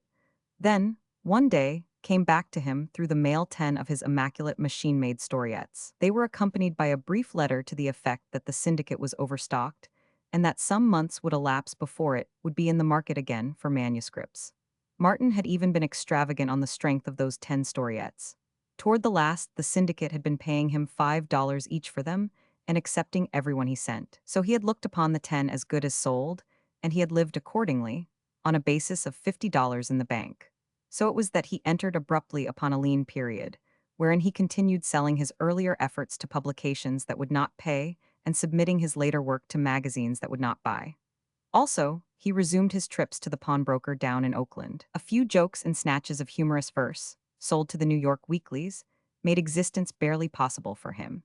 It was at this time that he wrote letters of inquiry to the several great monthly and quarterly reviews, and learned in reply that they rarely considered unsolicited articles, and that most of their contents were written upon order by well-known specialists who were authorities in their various fields. Chapter 29. It was a hard summer for Martin. Manuscript readers and editors were away on vacation, and publications that ordinarily returned a decision in 3 weeks now retained his manuscript for 3 months or more. The consolation he drew from it was that a saving in postage was affected by the deadlock. Only the robber publications seemed to remain actively in business, and to them Martin disposed of all his early efforts, such as pearl diving, The Sea as a Career, Turtle Catching, and The Northeast Trades. For these manuscripts, he never received a penny. It is true, after 6 months' correspondence, he effected a compromise, whereby he received a safety razor for turtle catching, and that the Acropolis, having agreed to give him $5 cash and 5 yearly subscriptions for the Northeast Trades, fulfilled the second part of the agreement. For a sonnet on Stevenson, he managed to wring $2 out of a Boston editor who was running a magazine with a Matthew Arnold taste and a penny dreadful purse. The Peary and the Pearl, a clever skit of a poem of 200 lines, just finished, white hot from his brain, won the heart of the editor of a San Francisco magazine published in the interest of a great railroad. When the editor wrote, offering him payment in transportation, Martin wrote back to inquire if the transportation was transferable. It was not, and so, being prevented from peddling it, he asked for the return of the poem. Back it came, with the editor's regrets, and Martin sent it to San Francisco again, this time to the Hornet, a pretentious monthly that had been fanned into a constellation of the first magnitude by the brilliant journalist who founded it. But the Hornet's light had begun to dim long before Martin was born. The editor promised Martin $15 for the poem, but when it was published, seemed to forget about it. Several of his letters being ignored, Martin indicted an angry one which drew a reply. It was written by a new editor, who coolly informed Martin that he declined to be held responsible for the old editor's mistakes, and that he did not think much of the Peary and the Pearl anyway. But the Globe, a Chicago magazine, gave Martin the most cruel treatment of all. He had refrained from offering his sea lyrics for publication, until driven to it by starvation. After having been rejected by a dozen magazines, they had come to rest in the Globe office. There were 30 poems in the collection, and he was to receive $1 apiece for them. The first month 4 were published, and he promptly received a check for $4, but when he looked over the magazine, he was appalled at the slaughter. In some cases, the titles had been altered. Finis, for instance, being changed to The Finish, and The Song of the Outer Reef to The Song of the Coral Reef. In one case, an absolutely different title, a misappropriate title, was substituted. In place of his own, Medusa Lights, the editor had printed The Backward Track. But the slaughter in the body of the poems was terrifying. Martin groaned and sweated and thrust his hands through his hair. Phrases, lines, and stanzas were cut out, interchanged, or juggled about in the most incomprehensible manner. Sometimes lines and stanzas not his own were substituted for his. He could not believe that a sane editor could be guilty of such maltreatment, and his favorite hypothesis was that his poems must have been doctored by the office boy or the stenographer. Martin wrote immediately, begging the editor to cease publishing the lyrics and to return them to him. He wrote again and again, begging, entreating, threatening, but his letters were ignored. Month by month, the slaughter went on till the 30 poems were published, and month by month he received a check for those which had appeared in the current number. Despite these various misadventures, the memory of the White Mouse $40 check sustained him, though he was driven more and more to hack work. He discovered a bread and butter field in the agricultural weeklies and trade journals, though among the religious weeklies he found he could easily starve. At his lowest ebb, when his black suit was in pawn, he made a 10-strike, or so it seemed to him, in a prize contest arranged by the county committee of the Republican Party. There were 3 branches of the contest, and he entered them all, laughing at himself bitterly the while in that he was driven to such straits to live. His poem won the first prize of $10, his campaign song the second prize of $5, his essay on the principles of the Republican Party the first prize of $25, which was very gratifying to him until he tried to collect. Something had gone wrong in the county committee, and, though a rich banker and a state senator were members of it, the money was not forthcoming. While this affair was hanging fire, he proved that he understood the principles of the Democratic Party by winning the first prize for his essay in a similar contest. And moreover, he received the money, $25, but the $40 won in the first contest he never received. Driven to shifts in order to see Ruth, and deciding that the long walk from North Oakland to her house and back again consumed too much time, he kept his black suit in pawn in place of his bicycle. The latter gave him exercise, saved him hours of time for work, and enabled him to see Ruth just the same. A pair of knee-duck trousers and an old sweater made him a presentable wheel costume, so that he could go with Ruth on afternoon rides. Besides, he no longer had opportunity to see much of her in her own home, where Mrs. Morse was thoroughly prosecuting her campaign of entertainment. The exalted beings he met there, and to whom he had looked up but a short time before, now bored him. They were no longer exalted. He was nervous and irritable. What of his hard times, disappointments, and close application to work, and the conversation of such people was maddening. He was not unduly egotistic. He measured the narrowness of their minds by the minds of the thinkers in the books he read. At Ruth's home, he never met a large mind, with the exception of Professor Caldwell, and Caldwell he had met there only once. As for the rest, they were numbskulls, ninnies, superficial, dogmatic, and ignorant. It was their ignorance that astounded him. What was the matter with them? What had they done with their educations? They had had access to the same books he had. How did it happen that they had drawn nothing from them? He knew that the great minds, the deep and rational thinkers, existed. He had his proofs from the books that had educated him beyond the Morse standard. And he knew that higher intellects than those of the Morse circle were to be found in the world. He read English society novels, wherein he caught glimpses of men and women talking politics and philosophy, and he read of salons in great cities, even in the United States, where art and intellect congregated. Foolishly, in the past, he had conceived that all well-groomed persons above the working class were persons with power of intellect and vigor of beauty. Culture and collars had gone together, to him, and he had been deceived into believing that college educations and mastery were the same things. Well, he would fight his way on and up higher, and he would take Ruth with him. Her he dearly loved, and he was confident that she would shine anywhere. As it was clear to him that he had been handicapped by his early environment, so now he perceived that she was similarly handicapped. She had not had a chance to expand. The books on her father's shelves, the paintings on the walls, the music on the piano, all was just so much meretricious display. To real literature, real painting, real music, the Morses and their kind were dead.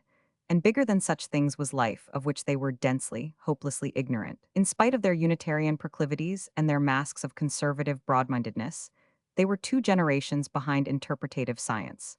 Their mental processes were medieval, while their thinking on the ultimate data of existence and of the universe struck him as the same metaphysical method that was as young as the youngest race, as old as the caveman, and older, the same that moved the first Pleistocene ape-man to fear the dark.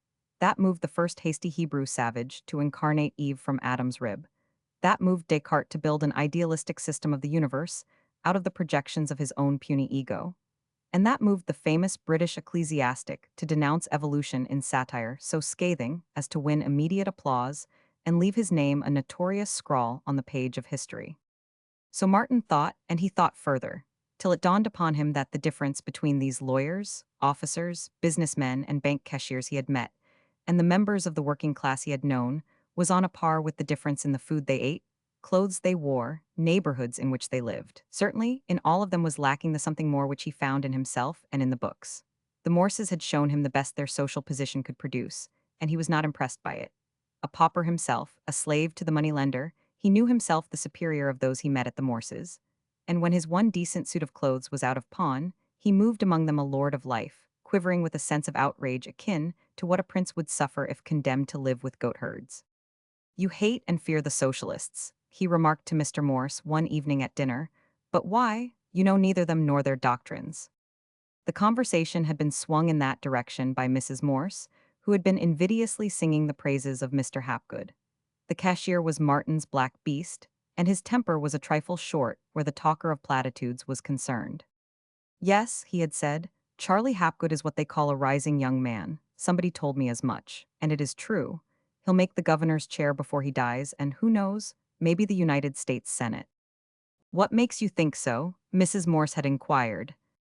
"I've heard him make a campaign speech. It was so cleverly stupid and unoriginal, and also so convincing, that the leaders cannot help but regard him as safe and sure, while his platitudes are so much like the platitudes of the average voter that, oh, well, you know you flatter any man by dressing up his own thoughts for him and presenting them to him." "I actually think you are jealous of Mr. Hapgood," Ruth had chimed in. "Heaven forbid." The look of horror on Martin's face stirred Mrs. Morse to belligerence. "You surely don't mean to say that Mr. Hapgood is stupid?" she demanded icily. "No more than the average Republican," was the retort, "or average Democrat either. They are all stupid when they are not crafty, and very few of them are crafty. The only wise Republicans are the millionaires and their conscious henchmen. They know which side their bread is buttered on, and they know why." "I am a Republican," Mr. Morse put in lightly. "Pray, how do you classify me?" "Oh, you are an unconscious henchman." "A henchman?" Why, yes, you do corporation work. You have no working class nor criminal practice. You don't depend upon wife beaters and pickpockets for your income. You get your livelihood from the masters of society, and whoever feeds a man is that man's master. Yes, you are a henchman. You are interested in advancing the interests of the aggregations of capital you serve. Mr. Morse's face was a trifle red. I confess, sir, he said, that you talk like a scoundrelly socialist. Then it was that Martin made his remark. You hate and fear the socialists, but why? You know neither them nor their doctrines. Your doctrine certainly sounds like socialism, Mr. Morse replied, while Ruth gazed anxiously from one to the other, and Mrs. Morse beamed happily at the opportunity afforded of rousing her liege lord's antagonism. Because I say Republicans are stupid, and hold that liberty, equality, and fraternity are exploded bubbles, does not make me a socialist, Martin said with a smile. Because I question Jefferson and the unscientific Frenchman who informed his mind, does not make me a socialist. Believe me, Mr. Morse, you are far nearer socialism than I who am its avowed enemy. Now you please to be facetious, was all the other could say. Not at all, I speak in all seriousness. You still believe in equality, and yet you do the work of the corporations, and the corporations, from day to day, are busily engaged in burying equality. And you call me a socialist because I deny equality, because I affirm just what you live up to. The Republicans are foes to equality, though most of them fight the battle against equality with the very word itself, the slogan on their lips. In the name of equality, they destroy equality. That was why I called them stupid. As for myself, I am an individualist. I believe the race is to the swift, the battle to the strong. Such is the lesson I have learned from biology, or at least think I have learned. As I said, I am an individualist, and individualism is the hereditary and eternal foe of socialism.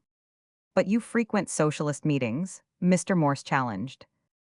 Certainly, just as spies frequent hostile camps. How else are you to learn about the enemy? Besides, I enjoy myself at their meetings. They are good fighters, and, right or wrong, they have read the books. Any one of them knows far more about sociology and all the other ologies than the average captain of industry.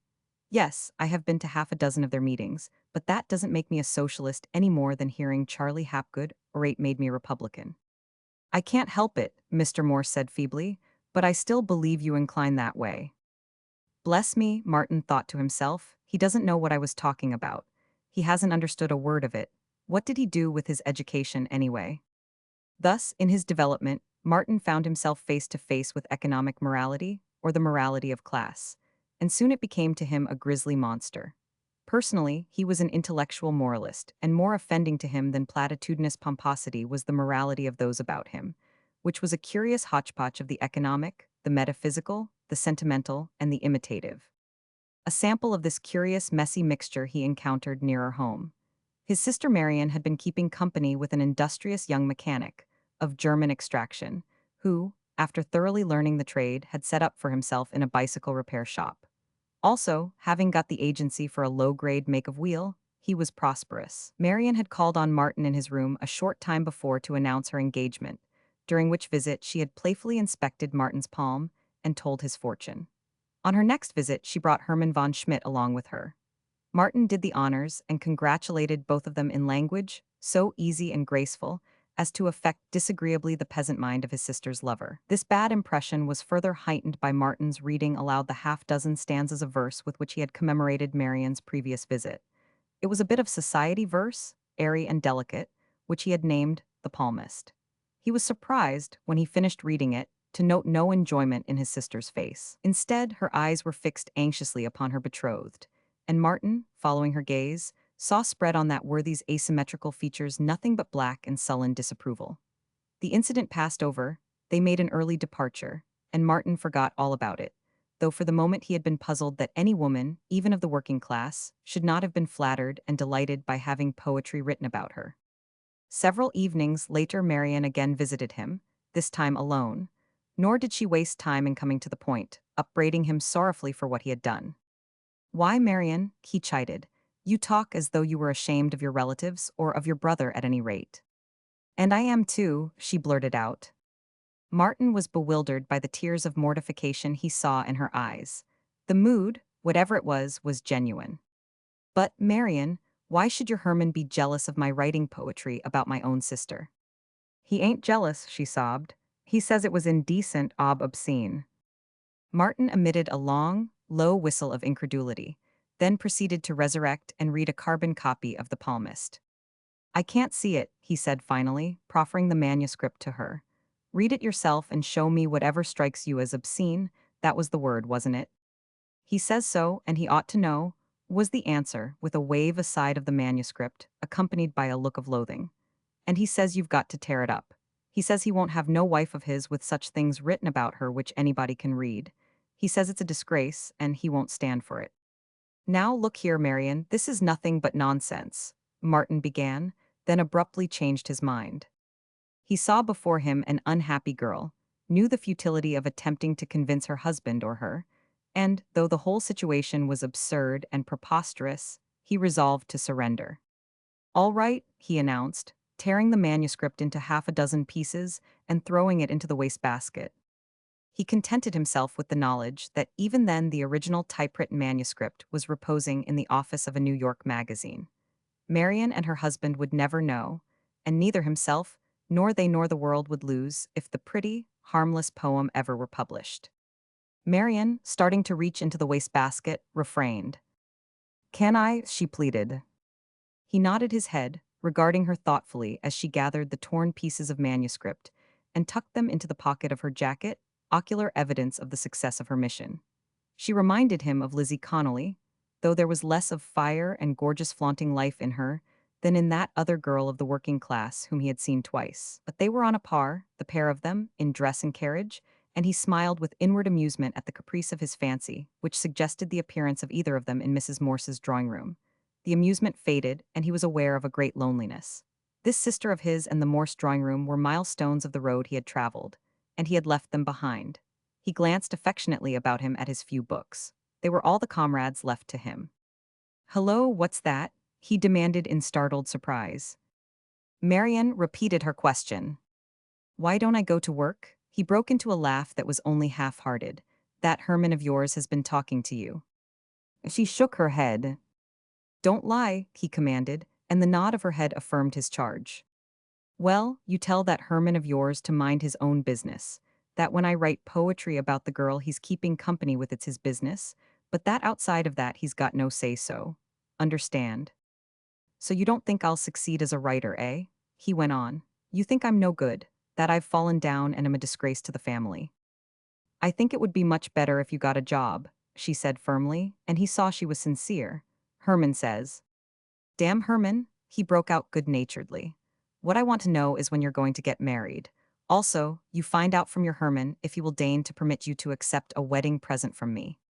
He mused over the incident after she had gone, and once or twice broke out into laughter that was bitter as he saw his sister and her betrothed, all the members of his own class and the members of Ruth's class, directing their narrow little lives by narrow little formulas, herd creatures, flocking together and patterning their lives by one another's opinions, failing of being individuals and of really living life because of the childlike formulas by which they were enslaved. He summoned them before him in apparitional procession. Bernard Higginbotham arm in arm with Mr. Butler, Herman von Schmidt cheek by jowl with Charlie Hapgood, and one by one and in pairs he judged them and dismissed them. Judged them by the standards of intellect and morality he had learned from the books. Vainly he asked, where are the great souls, the great men and women? He found them not among the careless, gross, and stupid intelligences that answered the call of vision to his narrow room. He felt a loathing for them such as Circe must have felt for her swine. When he had dismissed the last one and thought himself alone, a latecomer entered, unexpected and unsummoned. Martin watched him and saw the stiff rim, the square-cut, double-breasted coat and the swaggering shoulders of the youthful hoodlum who had once been he. You were like all the rest, young fellow, Martin sneered. Your morality and your knowledge were just the same as theirs. You did not think and act for yourself. Your opinions, like your clothes, were ready-made. Your acts were shaped by popular approval. You were cock of your gang because others acclaimed you the real thing. You fought and ruled the gang, not because you liked to. You know you really despised it, but because the other fellows patted you on the shoulder. You licked Cheeseface because you wouldn't give in, and you wouldn't give in partly because you were an abysmal brute, and for the rest because you believed what everyone about you believed, that the measure of manhood was the carnivorous ferocity displayed in injuring and marring fellow creatures. Anatomies? Why, you whelp, you even won other fellows' girls away from them. not because you wanted the girls, but because in the marrow of those about you, those who set your moral pace, was the instinct of the wild stallion and the bull seal. Well, the years have passed, and what do you think about it now? As if in reply, the vision underwent a swift metamorphosis. The stiff rim and the square cut vanished, being replaced by milder garments. The toughness went out of the face, the hardness out of the eyes, and the face, chastened and refined, was irradiated from an inner life of communion with beauty and knowledge. The apparition was very like his present self, and, as he regarded it, he noted the student lamp by which it was illuminated and the book over which it pored. He glanced at the title and read, The Science of Aesthetics. Next, he entered into the apparition, trimmed the student lamp, and himself went on reading The Science of Aesthetics. Chapter 30. On a beautiful fall day, a day of similar Indian summer to that which had seen their love declared the year before, Martin read his love cycle to Ruth. It was in the afternoon, and as before, they had ridden out to their favorite knoll in the hills. Now and again she had interrupted his reading with exclamations of pleasure, and now, as he laid the last sheet of manuscript with its fellows, he waited her judgment. She delayed to speak, and at last she spoke haltingly, hesitating to frame in words the harshness of her thought. I think they are beautiful, very beautiful, she said. But you can't sell them, can you? You see what I mean, she said, almost pleaded. This writing of yours is not practical. Something is the matter, maybe it is with the market, that prevents you from earning a living by it. And please, dear, don't misunderstand me. I am flattered and made proud and all that. I could not be a true woman were it otherwise, that you should write these poems to me. But they do not make our marriage possible. Don't you see, Martin? Don't think me mercenary. It is love, the thought of our future, with which I am burdened. A whole year has gone by since we learned we loved each other, and our wedding day is no nearer. Don't think me immodest in thus talking about our wedding, for really I have my heart, all that I am, at stake. Why don't you try to get work on a newspaper if you're so bound up in your writing? Why not become a reporter? For a while at least. It would spoil my style, was his answer, in a low, monotonous voice. You have no idea how I've worked for style. But those storiettes, she argued. You called them hack work, you wrote many of them, didn't they spoil your style? No, the cases are different. The storiettes were ground out, jaded, at the end of a long day of application to style. But a reporter's work is all hack from morning till night, is the one paramount thing of life. And it is a whirlwind life, the life of the moment, with neither past nor future, and certainly without thought of any style but repertorial style, and that certainly is not literature. To become a reporter now, just as my style is taking form, crystallizing, would be to commit literary suicide. As it is, every storiette, every word of every storiette was a violation of myself, of my self-respect, of my respect for beauty. I tell you it was sickening. I was guilty of sin. And I was secretly glad when the markets failed, even if my clothes did go into pawn. But the joy of writing the love cycle, the creative joy in its noblest form, that was compensation for everything. Martin did not know that Ruth was unsympathetic concerning the creative joy. She used the phrase, it was on her lips he had first heard it. She had read about it, studied about it, in the university in the course of earning her bachelorship of arts. But she was not original, not creative, and all manifestations of culture on her part were but harpings of the harpings of others. May not the editor have been right in his revision of your sea lyrics? She questioned. Remember, an editor must have proved qualifications, or else he would not be an editor. That's in line with the persistence of the established, he rejoined, his heat against the editor folk getting the better of him. What is not only right, but is the best possible. The existence of anything is sufficient vindication of its fitness to exist. To exist, mark you, as the average person unconsciously believes, not merely in present conditions, but in all conditions. It is their ignorance, of course, that makes them believe such rot, their ignorance, which is nothing more nor less than the henidical mental process described by Weininger. They think, and such thinkless creatures are the arbiters of the lives of the few who really think. He paused, overcome by the consciousness that he had been talking over Ruth's head. I'm sure I don't know who this Weininger is, she retorted. And you are so dreadfully general that I fail to follow you. What I was speaking of was the qualification of editors. And I'll tell you, he interrupted. The chief qualification of 99% of all editors is failure. They have failed as writers. Don't think they prefer the drudgery of the desk and the slavery to their circulation, and to the business manager to the joy of writing. They have tried to write, and they have failed. And right there is the cursed paradox of it. Every portal to success in literature is guarded by those watchdogs, the failures in literature. The editors, sub-editors, associate editors, most of them, and the manuscript readers for the magazines and book publishers, Most of them, nearly all of them, are men who wanted to write and who have failed. And yet they, of all creatures under the sun the most unfit, are the very creatures who decide what shall and what shall not find its way into print. They, who have proved themselves not original, who have demonstrated that they lack the divine fire, sit in judgment upon originality and genius. And after them come the reviewers, just so many more failures. Don't tell me that they have not dreamed the dream and attempted to write poetry or fiction, for they have and they have failed. Why the average review is more nauseating than cod liver oil. But you know my opinion on the reviewers and the alleged critics. There are great critics, but they are as rare as comets. If I fail as a writer, I shall have proved for the career of editorship. There's bread and butter and jam, at any rate. Ruth's mind was quick, and her disapproval of her lover's views was buttressed by the contradiction she found in his contention.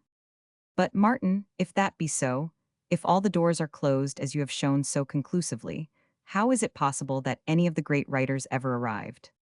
They arrived by achieving the impossible, he answered. They did such blazing, glorious work as to burn to ashes those that opposed them. They arrived by course of miracle, by winning 1,000-to-1 wager against them. They arrived because they were Carlyle's battle-scarred giants who will not be kept down. And that is what I must do. I must achieve the impossible. But if you fail, you must consider me as well, Martin. If I fail, he regarded her for a moment as though the thought she had uttered was unthinkable. Then intelligence illumined his eyes. If I fail, I shall become an editor, and you will be an editor's wife. She frowned at his facetiousness, a pretty, adorable frown that made him put his arm around her and kiss it away. There, that's enough, she urged, by an effort of will withdrawing herself from the fascination of his strength. I have talked with father and mother. I never before asserted myself so against them. I demanded to be heard. I was very undutiful. They are against you, you know.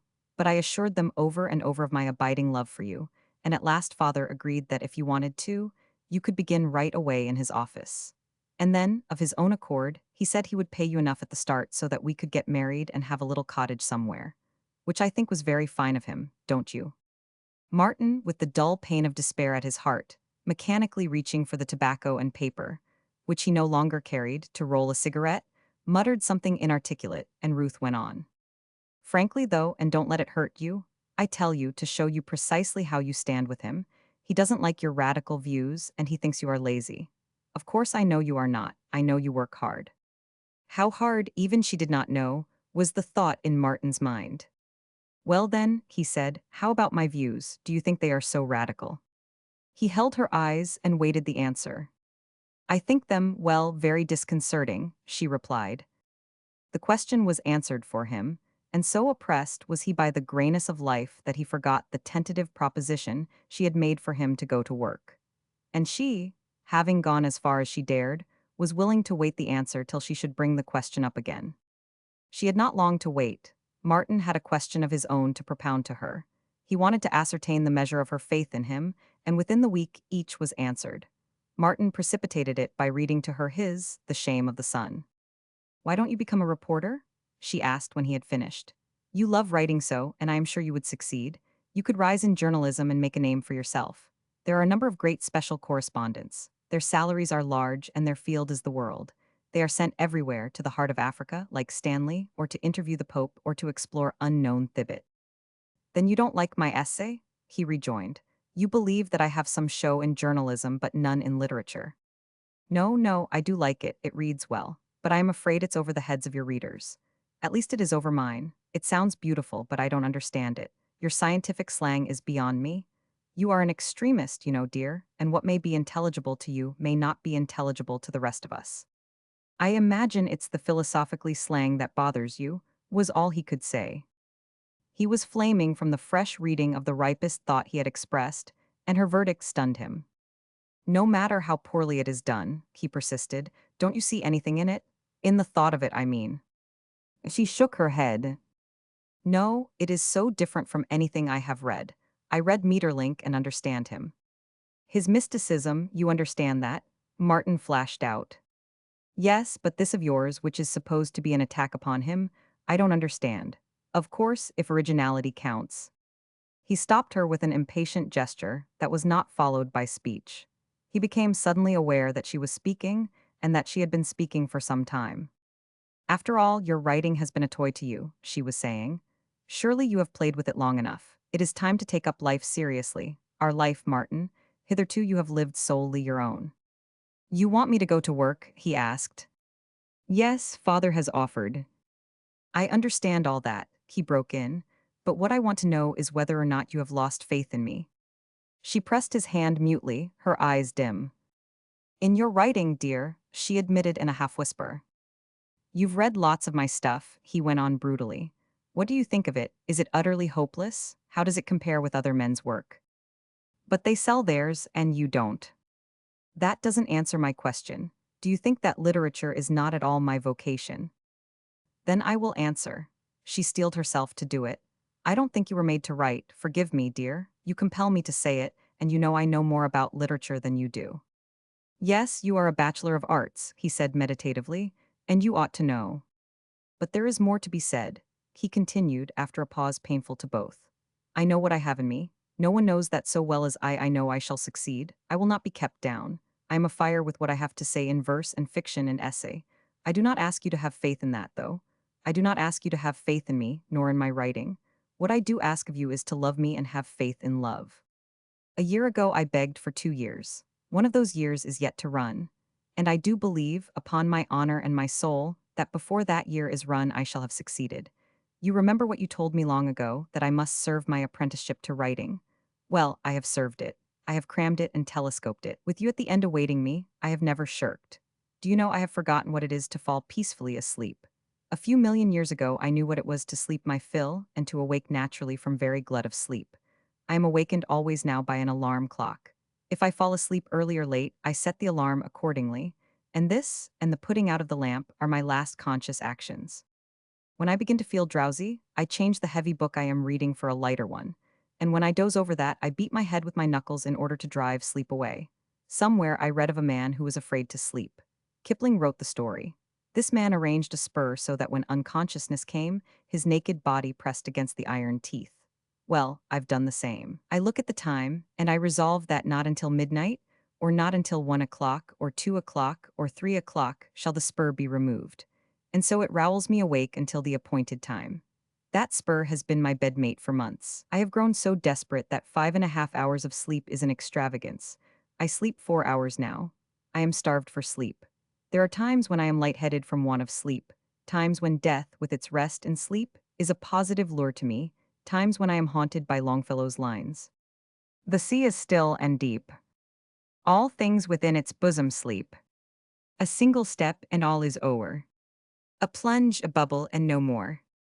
Of course, this is sheer nonsense. It comes from nervousness, from an overwrought mind. But the point is, why have I done this? For you, to short my apprenticeship, to compel success to hasten. And my apprenticeship is now served. I know my equipment. I swear that I learn more each month than the average college man learns in a year. I know it, I tell you. But were my need for you to understand not so desperate, I should not tell you. It is not boasting. I measure the results by the books. Your brothers today are ignorant barbarians compared with me, and the knowledge I have wrung from the books in the hours they were sleeping. Long ago I wanted to be famous. I care very little for fame now. What I want is you. I am more hungry for you than for food, or clothing, or recognition.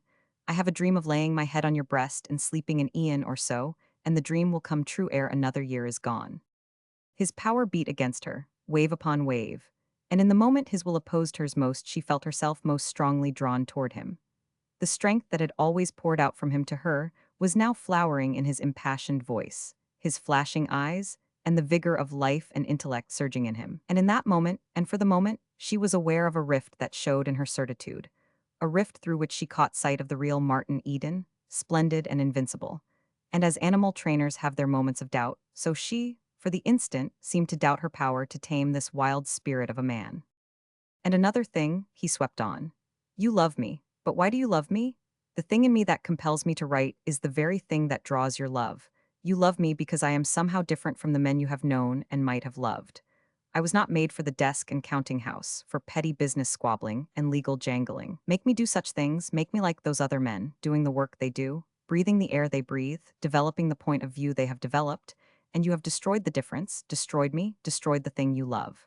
My desire to write is the most vital thing in me. Had I been a mere clod, neither would I have desired to write, nor would you have desired me for a husband.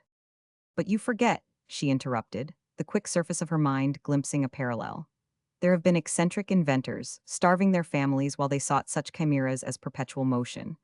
Doubtless their wives loved them, and suffered with them and for them, not because of but in spite of their infatuation for perpetual motion. True, was the reply. But there have been inventors who were not eccentric and who starved while they sought to invent practical things, and sometimes, it is recorded, they succeeded. Certainly I do not seek any impossibilities. You have called it achieving the impossible, she interpolated.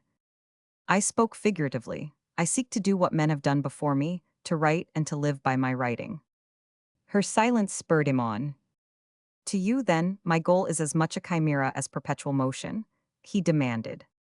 He read her answer in the pressure of her hand on his, the pitying mother hand for the hurt child. And to her, just then, he was the hurt child, the infatuated man striving to achieve the impossible. Toward the close of their talk, she warned him again of the antagonism of her father and mother. But you love me, he asked. I do, she cried. And I love you, not them, and nothing they do can hurt me. Triumph sounded in his voice. For I have faith in your love, not fear of their enmity. All things may go astray in this world, but not love. Love cannot go wrong unless it be a weakling that faints and stumbles by the way. Chapter 31. Martin had encountered his sister Gertrude by chance on Broadway, as it proved, a most propitious yet disconcerting chance. Waiting on the corner for a car, she had seen him first, and noted the eager, hungry lines of his face and the desperate, worried look of his eyes. In truth, he was desperate and worried. He had just come from a fruitless interview with the pawnbroker, from whom he had tried to wring an additional loan on his wheel. The muddy fall weather having come on, Martin had pledged his wheel some time since and retained his black suit. There's the black suit, the pawnbroker, who knew his every asset, had answered. You needn't tell me you've gone and pledged it with that Jew, Lipka, because if you have. The man had looked the threat, and Martin hastened to cry. No, no, I've got it, but I want to wear it on a matter of business. All right, the mollified usurer had replied. And I want it on a matter of business before I can let you have any more money. You don't think I'm in it for my health. But it's a $40 wheel in good condition, Martin had argued, and you've only let me have $7 on it. No, not even 7. 6.25, you took the interest in advance. If you want some more, bring the suit, had been the reply that sent Martin out of the stuffy little den, so desperate at heart as to reflect it in his face and touch his sister to pity. Scarcely had they met when the Telegraph Avenue car came along and stopped to take on a crowd of afternoon shoppers. Mrs. Higginbotham divined from the grip on her arm as he helped her on that he was not going to follow her. She turned on the step and looked down upon him. His haggard face smote her to the heart again. Ain't you common? She asked. The next moment, she had descended to his side. I'm walking, exercise, you know, he explained. Then I'll go along for a few blocks, she announced. Meb, it'll do me good. I ain't been feelin' any too spry these last few days. Martin glanced at her and verified her statement in her general slovenly appearance, in the unhealthy fat, in the drooping shoulders, the tired face with the sagging lines, and in the heavy fall of her feet without elasticity.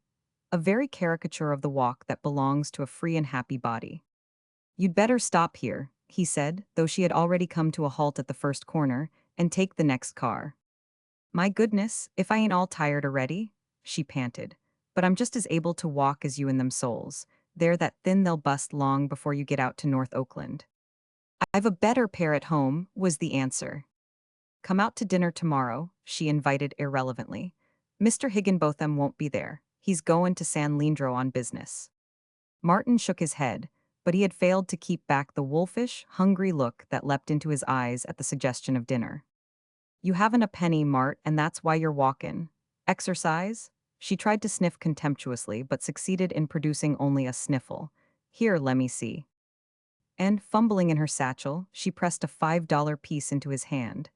I guess I forgot your last birthday, Mart, she mumbled lamely. Martin's hand instinctively closed on the piece of gold. In the same instant he knew he ought not to accept, and found himself struggling in the throes of indecision. That bit of gold meant food, life, and light in his body and brain, power to go on writing, and who was to say? Maybe to write something that would bring in many pieces of gold. Clear on his vision burned the manuscripts of 2 essays he had just completed. He saw them under the table on top of the heap of returned manuscripts for which he had no stamps, and he saw their titles just as he had typed them. the high priests of mystery, and the cradle of beauty.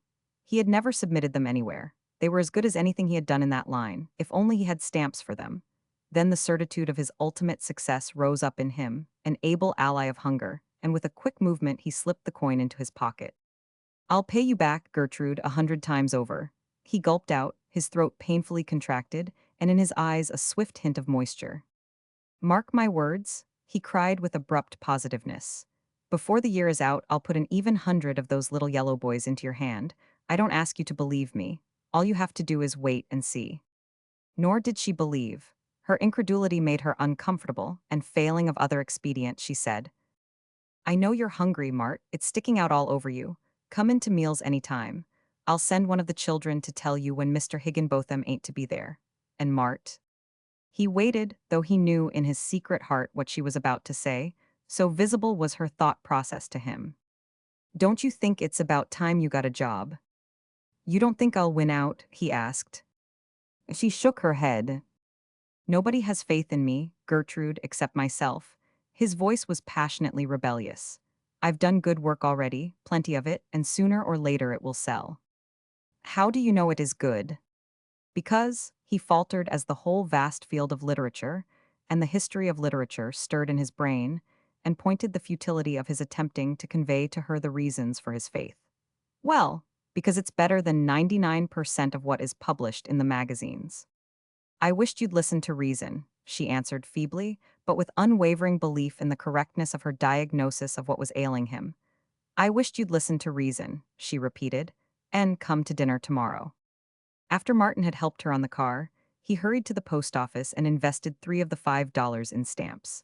And when, later in the day, on the way to the Morse home, he stopped in at the post office to weigh a large number of long, bulky envelopes, he affixed to them all the stamps save 3 of the 2-cent denomination. It proved a momentous night for Martin, for after dinner he met Russ Brissenden. How he chanced to come there, whose friend he was, or what acquaintance brought him, Martin did not know, nor had he the curiosity to inquire about him of Ruth. In short, Brissenden struck Martin as anemic and feather-brained, and was promptly dismissed from his mind. An hour later he decided that Brissenden was a boor as well.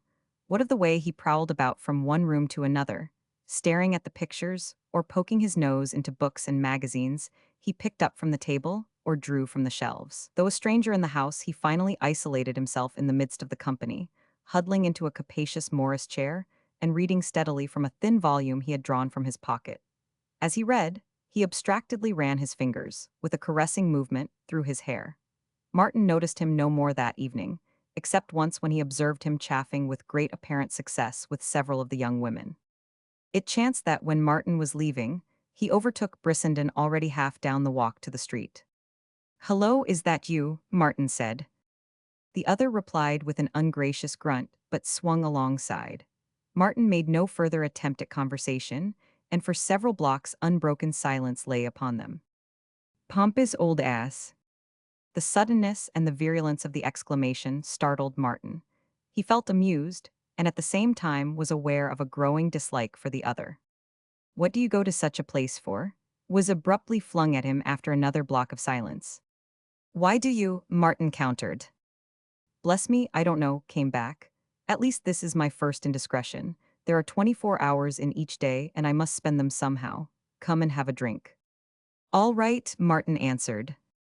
The next moment, he was nonplussed by the readiness of his acceptance. At home was several hours, hackwork waiting for him before he went to bed, and after he went to bed, there was a volume of Weissman waiting for him, to say nothing of Herbert Spencer's autobiography, which was as replete for him with romance as any thrilling novel. Why should he waste any time with this man he did not like? Was his thought. And yet, it was not so much the man nor the drink as was it what was associated with the drink.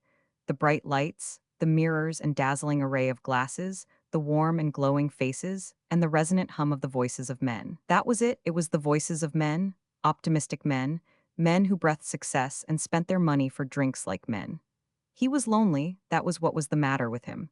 That was why he had snapped at the invitation, as a bonita strikes at a white rag on a hook. Not since with Joe, at Shelley Hot Springs, with the one exception of the wine he took with the Portuguese grocer, had Martin had a drink at a public bar. Mental exhaustion did not produce a craving for liquor such as physical exhaustion did, and he had felt no need for it. But just now he felt desire for the drink, or, rather, for the atmosphere wherein drinks were dispensed and disposed of. Such a place was the grotto, where Brissenden and he lounged in capacious leather chairs and drank scotch and soda. They talked about many things, and now Brissenden and now Martin took turn in ordering scotch and soda.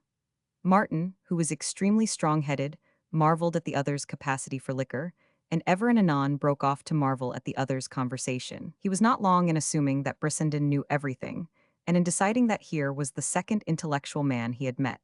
But he noted that Brissenden had what Professor Caldwell lacked, namely, fire, the flashing insight and perception, the flaming uncontrol of genius. Living language flowed from him. His thin lips, like the dies of a machine, stamped out phrases that cut and stung. Or again, pursing caressingly about the inchoate sound they articulated, the thin lips shaped soft and velvety things, mellow phrases of glow and glory, of haunting beauty, reverberant of the mystery and inscrutableness of life.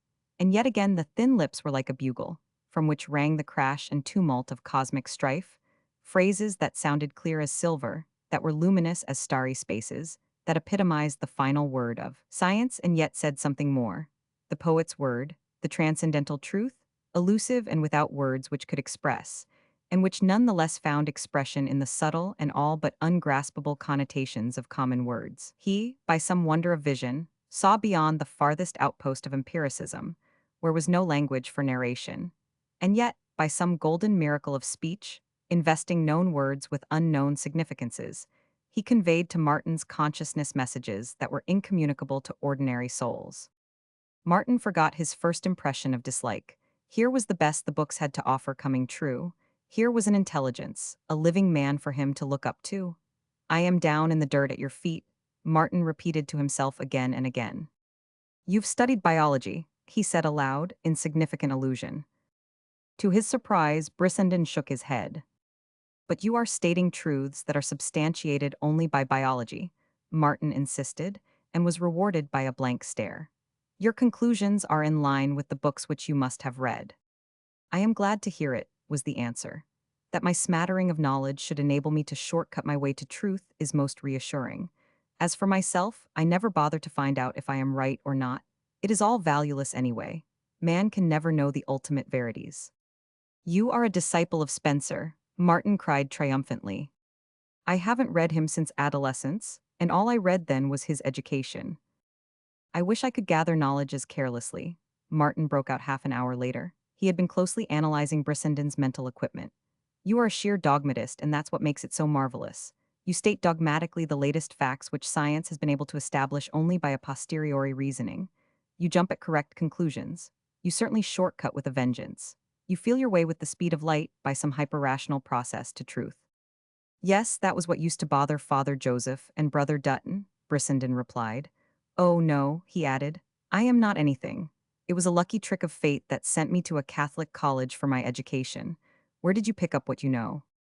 And while Martin told him, he was busy studying Brissenden, ranging from a long, lean, aristocratic face and drooping shoulders to the overcoat on a neighboring chair, its pockets sagged and bulged by the freightage of many books.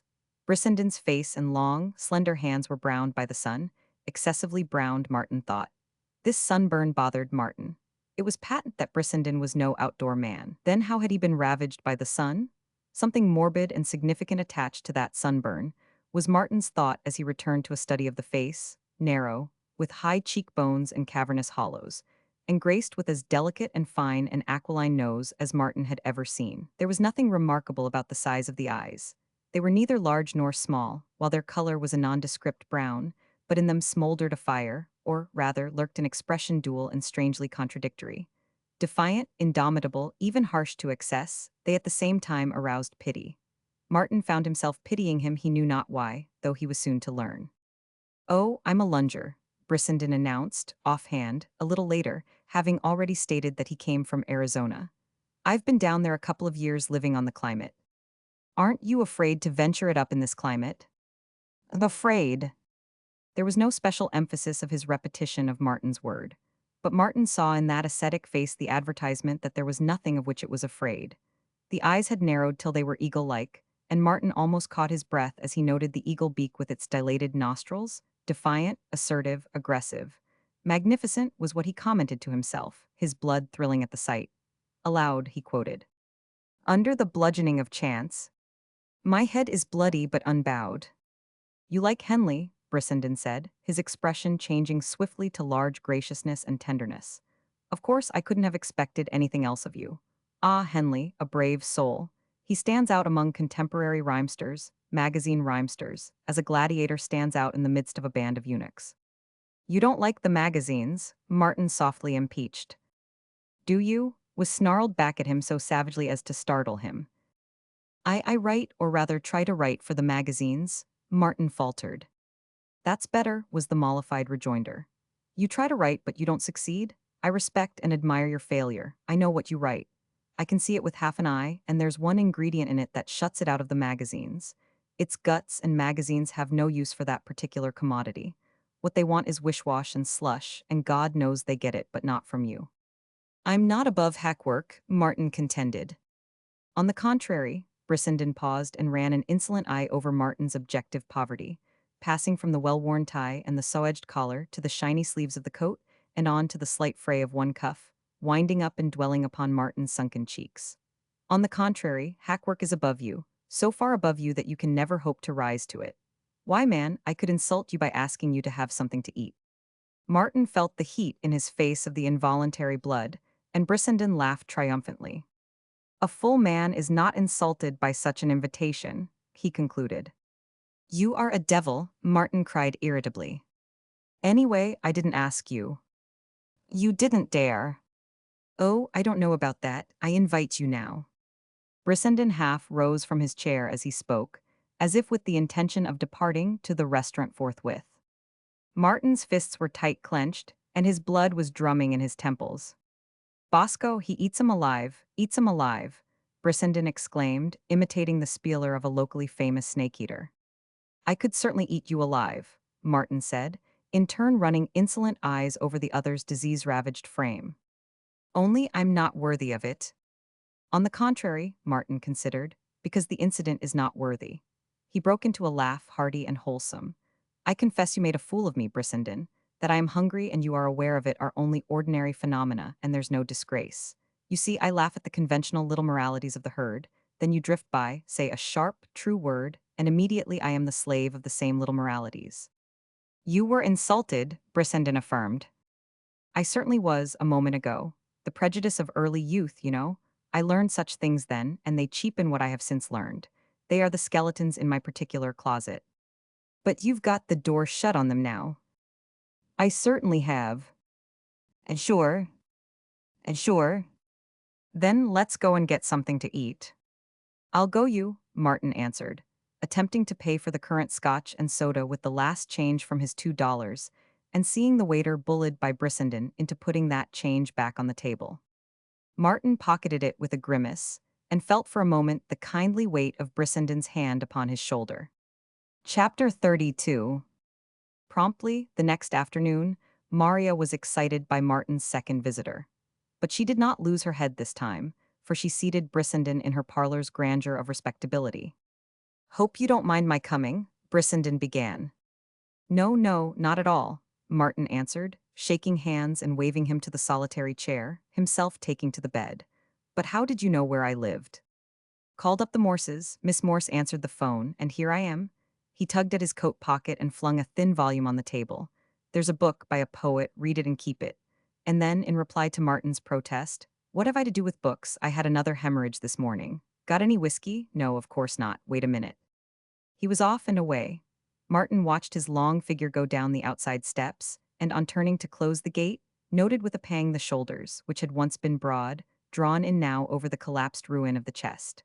Martin got 2 tumblers and fell to reading the book of verse, Henry Vaughan Marlowe's latest collection. "No Scotch," Brissenden announced on his return. "The beggar sells nothing but American whiskey, but here's a quart of it."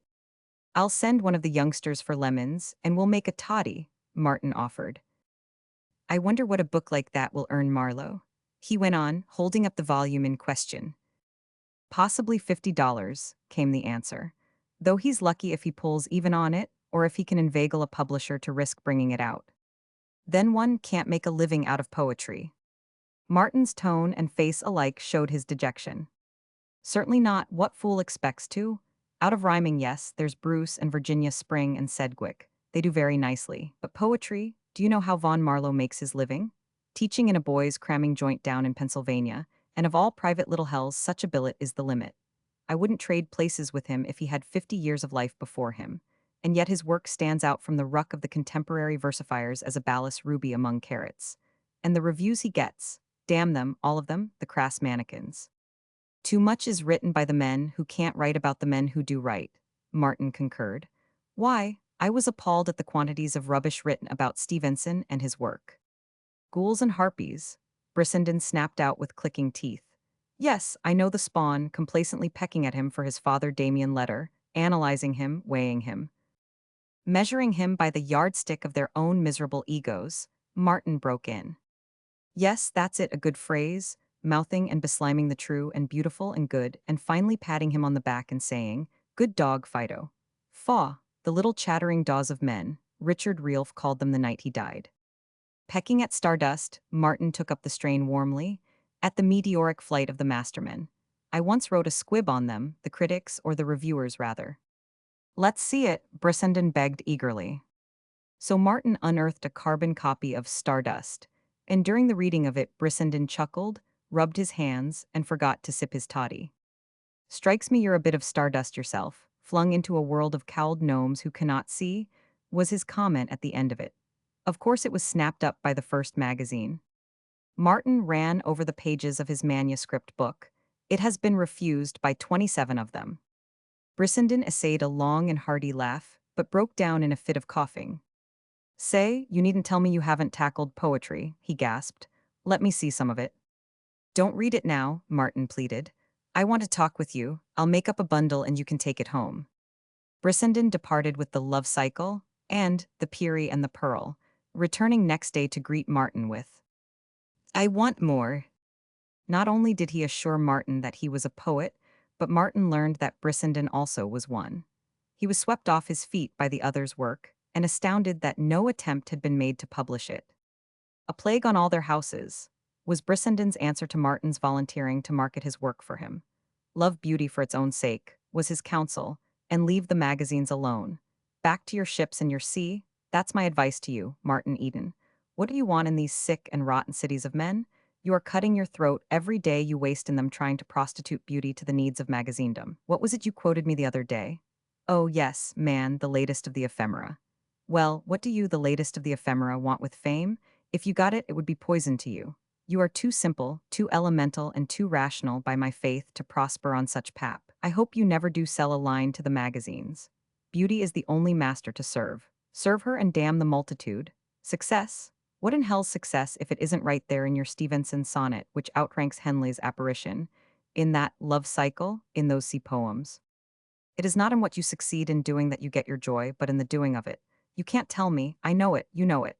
Beauty hurts you. It is an everlasting pain in you, a wound that does not heal, a knife of flame. Why should you palter with magazines? Let beauty be your end. Why should you mint beauty into gold? Anyway, you can't, so there's no use in my getting excited over it. You can read the magazines for 1,000 years and you won't find the value of one line of Keats. Leave fame and coin alone, sign away on a ship tomorrow, and go back to your sea. Not for fame, but for love, Martin laughed. Love seems to have no place in your cosmos. In mine, beauty is the handmaiden of love. Brissenden looked at him pityingly and admiringly.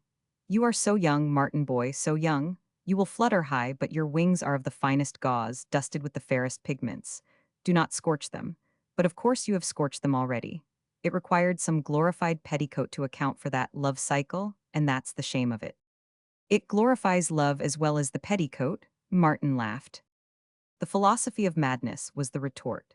So have I assured myself when wandering in hashish dreams, but beware. These bourgeois cities will kill you. Look at that den of traitors where I met you. Dry rot is no name for it. One can't keep his sanity in such an atmosphere. It's degrading.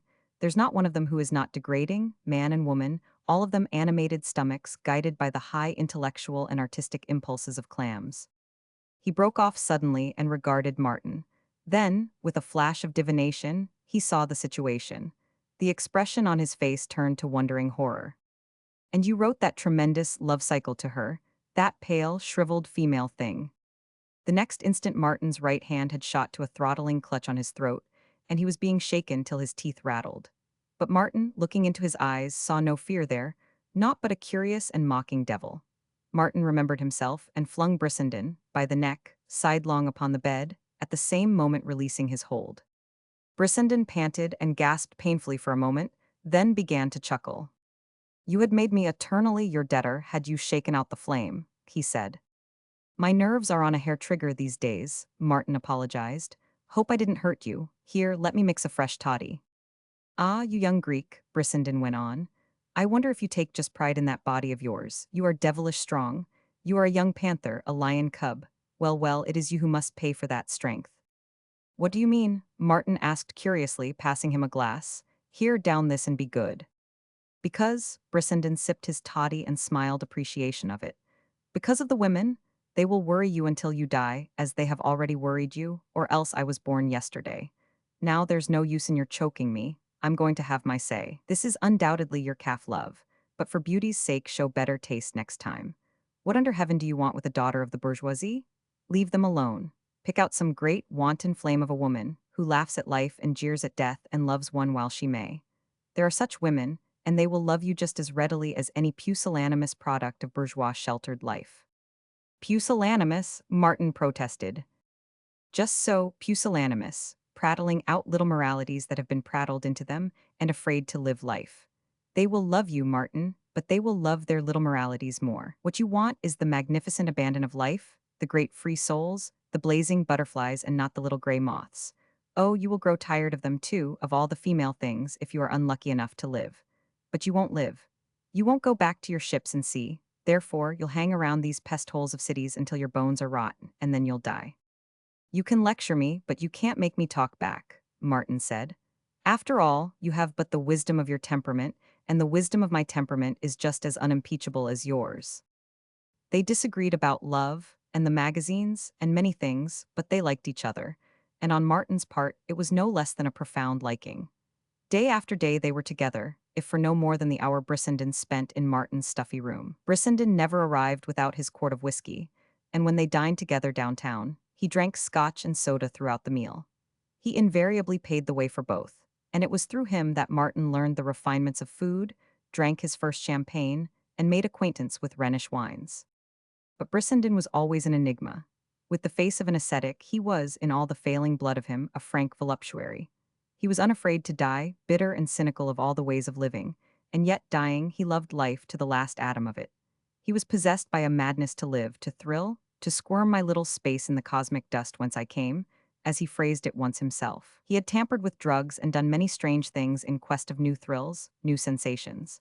As he told Martin, he had once gone 3 days without water, had done so voluntarily, in order to experience the exquisite delight of such a thirst assuaged. Who or what he was, Martin never learned.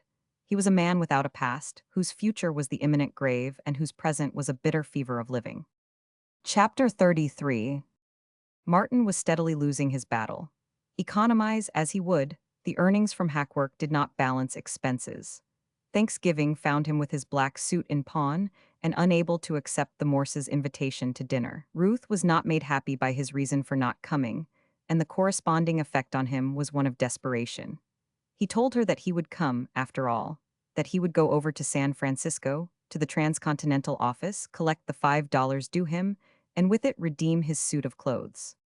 In the morning he borrowed 10 cents from Maria.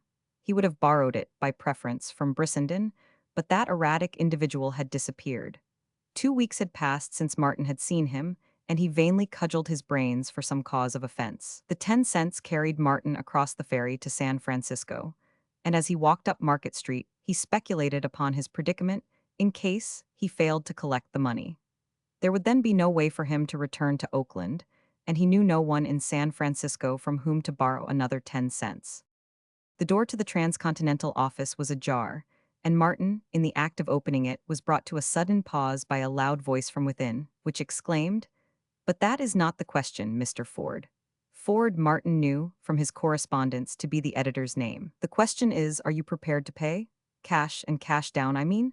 I am not interested in the prospects of the transcontinental and what you expect to make it next year. What I want is to be paid for what I do. And I tell you, right now, the Christmas Transcontinental don't go to press till I have the money in my hand. Good day. When you get the money, come and see me." The door jerked open, and the man flung past Martin, with an angry countenance and went down the corridor, muttering curses and clenching his fists. Martin decided not to enter immediately and lingered in the hallways for a quarter of an hour. Then he shoved the door open and walked in. It was a new experience, the first time he had been inside an editorial office. Cards evidently were not necessary in that office, for the boy carried word to an inner room that there was a man who wanted to see Mr. Ford. Returning, the boy beckoned him from halfway across the room and led him to the private office, the editorial sanctum. Martin's first impression was of the disorder and cluttered confusion of the room. Next, he noticed a bewhiskered, youthful-looking man sitting at a roll-top desk, who regarded him curiously. Martin marveled at the calm repose of his face. It was evident that the squabble with the printer had not affected his equanimity. I am Martin Eden," Martin began the conversation, "and I want my $5, was what he would have liked to say. But this was his first editor, and under the circumstances, he did not desire to scare him too abruptly. To his surprise, Mr. Ford leaped into the air with a "you don't say so," and the next moment, with both hands, was shaking Martin's hand effusively. "Can't say how glad I am to see you, Mr. Eden. Often wondered what you were like." Here he held Martin off at arm's length and ran his beaming eyes over Martin's second-best suit, which was also his worst suit, and which was ragged and past repair, though the trousers showed the careful crease he had put in with Maria's flat irons. "I confess, though, I conceived you to be a much older man than you are. Your story, showed such breadth and vigor, such maturity and depth of thought. A masterpiece, that story. I knew it when I had read the first half-dozen lines. Let me tell you how I first read it. But no, first let me introduce you to the staff." Still talking, Mr. Ford led him into the general office, where he introduced him to the associate editor, Mr. White, a slender, frail little man whose hand seemed strangely cold, as if he were suffering from a chill, and whose whiskers were sparse and silky. "And Mr. Enns, Mr. Eden. Mr. Enns is our business manager, you know." Martin found himself shaking hands with a cranky-eyed, bald-headed man, whose face looked youthful enough from what little could be seen of it, for most of it was covered by a snow-white beard, carefully trimmed, by his wife, who did it on Sundays, at which times she also shaved the back of his neck. The three men surrounded Martin, all talking admiringly and at once, until it seemed to him that they were talking against time for a wager. "We often wondered why you didn't call," Mr. White was saying. "I didn't have the car fare, and I live across the bay," Martin answered bluntly, with the idea of showing them his imperative need for the money. Surely, he thought to himself, my glad rags in themselves are eloquent advertisement of my need. Time and again, whenever opportunity offered, he hinted about the purpose of his business, but his admirers' ears were deaf. They sang his praises, told him what they had thought of his story at first sight, what they subsequently thought, what their wives and families thought, but not one hint did they breathe of intention to pay him for it. "Did I tell you how I first read your story?" Mr. Ford said. "Of course I didn't. I was coming west from New York, and when the train stopped at Ogden, the train boy on the new run brought aboard the current number of the Transcontinental. My God," Martin thought, "you can travel in a Pullman while I starve for the paltry $5 you owe me." A wave of anger rushed over him. The wrong done him by the Transcontinental loomed colossal, for strong upon him were all the dreary months of vain yearning, of hunger and privation, and his present hunger awoke and gnawed at him, reminding him that he had eaten nothing since the day before, and little enough then. For the moment he saw red. These creatures were not even robbers. They were sneak thieves. By lies and broken promises they had tricked him out of his story. Well, he would show them. And a great resolve surged into his will to the effect that he would not leave the office until he got his money. He remembered, if he did not get it, that there was no way for him to go back to Oakland. He controlled himself with an effort, but not before the wolfish expression of his face had awed and perturbed them. They became more voluble than ever. Mr. Ford started anew to tell how he had first read The Ring of Bells, and Mr. Enns at the same time was striving to repeat his niece's appreciation of The Ring of Bells, said niece being a school teacher in Alameda. "I'll tell you what I came for," Martin said finally. "To be paid for that story all of you like so well. $5, I believe, is what you promised me would be paid on publication." Mr. Ford, with an expression on his mobile features of immediate and happy acquiescence, started to reach for his pocket, then turned suddenly to Mr. Enns and said that he had left his money home. That Mr. N's resented this was patent, and Martin saw the twitch of his arm as if to protect his trousers pocket. Martin knew that the money was there. "I am sorry," said Mr. N's, "but I paid the printer not an hour ago, and he took my ready change. It was careless of me to be so short, but the bill was not yet due, and the printer's request as a favor to make an immediate advance was quite unexpected." Both men looked expectantly at Mr. White, but that gentleman laughed and shrugged his shoulders. His conscience was clean at any rate. He had come into the Transcontinental to learn magazine literature, instead of which he had principally learned finance. The Transcontinental owed him 4 months' salary, and he knew that the printer must be appeased before the associate editor. "It's rather absurd, Mr. Eden, to have caught us in this shape," Mr. Ford preambled airily. "All carelessness, I assure you, but I'll tell you what we'll do. We'll mail you a check the first thing in the morning. You have Mr. Eden's address, haven't you, Mr. N's?" Yes, Mr. N's had the address, and the check would be mailed the first thing in the morning. Martin's knowledge of banks and checks was hazy, but he could see no reason why they should not give him the check on this day just as well as on the next. "Then it is understood, Mr. Eden, that we'll mail you the check tomorrow," Mr. Ford said. "I need the money today," Martin answered stolidly. "The unfortunate circumstances. If you had chanced here any other day," Mr. Ford began suavely, only to be interrupted by Mr. N's, whose cranky eyes justified themselves in his shortness of temper. "Mr. Ford has already explained the situation," he said with asperity, "and so have I. The check will be mailed." "I also have explained," Martin broke in, "and I have explained that I want the money today." He had felt his pulse quicken a trifle at the business manager's brusqueness, and upon him he kept an alert eye, for it was in that gentleman's trousers pocket that he divined the Transcontinental's ready cash was reposing. "It is too bad," Mr. Ford began. But at that moment, with an impatient movement, Mr. N's turned as if about to leave the room.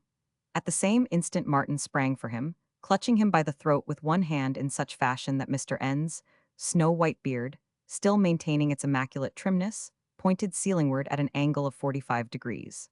To the horror of Mr. White and Mr. Ford, they saw their business manager shaken like an astrakhan rug. "Dig up, you venerable discourager of rising young talent," Martin exhorted. "Dig up, or I'll shake it out of you, even if it's all in nickels." Then, to the two affrighted onlookers, "Keep away. If you interfere, somebody's liable to get hurt." Mr. N's was choking, and it was not until the grip on his throat was eased that he was able to signify his acquiescence in the digging up program. Altogether, after repeated digs, its trousers pocket yielded $4.15. "Inside out with it," Martin commanded. An additional 10 cents fell out. Martin counted the result of his raid a second time to make sure. "You next," he shouted at Mr. Ford. "I want 75 cents more."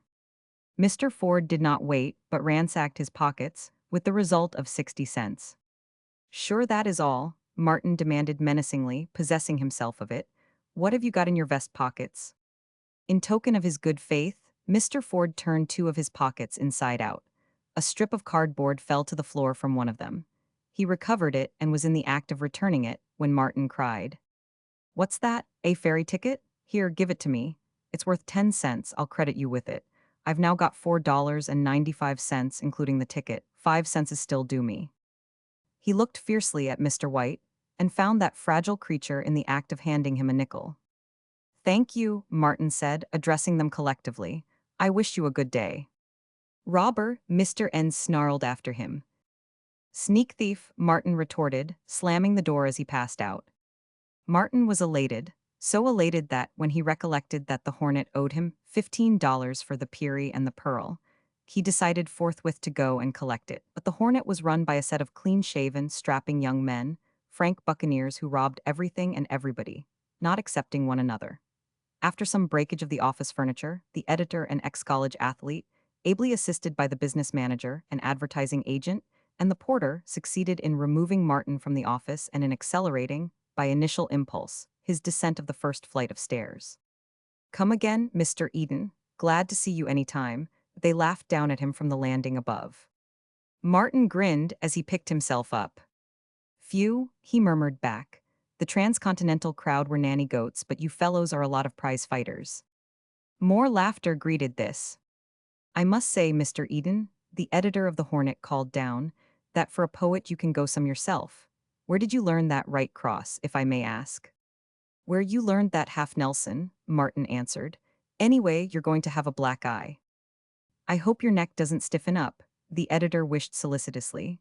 What do you say we all go out and have a drink on it? Not the neck, of course, but the little rough house. I'll go you if I lose, Martin accepted. And robbers and robbed drank together, amicably agreeing that the battle was to the strong, and that the $15 for The Peary and the Pearl belonged by right to the Hornet's editorial staff. Chapter 34. Arthur remained at the gate while Ruth climbed Maria's front steps. She heard the rapid click of the typewriter, and when Martin let her in, found him on the last page of a manuscript.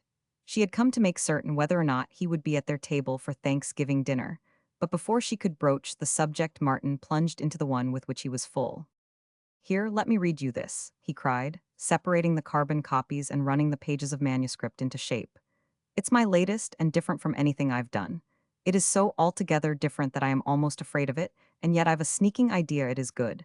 You be judge, it's an Hawaiian story. I've called it Wiki Wiki. His face was bright with the creative glow, though she shivered in the cold room and had been struck by the coldness of his hands at greeting. She listened closely while he read, and though he from time to time had seen only disapprobation in her face, at the close he asked, "Frankly, what do you think of it?" I don't know, she answered. Do you think it will sell? I'm afraid not, was the confession. It's too strong for the magazines, but it's true, on my word it's true. But why do you persist in writing such things when you know they won't sell? She went on inexorably. The reason for your writing is to make a living, isn't it? Yes, that's right, but the miserable story got away with me. I couldn't help writing it, it demanded to be written. But that character, that Wiki Wiki, why do you make him talk so roughly?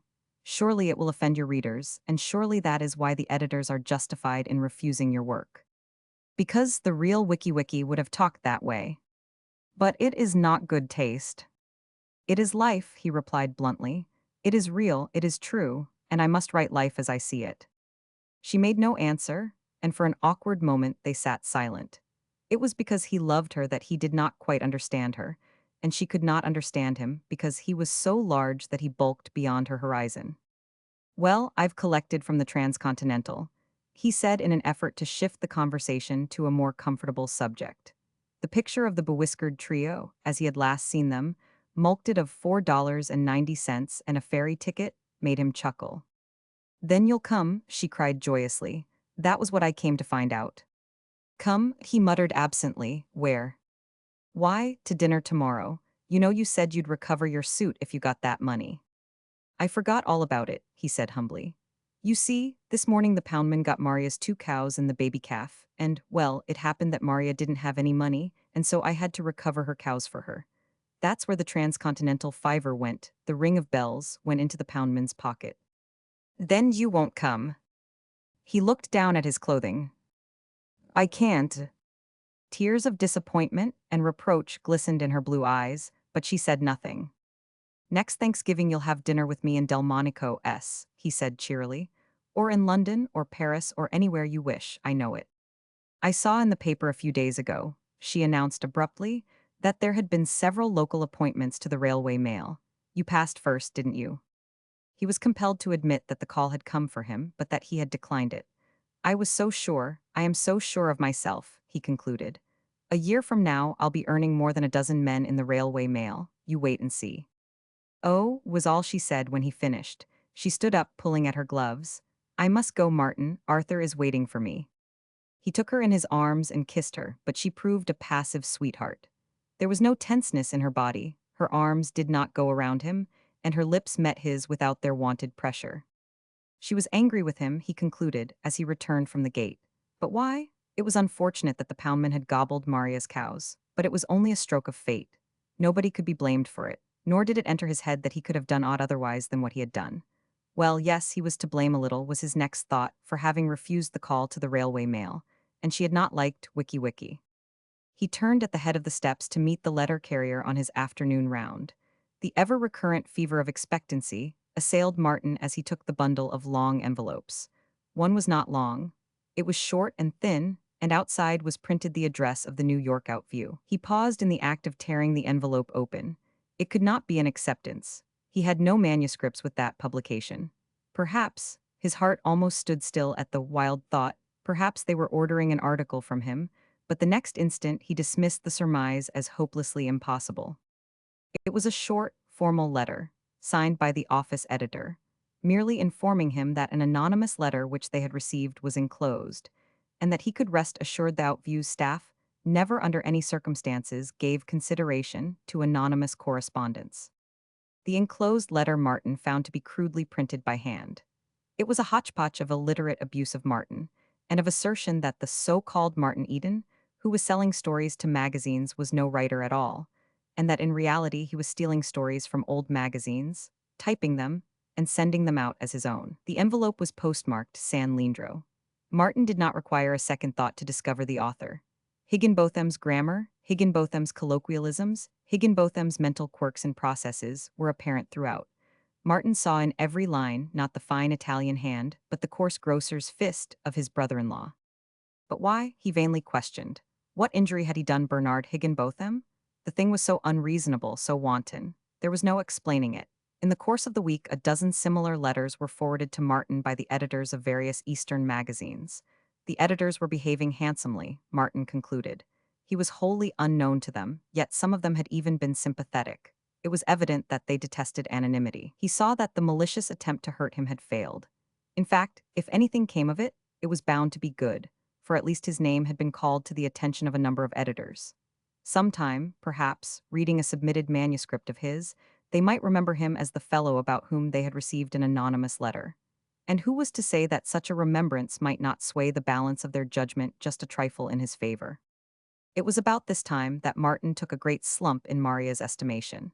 He found her in the kitchen one morning groaning with pain, tears of weakness running down her cheeks, vainly endeavoring to put through a large ironing. He promptly diagnosed her affliction as la grippe, dosed her with hot whiskey, the remnants in the bottles for which Brissenden was responsible, and ordered her to bed. But Maria was refractory. The ironing had to be done, she protested, and delivered that night, or else there would be no food on the morrow for the 7 small and hungry Silvas. To her astonishment, and it was something that she never ceased from relating to her dying day, she saw Martin Eden seize an iron from the stove and throw a fancy shirtwaist on the ironing board. It was Kate Flanagan's best Sunday waist, than whom there was no more exacting and fastidiously dressed woman in Maria's world. Also, Miss Flanagan had sent special instruction that said waist must be delivered by that night. As everyone knew, she was keeping company with John Collins, the blacksmith, and as Maria knew privily, Miss Flanagan and Mr. Collins were going next day to Golden Gate Park. Vain was Maria's attempt to rescue the garment. Martin guided her tottering footsteps to a chair, from where she watched him with bulging eyes. In a quarter of the time it would have taken her she saw the shirtwaist safely ironed, and ironed as well as she could have done it, as Martin made her grant.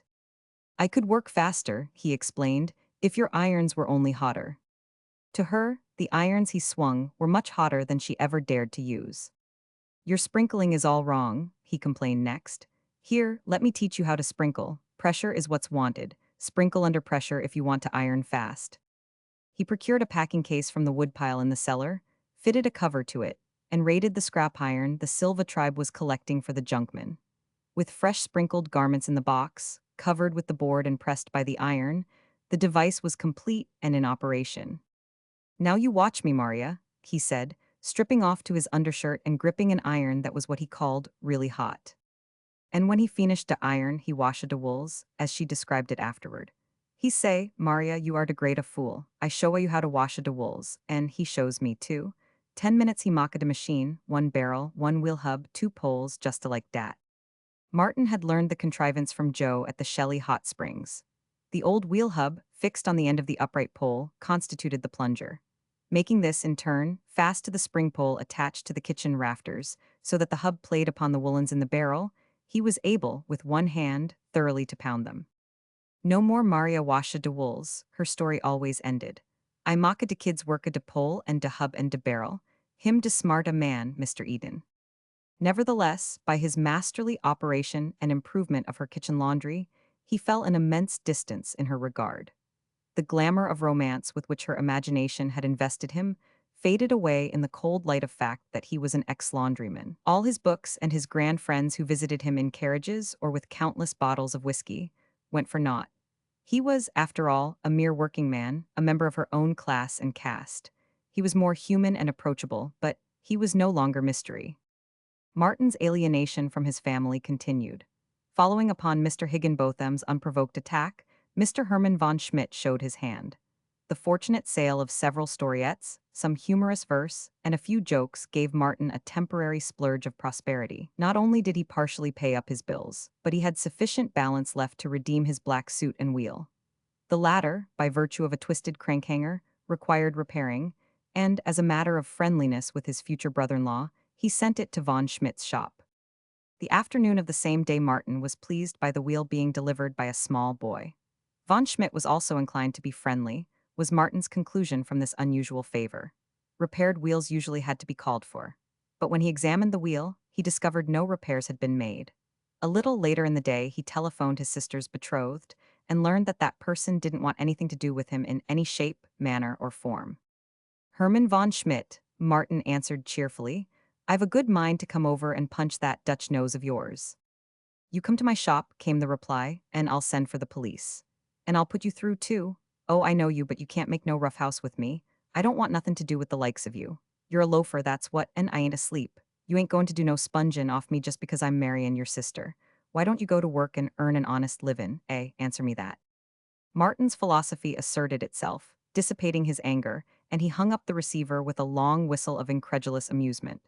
But after the amusement came the reaction, and he was oppressed by his loneliness.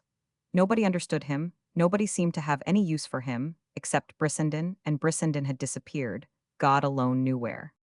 Twilight was falling as Martin left the fruit store and turned homeward, his marketing on his arm. At the corner, an electric car had stopped, and at sight of a lean, familiar figure alighting, his heart leapt with joy. It was Brissenden, and in the fleeting glimpse ere the car started up, Martin noted the overcoat pockets, one bulging with books, the other bulging with a quart bottle of whiskey. Chapter 35. Brissenden gave no explanation of his long absence, nor did Martin pry into it. He was content to see his friend's cadaverous face opposite him through the steam rising from a tumbler of toddy. I, too, have not been idle, Brissenden proclaimed, after hearing Martin's account of the work he had accomplished. He pulled a manuscript from his inside coat pocket and passed it to Martin, who looked at the title and glanced up curiously. Yes, that's it, Brissenden laughed. Pretty good title, eh? Ephemera, it is the one word.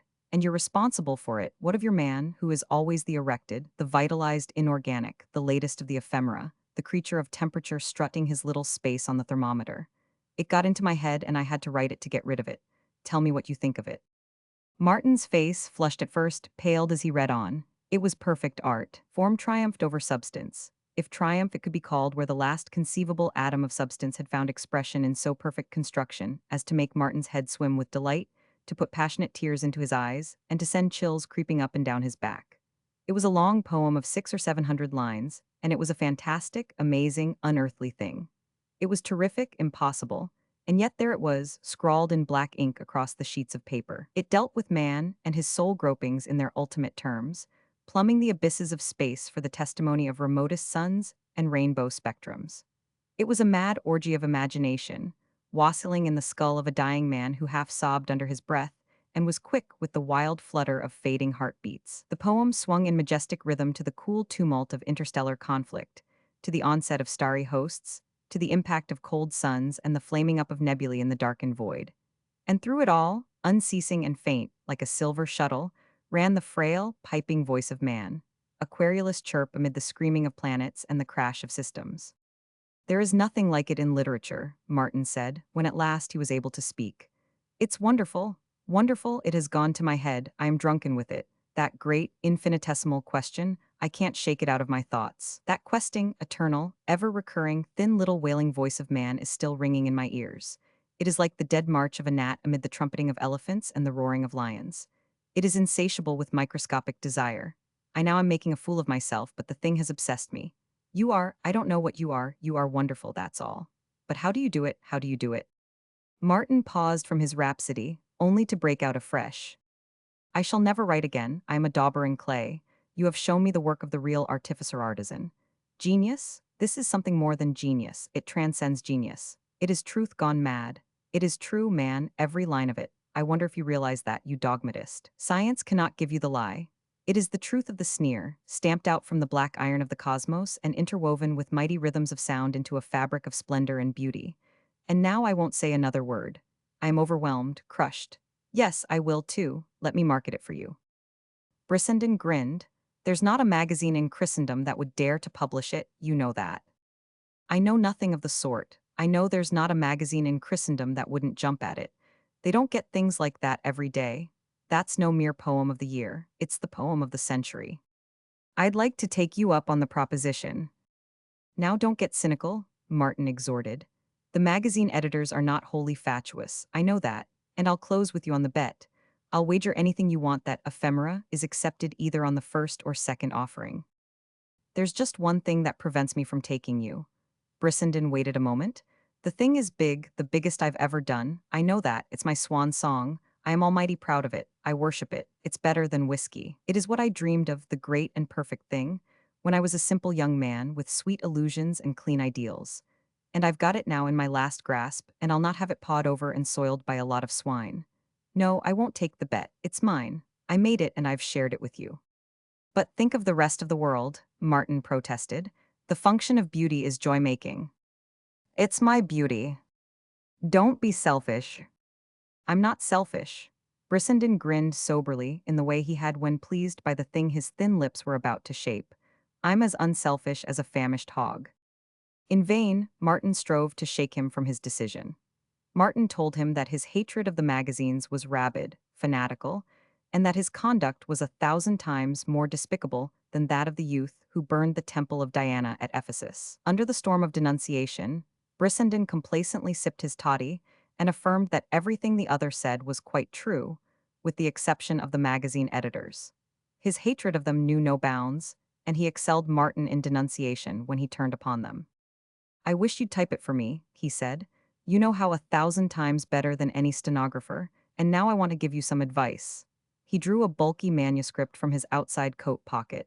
Here's your shame of the sun. I've read it not once but twice and 3 times, the highest compliment I can pay you. After what you've said about ephemera, I must be silent. But this I will say, when The Shame of the Sun is published, it will make a hit. It will start a controversy that will be worth thousands to you just in advertising. Martin laughed. I suppose your next advice will be to submit it to the magazines. By all means no, that is, if you want to see it in print. Offer it to the first-class houses. Some publisher's reader may be mad enough or drunk enough to report favorably on it. You've read the books. The meat of them has been transmuted in the alembic of Martin Eden's mind and poured into The Shame of the Sun, and one day Martin Eden will be famous, and not the least of his fame will rest upon that work. So you must get a publisher for it, the sooner the better. Brissenden went home late that night, and just as he mounted the first step of the car, he swung suddenly back on Martin and thrust into his hand a small, tightly crumpled wad of paper. Here, take this, he said. I was out to the races today and I had the right dope.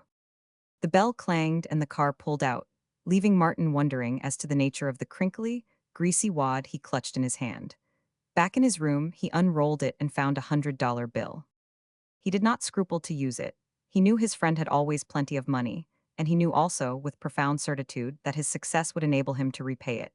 In the morning he paid every bill, gave Maria 3 months' advance on the room, and redeemed every pledge at the pawn shop. Next he bought Marion's wedding present, and simpler presents, suitable to Christmas, for Ruth and Gertrude. And finally, on the balance remaining to him, he herded the whole Silva tribe down into Oakland. He was a winter late in redeeming his promise, but redeemed it was. For the last, least Silva got a pair of shoes, as well as Maria herself. Also, there were horns and dolls and toys of various sorts, and parcels and bundles of candies and nuts that filled the arms of all the Silvas to overflowing. It was with this extraordinary procession trooping at his and Maria's heels into a confectioner's in quest of the biggest candy cane ever made that he encountered Ruth and her mother. Mrs. Morse was shocked. Even Ruth was hurt, for she had some regard for appearances, and her lover, cheek by jowl with Maria, at the head of that army of Portuguese ragamuffins, was not a pretty sight. But it was not that which hurt so much as what she took to be his lack of pride and self-respect. Further, and keenest of all, she read into the incident the impossibility of his living down his working-class origin. There was stigma enough in the fact of it, but shamelessly to flaunt it in the face of the world, her world was going too far. Though her engagement to Martin had been kept secret, Their long intimacy had not been unproductive of gossip, and in the shop, glancing covertly at her lover and his following, had been several of her acquaintances. She lacked the easy largeness of Martin and could not rise superior to her environment. She had been hurt to the quick, and her sensitive nature was quivering with the shame of it. So it was, when Martin arrived later in the day, that he kept her present in his breast pocket, deferring the giving of it to a more propitious occasion. Ruth in tears, passionate, angry tears, was a revelation to him. The spectacle of her suffering convinced him that he had been a brute, yet in the soul of him he could not see how nor why. It never entered his head to be ashamed of those he knew, and to take the Silvas out to a Christmas treat could in no way, so it seemed to him, show lack of consideration for Ruth. On the other hand, he did see Ruth's point of view, after she had explained it, and he looked upon it as a feminine weakness, such as afflicted all women and the best of women. Chapter 36. Come on, I'll show you the real dirt, Brissenden said to him one evening in January. They had dined together in San Francisco and were at the ferry building, returning to Oakland, when the whim came to him to show Martin the real dirt. He turned and fled across the waterfront, a meager shadow in a flapping overcoat, with Martin straining to keep up with him. At a wholesale liquor store, he bought 2-gallon demijohns of old port, and with one in each hand boarded a Mission Street car, Martin at his heels burdened with several quart bottles of whiskey. If Ruth could see me now, was his thought, while he wondered as to what constituted the real dirt. Maybe nobody will be there, Brissenden said, when they dismounted and plunged off to the right into the heart of the working-class ghetto, south of Market Street. In which case, you'll miss what you've been looking for so long. And what the deuce is that? Martin asked. Men, intelligent men, and not the gibbering nonentities I found you consorting with in that trader's den. You read the books and you found yourself all alone. Well, I'm going to show you tonight some other men who have read the books, so that you won't be lonely anymore. Not that I bother my head about their everlasting discussions, he said at the end of a block. I'm not interested in book philosophy, but you'll find these fellows intelligences and not bourgeois swine. But watch out, they'll talk an arm off of you on any subject under the sun. Hope Norton's there, he panted a little later, resisting Martin's effort to relieve him of the 2 demijohns. Norton's an idealist, a Harvard man, prodigious memory. Idealism led him to philosophically anarchy, and his family threw him off. Father's a railroad president and many times millionaire, but the son's starving in Frisco, editing an anarchist sheet for $25 a month. Martin was little acquainted in San Francisco, and not at all south of Market, so he had no idea of where he was being led. Go ahead, he said, tell me about them beforehand. What do they do for a living? How do they happen to be here? Hope Hamilton's there. Brissenden paused and rested his hands. Strawn Hamilton's his name, hyphenated, comes of old Southern stock. He's a tramp, laziest man I ever knew, though he's clerking or trying to in a socialist cooperative store for $6 a week. But he's a confirmed hobo, tramped into town. I've seen him sit all day on a bench and never a bite pass his lips, and in the evening when I invited him to dinner, restaurant 2 blocks away, have him say, "Too much trouble, old man, buy me a package of cigarettes instead." He was a Spencerian like you till craze turned him to materialistic monism. I'll start him on monism if I can. Norton's another monist, only he affirms naught but spirit. He can give Craze and Hamilton all they want, too. Who is Craze? Martin asked. His rooms were going to.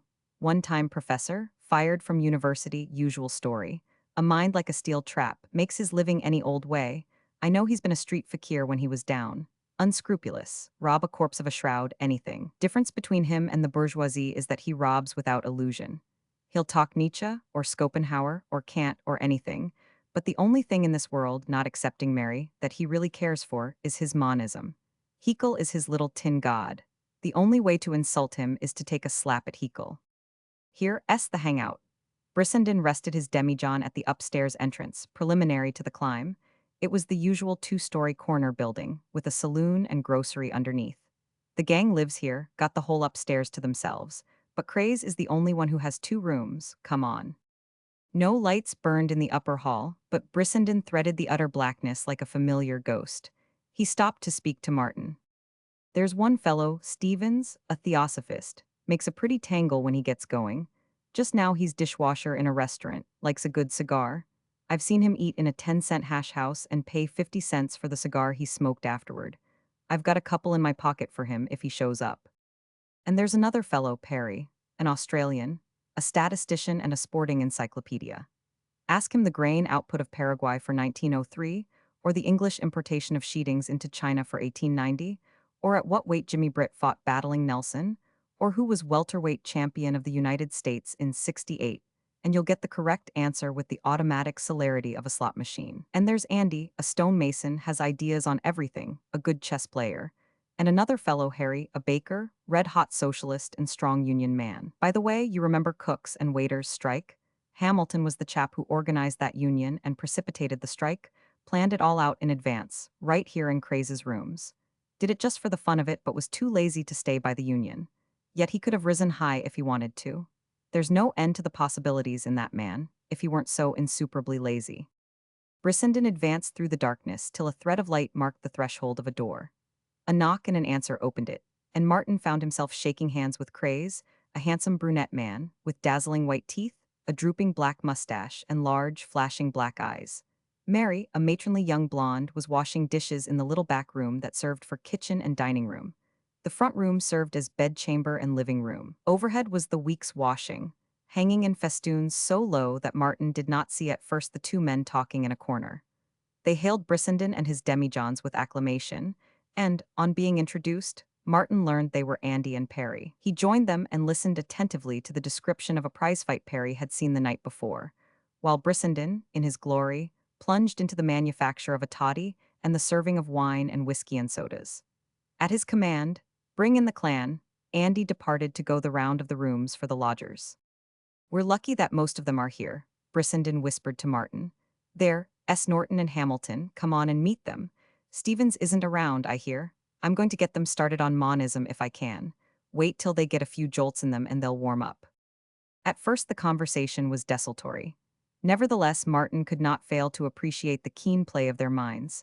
They were men with opinions, though the opinions often clashed, and, though they were witty and clever, they were not superficial. He swiftly saw, no matter upon what they talked, that each man applied the correlation of knowledge, and had also a deep-seated and unified conception of society and the cosmos. Nobody manufactured their opinions for them. They were all rebels of one variety or another, and their lips were strangers to platitudes. Never had Martin, at the Morses, heard so amazing a range of topics discussed. There seemed no limit save time to the things they were alive to. The talk wandered from Mrs. Humphrey Ward's new book to Shaw's latest play, through the future of the drama to reminiscences of Mansfield. They appreciated or sneered at the morning editorials, jumped from labor conditions in New Zealand to Henry James and Brander Matthews, passed on to the German designs in the Far East and the economic aspect of the Yellow Peril, wrangled over the German elections and Bebel's last speech, and settled down to local politics, the latest plans and scandals in the Union Labor Party administration, and the wires that were pulled to bring about the Coast Seamen's strike. Martin was struck by the inside knowledge they possessed. They knew what was never printed in the newspapers, the wires and strings, and the hidden hands that made the puppets dance. To Martin's surprise, the girl, Mary, joined in the conversation, displaying an intelligence he had never encountered in the few women he had met. They talked together on Swinburne and Rossetti, after which she led him beyond his depth into the bypaths of French literature. His revenge came when she defended Maeterlinck, and he brought into action the carefully thought-out thesis of The Shame of the Sun. Several other men had dropped in, and the air was thick with tobacco smoke, when Brissenden waved the red flag. "Here's fresh meat for your axe, Craze," he said.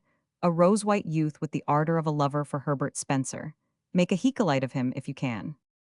Craze seemed to wake up and flash like some metallic, magnetic thing, while Norton looked at Martin sympathetically, with a sweet, girlish smile, as much as to say that he would be amply protected. Craze began directly on Martin, but step by step Norton interfered, until he and Craze were off and away in a personal battle. Martin listened and fain would have rubbed his eyes. It was impossible that this should be, much less in the labor ghetto south of Market. The books were alive in these men. They talked with fire and enthusiasm, the intellectual stimulant stirring them as he had seen drink and anger stir other men. What he heard was no longer the philosophy of the dry, printed word, written by half-mythical demigods like Kant and Spencer. It was living philosophy, with warm, red blood, incarnated in these two men till its very features worked with excitement. Now and again other men joined in, and all followed the discussion with cigarettes going out in their hands and with alert, intent faces. Idealism had never attracted Martin, but the exposition it now received at the hands of Norton was a revelation.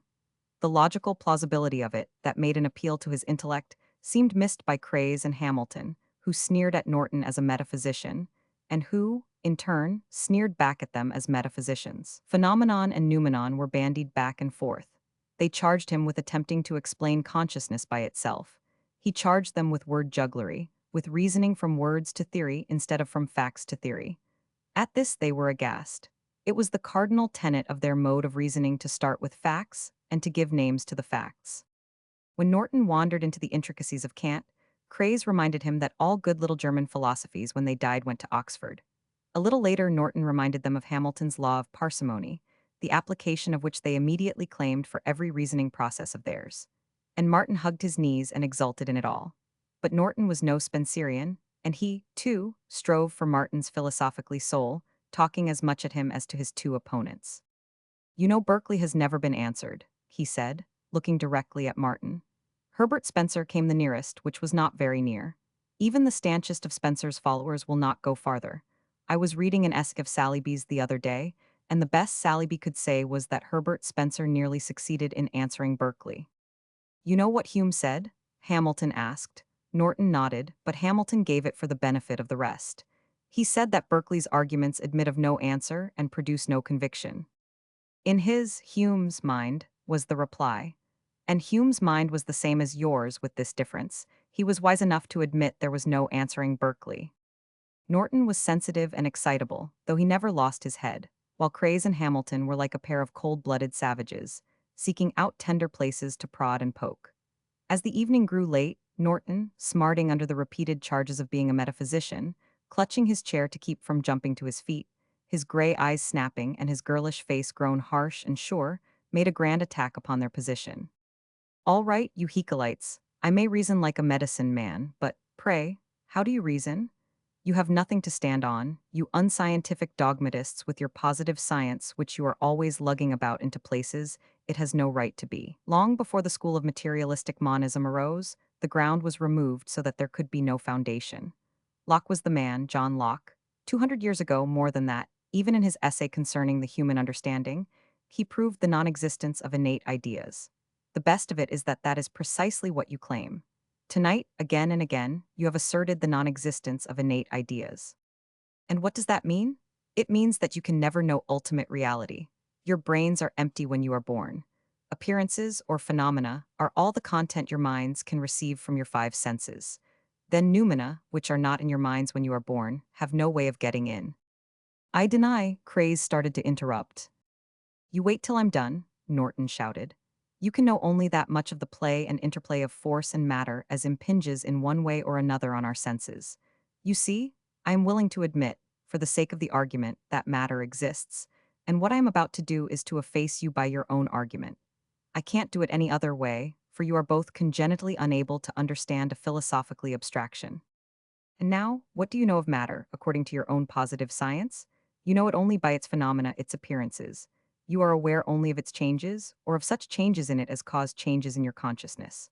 Positive science deals only with phenomena, yet you are foolish enough to strive to be ontologists and to deal with noumena. Yet, by the very definition of positive science, science is concerned only with appearances. As somebody has said, phenomenal knowledge cannot transcend phenomena. You cannot answer Berkeley, even if you have annihilated Kant, and yet, perforce, you assume that Berkeley is wrong when you affirm that science proves the non-existence of God, or, as much to the point, the existence of matter.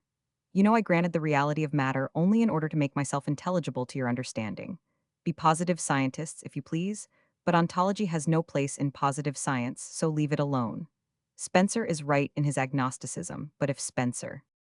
But it was time to catch the last ferry boat for Oakland, and Brissenden and Martin slipped out, leaving Norton still talking and Craze, and Hamilton waiting to pounce on him like a pair of hounds as soon as he finished.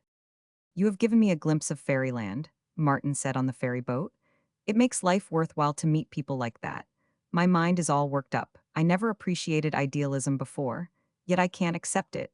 I know that I shall always be a realist. I am so made, I guess. But I'd like to have made a reply to Craze and Hamilton, and I think I'd have had a word or two for Norton. I didn't see that Spencer was damaged any.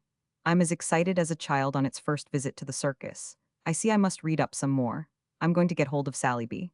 I still think Spencer is unassailable, and next time I'm going to take a hand myself. But Brissenden, breathing painfully, had dropped off to sleep, his chin buried in a scarf and resting on his sunken chest, his body wrapped in the long overcoat and shaking to the vibration of the propellers. Chapter 37. The first thing Martin did next morning was to go counter both to Brissenden's advice and command. The shame of the sun, he wrapped and mailed to the Acropolis. He believed he could find magazine publication for it, and he felt that recognition by the magazines would commend him to the book publishing houses. Ephemera he likewise wrapped and mailed to a magazine. Despite Brissenden's prejudice against the magazines, which was a pronounced mania with him, Martin decided that the great poem should see print. He did not intend, however, to publish it without the other's permission. His plan was to get it accepted by one of the high magazines, and, thus armed, again to wrestle with Brissenden for consent. Martin began, that morning, a story which he had sketched out a number of weeks before, and which ever since had been worrying him with its insistent clamor to be created.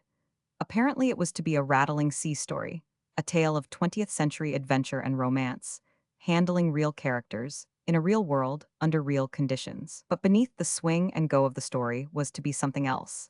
Something that the superficial reader would never discern, and which, on the other hand, would not diminish in any way the interest and enjoyment for such a reader. It was this, and not the mere story, that impelled Martin to write it. For that matter, it was always the great, universal motif that suggested plots to him. After having found such a motif, he cast about for the particular persons and particular location in time and space wherewith and wherein to utter the universal thing. Overdue was the title he had decided for it, and its length he believed would not be more than 60,000 words, a bagatelle for him with his splendid vigor of production. On this first day he took hold of it with conscious delight in the mastery of his tools. He no longer worried for fear that the sharp, cutting edges should slip and mar his work. The long months of intense application and study had brought their reward. He could now devote himself with sure hand to the larger phases of the thing he shaped. And as he worked, hour after hour, he felt, as never before, the sure and cosmic grasp with which he held life and the affairs of life. Overdue would tell a story that would be true of its particular characters and its particular events. But it would tell, too, he was confident, great vital things that would be true of all time, and all sea and all life, thanks to Herbert Spencer, he thought, leaning back for a moment from the table. Thanks to Herbert Spencer and to the master key of life, evolution, which Spencer had placed in his hands. He was conscious that it was great stuff he was writing. It will go, was the refrain that kept sounding in his ears. Of course it would go. At last he was turning out the thing at which the magazines would jump. The whole story worked out before him in lightning flashes. He broke off from it long enough to write a paragraph in his notebook. This would be the last paragraph in Overdue. But so thoroughly was the whole book already composed in his brain that he could write, weeks before he had arrived at the end itself. He compared the tale, as yet unwritten, with the tales of the sea writers, and he felt it to be immeasurably superior. There's only one man who could touch it, he murmured aloud, and that's Conrad. And it ought to make even him sit up and shake hands with me and say, "Well done, Martin, my boy." He twirled on all day, recollecting at the last moment that he was to have dinner at the Morses. Thanks to Brissenden, his black suit was out of pawn, and he was again eligible for dinner parties. Downtown, he stopped off long enough to run into the library and search for Sally B's books.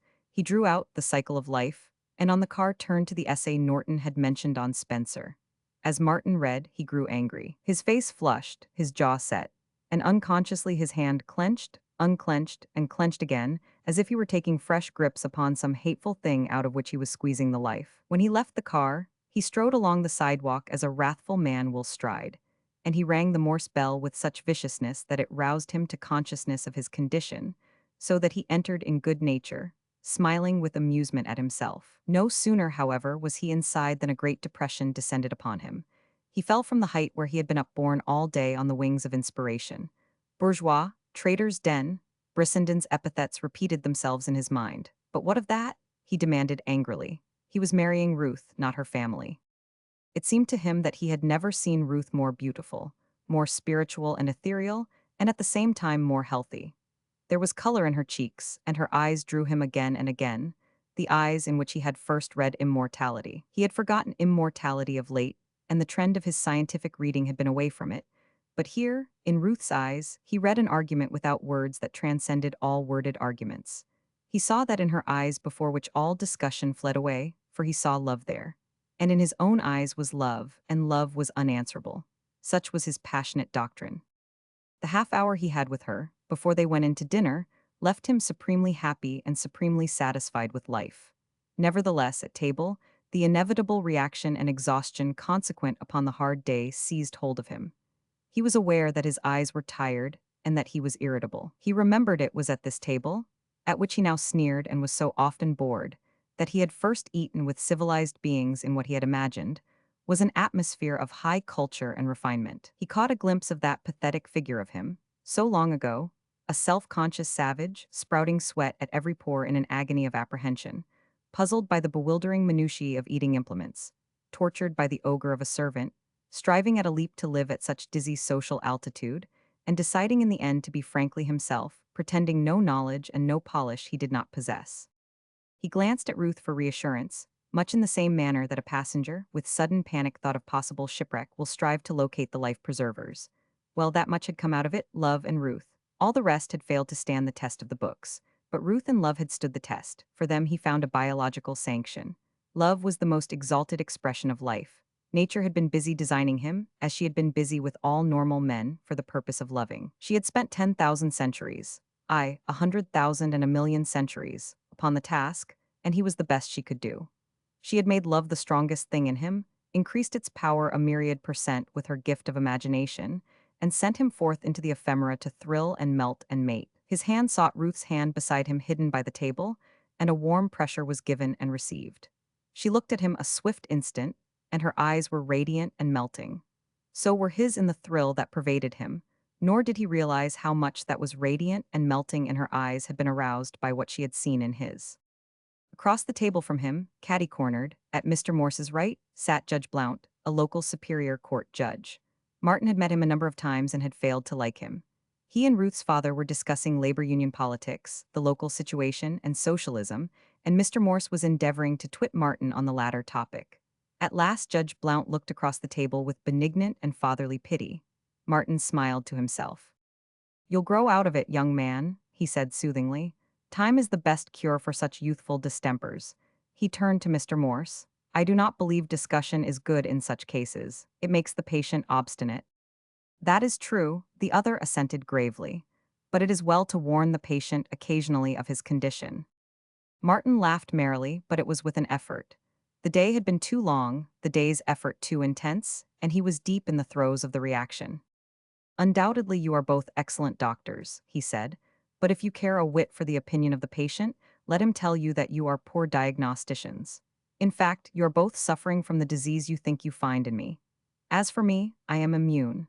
The socialist philosophy that riots half-baked in your veins has passed me by." "Clever, clever," murmured the judge. "An excellent ruse in controversy to reverse positions." "Out of your mouth." Martin's eyes were sparkling, but he kept control of himself. "You see, Judge, I've heard your campaign speeches. By some henitical process, henitical, by the way, is a favorite word of mine which nobody understands. By some henitical process, you persuade yourself that you believe in the competitive system and the survival of the strong, and at the same time, you endorse with might and main all sorts of measures to shear the strength from the strong. My young man, remember, I've heard your campaign speeches," Martin warned. "It's on record, your position on interstate commerce regulation, on regulation of the railway trust and Standard Oil, on the conservation of the forests, on 1,001 restrictive measures that are nothing else than socialistic.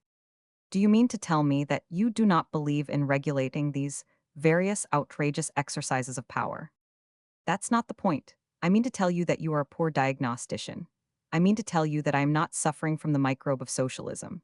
I mean to tell you that it is you who are suffering from the emasculating ravages of that same microbe. As for me, I am an inveterate opponent of socialism, just as I am an inveterate opponent of your own mongrel democracy that is nothing else than pseudo-socialism masquerading under a garb of words that will not stand the test of the dictionary.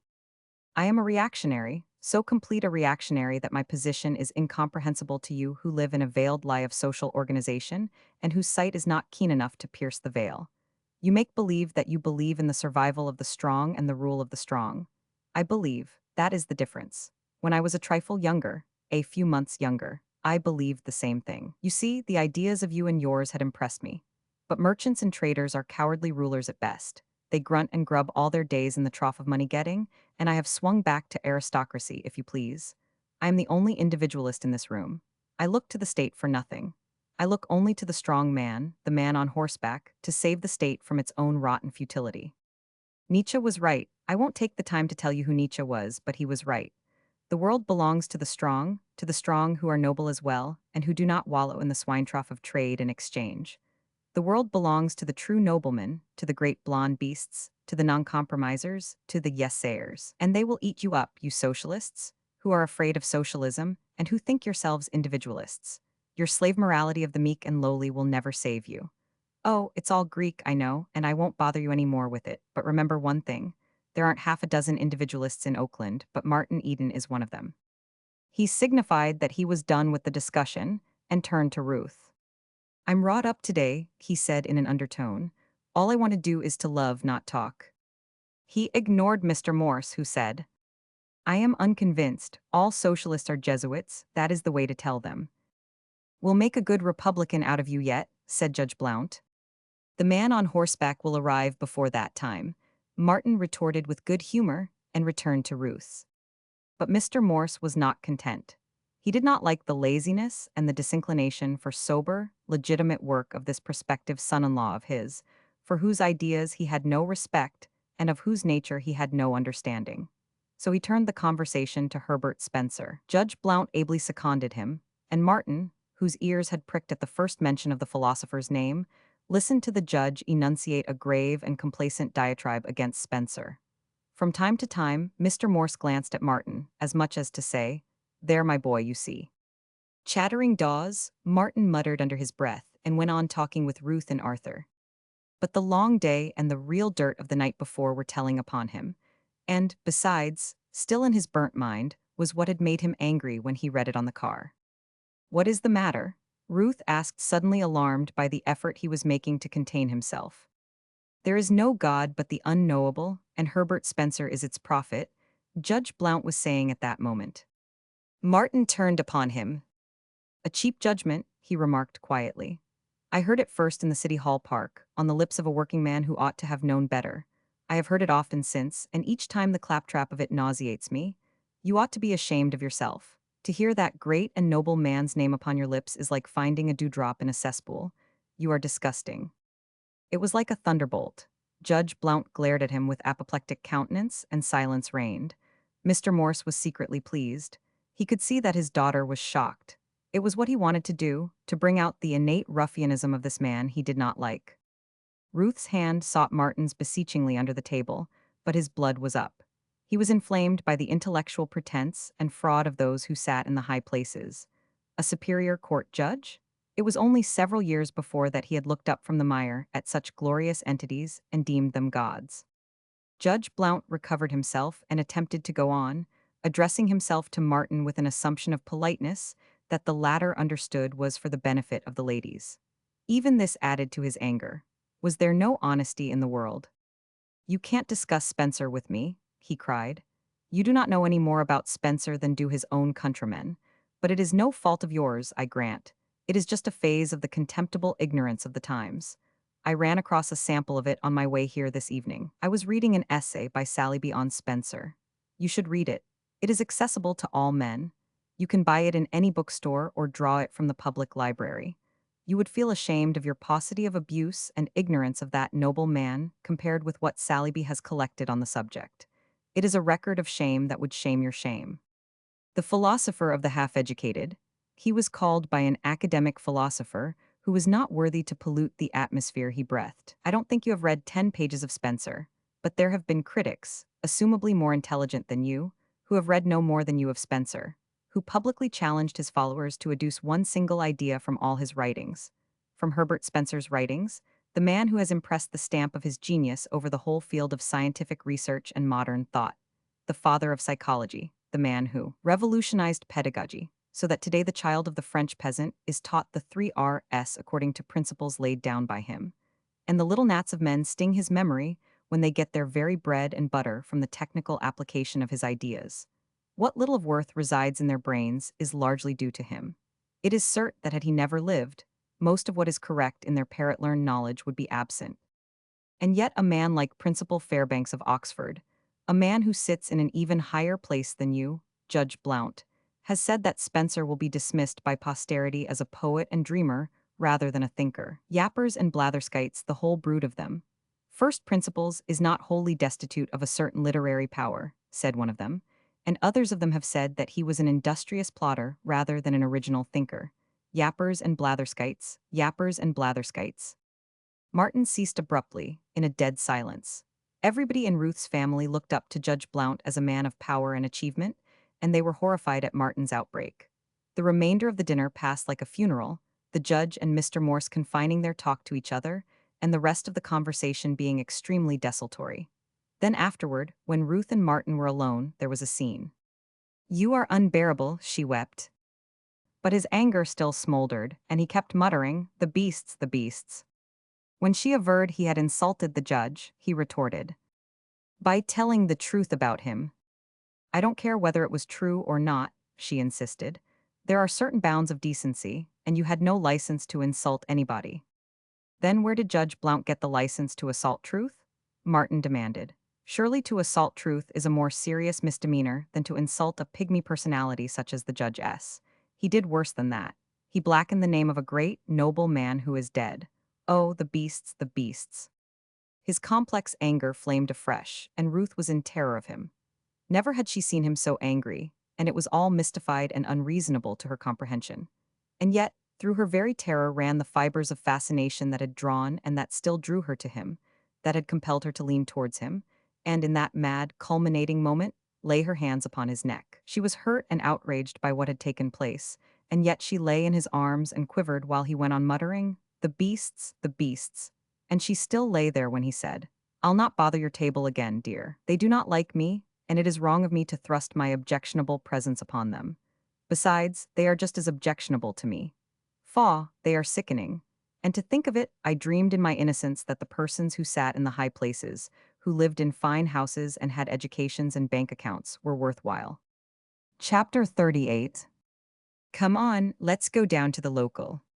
So spoke Brissenden, faint from a hemorrhage of half an hour before, the second hemorrhage in 3 days. The perennial whiskey glass was in his hands, and he drained it with shaking fingers. "What do I want with socialism?" Martin demanded. "Outsiders are allowed 5-minute speeches," the sick man urged. "Get up and spout. Tell them why you don't want socialism. Tell them what you think about them and their ghetto ethics. Slam Nietzsche into them and get walloped for your pains. Make a scrap of it. It will do them good. Discussion is what they want, and what you want, too.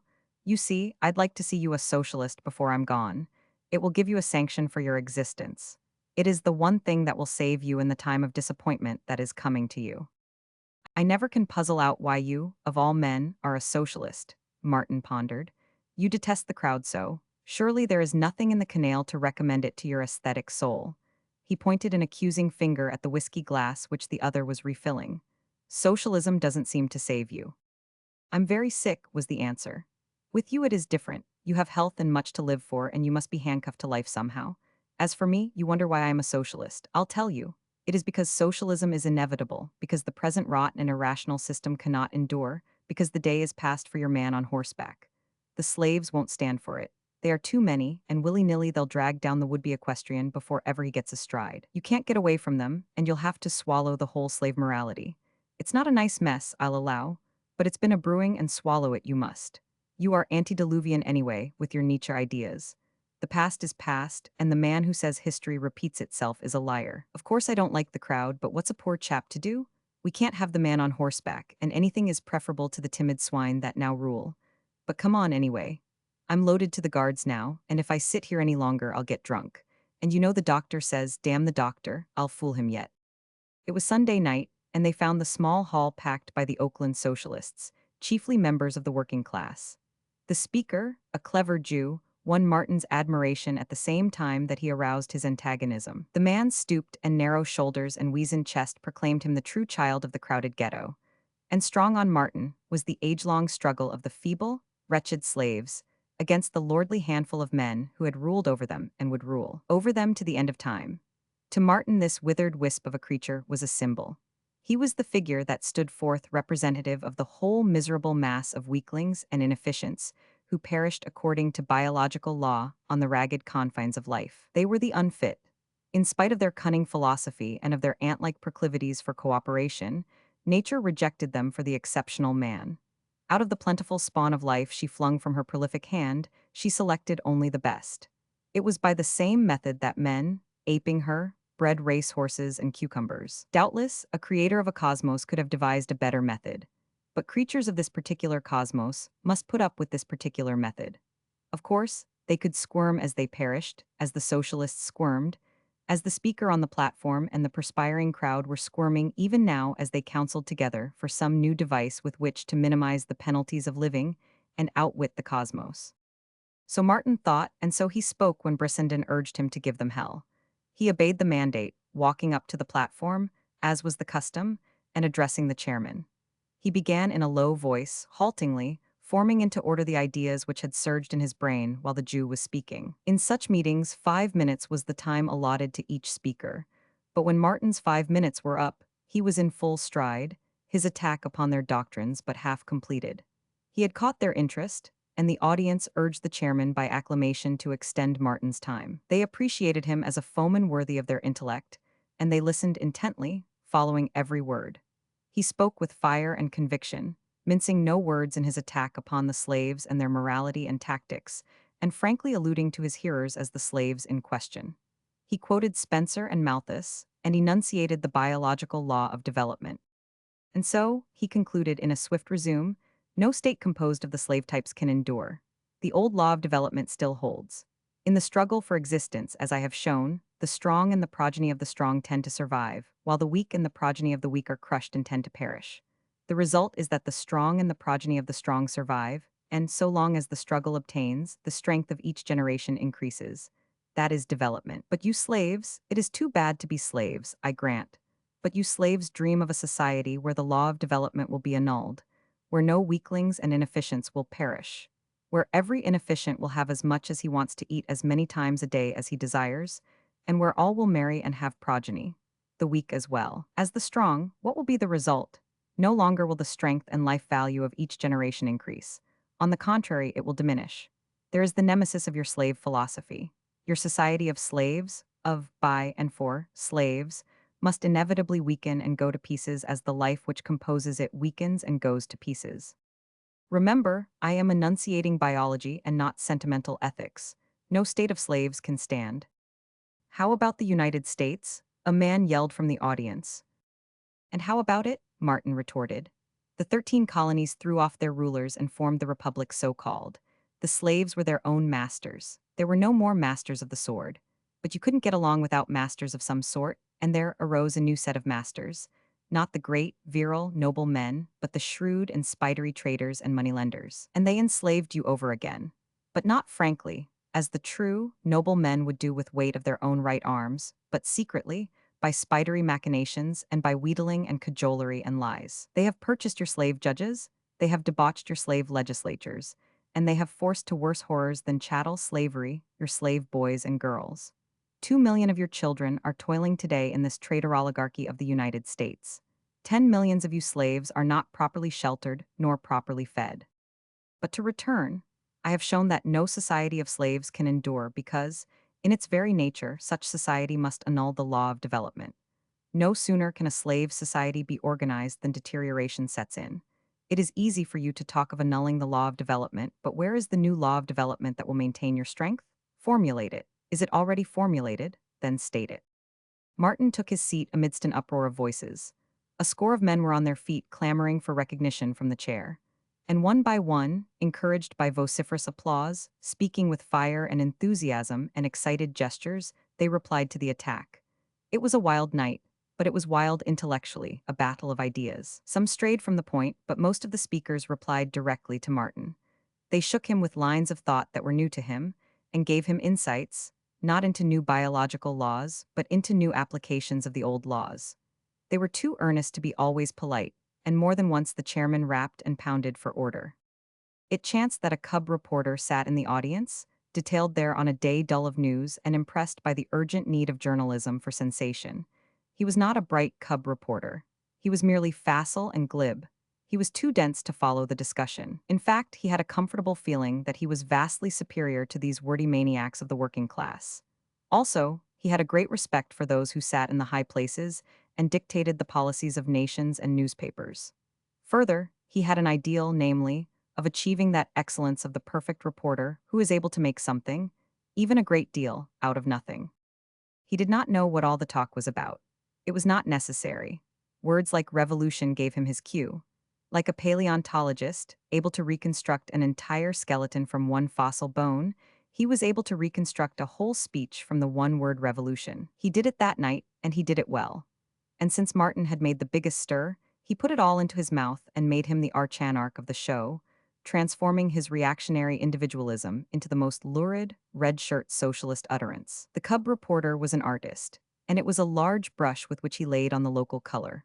Wild-eyed, long-haired men, neurasthenic and degenerate types of men, voices shaken with passion, clenched fists raised on high, and all projected against a background of oaths, yells, and the throaty rumbling of angry men. Chapter 39. Over the coffee, in his little room, Martin read next morning's paper. It was a novel experience to find himself headlined, on the first page at that, and he was surprised to learn that he was the most notorious leader of the Oakland socialists. He ran over the violent speech the cub reporter had constructed for him, and though at first he was angered by the fabrication, in the end he tossed the paper aside with a laugh. Either the man was drunk or criminally malicious. He said that afternoon, from his perch on the bed, when Brissenden had arrived and dropped limply into the one chair. "But what do you care?" Brissenden asked. "Surely you don't desire the approval of the bourgeois swine that read the newspapers?" Martin thought for a while, then said, "No, I really don't care for their approval, not a whit. On the other hand, it's very likely to make my relations with Ruth's family a trifle awkward. Her father always contended I was a socialist, and this miserable stuff will clinch his belief. Not that I care for his opinion, but what's the odds? I want to read you what I've been doing today. It's overdue, of course, and I'm just about halfway through." He was reading aloud when Maria thrust open the door and ushered in a young man in a natty suit who glanced briskly about him, noting the old burner and the kitchen in the corner before his gaze wandered on to Martin. "Sit down," Brissenden said. Martin made room for the young man on the bed and waited for him to broach his business. "I heard you speak last night, Mr. Eden, and I've come to interview you," he began. Brissenden burst out in a hearty laugh. "A brother socialist?" the reporter asked, with a quick glance at Brissenden that appraised the color value of that cadaverous and dying man. "And he wrote that report," Martin said softly. "Why, he is only a boy." "Why don't you poke him?" Brissenden asked. "I'd give $1,000 to have my lungs back for 5 minutes." The cub reporter was a trifle perplexed by this talking over him, and around him, and at him. But he had been commended for his brilliant description of the socialist meeting, and had further been detailed to get a personal interview with Martin Eden, the leader of the organized menace to society. "You do not object to having your picture taken, Mr. Eden?" he said. "I've a staff photographer outside, you see, and he says it will be better to take you right away before the sun gets lower. Then we can have the interview afterward." "A photographer," Brissenden said meditatively. "Poke him, Martin, poke him." "I guess I'm getting old," was the answer. "I know I ought, but I really haven't the heart. It doesn't seem to matter." "For his mother's sake," Brissenden urged. "It's worth considering," Martin replied, "but it doesn't seem worthwhile enough to rouse sufficient energy in me.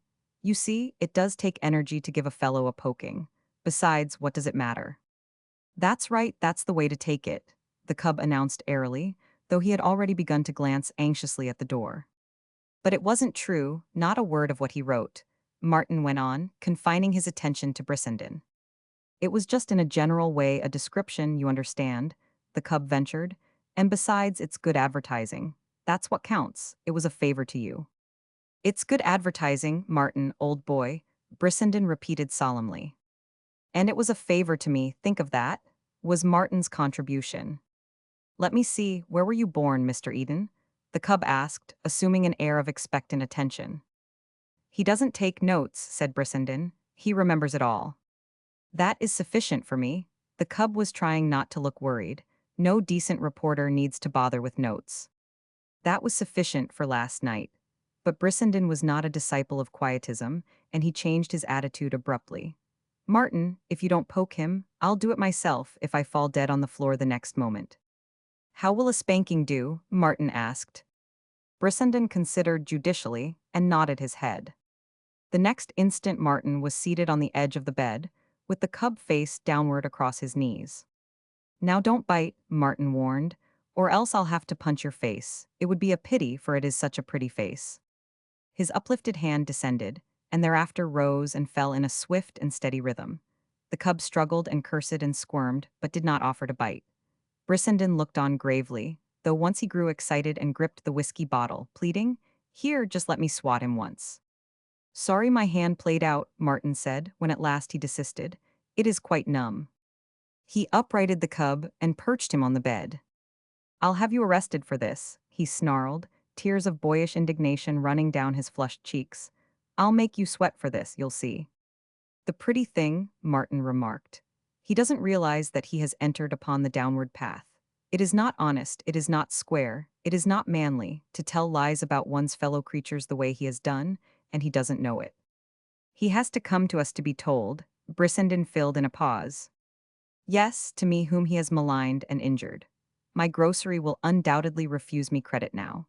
The worst of it is that the poor boy will keep on this way until he deteriorates into a first-class newspaper man and also a first-class scoundrel. But there is yet time," quoth Brissenden. "Who knows but what you may prove the humble instrument to save him? Why didn't you let me swat him just once? I'd like to have had a hand in it." "I'll have you arrested, the pair of you, you BB big brutes," sobbed the erring soul. "No, his mouth is too pretty and too weak." Martin shook his head lugubriously. "I'm afraid I've numbed my hand in vain. The young man cannot reform. He will become eventually a very great and successful newspaper man. He has no conscience. That alone will make him great."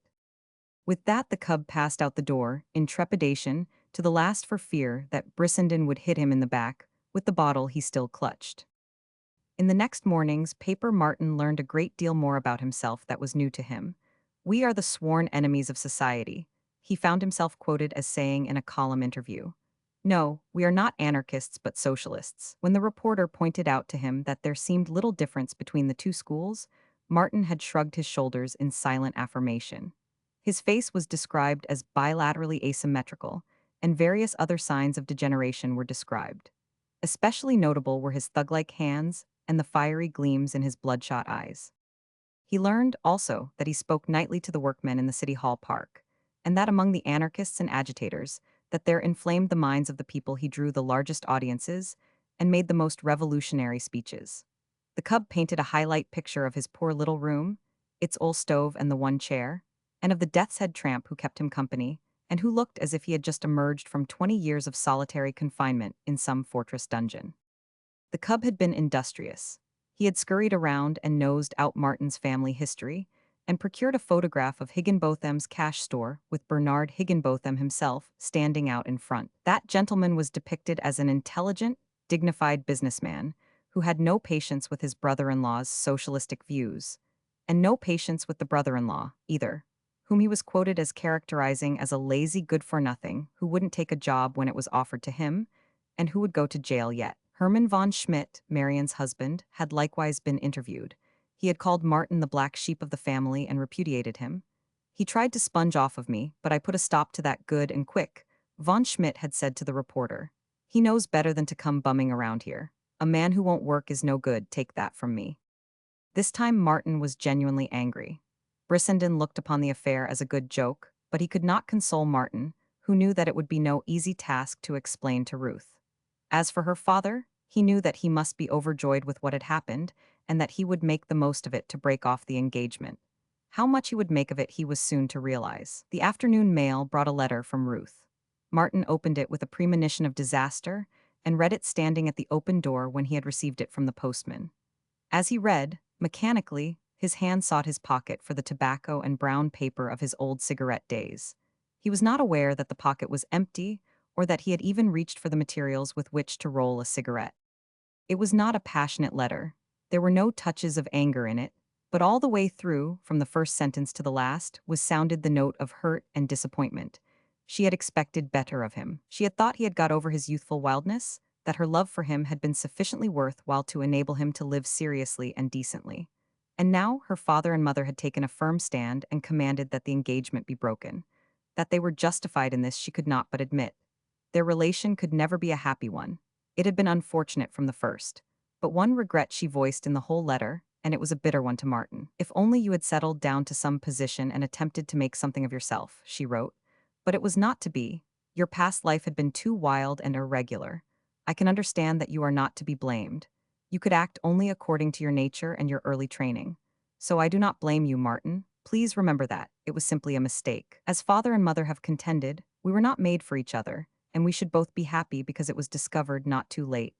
There is no use trying to see me, she said toward the last. It would be an unhappy meeting for both of us, as well as for my mother. I feel as it is that I have caused her great pain and worry. I shall have to do much living to atone for it. He read it through to the end, carefully, a second time, then sat down and replied. He outlined the remarks he had uttered at the socialist meeting, pointing out that they were in all ways the converse of what the newspaper had put in his mouth. Toward the end of the letter, he was God's own lover pleading passionately for love. Please answer, he said, and in your answer you have to tell me but one thing. Do you love me? That is all the answer to that one question. But no answer came the next day, nor the next. Overdue lay untouched upon the table, and each day the heap of returned manuscripts under the table grew larger. For the first time, Martin's glorious sleep was interrupted by insomnia, and he tossed through long, restless nights. 3 times he called at the Morse home, but was turned away by the servant who answered the bell. Brissenden lay sick in his hotel, too feeble to stir out, and though Martin was with him often, he did not worry him with his troubles. For Martin's troubles were many. The aftermath of the cub reporter's deed was even wider than Martin had anticipated. The Portuguese grocer refused him further credit, while the greengrocer, who was an American and proud of it, had called him a traitor to his country and refused further dealings with him, carrying his patriotism to such a degree that he cancelled Martin's account and forbade him ever to attempt to pay it. The talk in the neighborhood reflected the same feeling, and indignation against Martin ran high. No one would have anything to do with a socialist traitor. Poor Maria was dubious and frightened, but she remained loyal. The children of the neighborhood recovered from the awe of the grand carriage which once had visited Martin, and from safe distances they called him hobo and bum. The Silva tribe, however, stanchly defended him, fighting more than one pitched battle for his honor, and black eyes and bloody noses became quite the order of the day and added to Maria's perplexities and troubles. Once Martin met Gertrude on the street, down in Oakland, and learned what he knew could not be otherwise, that Bernard Higginbotham was furious with him for having dragged the family into public disgrace, and that he had forbidden him the house. Why don't you go away, Martin? Gertrude had begged. Go away and get a job somewhere and steady down. Afterwards, when this all blows over, you can come back. Martin shook his head but gave no explanations. How could he explain? He was appalled at the awful intellectual chasm that yawned between him and his people. He could never cross it and explain to them his position, the Nietzschean position, in regard to socialism. There were not words enough in the English language, nor in any language, to make his attitude and conduct intelligible to them. Their highest concept of right conduct in his case was to get a job. That was their first word and their last. It constituted their whole lexicon of ideas. Get a job, go to work, poor, stupid slaves, he thought while his sister talked. Small wonder the world belonged to the strong. The slaves were obsessed by their own slavery. A job was to them a golden fetish before which they fell down and worshipped. He shook his head again when Gertrude offered him money, though he knew that within the day he would have to make a trip to the pawnbroker. Don't come near Bernard now, she admonished him. After a few months, when he is cooled down, if you want to, you can get the job of driven delivery wagon for him. Any time you want me, just send for me and I'll come. Don't forget. She went away weeping audibly, and he felt a pang of sorrow shoot through him at sight of her heavy body and uncouth gait. As he watched her go, the Nietzschean edifice seemed to shake and totter. The slave class in the abstract was all very well, but it was not wholly satisfactory when it was brought home to his own family. And yet, if there was ever a slave trampled by the strong, that slave was his sister Gertrude. He grinned savagely at the paradox. A fine Nietzsche man he was, to allow his intellectual concepts to be shaken by the first sentiment or emotion that strayed along, aye, to be shaken by the slave morality itself, for that was what his pity for his sister really was. The true noble men were above pity and compassion. Pity and compassion had been generated in the subterranean barracoons of the slaves, and were no more than the agony and sweat of the crowded miserables and weaklings. Chapter 40. Overdue still continued to lie forgotten on the table. Every manuscript that he had out now lay under the table. Only one manuscript he kept going, and that was Brissenden's Ephemera. His bicycle and black suit were again in pawn, and the typewriter people were once more worrying about the rent. But such things no longer bothered him. He was seeking a new orientation, and until that was found his life must stand still. After several weeks, what he had been waiting for happened. He met Ruth on the street. It was true, she was accompanied by her brother, Norman, and it was true that they tried to ignore him and that Norman attempted to wave him aside. "If you interfere with my sister, I'll call an officer," Norman threatened. "She does not wish to speak with you, and your insistence is insult. If you persist, you'll have to call that officer, and then you'll get your name in the papers," Martin answered grimly. "And now, get out of my way and get the officer if you want to. I'm going to talk with Ruth." "I want to have it from your own lips," he said to her. She was pale and trembling, but she held up and looked inquiringly. "The question I asked in my letter," he prompted. Norman made an impatient movement, but Martin checked him with a swift look. She shook her head. "Is all this of your own free will?" he demanded. "It is," she spoke in a low, firm voice and with deliberation. "It is of my own free will. You have disgraced me so that I am ashamed to meet my friends. They are all talking about me, I know. That is all I can tell you. You have made me very unhappy, and I never wish to see you again. Friends, gossip, newspaper misreports, surely such things are not stronger than love. I can only believe that you never loved me." A blush drove the pallor from her face. "After what has passed," she said faintly, "Martin, you do not know what you are saying. I am not common." "You see, she doesn't want to have anything to do with you," Norman blurted out, starting on with her. Martin stood aside and let them pass, fumbling unconsciously in his coat pocket for the tobacco and brown papers that were not there. It was a long walk to North Oakland, but it was not until he went up the steps and entered his room that he knew he had walked it. He found himself sitting on the edge of the bed and staring about him like an awakened somnambulist. He noticed Overdue lying on the table and drew up his chair and reached for his pen. There was in his nature a logical compulsion toward completeness. Here was something undone. It had been deferred against the completion of something else. Now that something else had been finished, and he would apply himself to this task until it was finished. What he would do next he did not know. All that he did know was that a climacteric in his life had been attained. A period had been reached, and he was rounding it off in workmanlike fashion. He was not curious about the future. He would soon enough find out what it held in store for him. Whatever it was, it did not matter. Nothing seemed to matter. For 5 days he toiled on at Overdue, going nowhere, seeing nobody, and eating meagerly. On the morning of the 6th day, the postman brought him a thin letter from the editor of the Parthenon. A glance told him that Ephemera was accepted. "We have submitted the poem to Mr. Cartwright Bruce," the editor went on to say, "and he has reported so favorably upon it that we cannot let it go. As an earnest of our pleasure in publishing the poem, let me tell you that we have set it for the August number, our July number being already made up. Kindly extend our pleasure and our thanks to Mr. Brissenden. Please send by return mail his photograph and biographical data.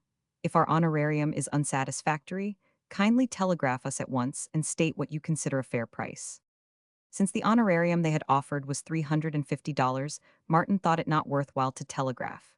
Then, too, there was Brissenden's consent to be gained. Well, he had been right after all. Here was one magazine editor who knew real poetry when he saw it. And the price was splendid, even though it was for the poem of a century. As for Cartwright Bruce, Martin knew that he was the one critic for whose opinions Brissenden had any respect. Martin rode downtown on an electric car, and as he watched the houses and cross streets slipping by, he was aware of a regret that he was not more elated over his friend's success and over his own signal victory. The one critic in the United States had pronounced favorably on the poem, while his own contention that good stuff could find its way into the magazines had proved correct. But enthusiasm had lost its spring in him, and he found that he was more anxious to see Brissenden than he was to carry the good news. The acceptance of the Parthenon had recalled to him that during his 5 days' devotion to Overdue, he had not heard from Brissenden nor even thought about him. For the first time, Martin realized the days he had been in, and he felt shame for having forgotten his friend. But even the shame did not burn very sharply. He was numb to emotions of any sort save the artistic ones concerned in the writing of Overdue. So far as other affairs were concerned, he had been in a trance. For that matter, he was still in a trance. All this life through which the electric car word seemed remote and unreal, and he would have experienced little interest and less shock if the great stone steeple of the church he passed had suddenly crumbled to mortar dust upon his head. At the hotel, he hurried up to Brissenden's room and hurried down again. The room was empty. All luggage was gone. Did Mr. Brissenden leave any address? He asked the clerk, who looked at him curiously for a moment. Haven't you heard? He asked.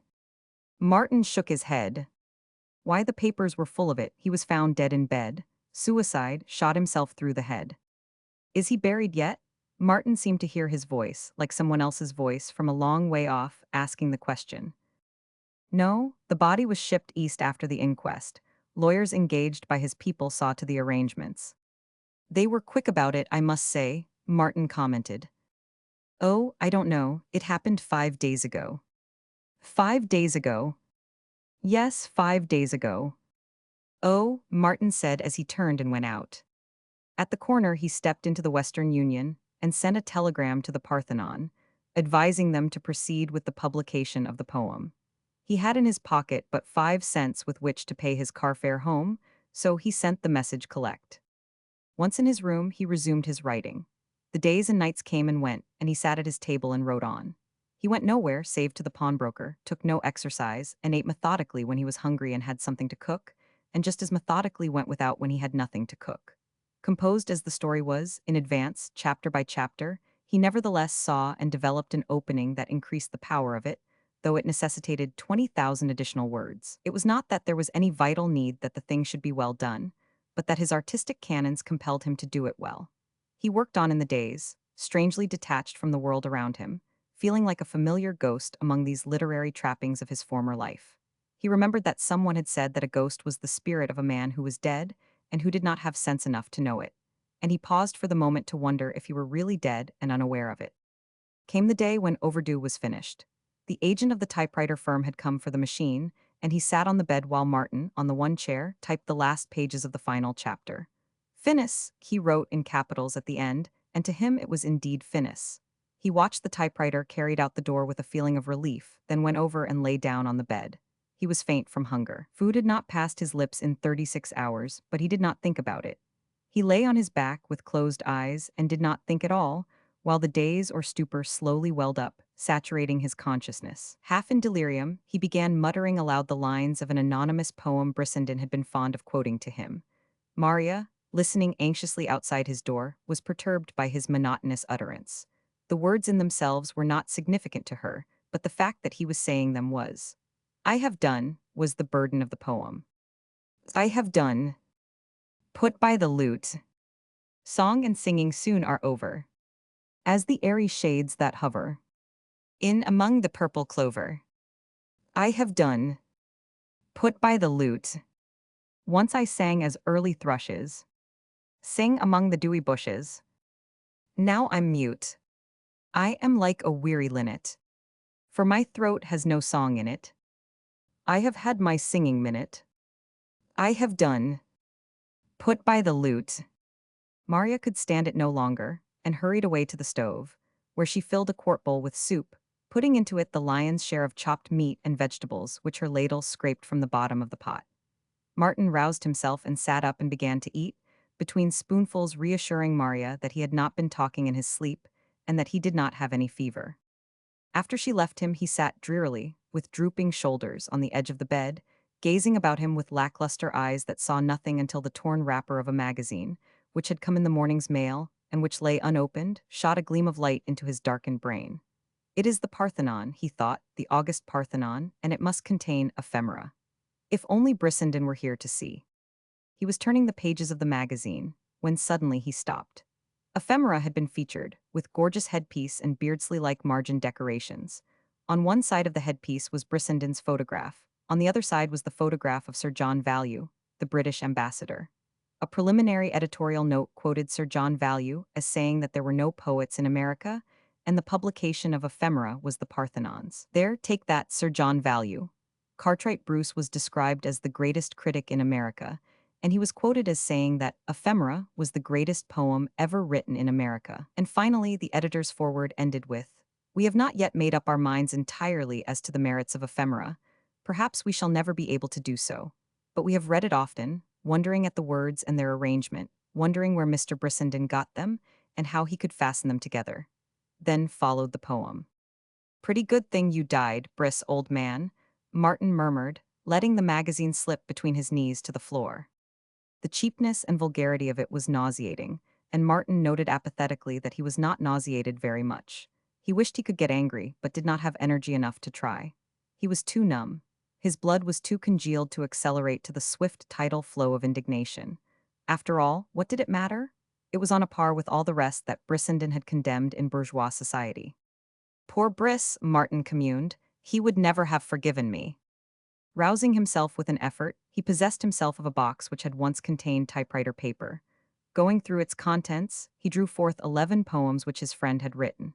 These he tore lengthwise and crosswise and dropped into the waste basket.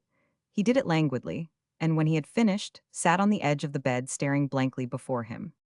How long he sat there he did not know, until, suddenly, across his sightless vision he saw form a long horizontal line of white. It was curious, but as he watched it grow in definiteness, he saw that it was a coral reef smoking in the white Pacific surges.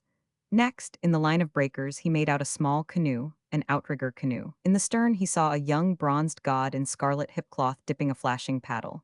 He recognized him. He was Modi, the youngest son of Taddy, the chief, and this was Tahiti, and beyond that smoking reef lay the sweet land of Papara and the chief's grass house by the river's mouth. It was the end of the day, and Modi was coming home from the fishing. He was waiting for the rush of a big breaker whereon to jump the reef. Then he saw himself, sitting forward in the canoe as he had often sat in the past, dipping a paddle that waited Modi's word to dig in like mad when the turquoise wall of the great breaker rose behind them. Next, he was no longer an onlooker, but was himself in the canoe.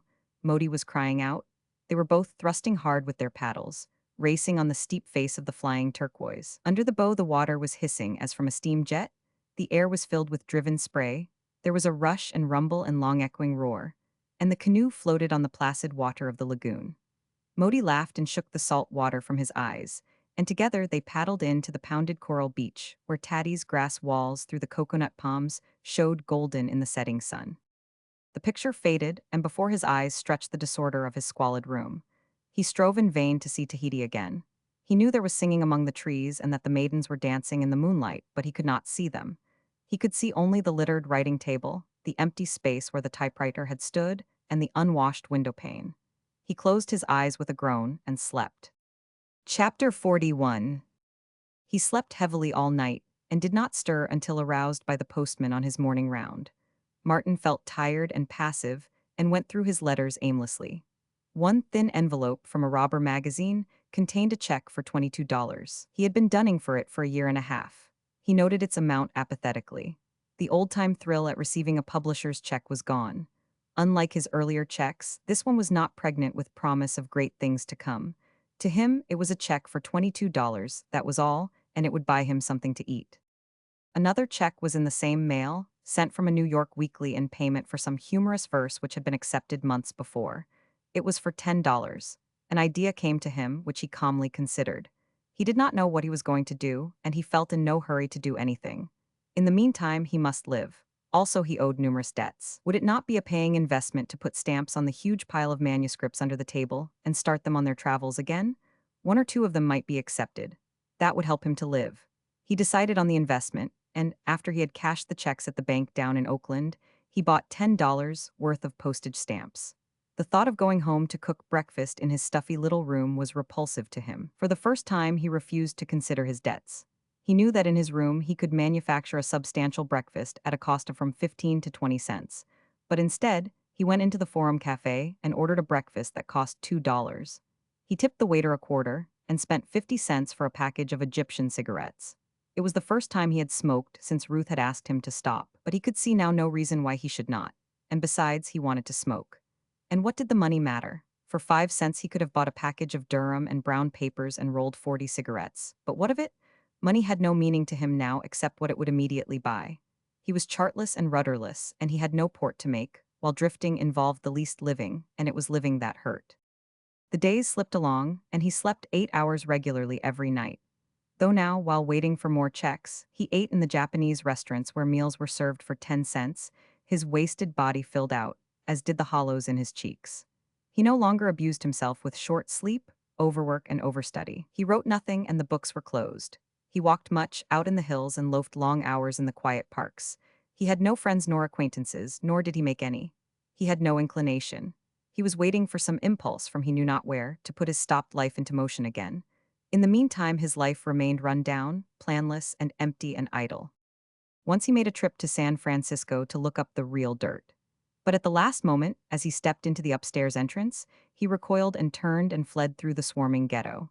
He was frightened at the thought of hearing philosophy discussed, and he fled furtively, for fear that some one of the real dirt might chance along and recognize him. Sometimes he glanced over the magazines and newspapers to see how ephemera was being maltreated. It had made a hit. But what a hit! Everybody had read it, and everybody was discussing whether or not it was really poetry. The local papers had taken it up, and daily there appeared columns of learned criticisms, facetious editorials, and serious letters from subscribers. Helen Della Delmer, proclaimed with a flourish of trumpets and rolling of tom-toms to be the greatest woman poet in the United States, denied Brissenden a seat beside her on Pegasus and wrote voluminous letters to the public, proving that he was no poet. The Parthenon came out in its next number patting itself on the back for the stir it had made, sneering at Sir John Value, and exploiting Brissenden's death with ruthless commercialism. A newspaper with a sworn circulation of 500,000 published an original and spontaneous poem by Helen Della Delmer, in which she jibed and sneered at Brissenden. Also, she was guilty of a second poem, in which she parodied him. Martin had many times to be glad that Brissenden was dead. He had hated the crowd so, and here all that was finest and most sacred of him had been thrown to the crowd. Daily the vivisection of beauty went on. Every nincompoop in the land rushed into free print, floating their wizened little egos into the public eye on the surge of Brissenden's greatness. Quoth one paper, "We have received a letter from a gentleman who wrote a poem just like it, only better, some time ago." Another paper, in deadly seriousness, reproving Helen Della Delmer for her parody, said, "But unquestionably, Miss Delmer wrote it in a moment of badinage, and not quite with the respect that one great poet should show to another and perhaps to the greatest. However, whether Miss Delmer be jealous or not of the man who invented ephemera, it is certain that she, like thousands of others, is fascinated by his work, and that the day may come when she will try to write lines like his." Ministers began to preach sermons against ephemera, and one, who too stoutly stood for much of its content, was expelled for heresy. The great poem contributed to the gaiety of the world. The comic verse writers and the cartoonists took hold of it with screaming laughter, and in the personal columns of Society Weekly's jokes were perpetrated on it to the effect that Charlie Frensham told Archie Jennings, in confidence, that 5 lines of ephemera would drive a man to beat a cripple, and that 10 lines would send him to the bottom of the river. Martin did not laugh, nor did he grit his teeth in anger. The effect produced upon him was one of great sadness. In the crash of his whole world, with love on the pinnacle, the crash of magazinedom, and the dear public was a small crash indeed. Brissenden had been wholly right in his judgment of the magazines, and he, Martin, had spent arduous and futile years in order to find it out for himself.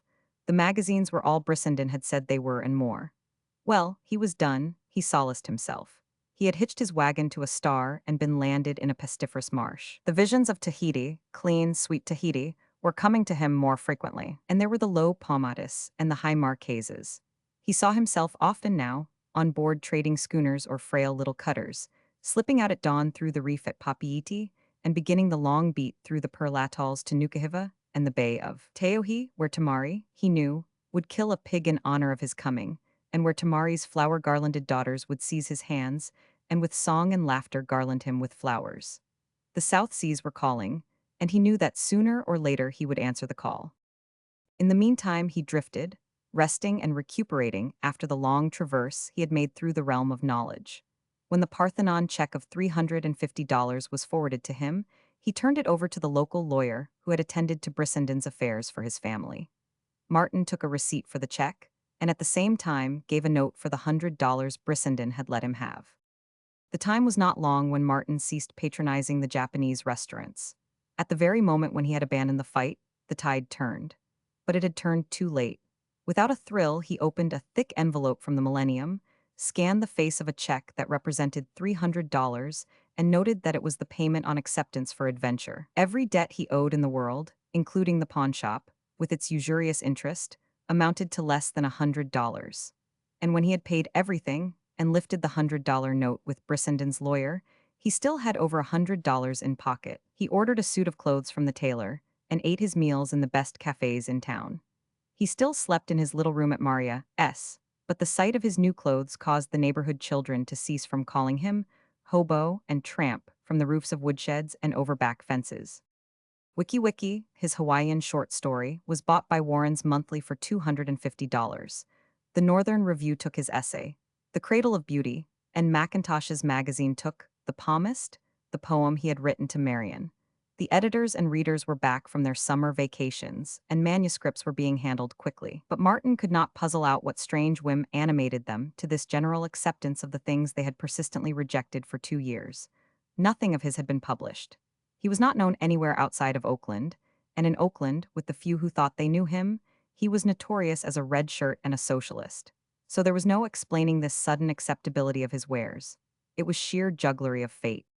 After it had been refused by a number of magazines, he had taken Brissenden's rejected advice and started The Shame of the Sun on the round of publishers. After several refusals, Singletree, Darnley and Co. accepted it, promising fall publication. When Martin asked for an advance on royalties, they wrote that such was not their custom, that books of that nature rarely paid for themselves, and that they doubted if his book would sell 1,000 copies.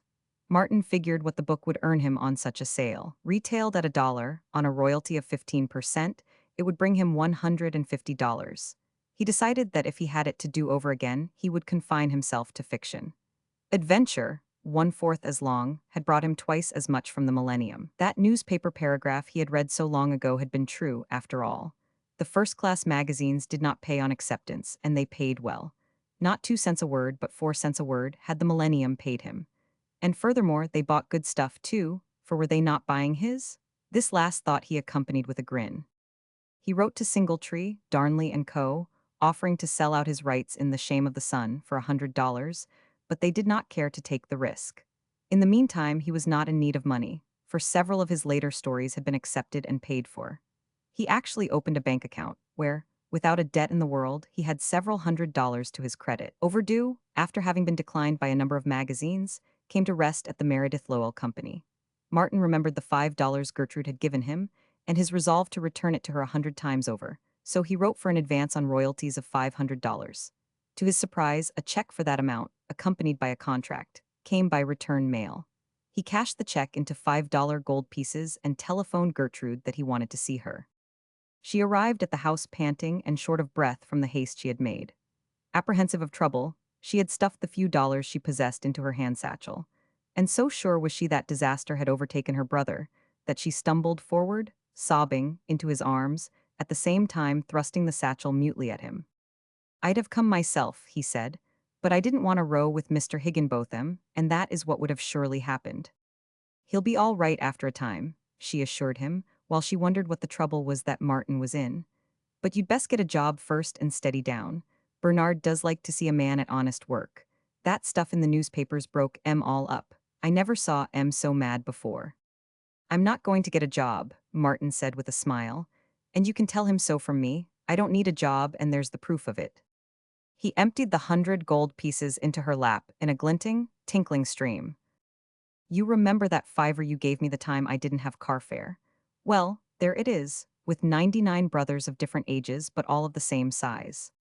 If Gertrude had been frightened when she arrived, she was now in a panic of fear. Her fear was such that it was certitude. She was not suspicious. She was convinced. She looked at Martin in horror, and her heavy limbs shrank under the golden stream as though it were burning her. "It's yours," he laughed. She burst into tears and began to moan, "My poor boy, my poor boy." He was puzzled for a moment. Then he divined the cause of her agitation and handed her the Meredith Lowell letter which had accompanied the check. She stumbled through it, pausing now and again to wipe her eyes, and when she had finished, said, "And does it mean that you come by the money honestly?" "More honestly than if I'd won it in a lottery. I earned it." Slowly faith came back to her, and she reread the letter carefully. It took him long to explain to her the nature of the transaction which had put the money into his possession, and longer still to get her to understand that the money was really hers, and that he did not need it. I'll put it in the bank for you, she said finally. You'll do nothing of the sort. It's yours to do with as you please, and if you won't take it, I'll give it to Maria. She'll know what to do with it. I'd suggest, though, that you hire a servant and take a good long rest. I'm going to tell Bernard all about it, she announced when she was leaving. Martin winced, then grinned. Yes, do, he said, and then maybe he'll invite me to dinner again. Yes, he will, I'm sure he will, she exclaimed fervently as she drew him to her and kissed and hugged him. Chapter 42. One day Martin became aware that he was lonely. He was healthy and strong and had nothing to do. The cessation from writing and studying, the death of Brissenden, and the estrangement from Ruth had made a big hole in his life, and his life refused to be pinned down to good living in cafes and the smoking of Egyptian cigarettes. It was true the South Seas were calling to him, but he had a feeling that the game was not yet played out in the United States. 2 books were soon to be published, and he had more books that might find publication. Money could be made out of them, and he would wait and take a sackful of it into the South Seas. He knew a valley and a bay in the Marquesas that he could buy for $1,000 Chile. The valley ran from the Horseshoe, landlocked bay to the tops of the dizzy, cloud-capped peaks, and contained perhaps 10,000 acres. It was filled with tropical fruits, wild chickens, and wild pigs, with an occasional herd of wild cattle, while high up among the peaks were herds of wild goats harried by packs of wild dogs. The whole place was wild. Not a human lived in it, and he could buy it and the bay for $1,000 Chile. The bay, as he remembered it, was magnificent, with water deep enough to accommodate the largest vessel afloat, and so safe that the South Pacific Directory recommended it as the best careening place for ships for hundreds of miles around.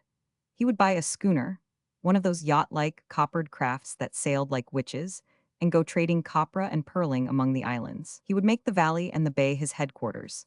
He would build a patriarchal grass house like Tattie's, and have it and the valley and the schooner filled with dark-skinned servitors. He would entertain there the factor of Teohi, captains of wandering traders, and all the best of the South Pacific riffraff. He would keep open house and entertain like a prince. And he would forget the books he had opened and the world that had proved an illusion. To do all this, he must wait in California to fill the sack with money. Already it was beginning to flow in. If one of the books made a strike, it might enable him to sell the whole heap of manuscripts. Also, he could collect the stories and the poems into books, and make sure of the valley and the bay and the schooner. He would never write again. Upon that he was resolved.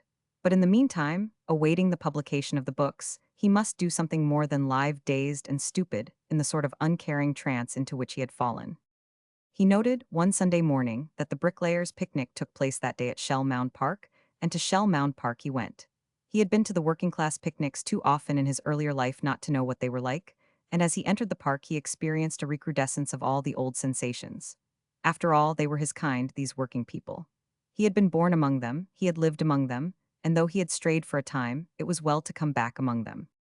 If it ain't Mart, he heard someone say, and the next moment a hearty hand was on his shoulder.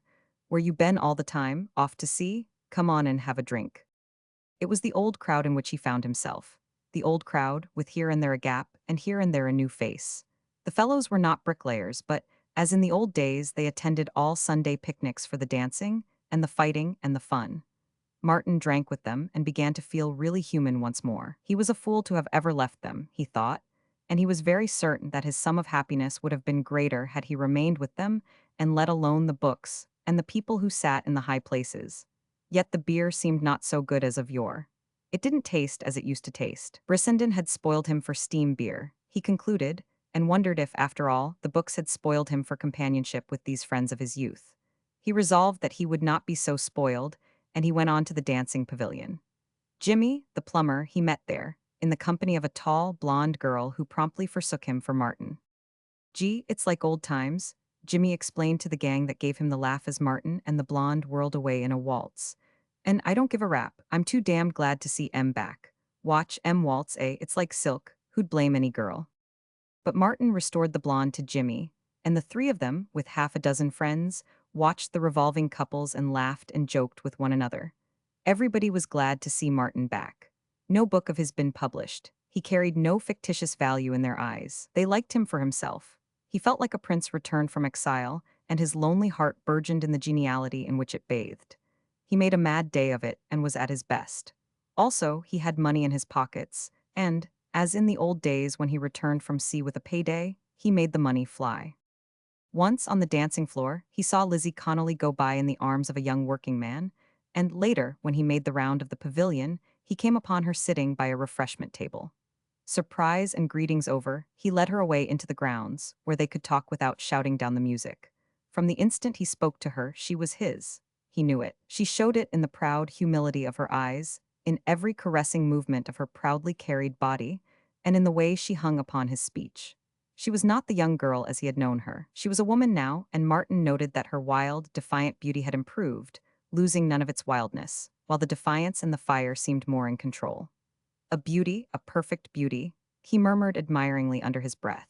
And he knew she was his, that all he had to do was to say, "Come," and she would go with him over the world wherever he led. Even as the thought flashed through his brain, he received a heavy blow on the side of his head that nearly knocked him down. It was a man's fist, directed by a man so angry and in such haste that the fist had missed the jaw for which it was aimed. Martin turned as he staggered, and saw the fist coming at him in a wild swing. Quite as a matter of course he ducked, and the fist flew harmlessly past, pivoting the man who had driven it. Martin hooked with his left, landing on the pivoting man with the weight of his body behind the blow. The man went to the ground sidewise, leaped to his feet, and made a mad rush. Martin saw his passion-distorted face and wondered what could be the cause of the fellow's anger. But while he wondered, he shot in a straight left, the weight of his body behind the blow. The man went over backward and fell in a crumpled heap. Jimmy and others of the gang were running toward them. Martin was thrilling all over. This was the old days with a vengeance, with their dancing and their fighting and their fun. While he kept a wary eye on his antagonist, he glanced at Lizzie. Usually the girls screamed when the fellows got to scrapping, but she had not screamed.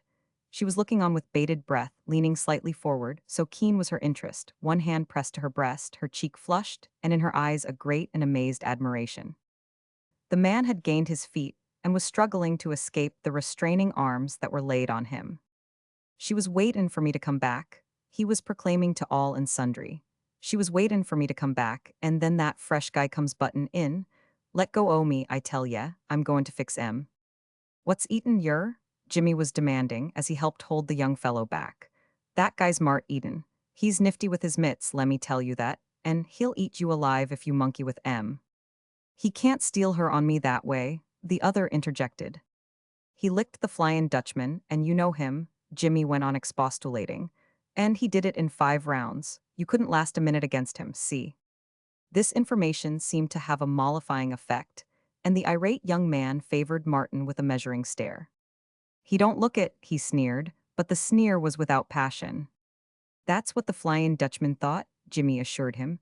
Come on now, let's get oute this. There's lots of other girls, come on. The young fellow allowed himself to be led away toward the pavilion, and the gang followed after him. Who is he? Martin asked Lizzie, and what's it all about anyway? Already the zest of combat, which of old had been so keen and lasting, had died down, and he discovered that he was self-analytical, too much so to live, single heart and single hand, so primitive in existence. Lizzie tossed her head. Oh, he's nobody, she said. He's just been keepin' company with me. I had to, you see, she explained after a pause. I was gettin' pretty lonesome, but I never forgot. Her voice sank lower and she looked straight before her. I'd throw M down for you any time. Martin, looking at her averted face, knowing that all he had to do was to reach out his hand and pluck her, fell to pondering whether, after all, there was any real worth in refined, grammatical English, and so forgot to reply to her. You put it all over him, she said tentatively with a laugh. He's a husky young fellow, though, he admitted generously. If they hadn't taken him away, he might have given me my hands full. Who was that lady friend I seen you with that night? She asked abruptly. Oh, just a lady friend, was his answer. It was a long time ago, she murmured contemplatively. It seems like 1,000 years. But Martin went no further into the matter. He led the conversation off into other channels. They had lunch in the restaurant, where he ordered wine and expensive delicacies, and afterward he danced with her, and with no one but her, till she was tired. He was a good dancer, and she whirled around and around with him in a heaven of delight, her head against his shoulder, wishing that it could last forever. Later in the afternoon, they strayed off among the trees, where, in the good old fashion, she sat down while he sprawled on his back, his head in her lap. He lay and dozed while she fondled his hair, looked down on his closed eyes, and loved him without reserve. Looking up suddenly, he read the tender advertisement in her face. Her eyes fluttered down, Then they opened and looked into his with soft defiance. "I've kept straight all these years," she said, her voice so low that it was almost a whisper. In his heart, Martin knew that it was the miraculous truth, and at his heart pleaded a great temptation. It was in his power to make her happy. Denied happiness himself, why should he deny happiness to her? He could marry her and take her down with him to dwell in the grass-walled castle in the Marquesas. The desire to do it was strong, but stronger still was the imperative command of his nature not to do it. In spite of himself, he was still faithful to love. The old days of license and easy living were gone. He could not bring them back, nor could he go back to them. He was changed, how changed he had not realized until now. "I am not a marrying man, Lizzie," he said lightly. The hand caressing his hair paused perceptibly, then went on with the same gentle stroke. He noticed her face harden, but it was with the hardness of resolution, for still the soft color was in her cheeks and she was all glowing and melting. "I did not mean that," she began, then faltered. "Or anyway, I don't care." "I don't care," she repeated. "I'm proud to be your friend, I'd do anything for you, I'm made that way, I guess." Martin sat up, he took her hand in his. He did it deliberately, with warmth but without passion, and such warmth chilled her. "Don't let's talk about it," she said. "You are a great and noble woman," he said, "and it is I who should be proud to know you. And I am. You are a ray of light to me in a very dark world, and I've got to be straight with you, just as straight as you have been. I don't care whether you're straight with me or not. You could do anything with me. You could throw me in the dirt and walk on me. And you're the only man in the world that can," she added with a defiant flash. "I ain't taken care of myself ever since I was a kid for nothing. And it's just because of that that I'm not going to," he said gently. "You are so big and generous that you challenge me to equal generousness. I'm not marrying, and I'm not, well, loving without marrying, though I've done my share of that in the past. I'm sorry I came here today and met you. But it can't be helped now, and I never expected it would turn out this way. But look here, Lizzie, I can't begin to tell you how much I like you. I do more than like you, I admire and respect you. You are magnificent and you are magnificently good, but what's the use of words? Yet there's something I'd like to do. You've had a hard life, let me make it easy for you." A joyous light welled into her eyes, then faded out again. "I'm pretty sure of getting hold of some money soon, lots of it." In that moment he abandoned the idea of the valley and the bay, the grass-walled castle and the trim, white schooner. After all, what did it matter? He could go away, as he had done so often, before the mast, on any ship bound anywhere. "I'd like to turn it over to you. There must be something you want to go to school or business college. You might like to study and be a stenographer. I could fix it for you. Or maybe your father and mother are living. I could set them up in a grocery store or something. Anything you want, just name it, and I can fix it for you." She made no reply but sat, gazing straight before her, dry-eyed and motionless, but with an ache in the throat which Martin divined so strongly that it made his own throat ache. He regretted that he had spoken. It seemed so tawdry what he had offered her, mere money compared with what she offered him. He offered her an extraneous thing with which he could part without a pang, while she offered him herself, along with disgrace and shame and sin and all her hopes of heaven. "Don't let's talk about it," she said with a catch in her voice that she changed to a cough. She stood up. "Come on, let's go home, I'm all tired out." The day was done, and the merrymakers had nearly all departed. But as Martin and Lizzie emerged from the trees, they found the gang waiting for them. Martin knew immediately the meaning of it. Trouble was brewing. The gang was his bodyguard. They passed out through the gates of the park with, straggling in the rear, a second gang, the friends that Lizzie's young man had collected to avenge the loss of his lady. Several constables and special police officers, anticipating trouble, trailed along to prevent it, and herded the two gangs separately aboard the train for San Francisco. Martin told Jimmy that he would get off at 16th Street Station and catch the electric car into Oakland. Lizzie was very quiet and without interest in what was impending. The train pulled into 16th Street Station, and the waiting electric car could be seen, the conductor of which was impatiently clanging the gong. "There she is," Jimmy counseled. "Make a run for it and we'll hold 'em back. Now you go, hit her up." The hostile gang was temporarily disconcerted by the maneuver, then it dashed from the train in pursuit. The staid and sober Oakland folk who sat upon the car scarcely noted the young fellow and the girl who ran for it and found a seat in front on the outside. They did not connect the couple with Jimmy, who sprang on the steps, crying to the motorman, "Slam on the juice, old man, and beat it out here." The next moment Jimmy whirled about, and the passengers saw him land his fist on the face of a running man who was trying to board the car. But fists were landing on faces the whole length of the car. Thus, Jimmy and his gang, strung out on the long, lower steps, met the attacking gang. The car started with a great clanging of its gong, and, as Jimmy's gang drove off the last assailants, they, too, jumped off to finish the job. The car dashed on, leaving the flurry of combat far behind, and its dumbfounded passengers never dreamed that the quiet young man and the pretty working girl sitting in the corner on the outside seat had been the cause of the row. Martin had enjoyed the fight, with a recrudescence of the old fighting thrills, but they quickly died away, and he was oppressed by a great sadness. He felt very old, centuries older than those careless, carefree young companions of his other's days. He had traveled far, too far to go back. Their mode of life, which had once been his, was now distasteful to him. He was disappointed in it all. He had developed into an alien. As the steam beer had tasted raw, so their companionship seemed raw to him. He was too far removed. Too many thousands of open books yawned between them and him. He had exiled himself. He had traveled in the vast realm of intellect until he could no longer return home. On the other hand, he was human, and his gregarious need for companionship remained unsatisfied.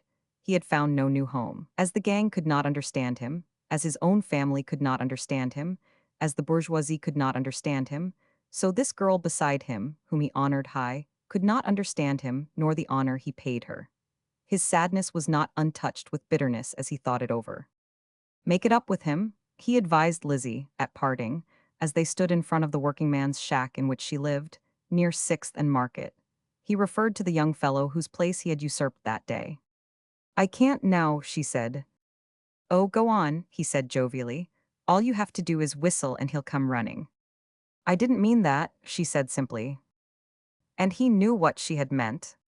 She leaned toward him as he was about to say good night. But she leaned not imperatively, not seductively, but wistfully and humbly. He was touched to the heart. His large tolerance rose up in him. He put his arms around her and kissed her, and knew that upon his own lips rested as true a kiss as man ever received. "My God," she sobbed, "I could die for you, I could die for you." She tore herself from him suddenly and ran up the steps. He felt a quick moisture in his eyes. "Martin Eden," he communed, "you're not a brute and you're a damn poor Nietzscheman. You'd marry her if you could and fill her quivering heart full with happiness. But you can't, and it's a damn shame." "A poor old tramp explains his poor old ulcers," he muttered, remembering his Henley. "Life is, I think, a blunder and a shame. It is a blunder and a shame." Chapter 43. The Shame of the Sun was published in October. As Martin cut the cords of the express package, and the half-dozen complimentary copies from the publishers spilled out on the table, a heavy sadness fell upon him. He thought of the wild delight that would have been his had this happened a few short months before, and he contrasted that delight that should have been with his present uncaring coldness. His book, his first book, and his pulse had not gone up a fraction of a beat, and he was only sad. It meant little to him now. The most it meant was that it might bring some money, and little enough did he care for money.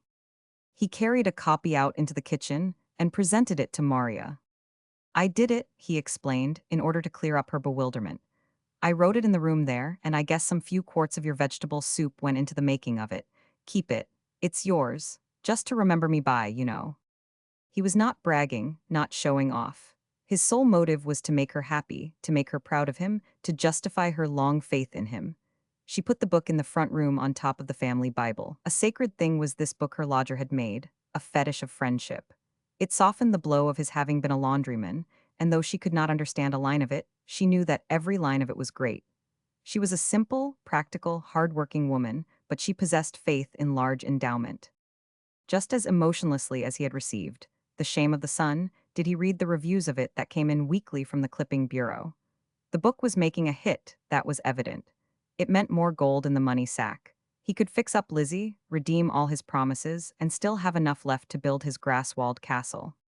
Singletree, Darnley & Co. had cautiously brought out an edition of 1,500 copies, but the first reviews had started a second edition of twice the size through the presses. And ere this was delivered, a third edition of 5,000 had been ordered. A London firm made arrangements by cable for an English edition, and hot-footed upon this came the news of French, German, and Scandinavian translations in progress. The attack upon the Meterlink school could not have been made at a more opportune moment. A fierce controversy was precipitated. Salieby and Hekel endorsed and defended The Shame of the Sun, for once finding themselves on the same side of a question.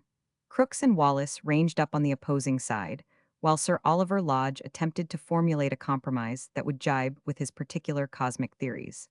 Meterlink's followers rallied around the standard of mysticism. Chesterton set the whole world laughing with a series of alleged nonpartisan essays on the subject, and the whole affair, controversy and controversialists, was well nigh swept into the pit by a thundering broadside from George Bernard Shaw. Needless to say, the arena was crowded with hosts of lesser lights, and the dust and sweat and din became terrific.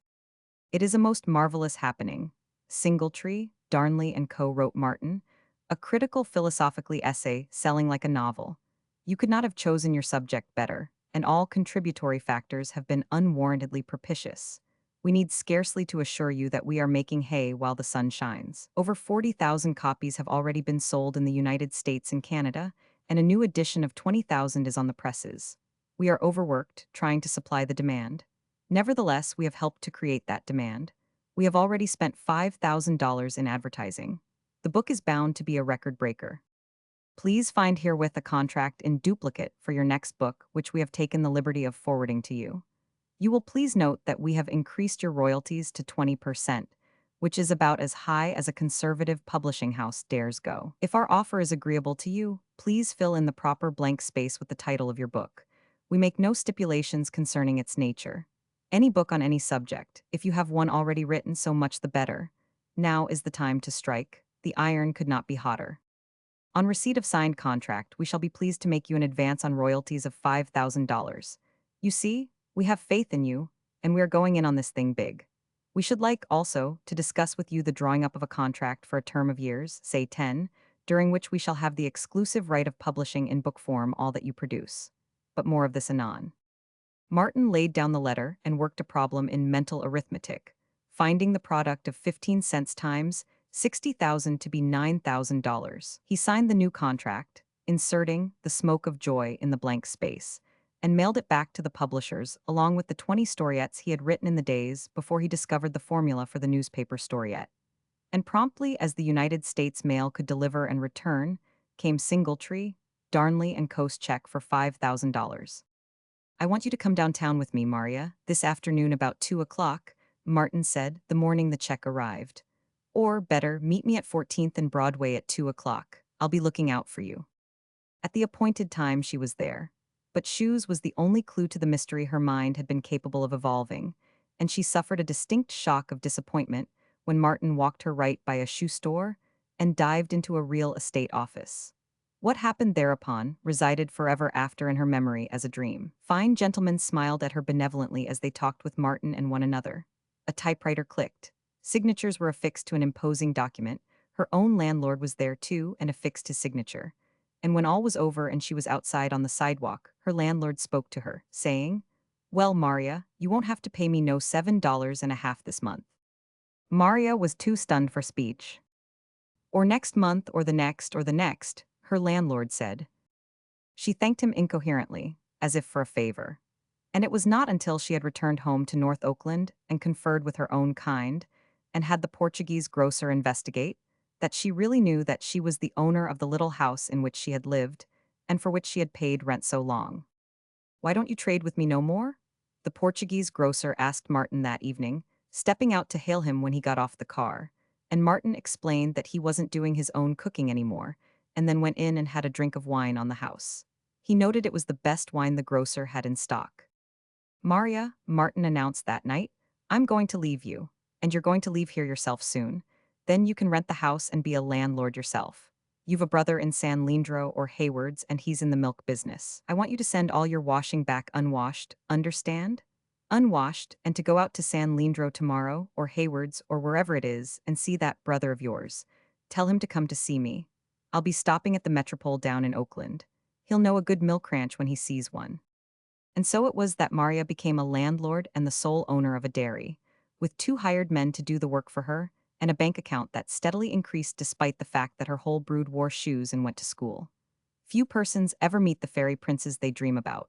But Maria, who worked hard and whose head was hard, never dreaming about fairy princes, entertained hers in the guise of an ex-laundryman. In the meantime, the world had begun to ask, who is this Martin Eden? He had declined to give any biographical data to his publishers, but the newspapers were not to be denied. Oakland was his own town, and the reporters nosed out scores of individuals who could supply information. All that he was and was not, all that he had done, and most of what he had not done, was spread out for the delectation of the public, accompanied by snapshots and photographs. The latter procured from the local photographer who had once taken Martin's picture and who promptly copyrighted it and put it on the market. At first, so great was his disgust with the magazines and all bourgeois society, Martin fought against publicity. But in the end, because it was easier than not to, he surrendered. He found that he could not refuse himself to the special writers who traveled long distances to see him. Then again, each day was so many hours long, and since he no longer was occupied with writing and studying, those hours had to be occupied somehow. So he yielded to what was to him a whim, permitted interviews, gave his opinions on literature and philosophy, and even accepted invitations of the bourgeoisie. He had settled down into a strange and comfortable state of mind. He no longer cared. He forgave everybody, even the cub reporter who had painted him red, and to whom he now granted a full page with specially posed photographs. He saw Lizzie occasionally, and it was patent that she regretted the greatness that had come to him. It widened the space between them. Perhaps it was with the hope of narrowing it that she yielded to his persuasions to go to night school and business college, and to have herself gowned by a wonderful dressmaker who charged outrageous prices. She improved visibly from day to day, until Martin wondered if he was doing right, for he knew that all her compliance and endeavor was for his sake. She was trying to make herself of worth in his eyes, of the sort of worth he seemed to value. Yet he gave her no hope, treating her in brotherly fashion and rarely seeing her. Overdue was rushed upon the market by the Meredith Lowell Company in the height of his popularity, and being fiction, in point of sales it made even a bigger strike than The Shame of the Sun. Week after week, his was the credit of the unprecedented performance of having 2 books at the head of the list of bestsellers. Not only did the story take with the fiction readers, but those who read The Shame of the Sun with avidity were likewise attracted to the sea story by the cosmic grasp of mastery with which he had handled it. First, he had attacked the literature of mysticism, and had done it exceeding well, and next, he had successfully supplied the very literature he had exposited, thus proving himself to be that rare genius, a critic and a creator in one. Money poured in on him, fame poured in on him. He flashed, comet-like, through the world of literature, and he was more amused than interested by the stir he was making. One thing was puzzling him, a little thing that would have puzzled the world had it known, but the world would have puzzled over his bepuzzlement rather than over the little thing that to him loomed gigantic. Judge Blount invited him to dinner. That was the little thing, or the beginning of the little thing, that was soon to become the big thing. He had insulted Judge Blount, treated him abominably, and Judge Blount, meeting him on the street, invited him to dinner. Martin bethought himself of the numerous occasions on which he had met Judge Blount at the Morses, and when Judge Blount had not invited him to dinner. Why had he not invited him to dinner then? He asked himself. He had not changed. He was the same Martin Eden. What made the difference? The fact that the stuff he had written had appeared inside the covers of books, but it was work performed. It was not something he had done since. It was achievement accomplished at the very time Judge Blount was sharing this general view and sneering at his Spencer and his intellect. Therefore, it was not for any real value, but for a purely fictitious value that Judge Blount invited him to dinner. Martin grinned and accepted the invitation, marveling the while at his complacence. And at the dinner, where with their womankind were half a dozen of those that sat in high places, and where Martin found himself quite the lion, Judge Blount, warmly seconded by Judge Hanwell, urged privately that Martin should permit his name to be put up for the sticks, the ultra-select club to which belonged, not the mere men of wealth but the men of attainment. And Martin declined and was more puzzled than ever. He was kept busy disposing of his heap of manuscripts. He was overwhelmed by requests from editors. It had been discovered that he was a stylist with meat under his style. The Northern Review, after publishing The Cradle of Beauty, had written him for half a dozen similar essays, which would have been supplied out of the heap, had not Burton's magazine, in a speculative mood, offered him $500 each for 5 essays. He wrote back that he would supply the demand, but at $1,000 an essay. He remembered that all these manuscripts had been refused by the very magazines that were now clamoring for them, and their refusals had been cold-blooded, automatic, stereotyped. They had made him sweat, and now he intended to make them sweat. Burton's magazine paid his price for 5 essays, and the remaining 4, at the same rate, were snapped up by Mackintosh's monthly, the Northern Review being too poor to stand the pace. Thus went out to the world the high priests of mystery, the wonder dreamers, the yardstick of the ego, philosophy of illusion, God and clod, art and biology, critics and test tubes, stardust, and the dignity of usury, to raise storms and rumblings and mutterings that were many a day in dying down. Editors wrote to him telling him to name his own terms, which he did, but it was always for work performed. He refused resolutely to pledge himself to any new thing. The thought of again setting pen to paper maddened him. He had seen Brissenden torn to pieces by the crowd, and despite the fact that him the crowd acclaimed, he could not get over the shock nor gather any respect for the crowd. His very popularity seemed a disgrace and a treason to Brissenden. It made him wince, but he made up his mind to go on and fill the money bag. He received letters from editors like the following. About a year ago, we were unfortunate enough to refuse your collection of love poems. We were greatly impressed by them at the time, but certain arrangements already entered into prevented our taking them. If you still have them, and if you will be kind enough to forward them, we shall be glad to publish the entire collection on your own terms. We are also prepared to make a most advantageous offer for bringing them out in book form. Martin recollected his blank verse tragedy and sent it instead. He read it over before mailing and was particularly impressed by its sophomoric amateurishness and general worthlessness. But he sent it, and it was published to the everlasting regret of the editor. The public was indignant and incredulous. It was too far a cry from Martin Eden's high standard to that serious bosh. It was asserted that he had never written it, that the magazine had faked it very clumsily, or that Martin Eden was emulating the elder Dumas, and at the height of success was hiring his writing done for him. But when he explained that the tragedy was an early effort of his literary childhood, and that the magazine had refused to be happy unless it got it, a great laugh went up at the magazine's expense, and a change in the editorship followed. The tragedy was never brought out in book form, though Martin pocketed the advance royalties that had been paid. Coleman's Weekly sent Martin a lengthy telegram, costing nearly $300, offering him $1,000 an article for 20 articles. He was to travel over the United States, with all expenses paid, and select whatever topics interested him. The body of the telegram was devoted to hypothetical topics in order to show him the freedom of range that was to be his. The only restriction placed upon him was that he must confine himself to the United States. Martin sent his inability to accept and his regrets by wire collect. WikiWiki, published in Warren's Monthly, was an instantaneous success. It was brought out forward in a wide-margined, beautifully decorated volume that struck the holiday trade and sold like wildfire. The critics were unanimous in the belief that it would take its place with those two classics by two great writers, The Bottle Imp and The Magic Skin. The public, however, received the Smoke of Joy collection rather dubiously and coldly. The audacity and unconventionality of the storiettes was a shock to bourgeois morality and prejudice. But when Paris went mad over the immediate translation that was made, the American and English reading public followed suit and bought so many copies that Martin compelled the conservative house of Singletree, Darnley and Co. to pay a flat royalty of 25% for a third book, and 30% flat for a fourth. These two volumes comprised all the short stories he had written and which had received, or were receiving, serial publication. The Ring of Bells and his horror stories constituted one collection. The other collection was composed of Adventure, The Pot, The Wine of Life, The Whirlpool, The Jostling Street, and 4 other stories. The Lowell Meredith Company captured the collection of all his essays, and the Maximilian Company got his Sea Lyrics and The Love Cycle, the latter receiving serial publication in the Ladies' Home Companion after the payment of an extortionate price. Martin heaved a sigh of relief when he had disposed of the last manuscript. The grass-walled castle and the white, coppered schooner were very near to him.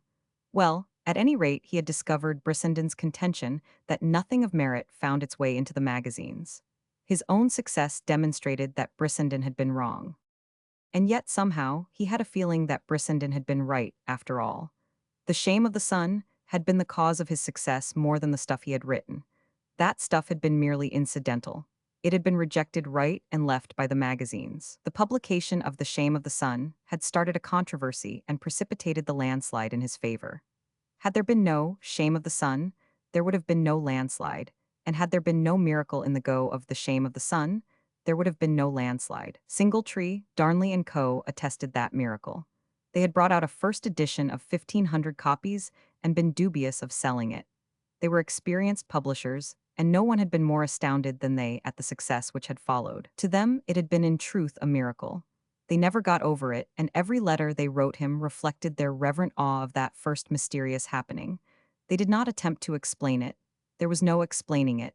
It had happened. In the face of all experience to the contrary, it had happened.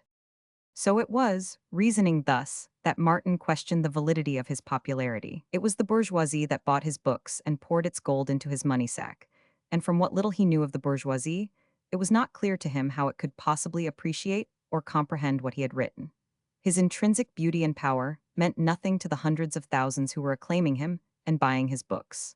He was the fad of the hour, the adventurer who had stormed Parnassus while the gods nodded. The hundreds of thousands read him and acclaimed him with the same brute non-understanding with which they had flung themselves on Brissenden's ephemera and torn it to pieces, a wolf rabble that fawned on him instead of fanging him. Fawn or fang, it was all a matter of chance. One thing he knew with absolute certitude. Ephemera was infinitely greater than anything he had done. It was infinitely greater than anything he had in him. It was a poem of centuries. Then the tribute the mob paid him was a sorry tribute indeed, for that same mob had wallowed ephemera into the mire. He sighed heavily and with satisfaction. He was glad the last manuscript was sold and that he would soon be done with it all. Chapter 44. Mr. Morse met Martin in the office of the Hotel Metropole. Whether he had happened there just casually, intent on other affairs, or whether he had come there for the direct purpose of inviting him to dinner, Martin never could quite make up his mind, though he inclined toward the second hypothesis. At any rate, invited to dinner he was by Mr. Morse, Ruth's father, who had forbidden him the house and broken off the engagement. Martin was not angry. He was not even on his dignity. He tolerated Mr. Morse, wondering the while how it felt to eat such humble pie. He did not decline the invitation. Instead, he put it off with vagueness and indefiniteness and inquired after the family, particularly after Mrs. Morse and Ruth.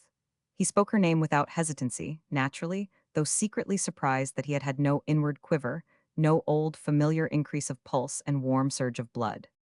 He had many invitations to dinner, some of which he accepted. Persons got themselves introduced to him in order to invite him to dinner, and he went on puzzling over the little thing that was becoming a great thing. Bernard Higginbotham invited him to dinner. He puzzled the harder. He remembered the days of his desperate starvation when no one invited him to dinner. That was the time he needed dinners, and went weak and faint for lack of them and lost weight from sheer famine. That was the paradox of it. When he wanted dinners, no one gave them to him, and now that he could buy 100,000 dinners and was losing his appetite, dinners were thrust upon him right and left. But why? There was no justice in it, no merit on his part. He was no different. All the work he had done was even at that time work performed. Mr. and Mrs. Morse had condemned him for an idler and a shirk, and through Ruth had urged that he take a clerk's position in an office.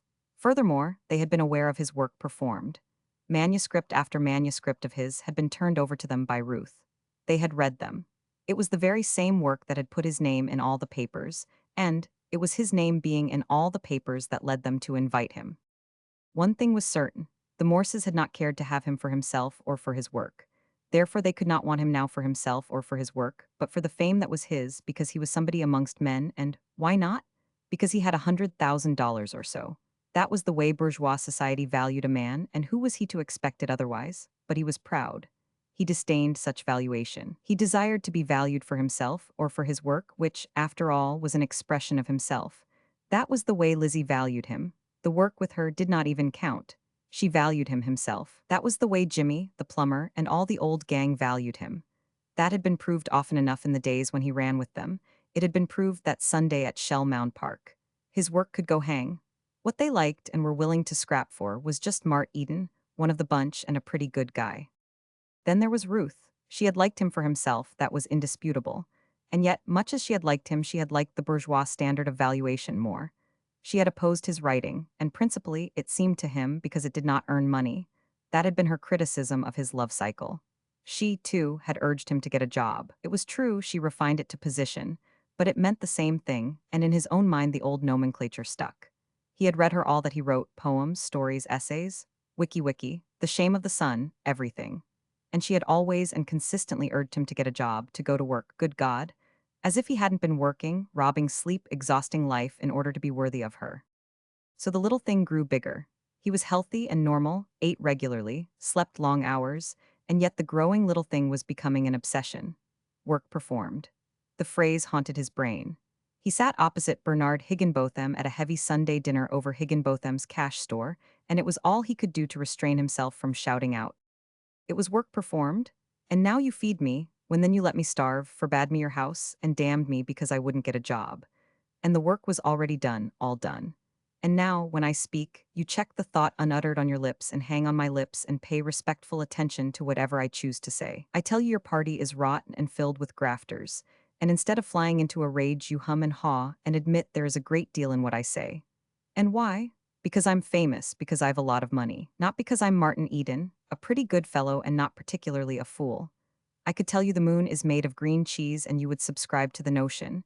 At least you would not repudiate it, because I've got dollars, mountains of them. And it was all done long ago. It was work performed, I tell you, when you spat upon me as the dirt under your feet. But Martin did not shout out. The thought gnawed in his brain, an unceasing torment, while he smiled and succeeded in being tolerant. As he grew silent, Bernard Higginbotham got the reins and did the talking. He was a success himself and proud of it. He was self-made. No one had helped him. He owed no man. He was fulfilling his duty as a citizen and bringing up a large family. And there was Higginbotham's cash store, that monument of his own industry and ability. He loved Higginbotham's cash store as some men loved their wives. He opened up his heart to Martin, showed with what keenness and with what enormous planning he had made the store. And he had plans for it, ambitious plans. The neighborhood was growing up fast. The store was really too small. If he had more room, he would be able to put in a score of labor-saving and money-saving improvements. And he would do it yet. He was straining every effort for the day when he could buy the adjoining lot and put up another two-story frame building. The upstairs he could rent, and the whole ground floor of both buildings would be Higginbotham's cash store. His eyes glistened when he spoke of the new sign that would stretch clear across both buildings. Martin forgot to listen. The refrain of work performed, in his own brain, was drowning the other's clatter. The refrain maddened him, and he tried to escape from it. "How much did you say it would cost?" he asked suddenly. His brother-in-law paused in the middle of an expatiation on the business opportunities of the neighborhood. He hadn't said how much it would cost, but he knew. He had figured it out a score of times. "At the way lumber is now," he said, 4,000 could do it.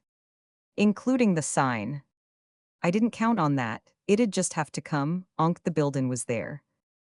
And the ground. 3,000 more. He leaned forward, licking his lips, nervously spreading and closing his fingers, while he watched Martin write a check. When it was passed over to him, he glanced at the amount, $7,000. I can't afford to pay more than 6%, he said huskily. Martin wanted to laugh, but instead demanded, "How much would that be?" "Let me see, 6%, 6 times 7, 420. That would be $35 a month, wouldn't it?" Higginbotham nodded. "Then, if you've no objection, we'll arrange it this way." Martin glanced at Gertrude. "You can have the principal to keep for yourself if you'll use the $35 a month for cooking and washing and scrubbing. The 7,000 is yours if you'll guarantee that Gertrude does no more drudgery. Is it a go?" Mr. Higginbotham swallowed hard.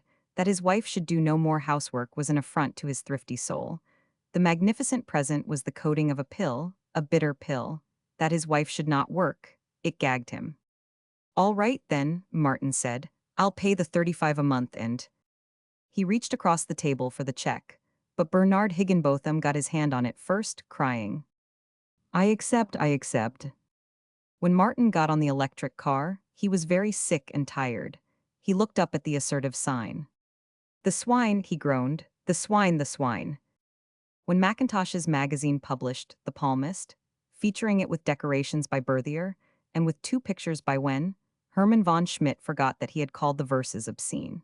He announced that his wife had inspired the poem, saw to it that the news reached the ears of a reporter, and submitted to an interview by a staff writer who was accompanied by a staff photographer and a staff artist. The result was a full page in a Sunday supplement, filled with photographs and idealized drawings of Marion, with many intimate details of Martin Eden and his family, and with the full text of The Palmist in large type, and republished by special permission of Mackintosh's magazine. It caused quite a stir in the neighborhood, and good housewives were proud to have the acquaintances of the great writer's sister, while those who had not made haste to cultivate it.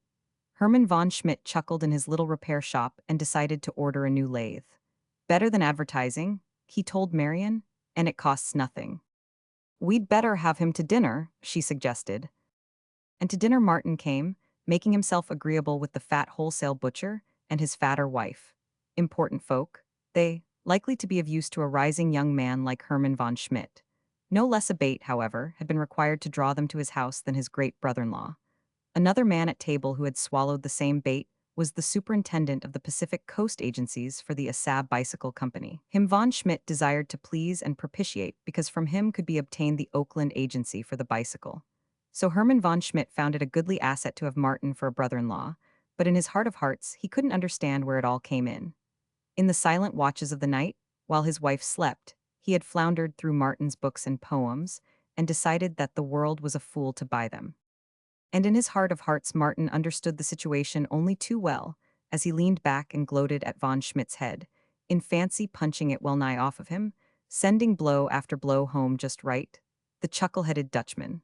One thing he did like about him, however, poor as he was and determined to rise as he was, he nevertheless hired one servant to take the heavy work off of Marion's hands. Martin talked with the superintendent of the ASA agencies, and after dinner he drew him aside with Herman, whom he backed financially for the best bicycle store with fittings in Oakland. He went further, and in a private talk with Herman, told him to keep his eyes open for an automobile agency and garage, for there was no reason that he should not be able to run both establishments successfully. With tears in her eyes and her arms around his neck, Marion, at parting, told Martin how much she loved him and always had loved him.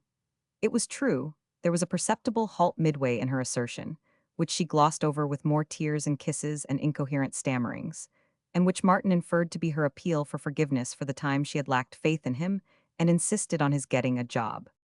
He can't never keep his money, that's sure, Hermann von Schmidt confided to his wife. He got mad when I spoke of interest, and he said damn the principal, and if I mentioned it again, he'd punch my Dutch head off. That's what he said, my Dutch head. But he's all right, even if he ain't no businessman. He's given me my chance, and he's all right. Invitations to dinner poured in on Martin, and the more they poured, the more he puzzled. He sat, the guest of honor, at an Arden Club banquet with men of note whom he had heard about and read about all his life, and they told him how, when they had read The Ring of Bells in the Transcontinental and The Peary and the Pearl in the Hornet, they had immediately picked him for a winner. My God, and I was hungry and in rags, he thought to himself. Why didn't you give me a dinner then? Then was the time, it was work performed. If you're feeding me now for work performed, why did you not feed me then when I needed it? Not one word in The Ring of Bells, nor in The Peary and the Pearl has been changed. No, you're not feeding me now for work performed. You are feeding me because everybody else is feeding me, and because it is an honor to feed me. You are feeding me now because you are herd animals, because you are part of the mob, because the one blind, automatic thought in the mob mind just now is to feed me. And where does Martin Eden and the work Martin Eden performed come in all this? He asked himself plaintively, then arose to respond cleverly and wittily to a clever and witty toast. So it went. Wherever he happened to be, at the press club, at the Redwood Club, at pink teas and literary gatherings, always were remembered The Ring of Bells and The Peary and the Pearl when they were first published. And always was Martin's maddening and unuttered demand, why didn't you feed me then? It was work performed. The Ring of Bells and The Peary and the Pearl are not changed one iota. They were just as artistic, just as worthwhile, then as now. But you are not feeding me for their sake, nor for the sake of anything else I have written. You're feeding me because it is the style of feeding just now, because the whole mob is crazy with the idea of feeding Martin Eden. And often, at such times, he would abruptly cease slouch in among the company, a young hoodlum in square-cut coat and under a stiff-rim Stetson hat. It happened to him at the Galena Society in Oakland one afternoon. As he rose from his chair and stepped forward across the platform, he saw stalk through the wide door at the rear of the great room the young hoodlum with the square-cut coat and stiff-rim hat. 500 fashionably gowned women turned their heads, so intent and steadfast was Martin's gaze, to see what he was seeing. But they saw only the empty center aisle. He saw the young tough lurching down that aisle and wondered if he would remove the stiff rim, which never yet had he seen him without. Straight down the aisle he came, and up the platform. Martin could have wept over that youthful shade of himself when he thought of all that lay before him. Across the platform he swaggered, right up to Martin, and into the foreground of Martin's consciousness disappeared. The 500 women applauded softly with gloved hands, seeking to encourage the bashful great man who was their guest. And Martin shook the vision from his brain, smiled, and began to speak. The superintendent of schools, good old man, stopped Martin on the street and remembered him, recalling seances in his office when Martin was expelled from school for fighting. I read your Ring of Bells in one of the magazines quite a time ago, he said. It was as good as Poe. Splendid, I said at the time, splendid. Yes, and twice in the months that followed you passed me on the street and did not know me, Martin almost said aloud. Each time I was hungry and heading for the pawnbroker. Yet it was work performed. You did not know me then. Why do you know me now? I was remarking to my wife only the other day. The other was saying, wouldn't it be a good idea to have you out to dinner sometime? And she quite agreed with me. Yes, she quite agreed with me. Dinner? Martin said so sharply that it was almost a snarl. Why, yes, yes, dinner, you know? Just pot luck with us, with your old superintendent, you rascal. He uttered nervously, poking Martin in an attempt at jocular fellowship. Martin went down the street in a daze. He stopped at the corner and looked about him vacantly. Well, I'll be damned, he murmured at last. The old fellow was afraid of me. Chapter 45. Craze came to Martin one day, Craze, of the real dirt. And Martin turned to him with relief, to receive the glowing details of a scheme sufficiently wildcatty to interest him as a fictionist rather than an investor. Craze paused long enough in the midst of his exposition to tell him that in most of his shame of the sun, he had been a chump. But I didn't come here to spout philosophy, Craze went on. What I want to know is whether or not you will put $1,000 in on this deal. No, I'm not chump enough for that at any rate, Martin answered. But I'll tell you what I will do. You gave me the greatest night of my life. You gave me what money cannot buy. Now I've got money and it means nothing to me. I'd like to turn over to you $1,000 of what I don't value for what you gave me that night and which was beyond price. You need the money. I've got more than I need. You want it. You came for it. There's no use scheming it out of me. Take it. Craze betrayed no surprise. He folded the check away in his pocket. At that rate, I'd like the contract of providing you with many such nights, he said. Too late, Martin shook his head. That night was the one night for me. I was in paradise. It's commonplace with you, I know, but it wasn't to me. I shall never live at such a pitch again. I'm done with philosophy. I want never to hear another word of it. The first dollar I ever made in my life out of my philosophy, Craze remarked as he paused in the doorway. And then the market broke. Mrs. Morse drove by Martin on the street one day and smiled and nodded. He smiled back and lifted his hat. The episode did not affect him. A month before it might have disgusted him or made him curious and set him to speculating about her state of consciousness at that moment. But now it was not provocative of a second thought. He forgot about it the next moment. He forgot about it as he would have forgotten the central bank building or the city hall after having walked past them. Yet his mind was preternaturally active. His thoughts went ever around and around in a circle. The center of that circle was work performed. It ate at his brain like a deathless maggot. He awoke to it in the morning. It tormented his dreams at night. Every affair of life around him that penetrated through his senses immediately related itself to work performed. He drove along the path of relentless logic to the conclusion that he was nobody, nothing. Mart Eden, the hoodlum, and Mart Eden, the sailor, had been real, had been he, but Martin Eden, the famous writer, did not exist. Martin Eden, the famous writer, was a vapor that had arisen in the mob mind, and by the mob mind had been thrust into the corporeal being of Mart Eden, the hoodlum and sailor. But it couldn't fool him. He was not that sun myth that the mob was worshipping and sacrificing dinners to. He knew better.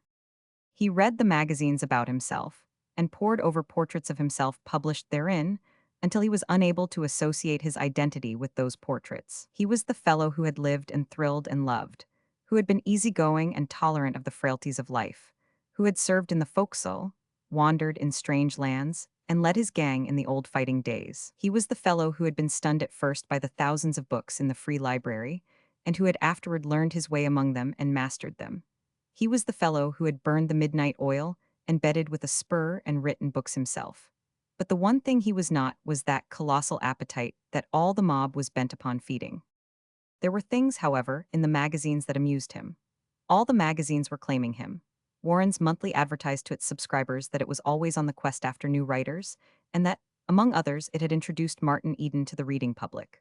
The White Mouse claimed him, so did the Northern Review and Mackintosh's magazine, until silenced by the Globe, which pointed triumphantly to its files where the mangled sea lyrics lay buried. Youth and Age, which had come to life again after having escaped paying its bills, put in a prior claim, which nobody but farmers' children ever read. The Transcontinental made a dignified and convincing statement of how it first discovered Martin Eden, which was warmly disputed by the Hornet, with the exhibit of the Peary and the Pearl. The modest claim of Singletree, Darnley and Co. was lost in the din. Besides, that publishing firm did not own a magazine wherewith to make its claim less modest. The newspapers calculated Martin's royalties. In some way, the magnificent offers certain magazines had made him leaked out, and Oakland ministers called upon him in a friendly way, while professional begging letters began to clutter his mail. But worse than all this were the women. His photographs were published broadcast, and special writers exploited his strong, bronzed face, his scars, his heavy shoulders, his clear, quiet eyes, and the slight hollows in his cheeks like an ascetic's. At this last, he remembered his wild youth and smiled. Often, among the women he met, he would see now one, now another looking at him, appraising him, selecting him. He laughed to himself. He remembered Brissenden's warning and laughed again. The women would never destroy him, that much was certain. He had gone past that stage. Once, walking with Lizzie toward night school, she caught a glance directed toward him by a well-gowned, handsome woman of the bourgeoisie. The glance was a trifle too long, a shade too considerative. Lizzie knew it for what it was, and her body tensed angrily. Martin noticed the cause of it, told her how used he was becoming to it, and that he did not care anyway. "You ought to care," she answered with blazing eyes. "You're sick, that's what's the matter." "Never healthier in my life. I weigh 5 pounds more than I ever did." "It ain't your body, it's your head. Something's wrong with your think machine. Even I can see that, and I ain't nobody." He walked on beside her, reflecting. "I'd give anything to see you get over it," she broke out impulsively. "You ought to care when women look at you that way, a man like you. It's not natural. It's all right enough for sissy boys, but you ain't made that way. So help me, I'd be willing and glad if the right woman came along and made you care." When he left Lizzie at night school, he returned to the metropole. Once in his rooms, he dropped into a Morris chair and sat staring straight before him. He did not doze, nor did he think. His mind was a blank, save for the intervals when unsummoned memory pictures took form and color and radiance just under his eyelids. He saw these pictures, but he was scarcely conscious of them, no more so than if they had been dreams. Yet he was not asleep. Once he roused himself and glanced at his watch. It was just 8 o'clock. He had nothing to do, and it was too early for bed. Then his mind went blank again, and the pictures began to form and vanish under his eyelids. There was nothing distinctive about the pictures. They were always masses of leaves and shrub-like branches shot through with hot sunshine. A knock at the door aroused him. He was not asleep, and his mind immediately connected the knock with a telegram, or letter, or perhaps one of the servants bringing back clean clothes from the laundry. He was thinking about Joe and wondering where he was as he said, "Come in." He was still thinking about Joe and did not turn toward the door. He heard it close softly. There was a long silence. He forgot that there had been a knock at the door and was still staring blankly before him when he heard a woman's sob. It was involuntary, spasmodic, checked, and stifled. He noted that as he turned about. The next instant he was on his feet. "Ruth," he said, amazed and bewildered. Her face was white and strained. She stood just inside the door, one hand against it for support, the other pressed to her side. She extended both hands toward him piteously and started forward to meet him. As he caught her hands and led her to the Morris chair, he noticed how cold they were. He drew up another chair and sat down on the broad arm of it. He was too confused to speak. In his own mind, his affair with Ruth was closed and sealed. He felt much in the same way that he would have felt had the Shelley Hot Springs laundry suddenly invaded the hotel metropole with a whole week's washing ready for him to pitch into. Several times he was about to speak, and each time he hesitated. "No one knows I am here," Ruth said in a faint voice with an appealing smile. "What did you say?" He was surprised at the sound of his own voice. She repeated her words. "Oh," he said, then wondered what more he could possibly say. "I saw you come in, and I waited a few minutes." "Oh," he said again. He had never been so tongue-tied in his life. Positively, he did not have an idea in his head. He felt stupid and awkward, but for the life of him, he could think of nothing to say. It would have been easier had the intrusion been the Shelley Hot Springs laundry. He could have rolled up his sleeves and gone to work. "And then you came in," he said finally. She nodded with a slightly arch expression and loosened the scarf at her throat. "I saw you first from across the street when you were with that girl." "Oh, yes," he said simply. "I took her down to night school." "Well, aren't you glad to see me?" she said at the end of another silence. "Yes, yes," he spoke hastily. "But wasn't it rash of you to come here?" "I slipped in. Nobody knows I am here. I wanted to see you. I came to tell you I have been very foolish. I came because I could no longer stay away, because my heart compelled me to come, because I wanted to come. She came forward, out of her chair and over to him. She rested her hand on his shoulder a moment, breathing quickly, and then slipped into his arms. And in his large, easy way, desirous of not inflicting hurt, knowing that to repulse this proffer of herself was to inflict the most grievous hurt a woman could receive, he folded his arms around her and held her close. But there was no warmth in the embrace, no caress in the contact. She had come into his arms and he held her, that was all. She nestled against him, and then, with a change of position, her hands crept up and rested upon his neck. But his flesh was not fire beneath those hands, and he felt awkward and uncomfortable. "What makes you tremble so?" he asked. "Is it a chill? Shall I light the grate?" He made a movement to disengage himself, but she clung more closely to him, shivering violently. "It is merely nervousness," she said with chattering teeth. "I'll control myself in a minute. There, I am better already." Slowly her shivering died away. He continued to hold her, but he was no longer puzzled. He knew now for what she had come. "My mother wanted me to marry Charlie Hapgood," she announced. "Charlie Hapgood, that fellow who speaks always in platitudes?" Martin groaned. Then he added, "And now I suppose your mother wants you to marry me." He did not put it in the form of a question. He stated it as a certitude, and before his eyes began to dance the rows of figures of his royalties. "She will not object, I know that much," Ruth said. "She considers me quite eligible." Ruth nodded. "And yet I am not a bit more eligible now than I was when she broke our engagement," he meditated. "I haven't changed any. I'm the same Martin Eden, though for that matter I'm a bit worse. I smoke now. Don't you smell my breath?" In reply, she pressed her open fingers against his lips, placed them graciously and playfully, and in expectancy of the kiss that of old had always been a consequence. But there was no caressing answer of Martin's lips. He waited until the fingers were removed and then went on. "I am not changed. I haven't got a job. I'm not looking for a job. Furthermore, I am not going to look for a job. And I still believe that Herbert Spencer is a great and noble man, and that Judge Blount is an unmitigated ass. I had dinner with him the other night, so I ought to know." "But you didn't accept father's invitation," she chided. "So you know about that. Who sent him? Your mother." She remained silent. "Then she did send him, I thought so, and now I suppose she has sent you." "No one knows that I am here," she protested. "Do you think my mother would permit this?" "She'd permit you to marry me, that's certain." She gave a sharp cry. "Oh, Martin, don't be cruel. You have not kissed me once. You are as unresponsive as a stone, and think what I have dared to do." She looked about her with a shiver, though half the look was curiosity. "Just think of where I am." "I could die for you, I could die for you." Lizzie's words were ringing in his ears. "Why didn't you dare it before?" he asked harshly. "When I hadn't a job, when I was starving, when I was just as I am now, as a man, as an artist, the same Martin Eden? That's the question I've been propounding to myself for many a day, not concerning you merely, but concerning everybody. You see, I have not changed, though my sudden apparent appreciation in value compels me constantly to reassure myself on that point. I've got the same flesh on my bones, the same 10 fingers and toes. I am the same. I have not developed any new strength nor virtue. My brain is the same old brain. I haven't made even one new generalization on literature or philosophy. I am personally of the same value that I was when nobody wanted me. And what is puzzling me is why they want me now. Surely they don't want me for myself. For myself is the same old self they did not want. Then they must want me for something else, for something that is outside of me, for something that is not I. Shall I tell you what that something is? It is for the recognition I have received. That recognition is not I, it resides in the minds of others. Then again, for the money I have earned and am earning. But that money is not I, it resides in banks and in the pockets of Tom, Dick, and Harry. And is it for that, for the recognition and the money, that you now want me? You are breaking my heart, she sobbed. You know I love you, that I am here because I love you. I am afraid you don't see my point, he said gently.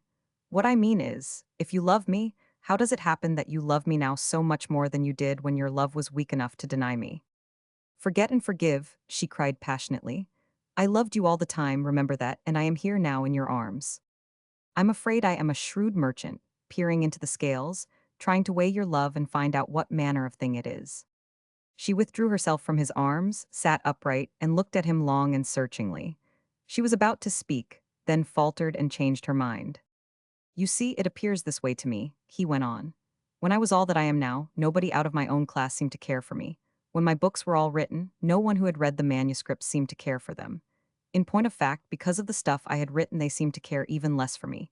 In writing the stuff, it seemed that I had committed acts that were, to say the least, derogatory. Get a job, everybody said.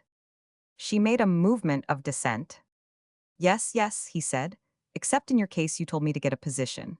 The homely word job, like much that I have written, offends you. It is brutal, but I assure you it was no less brutal to me when everybody I knew recommended it to me as they would recommend right conduct to an immoral creature. But to return, the publication of what I had written and the public notice I received wrought a change in the fiber of your love. Martin Eden, with his work all performed, you would not marry. Your love for him was not strong enough to enable you to marry him. But your love is now strong enough, and I cannot avoid the conclusion that its strength arises from the publication and the public notice. In your case, I do not mention royalties, though I am certain that they apply to the change wrought in your mother and father. Of course, all this is not flattering to me. But worst of all, it makes me question love, sacred love. Is love so gross a thing that it must feed upon publication and public notice? It would seem so. I have sat and thought upon it till my head went around. Poor dear head. She reached up a hand and passed the fingers soothingly through his hair. Let it go around no more. Let us begin anew now. I loved you all the time. I know that I was weak in yielding to my mother's will. I should not have done so. Yet I have heard you speak so often with broad charity of the fallibility and frailty of humankind. Extend that charity to me. I acted mistakenly. Forgive me. Oh, I do forgive, he said impatiently. It is easy to forgive where there is really nothing to forgive. Nothing that you have done requires forgiveness. One acts according to one's lights, and more than that one cannot do. As well might I ask you to forgive me for my not getting a job. I meant well, she protested. You know that I could not have loved you and not meant well. True, but you would have destroyed me out of your well-meaning. Yes, yes, he shut off her attempted objection. You would have destroyed my writing and my career. Realism is imperative to my nature, and the bourgeois spirit hates realism. The bourgeoisie is cowardly. It is afraid of life, and all your effort was to make me afraid of life. You would have formalized me. You would have compressed me into a 2x4 pigeonhole of life, where all life's values are unreal and false and vulgar. He felt her stir protestingly. Vulgarity, a hearty vulgarity, I'll admit, is the basis of bourgeois refinement and culture. As I say, you wanted to formalize me, to make me over into one of your own class, with your class ideals, class values, and class prejudices. He shook his head sadly. And you do not understand, even now, what I am saying. My words do not mean to you what I endeavor to make them mean. What I say is so much fantasy to you. Yet to me, it is vital reality. At the best, you are a trifle puzzled and amused that this raw boy, crawling up out of the mire of the abyss, should pass judgment upon your class and call it vulgar. She leaned her head wearily against his shoulder, and her body shivered with recurrent nervousness. He waited for a time for her to speak, and then went on. And now you want to renew our love. You want us to be married. You want me. And yet, listen, if my books had not been noticed, I'd nevertheless have been just what I am now, and you would have stayed away. It is all those damned books. Don't swear, she interrupted. Her reproof startled him. He broke into a harsh laugh. That's it, he said. At a high moment, when what seems your life's happiness is at stake, you are afraid of life in the same old way, afraid of life and a healthy oath. She was stung by his words into realization of the puerility of her act, and yet she felt that he had magnified it unduly and was consequently resentful. They sat in silence for a long time, she thinking desperately, and he pondering upon his love which had departed. He knew now that he had not really loved her.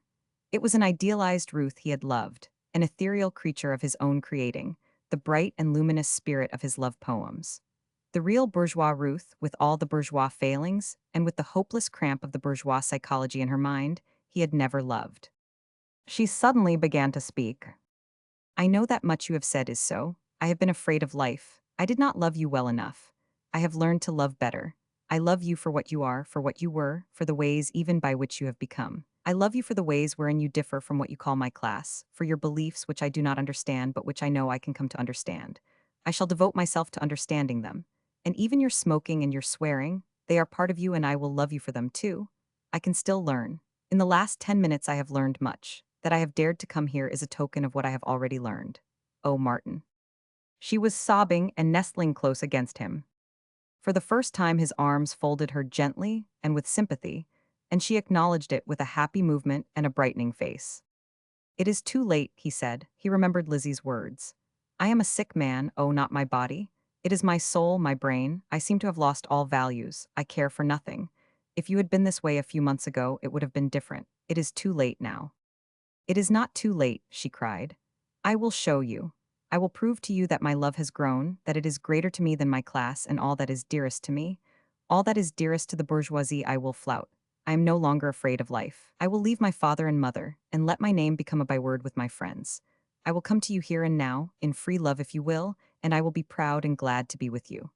If I have been a traitor to love, I will now, for love's sake, be a traitor to all that made that earlier treason. She stood before him with shining eyes. I am waiting, Martin, she whispered, waiting for you to accept me. Look at me.